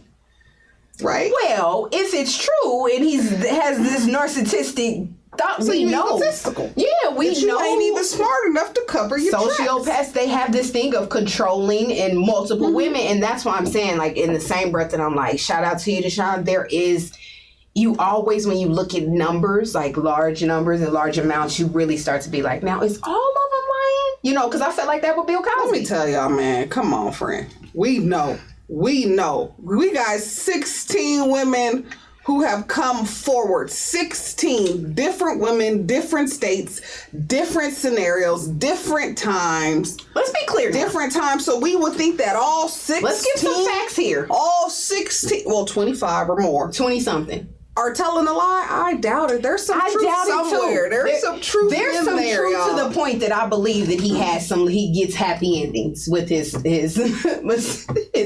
his massage sessions. So then I'm not knocking. But getting a happy ending, if it's consensual, doesn't mean that I should be getting accused of something else. Now, I think a fact needs to be stated, and nothing against Instagram or nothing, but a lot of these individuals came from Instagram, right? So there was some talk that started in some DMs, right? Yep. One of the situations, actually, the first lady that came out, it was saying that his team said, she actually said, yo, give me 30,000. I want 30,000 to keep quiet about what we had, our exchange. And because that amount didn't come and they were like, whatever, that she chose to now ramp up this story and get a lot of people involved. So I just wanted to say some facts that it's possible today to rally up a crew and plot and plan. Basically, when you have social media, an easy way to contact other individuals. I'm not saying that's what it is. I'm just trying to give both sides and be the devil's advocate. He was messy. But I do hear you. But I do hear you on the other side. If there was some communication prior to, and you know who you're dealing with, then you know why you were being called. In certain situations. So if you know why you're being called, because we can use that same scenario with Tiny and T.I. If you know that they wanted to take you back, if you've been invited back to the hotel room at the wee hours of the night, you know what the hell's going down. You know what to expect when you walk through those doors. And if you are not ready to walk through those doors, don't do it. Don't do it. So I feel like half of these women knew what they were getting into. Yeah. And some of them didn't. Just got a surprise. And said, oh, shoot, he a freak. Got a surprise. And that's the thing, like, it's not cool. It's not cool to take advantage of anyone, women, nothing, especially when they're, in the zone, just trying to perform their job, because I'm with you. Why you got so many? Masseuses, you just trying everybody that's like, oh. Or you be like, listen, Robert Kraft. And you go ahead and just go. So Robert Kraft, the owners of the New England Patriots, don't forget, you guys, he was caught in the 2019 sex scandal for getting a happy massage. Happy endings. Happy ending in a sex parlor. And this was an actual real sex parlor. But guess what?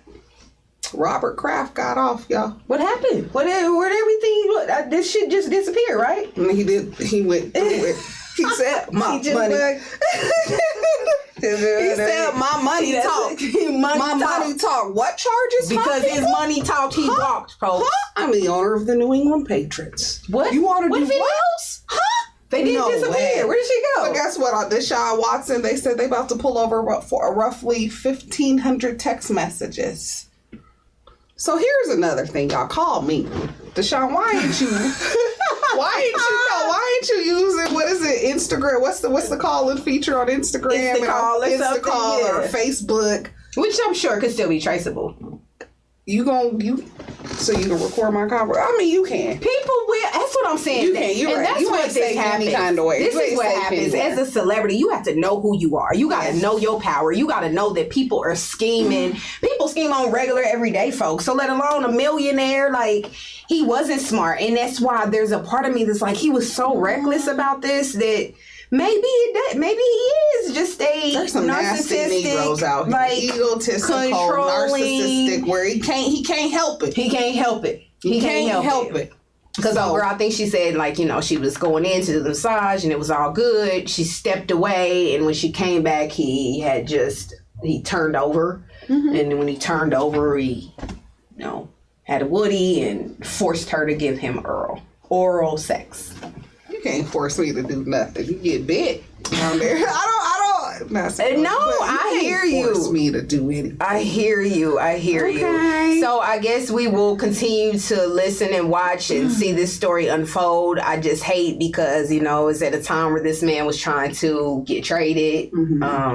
Now ain't nobody gonna want to take Deshaun Watson. Someone is, because you know what? We talked about this a few weeks ago about there's somebody who just want to win. Yeah, they look past all of that. They're gonna look past his skeletons in his closet. But the reality is, there's a lot of them that got skeletons. So I mean, Deshaun, it's jacked up that you've been exposed. Yeah.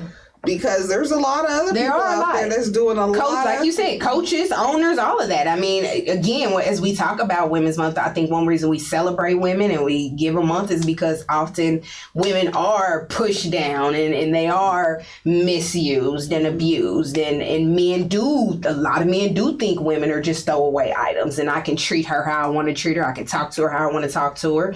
You know, it is that mentality. I mean, like you said, a few weeks ago, we talked about our once leader of the free will, grab her in her pussy. You know, it is that mentality that as a man, we have rights over women and we can control women, you know, and this may be a situation where he has, and I always go back and say, like, clearly he was treated wrong by some woman in his life. You know, I always think that those are things that maybe he sought love from a woman, whether it was I'm just talking here. No, you are a product of your environment. Yeah. And so tendencies like what if a child is acting out, typically they are acting out because something is causing them to act that way. Right. And no, I believe you. Yeah, it could have been a girl of his dreams that rejected him. It could have been a mother or a family figure. Like, I don't know, and I'm not trying to make excuses, but I would just say that there are a lot of men in the world that do believe women are second. You stay in your place. Yeah. I run this, and if I want that ass, give me that ass. On demand. On demand. On demand. So on that note, we are going to take an on-demand break. Yeah. And we'll be back in 60 seconds, so stay tuned. Don't move. We'll get your drink and then come right back. Cool. All right.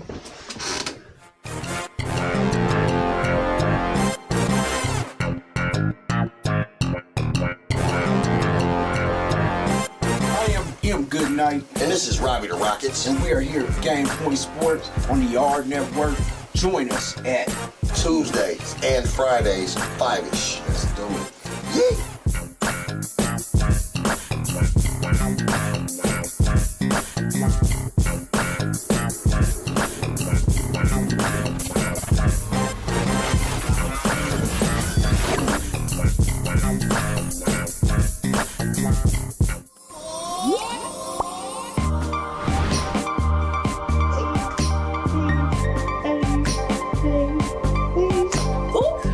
Excuse me.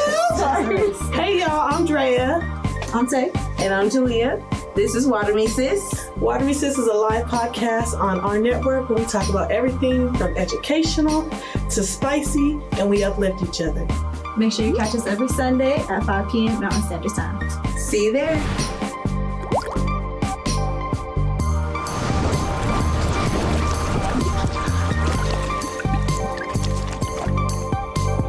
Welcome back. Thank you for joining us. It is the F Effect, and we talking all things football, foolery, and a little bit of fashion. So let's get to some foolery. I know we just talked sports and football and what's happening, but let's talk some foolery, yo. Can we start with Derek Jackson? Derek Jackson? Yes, so if anybody has been familiar with Derek Jackson, he is been deemed the relationship influencer. Most Negroes, most men say that he is snitch, he is sellout, he's selling out men and their secrets and exposing them. And that's what he's been doing. He's been giving women the game for a while. He's written 2 books, one called A Cheating Man's Heart, Part 1 and Part 2. But this guy has like over 1 million followers. Women primarily, and men hate him. They do. Like when the story broke, I had like 2 men called me like, yeah, that little snitch over there. I'm like, why so much aggression on him? It's strictly on the street that he tell ladies how to be and what to do and how men play. Like men are cheaters. Men do this. If you want to keep your man, you got to do that. Keep him from cheating. And guess what?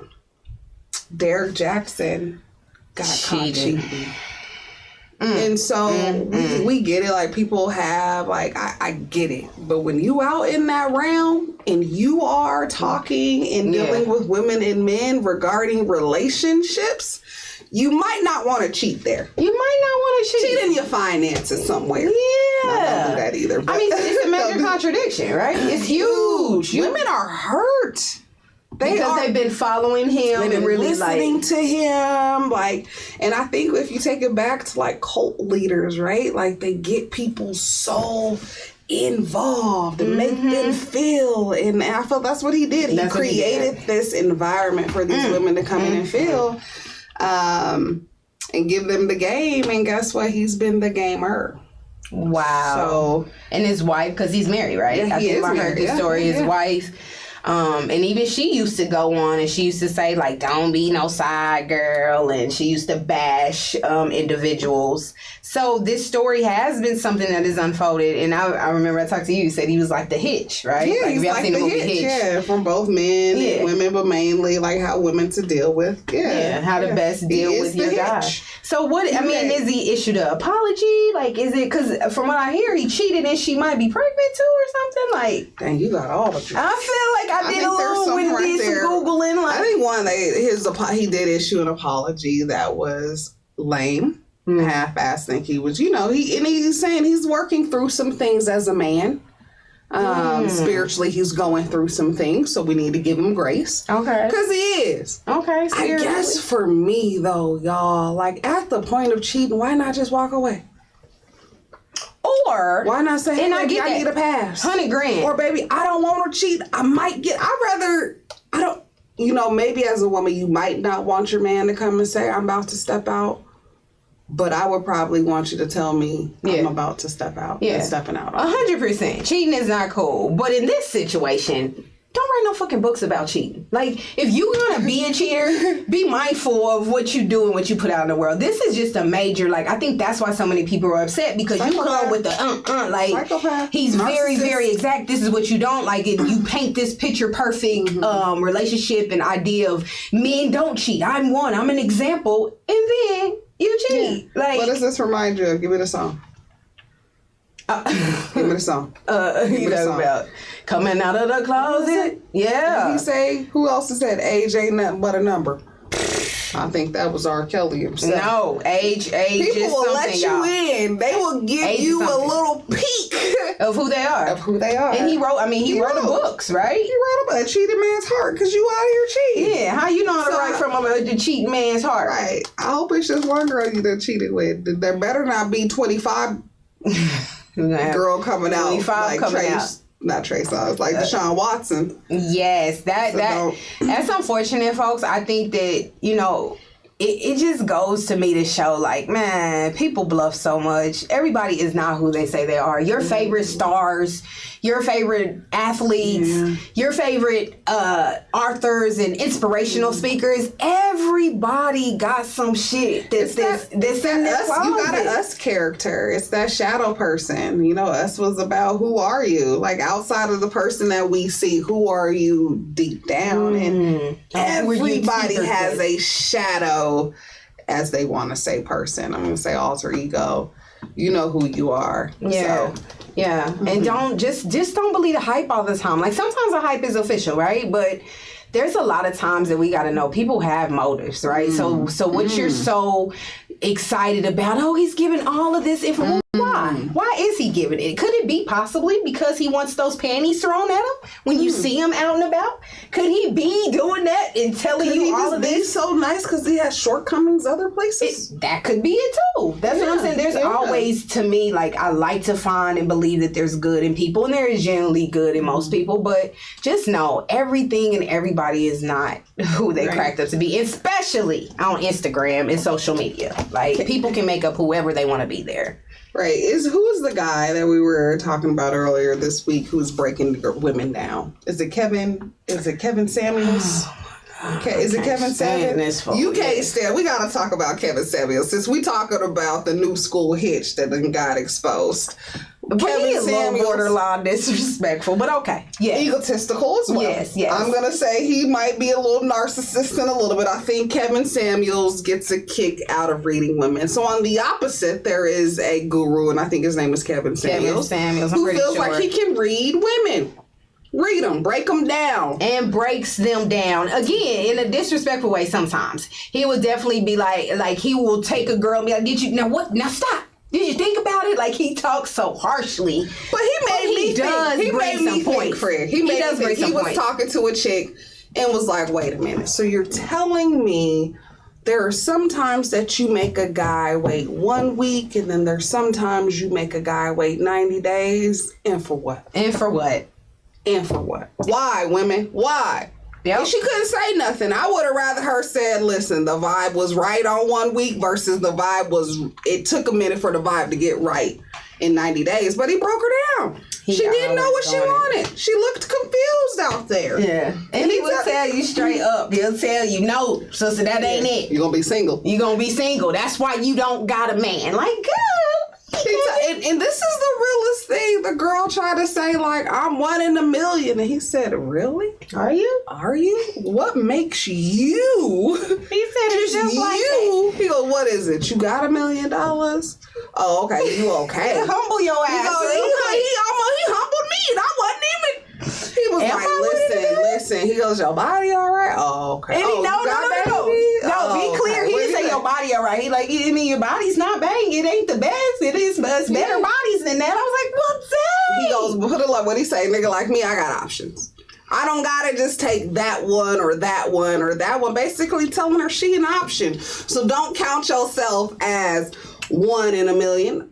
Or 1 in 8 billion, because you're just really one. That's pretty much what he said.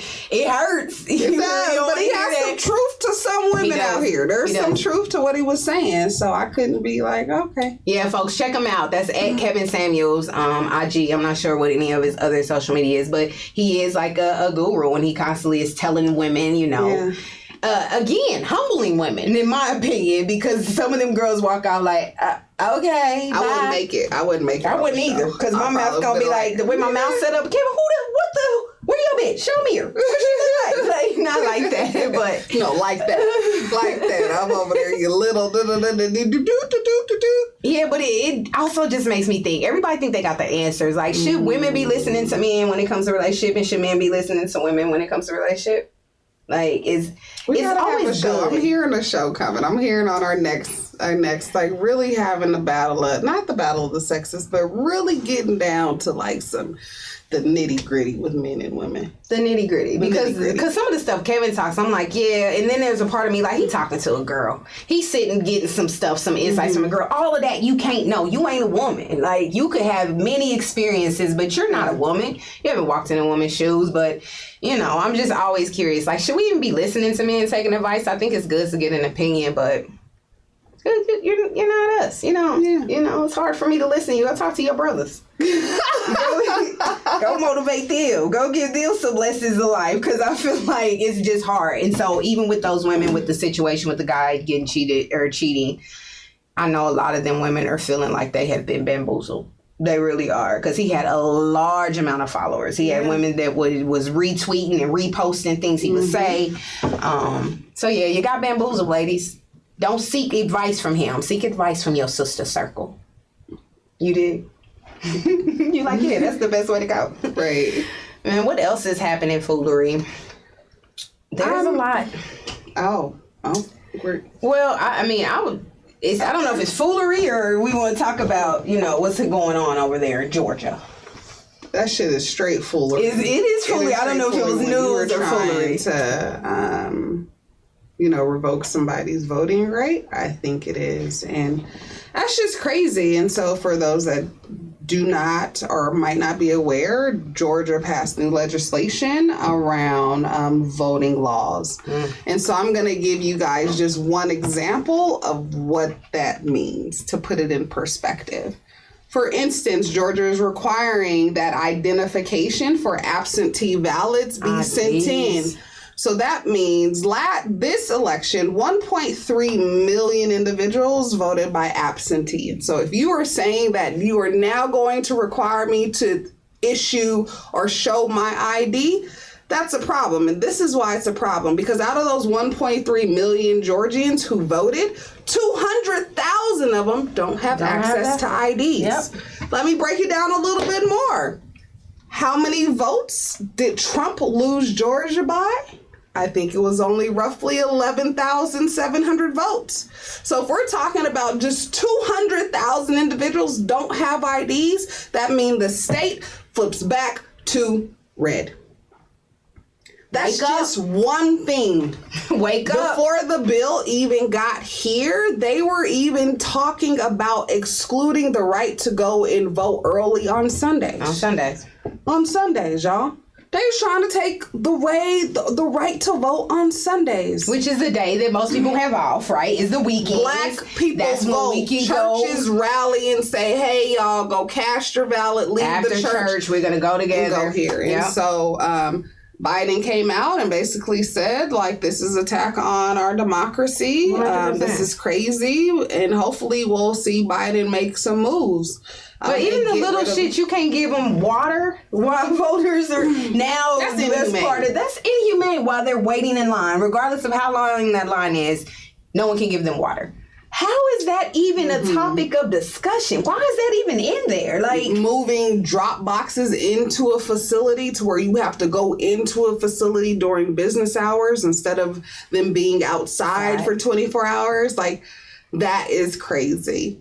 And it passed. And with the picture of when the governor signed it was even more horrific, because he had 6 white men.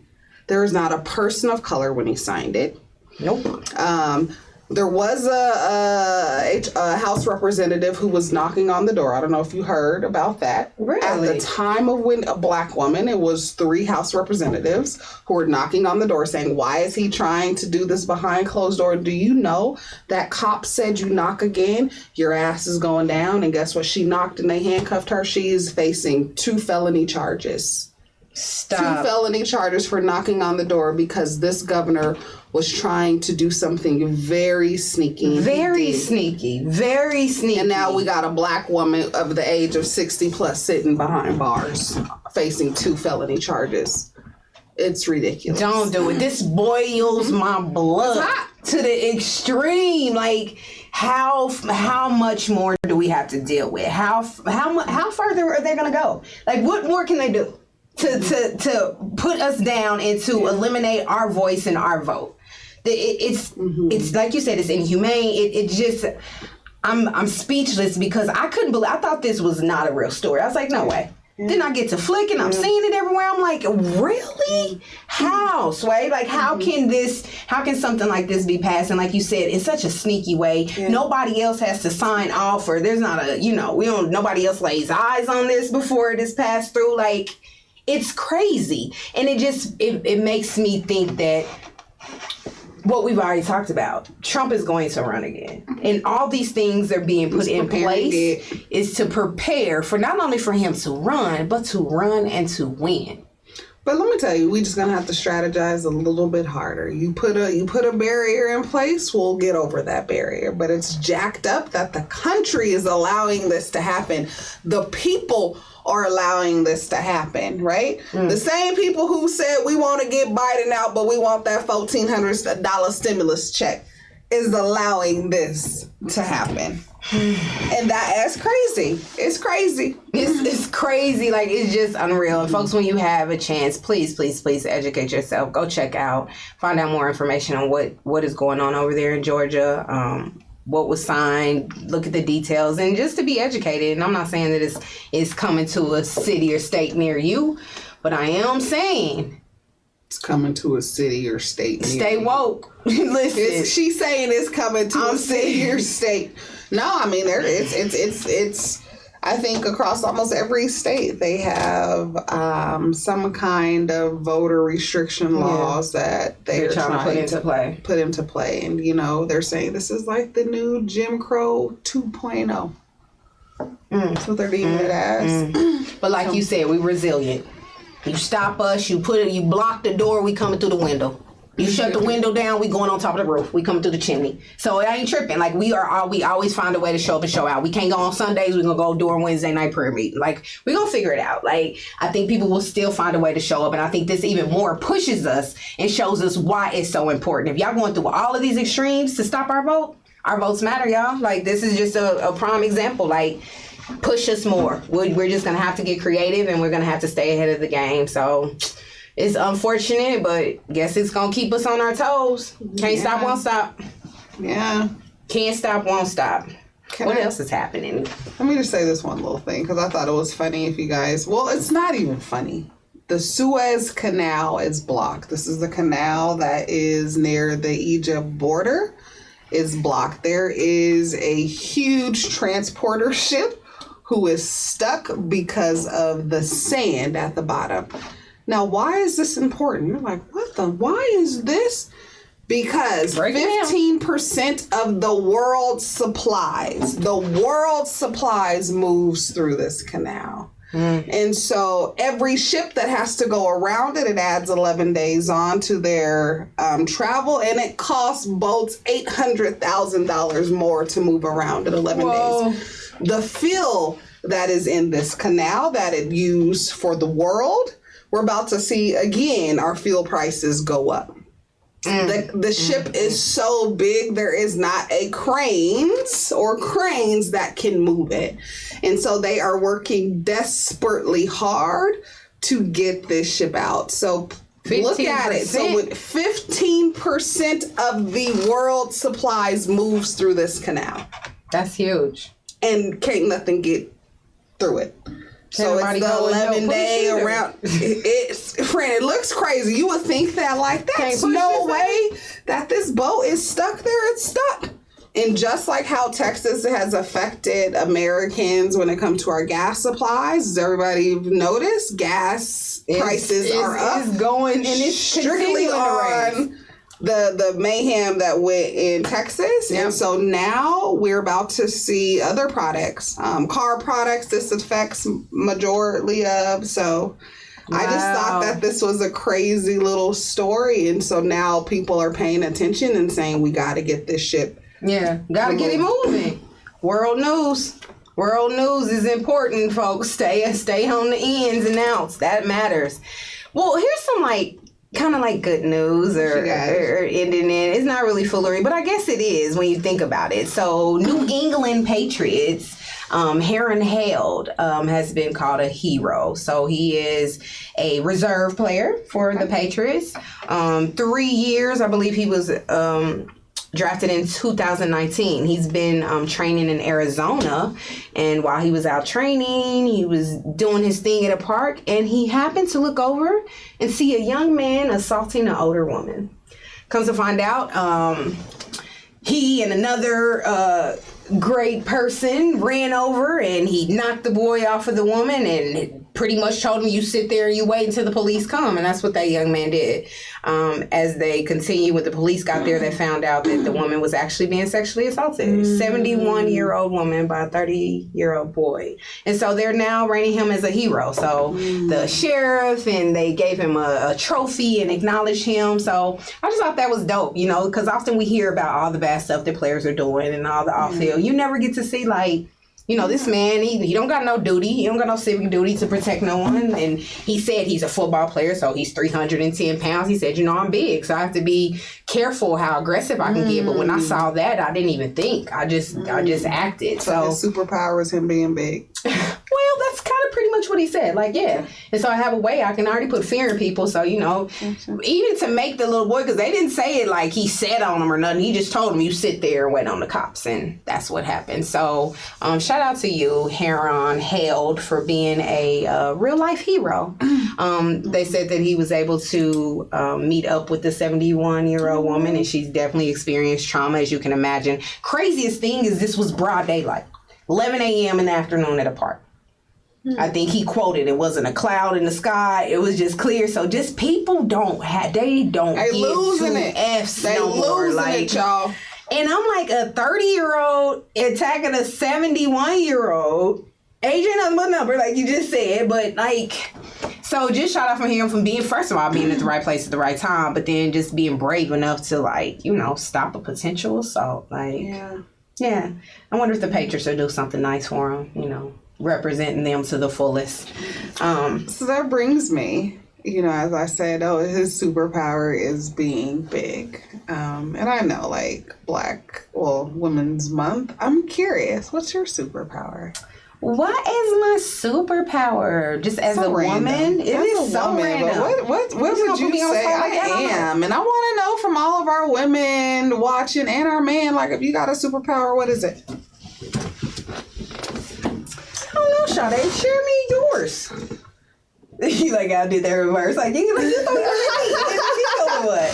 You know, I often say, and this may sound so silly because I say it, I live by it, people that know me. I think it's a superpower that we all have, but I really think it's the ability to love, right? My ability to, you know, be compassionate enough, and sometimes, like, let's be clear, I can be a beast, but on the real side, like, I'm very, very, you know, personable and compassionate, and I lead with love. I think that love is the ruler of all things, and as much hate in the world, it can easily be knocked out with just as much love. So I think that's my superpower, to love all, even in hard times, and unconditionally love. That's a hellified superpower. Love is real. Love is real. To be loved. I have to go there with you. Yeah. What about you? What's your superpower? What is my superpower? I'm a connector, y'all. I was put on this earth to connect with others, which allows me to have, like, this great intuition about people. I'm a connector. So do you connect with others, or you would connect the dots? Because I feel like you're a little bit of both. I feel like you connect dots, right? Like, here's a dot here, here's a dot there, and you connect that thing. There's a dot over there and a dot over there, and you somehow find a way to connect. And that is a hellified power. I mean, I just definitely diagnosed your power. You can have the other. You can have both of them. You can have a little bit of both. That. I'm a visionary, man. That's all I'm going to say. My power is I'm a visionary. So you got multiple powers as well. I do. Which is okay, folks, because I believe we all have multiple powers. I connect and I visionize. You're right. And I mean, just on the strength of women. Like, the women got powers in their own, right? The women powers is, we already know. Unreal. What I wanted to start this was, I had a drink for y'all next week. I thought you was about to say something totally different. Where's my mom? P-Power drink. I thought that's what I thought you was going. Like, what's your pussy power? Yeah, I was going to say, let's talk about it. Pussy power. Pussy power drink. Because that's the real power.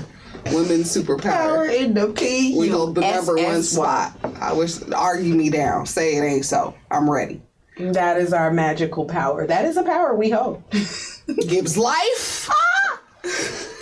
and it takes life. No, just playing. Not it does. It can take and consume someone's whole life, right? But yeah. So share with us, what is your power? What makes you amazing? We all have superpowers, y'all. We just have to tap into them, and we have to know how to use them, right? Yep. Like, it's no need in having the power and you don't use it. So tap into your superpower and then start using it to for the better. Just try and use that superpower to change and make some good changes. Use that pussy for good change. Sorry, use the P power for good change. That's what I heard. You said all of that. Well, that's what I heard. You said all of that, and I think what resonated for me is use the P for good change. Or whatever power you have. And if that is the power that you possess, you use that. Did I not hear that right? Power. I just made that all that up. For the greatness of the world. For the greater cause. For the greater cause. For the greater Got cause. You. You feel me? For sure. Use it, ladies. Nah. And that, let's turn to a little bit of fashion. Please. So y'all know we always definitely drop a fashion tidbit. So first and foremost, again, we're in the last Friday of March. Spring is here. Do you love spring? I was all excited. Like, spring is here. I love the spring. Spring and fall, hands down my fave. But a big part of spring for me is definitely the spring fashion. Like, I'm ready to, that's when you're coming out the winter. Winter is still a little chilly. So you still have to have your little jackets and things. So today, I really wanted to highlight the blazer. So not per se one person, but a style, right? And it's the blazer. I see you in your lovely red blazer. Oh, you see how I got it? With the little sweatsuit. Got a little sweatsuit. I saw you. I ain't had time to run some crib and change, but I would have thrown on a blazer just because of this fashion tidbit. But you look amazing. Been in this since 9 a.m. Been in here. You look amazing. So I want people to, or I really want to highlight the blazer because the blazer is such a classic, piece of clothing because you can do so much with it, right? Often we think about blazers as you just got to dress up and that's for business and this, but no, the blazer is changing, folks. Put it on with a sweatsuit. Put it on with a sweatsuit. Put it on with a sweatshirt. Put it on with a t-shirt. Put it on with a wife or tank top. Put it on with, a half-piece. Put it on with a dress. Shorts. Overalls, blazers have become the wear it as a dress. Did you say it's a dress? Well, you can put it over a dress, or you can just put it on a button and wear it as a dress. An oversized blazer with a nice little belt. And a button. You can throw it over your shoulders. Maybe you don't want to wear the blazers, but it might be a chilly night, so you're just gonna toss it over the little shoulders. You know what I'm saying? Like, blazer has become, it's almost like, denim. How denim has it's the new thing, right? Jean jacket has been very popular, but blazers, you can do so much with them. And you have your solid color blazer, but blazers are becoming creative. We got talking blazers now, right? Blazers with messages on them. Blazers with graphic on them. I was like, girl, shut your mouth. No, like a talking blazer. You can hit a button and talk. Nah, but okay. But more like a talking tee blazer, which means it has some kind of message on it, right? You've got... But ladies, let me tell you how to spice up your blazer. What have we have been so into the emblems. Yes. Wearing if your name starts with the S, you can wear a lapel pin. Yes. Pendants are becoming... Pendants, there we go. Yeah, pendants are becoming a very much hit thing of how to decorate and customize your blazer. You're right. Jewel it out. I've seen a lot of people that have had, strictly like all kind of like messages from Black Lives Matters and Black is Beautiful. People are putting patches on blazers. So be creative. I'm all about, defining who you are through your creativity, right? And so take a blazer and just play with it. It could be pinstripe. It could be a solid color. It could be a patch blazer. Again, it's endless to the style of how you can wear a blazer. And as the spring comes, it's blazer season, right? Because we're getting away from the heavy coats and things. So now it's time to throw a little blazer on your arm. I keep about 5 blazers in the car just on GP. Like I touch throw one on, I do, sometimes you gotta flip mode and go into a little quick meeting. And even now how meetings are changing that you can just, boss up a t-shirt and some jeans and a little heel and put a blazer on and you elevate it. It's a go-to. So some tennis shoes, ain't worn heels and I don't know how long. Man, heels are Been fading about a out. year. Yeah, because it's all about the wedge loafer. and the loaf, right? It's It's a about a loafer, it's a loafer tennis right shoe now. and a wedge, Yeah, you know? anybody who's It's gonna like, do who's her. doing heel? And we in COVID. Nobody even see your feet no more. You straight on Zoom. You just need a blazer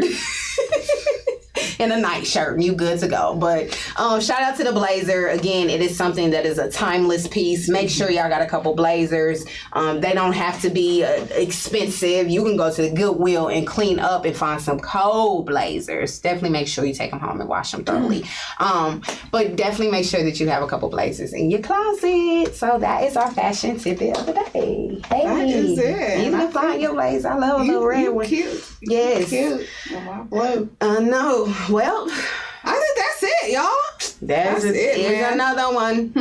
That's it. There's another one in the wraps. You said, what's happening? Like, man, spring break is happening. Yeah. It's coming up. Listen, but I just want everybody to be safe. You saw what's going on in Miami, right, for spring break? Yeah. Y'all be careful out there. Home. Be careful. We are still in a COVID environment. Just Put be a mask careful. on, mask up. But young people ain't Wash tripping your on that. hands. Yeah, young people don't care about that. So that's why it's like, you know, you got to think outside of that. You still got to go home to your mama and your grandma and all of them. So be careful. Have a great spring break. All of those. First of all, do grown people get spring breaks? I had to have a conversation with this. I was getting off a plane. She's like, happy spring break. I was like, who? She must be a teacher. She must be an educator. Teachers do get spring break. Because I'm like, or something. I don't know if adult life gets spring breaks. No, I mean, you can. Most of the time, no. Unless you're taking with your kids. With or your something. kids. And then it really ain't no spring break because you got to deal with the kids. So you are right. It really ain't a break because you still in full blown mommy daddy mode. Listen, I'm on spring break, but then when I come back, I'm on really. You gonna take another break. You gonna take a break from spring break. I'm gonna take a break from spring break. I heard that. Well, thank y'all for joining us. It's always love and blessings to have you tune in. Make sure you tune in every Friday at 8 p.m. right here on our network. This is the F Effect. I am your lovely co-host Hillary. This is my beautiful, beautiful co-host. Y'all be safe, be careful, have an amazing spring break. Happy spring, happy Friday. Take it easy. Peace.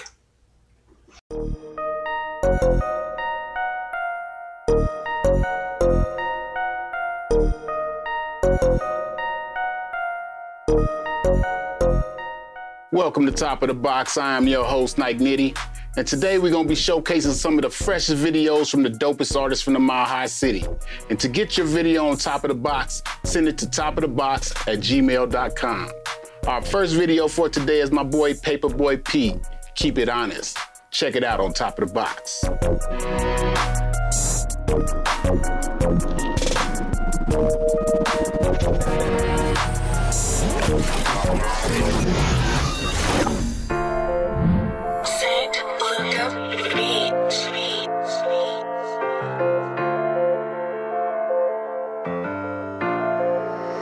This boy got a hit.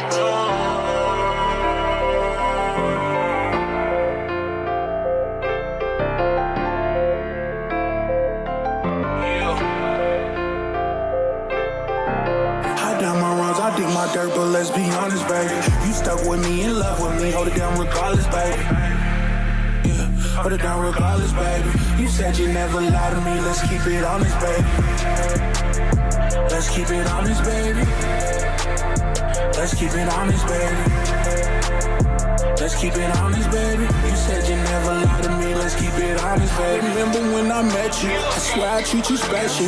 Feelings you had them for me, yo, emotions wouldn't let you open up.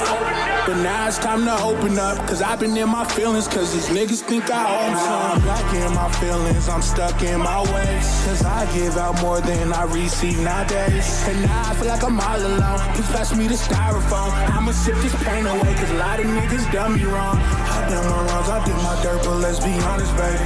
You stuck with me, in love with me, hold it down regardless, baby.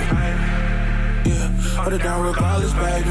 You said you never lie to me, let's keep it honest, baby. Let's keep it honest, baby. Let's keep it honest, baby. Let's keep it honest, baby. You said you never lie to me, let's keep it honest, baby.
It's the motherfucking payback. If you want us, come and get us. We ain't hiding cause we with it. You forgot my name is LK, man.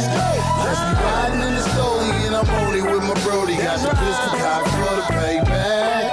Pull up, here they go, shoot him, cause he knows which way. Here they go, who cares? We gotta roll. Catch me rolling in the Stoli and I'm only with my brody. Got the pistol cocked for the payback.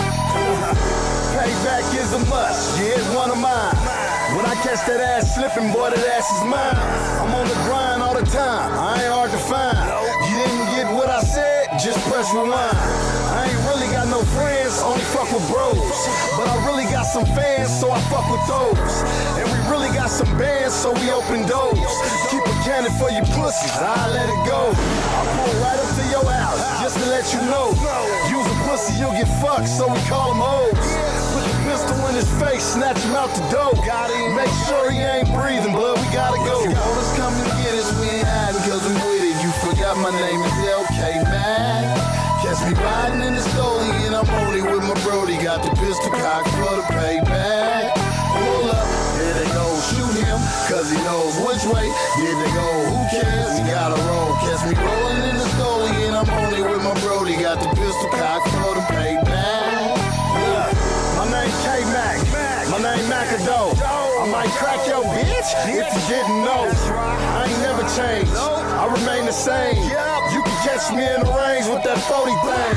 If I think you're acting strange, I might blow your brains. I don't think nobody cares, nobody knows your name. Nigga thought he was a prophet, but he never came.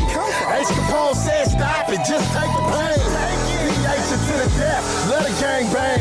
You can keep whatever's left, but can't take the name. Just know my little bro gon' do the same.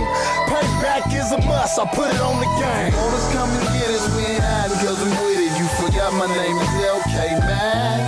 Catch me riding in the Stoli and I'm only with my brody. Got the pistol cocked for the payback. Pull up, here they go, shoot him, cause he knows which way. Here they go, who cares? We gotta roll. Catch me rolling in the Stoli and I'm only with my brody. Got the pistol cocked for the payback. Macado, I heard about what happened at your house.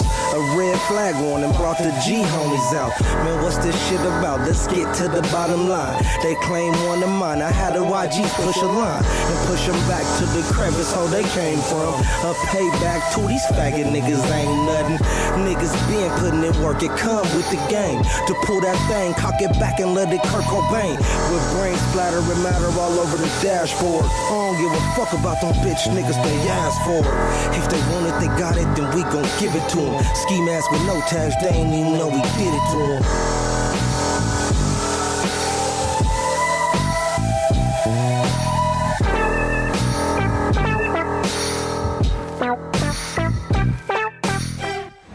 And that was my man Macado featuring Dreddy, Payback. Yeah, I like that thing. That thing be slapping. Yes, sir. I got one of my guys in the building with me, Robbie Rockets. Yay! We out here, man. No fingerprints, man. Yeah, one of our shows, How man. You doing, King? Game points, man. How you doing, King? I'm good. I'm great. Man, I'm making drinks for us tonight, man. What you drinking? What you drinking on, man? This is my little water, man. What you doing for me? We making drinks tonight. Yeah, that big. But how you? Everything good though with you, man? Yes, sir. I kind of like the video. I kind of like what's going on. You know what I'm saying? Tell me a little bit about what's going on, though, man. With me and the show. We just, we showcasing the hottest, man. The hottest videos and the hottest artists in the city, man. We trying to put the Mile High City on the map, man. Yeah. So if you don't know and you're thinking Mile High ain't got no good music, I'm trying to put you up. I've been hearing it. Yeah, I got some fire out here coming up out of Denver, Colorado, and Aurora. I can't leave Aurora out. I got to give you shout out to Aurora, shout out to Denver. They got some fire coming up out of here, you know what I'm saying? Yes, what kind of artists y'all got coming up out of here? What you got going on right now? We got a bunch of different artists, man, from the city, man. That's actually really making some good noise, man. And one of the artists to look out for, maybe Trev Rich or AP or one of my guys, Polo Hilfiger. He got some dope music. I've been hearing about this guy, man. That's your guy? Some good music, yeah. Okay. Yeah. You got You some know dope stuff, 10 Birds. It's a bunch of good music, young artists coming up. Besides all the veterans, that's out there. Mm-hmm. But tell me about that your show Game Point, man.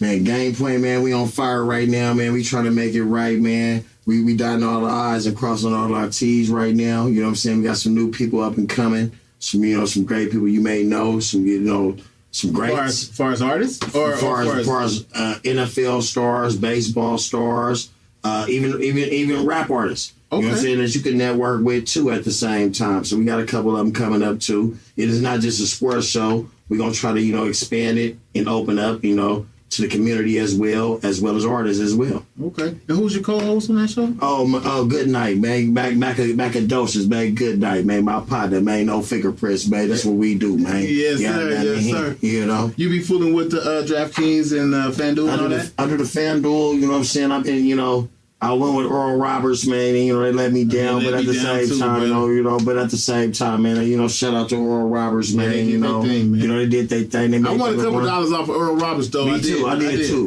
too, family. So it ain't no love lost, Yeah, yes, sir. Yes, sir. Yes, Why don't you go ahead and kick to our next video, man? Man, Lolo featuring my nigga Pizzo, man. Out the fields, man, the flatlands, man. Yeah, that be. I know we out here, man. The flatlands, Pizzo, man. Lolo featuring Pizzo, man. Fiends love, man. Yay!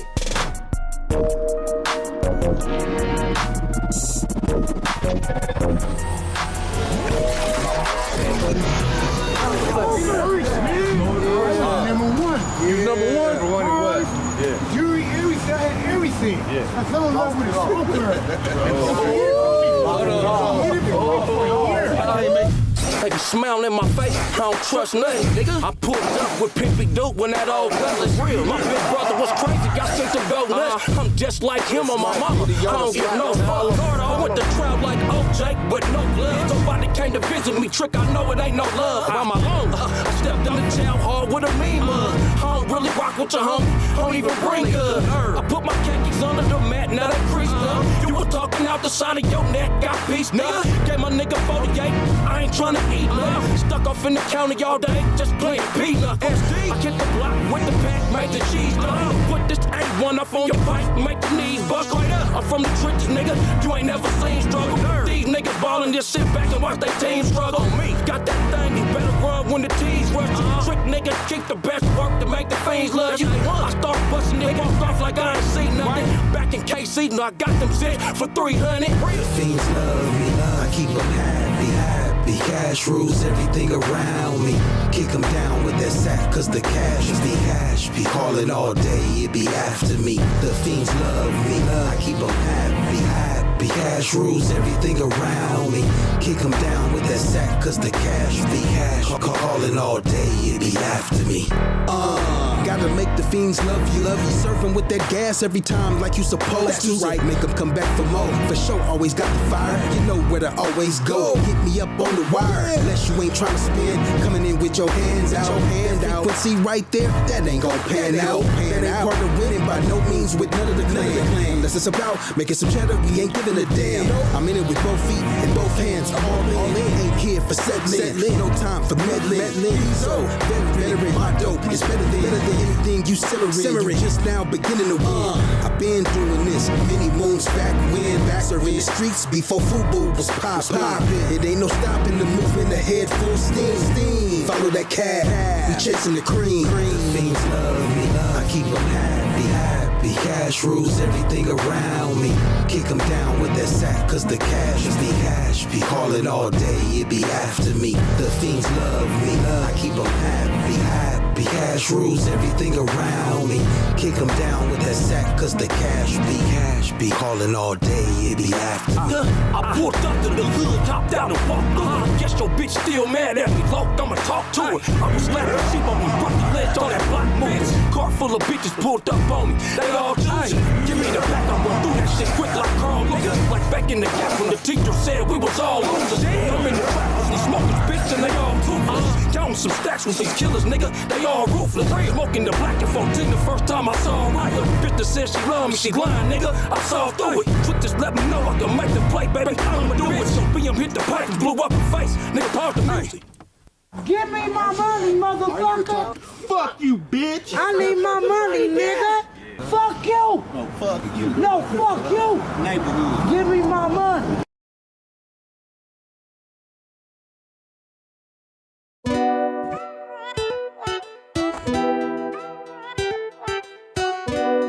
Yeah.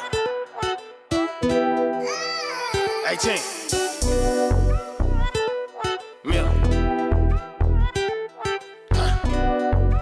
I'm trying to wake up, nigga. You know what I'm talking about?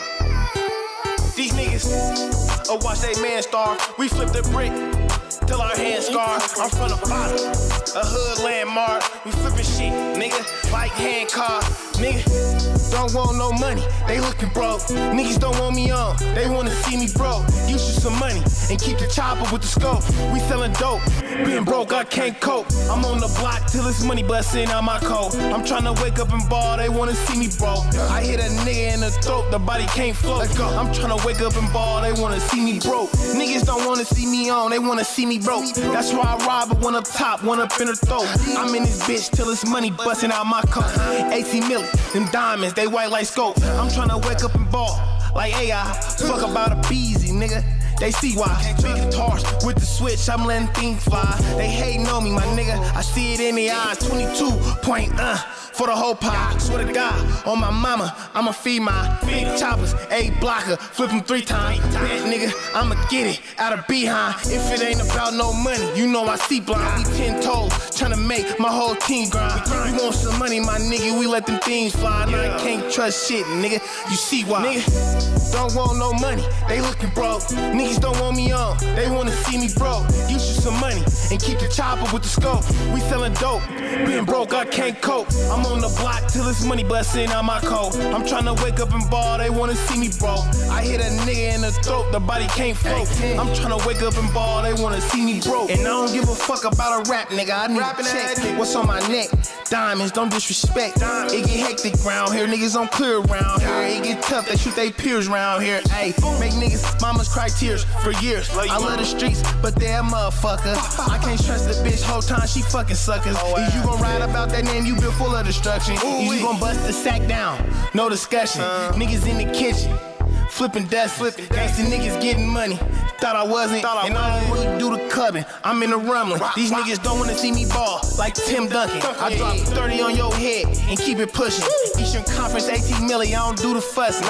Eastern Conference 18 million, I don't do no fussing. Fuck that, nigga. Don't want no money, they looking broke. Niggas don't want me on, they wanna see me broke. Use you some money and keep the chopper with the scope. We selling dope, being broke, I can't cope. I'm on the block till it's money busting out my coat. I'm trying to wake up and ball, they wanna see me broke. I hit a nigga in the throat, the body can't float. I'm trying to wake up and ball, they wanna see me broke.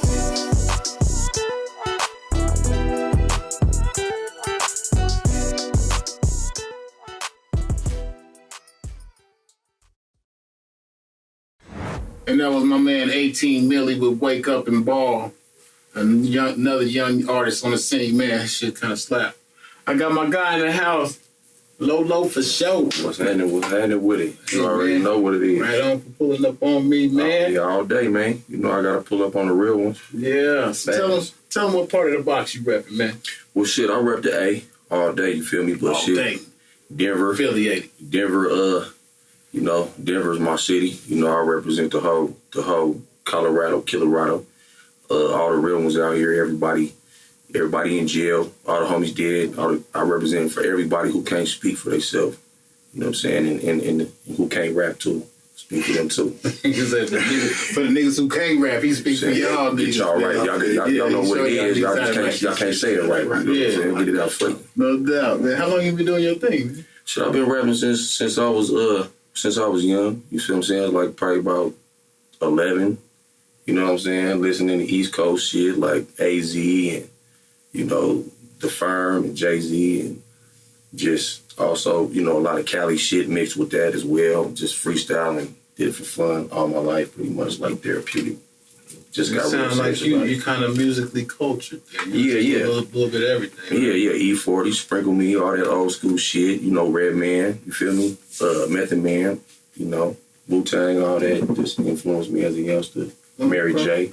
Yeah, that's that golden era, man. Yeah, man. Real shit. So, far as the time periods from the old school to now, like who you listening to right now? Shit, I'm fucking with a lot of Cali rappers. Some, you know, I fuck with you. I fuck with that Nyclo shit out here. I fuck with the homie Trouble Low. Lolo for sure, my shit for sure. Out in Cali, I fuck with you know, just a lot of the homies from neighborhood, homies from the hood, 6-0 niggas, Nipsey, Pac-Man, you feel me, J Stone, shit like that. X-Rated, Marvelous, Sibo, Pizzo, just niggas I'm fucking with heavy. Mm-hmm. So I see on a lot of your projects, because you have, how many projects you got? Right now I got, you know, that I really got out, that's on digital distribution. I got 2 projects. Mm-hmm. And what are they? Right now I got a VRC, Very Important Crips, me and the homie Trouble Oak, the Hard Heads. That's one of our first albums that's out on digital platforms. Okay.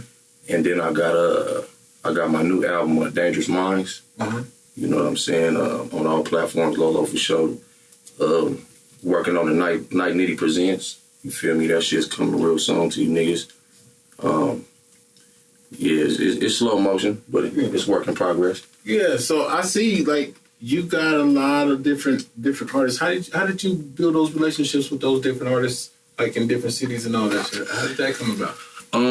You know, it all came, you know, like, you know, different people came with different ones, but like for instance, like Marvelous, my homegirl, from West Coast Mafia, I linked up with her through my homegirl, rest in peace, Solo. She from Aurora. Yeah, rest in peace, Solo. Yeah, it's my homegirl for sure from the A. You know, we started rapping together about a long time ago, just clowning and shit. Really, you know, just therapeutic for us growing up. And she ended up dying at a young age, probably like 30-something or some bullshit. She was already tapped in with Marvelous. She got signed on the West Coast Mafia. Mm-hmm. And she texted me because I just got out of jail. She was like, nigga, what is you doing with yourself? You know what I'm saying? I'm like, nigga, just trying to maintain. And before she died, she really linked me and Marvelous up. Marvelous called me one day. I was at work and shit. I was doing some door-to-door sales and shit. And she was like, nigga, what's up? My nigga Solo said, get at you, nigga. You doing your music or whatever. And that was like 2 or 3 years ago before she died. And me and Marvelous just got tight from there. I ended up buying a feature. You know what I'm saying? I paid my way. Mm-hmm. I didn't ask for no handouts. I paid my way. And then I paid like $700 for a verse. And then from there, she just knew I was serious about my shit, and I started flying back and forth. Yeah, it wasn't no more paying after that. You know what I'm saying? She became good friends, and I just back and forth to Sacktown and just making moves with people. And God, it was a blessing. You know what I'm saying? I got some homies that just getting on with other niggas, and it's just everybody has their time. And God's put you in the circle with somebody who's somebody you looked up to. You know what I'm saying? Or you know. Always imagined that you were me, because you know Marvelous we grew up slapping Marvelous, you know what I'm saying, Sibo and shit like that. So just for me to fuck with her, you know, it was a major goal. You know, people in the industry don't know her a lot, but it's a personal goal. So I'm more like a personal rapper. From where we came from, our region. Yeah, it means a lot to me. A lot of niggas like, you know, she and Jay-Z or whatever, but I just built relationships and met people off of I feel like it's blessings and pursuing it. You know, always not being scared to pay. Ain't nobody paying $700 for nothing. Yeah. But you know, if you want it, and if you show somebody that you're worth $700, you can get $700,000 out that person for $700. If you show them, you know what I'm saying. She didn't want no money after the money. It wasn't about the money. It was a principle. Yes. You respect my hustle. She been doing this shit 20 years. Niggas think they can jump in the rap game and just get on. You know what I'm saying? Niggas, it's not that easy. You gotta work. You gotta pay your way. You feel me? Like you said, with the marketing and shit. So. It's kind of how we've been doing it. She even made me a little web page and shit, a website for me. And she Marvelous, my nigga. She's a good person. Go check out that Marvelous. You know what I'm saying? The real Marvelous on Instagram. That's my nigga. Yeah, solid. She solid. Yeah. Shit out. Why don't you go ahead and kick to your video, man? Oh yeah. Go on and we got a couple videos, but go on and check out that Lolo for show, featuring your boy Analyzer and my nigga Let Loose, OG Let Loose, H-Town. You know what I'm saying? The Denver representing C Notes. Slap that Lolo for show. Check it out on Top of the Box. Bitch.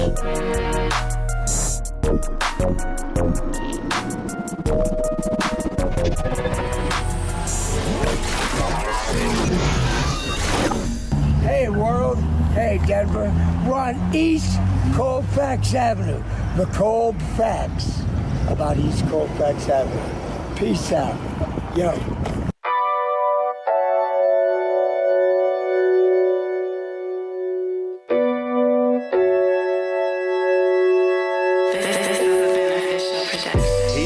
That's my motherfucking Migo. He know wherever he go, we go. Paquito, just a little more on the steezo. I don't give a fuck as long as the product's Perico.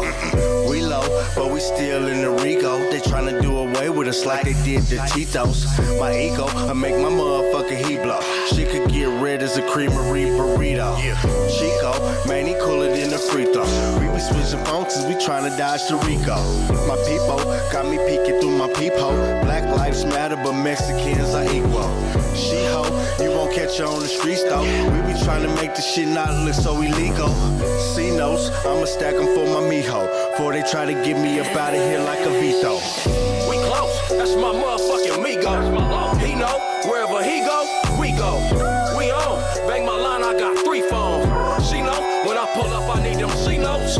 We go, smash out, blowing weed smoke. She grown, but she easy like a freak throw. Street code, better stick to the G code. Beast mode, when you out grinding for C-notes. Let me know what's happening, I got it cracking like Nino. Posted at the trap, and we on 38 to T-Home. Gave you all my love, but I take it back like a repo. Can't trust the solo, gotta slip in the beast mode. Should've been in class, but fuck 'em, I'm in the streets though. Running from the task, now smashed out on Mangino. I'm puffing on this black and my smoker blowing the primo. Now I'm back in Sacktown, meet Marvelous and Pizzo. Told my bitch at the track and don't come back till you got them C-notes. Fuck the world, that's my ego, I pulled up with like 3 hoes. Used to be that nigga, but why you turn to a fiend though? Tita pulled me over like, why y'all fucking with me for? Seen her on the facts like how you fit in them jeans though. Baby girl a bad bitch, but on my mama she mean though. Niggas know we taxing that tight white like a ski slope. I'm in my Velo couch racks with a little stack and P-Lo.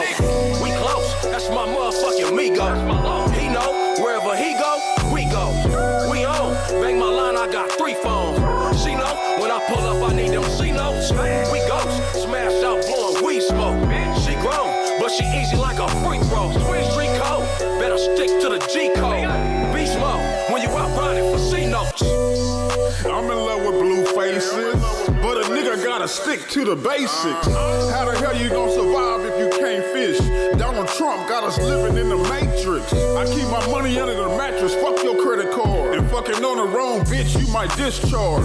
Ain't no love when you broken, these the facts of life. Niggas said I couldn't do it, so I did it twice. I pray to God every day for my young niggas. You shot that nigga with your eyes closed, you ain't no killer. And if all she want is money, she a gold digger. Niggas looking at the house, but not the whole picture. It ain't too many people out there really got your back. We keep it G-code, we don't fuck with no rats.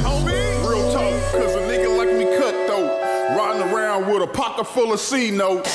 We close, that's my motherfucking Migo. He know, wherever he go, we go. We on, bang my line, I got 3 phones. She know, when I pull up, I need them C-notes. We go, smash out, blowing weed smoke. She grown, but she easy like a freak throw. Street code, better stick to the G code. Beast mode, when you out grinding for C-notes.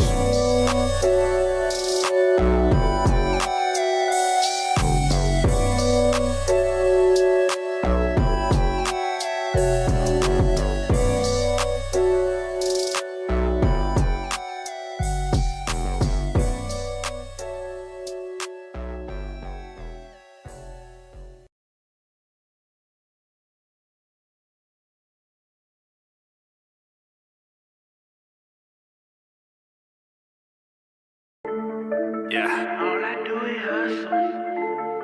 It's F. All I do is hustle. Let's get it. Let's go. All I do is run it up. All I do is hustle. All I do is run it up. All I do is hit my plug. Then I go and bag it up. All I do is trap. All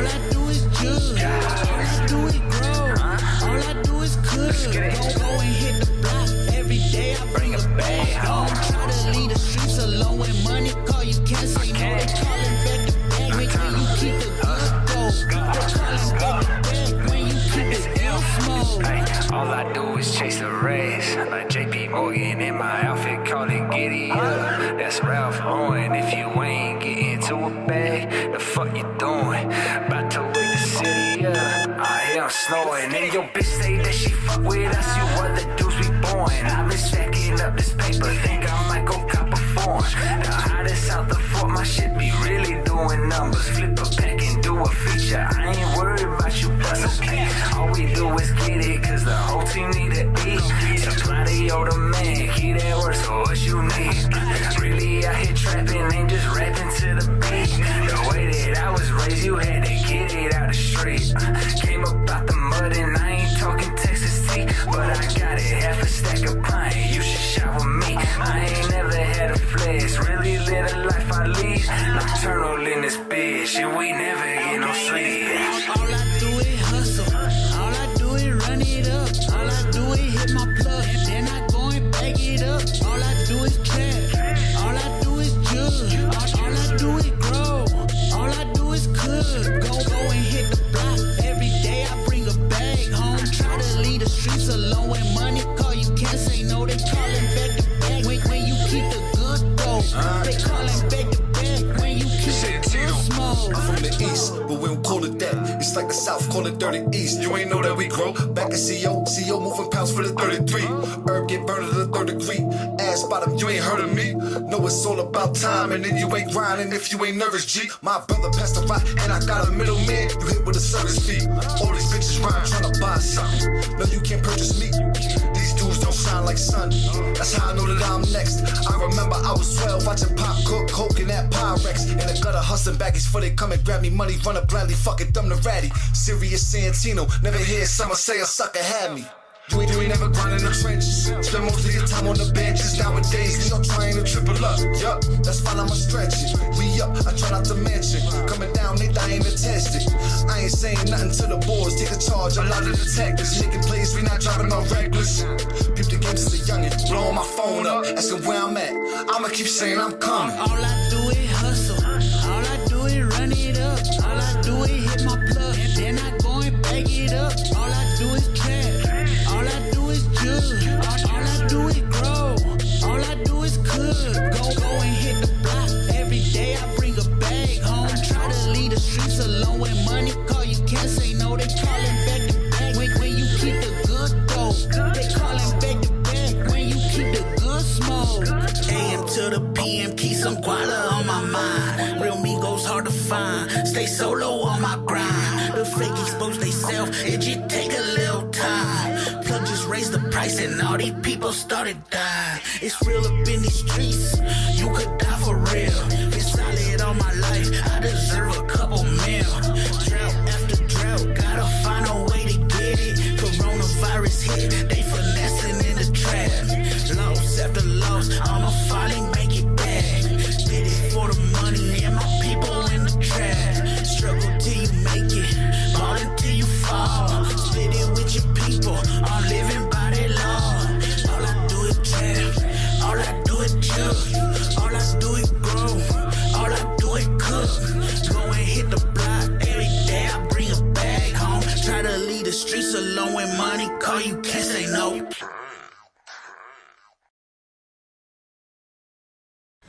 And that was my man Guap Jessin with All I Do. Still chilling with my guys, Lolo for show, Robbie Rockets. Yay! Robbie trying to get somebody drunk in man, we get ready to perk it in here, man. The Bay to Denver, man. We out here, man. Yeah. Yes, sir. Man, I'll be out in the Bay soon, a couple weeks, man. Yeah, I mean, we gonna network everything. We gonna put it on the gumbo pot, like 40 say, man. Throw the unit in the gumbo pot, man. Already. No fingerprints, man. No fingerprints, King. You know what I mean? You know, blessings to the Kings, man. Bye. And, bottom to the top, I'm music. y'all talking about Bottom to that tin up, I'm music. Yeah, I mean, for shit on. It's been me. Shit on, King. So, Lolo, when is the next video dropping? What's the next song? What's the next single? Next single I'm working on right now is a couple million singles. I got a couple things coming out, but which one are you talking about, bro? I'm kind of just game me up. Oh, okay. I got some shit I'm working on with my nigga Pizzo. You know what I'm saying? West Coast Mafia. For sure. Niggas gonna build that bridge with them guys, huh? Yeah. We working on the EP, you know, West Coast Mafia official. Working on the EP. The main song me and Pizzo got is some shit for the ladies. But the album is called Turbulence. You know what I'm saying? It's a 7-song EP. Okay. Because there's a lot of turbulence, you know what I'm saying? It explains, it's like a lesson of life, you know, turbulence, you got ups and downs, but when that turbulence comes, like, how you gonna handle it, you know, how you gonna stay high, you gonna fly to the top, or you gotta weather the storm, you know what I'm saying? So be looking out for that 6-song CD. We got a song on there, me and Marvelous, called Can't Trust That. BP's on Marvelous, we about to drop the video real quick, probably in the next 2 or 3 weeks. Slapper. And that shit coming out. Can't Trust That. Lolo, Marvelous, and Pizzo. Single coming. That's the one I'm really looking forward to. I got some shit with Shotty Boy. Me and Cuz got a single coming out for the summer with you on the beats and shit. Okay. Yeah, that shit with me, Shotty Boy from Akron, Ohio. Shout out to my nigga Shotty Boy. Right now, that's what I'm saying. That right there is important. How important is that to move around instead of being? Well, it's important to move around, but it's also important to know how to use Instagram and know how to tap into niggas' messages, you know what I'm saying? Go in their DMs. I ain't gonna lie, nigga, I fuck with Tyler Perry. That nigga done DM me back before because, you know, it's just the way I approach a motherfucker. You know what I'm saying? I shoot it. I'm not never afraid to ask. Closed mouth don't get fed. You know what I'm saying? I swear, most of the things I done ever got is me mentioning something and seeing what somebody say, and motherfuckers usually react cool, and then I just go from there. But Instagram has been one of my main platforms to get me into to fuck with big artists. My page is tight. I make sure I put the best of my best on the page. So if I do DM somebody who's important and they look at my page, it ain't nothing watered down. So they see a nigga ain't bullshitting what I'm doing. You see what I'm saying? You just don't get at nobody. You on some bullshit. You get at a motherfucker on some serious shit and they gonna get with you no matter who it is. Like I said, I fuck with Tyler Perry on my mama. Cuz got at me. He DM'd me back. You know what I'm saying? So if you can get a response from a nigga like that, then why not try? You feel me? You doing something right. You on the right path. Yeah. On the right train, on the right And track. I never, listen, I just had a motherfucking Facebook nigga for a year. I had an Instagram for a year. You see what I'm saying? I'm a penitentiary nigga. I never cared about no iPhone, never had an iPhone, never had none of that shit. But I was living in the Stone Ages. Because now I see, cuz niggas been winning off this YouTube, Instagram, niggas been winning off this shit for multiple years. And we late. You know what I'm saying? So you gotta learn how to work that motherfucker. You gotta learn how to work it, but you have to put in the time. You have to try. You know, and you have to stop being scared of your past, because I used to think that my past would catch up and niggas see me on Facebook and, oh yeah, he did this and I go to jail. But fuck all that, nigga. I'm not living dumb like that no more. So if it happens, so be it. But niggas gotta get out the Stone Age. If you wanna do this music, you gotta learn to have a Facebook, you gotta get your Instagram popping, and you gotta get your motherfucking, your digital shit cracking. Your distro kids, your empires, you know what I'm saying? You gotta do your own while you searching to fuck with somebody who can help you get on too. Like you know, you helped me get on a lot of shit, you know, but I had to do my due diligence before you tap in with me as hard as you is, because you see, I try and it just didn't come by me saying, Nike, I can rap. Yeah, you know what I'm saying? Not just because you can rap, but just because you're consistent and you're one of the doper artists. You know what I'm saying? You're very hungry. You're very hungry and and whenever I talk to you, you always somewhere. So that just showed me right there you out there. And I am. You know? Yeah, and not only do I tap in on Instagram, I follow through. If I get a feature from somebody for 300, you know, like Hollow Tip, I got a feature from him. He charged 1,000, but he gave it to me for 300 because I paid him twice and I told him I would. You feel me? Like, I seen it when I did. I told him I'd do it, and I did it. A lot of rappers and people out here are serious on your word. You got to keep your motherfucking word with niggas. Even if you can't, like even today, I didn't have time to come here, but I had to keep my word. You my nigga. Yeah. And as small as it is, it's that major. Because when nigga, you'll fuck with him one time, he might help you, but if you fuck up, he'll never talk to you again. You know what I mean? And that's how you got to be in this industry, is what I'm learning, because niggas that bullshit will fuck your whole situation up. Imagine if I didn't come today, or, you know, everybody... Then, you know, what are you here for? You fucking up my business. You fucking up my life. I got a family too. So you gotta have good business. You wanna fuck with these niggas, cuz you can build good relationships and be a real nigga. Don't say you coming. Don't say you gonna pay them. Don't give them half. Pay them niggas even if you gotta go broke. I just spent my last 100 on them Nightlow beat, nigga, and he know it, nigga. But I got that discount, bitch. Yeah, man. My mama. My nigga Robbie, man, why don't you go ahead and kick up to the next video, bro? Man, that's Young Filthy, man. All the smoke, man. We out here. All the smoke. Check it out on top of the box.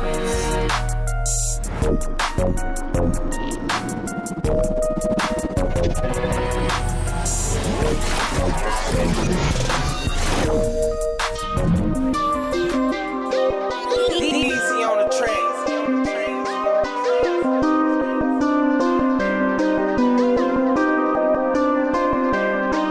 We want it all, we want it all, we want it all. We need it all, we'll take it all. We need it all, we want it all.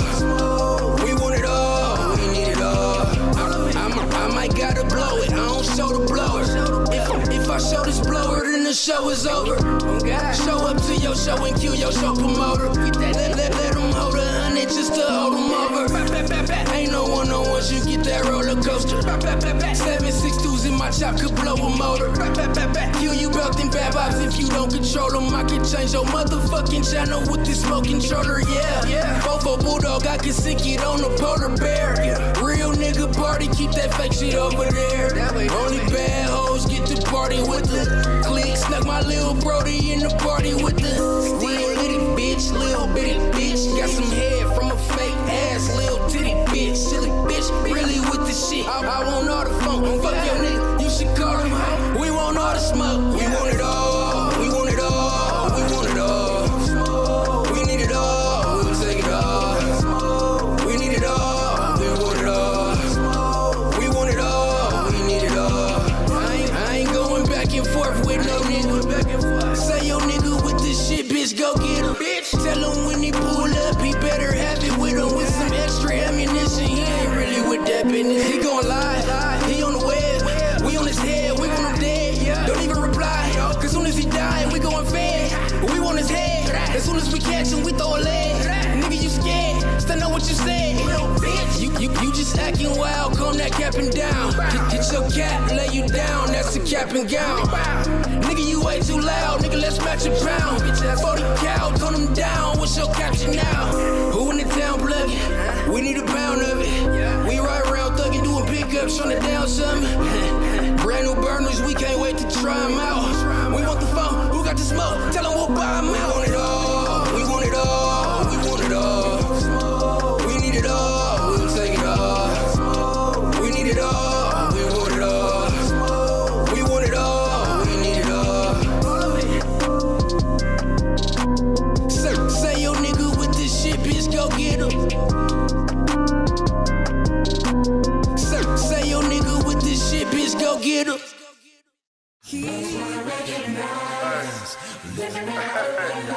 Hey, I'm really that nigga, man. No bullshit, no cap. Hey, I'm up and different right now, man. With my niggas, man. You hear me? Had a nice little trip in the miles, man. Smoking some good kush, man. Drinking a smoothie on the mountain and shit, man. I'm talking about we're playing shit. Look, hey, look.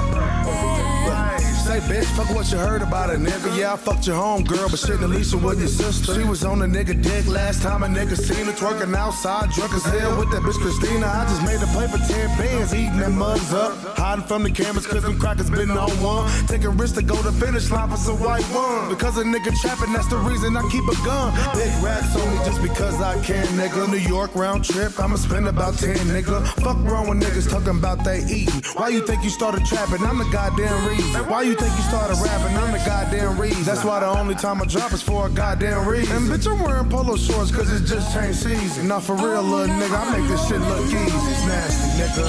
Yeah, goddamn me. Yeah, goddamn me, motherfucker went into that motherfucker Ralph Lauren. Goddamn me, the one in Chicago. Goddamn me, oh no, goddamn me. Oh, goddamn me, Michigan, you do the top flow, bitch. Where the purple labels at? Oh yes, bitch. That cost a couple racks. And bitch, I have it in my pocket and I'm gonna drop it. Suck it to me, bitch. Yes, I need that. Look, hit the west side with 10 P's, nigga, I'm Gucci. flip it, count it, and give me some cooch. Remember skipping school, Forest Park, selling bricks and niggas. Hey, racks, homie, bag it up, you making 50s quick. I'm a West Side dealer, you can catch me at Loop, nigga. Rolling up the jiggers, I done pop me a few niggas. Chevy Impalas, I done pop me a few nigga. Jack boys plotting, I done pop me a few nigga. Who nasty?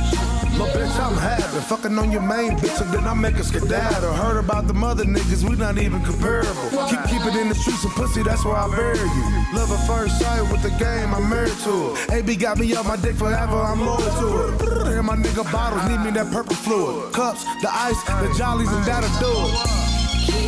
Okay, now I know which of that motherfucking A. Got me a bad thing, motherfucking blue flame. Makes me wanna say her motherfucking name, but I can't. If you understand, man, I'm hippin' and strong, gorilla strong. And that shit sits together, baby. Like this, you motherfucking paper.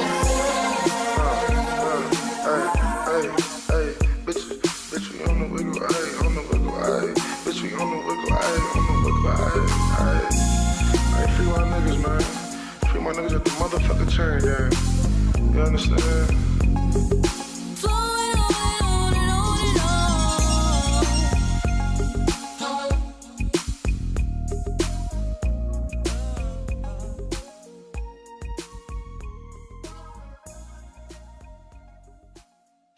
That was Nasty Guap with On the Real.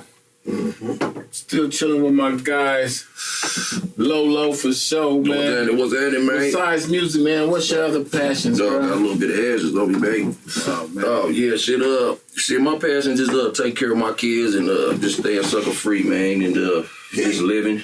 You know what I'm saying? There was a nigga around me, he said, I said, cuz I'm trying to be 60. You know what I'm saying? I don't know what you're talking about. For what? This nigga said, for what? For what? Young nigga. Young nigga. You don't know no better. That's the difference, you know what I'm saying? Nigga, I'm not finna die in the streets. I had too many homies just gone, you know. But like I said, right now, you know, we doing the music, we doing the Kofax shirts, you know what I'm saying? We doing the YouTube shit, you know. We doing the Empire music and digital distribution shit. You know, check me out at Lolo for sure on all platforms.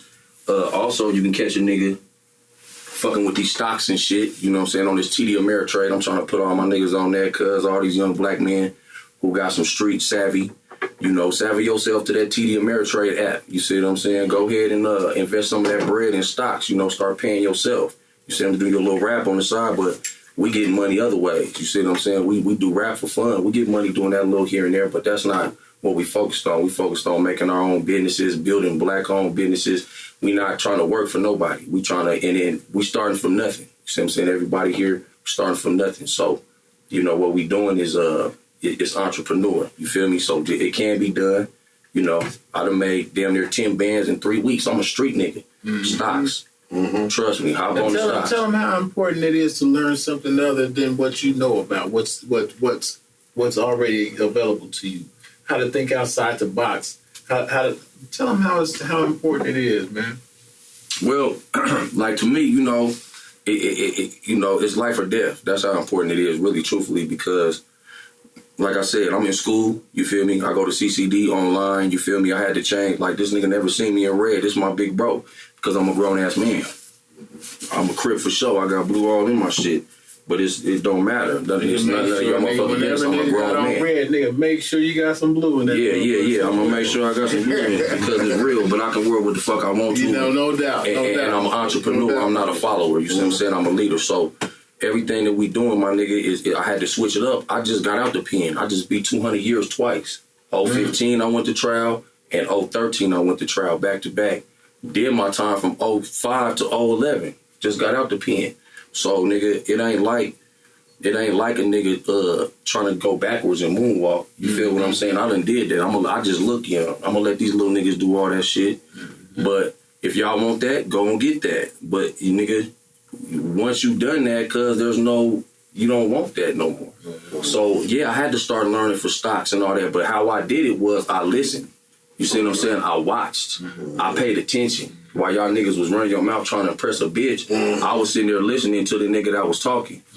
That was talking about that positive shit. You see what I'm saying? So what y'all gotta do is shut the fuck up and listen. If they wanna do it, if they wanna change their life, first listen. Cause if you don't know how to do nothing, how you gonna You gotta listen to niggas. Soak it. Yeah. You gotta soak it listen. somewhere. Yeah. I listened to a nigga that was talking about that college shit. I went and got that school bread doubled up. Yes, sir. Went and started learning. Yes, sir. Investing. Tripling up, doubling up. Nigga, y'all don't know what the fuck I do.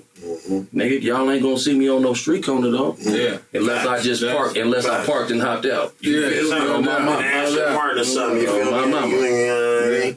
Yeah, you done came a long way since when I first met you. And you know so I appreciate the growth. Yeah. I love what you're doing. You're one of my favorite guys. You already know that. 100. You already know. You know? Boy. Are you willing to network, man, with this music, man?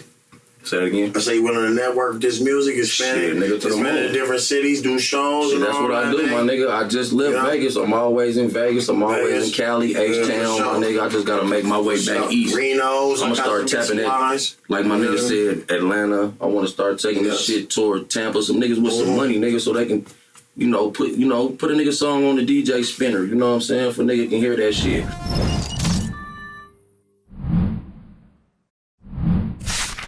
I just had to let you know. If you need it, I can give it to you.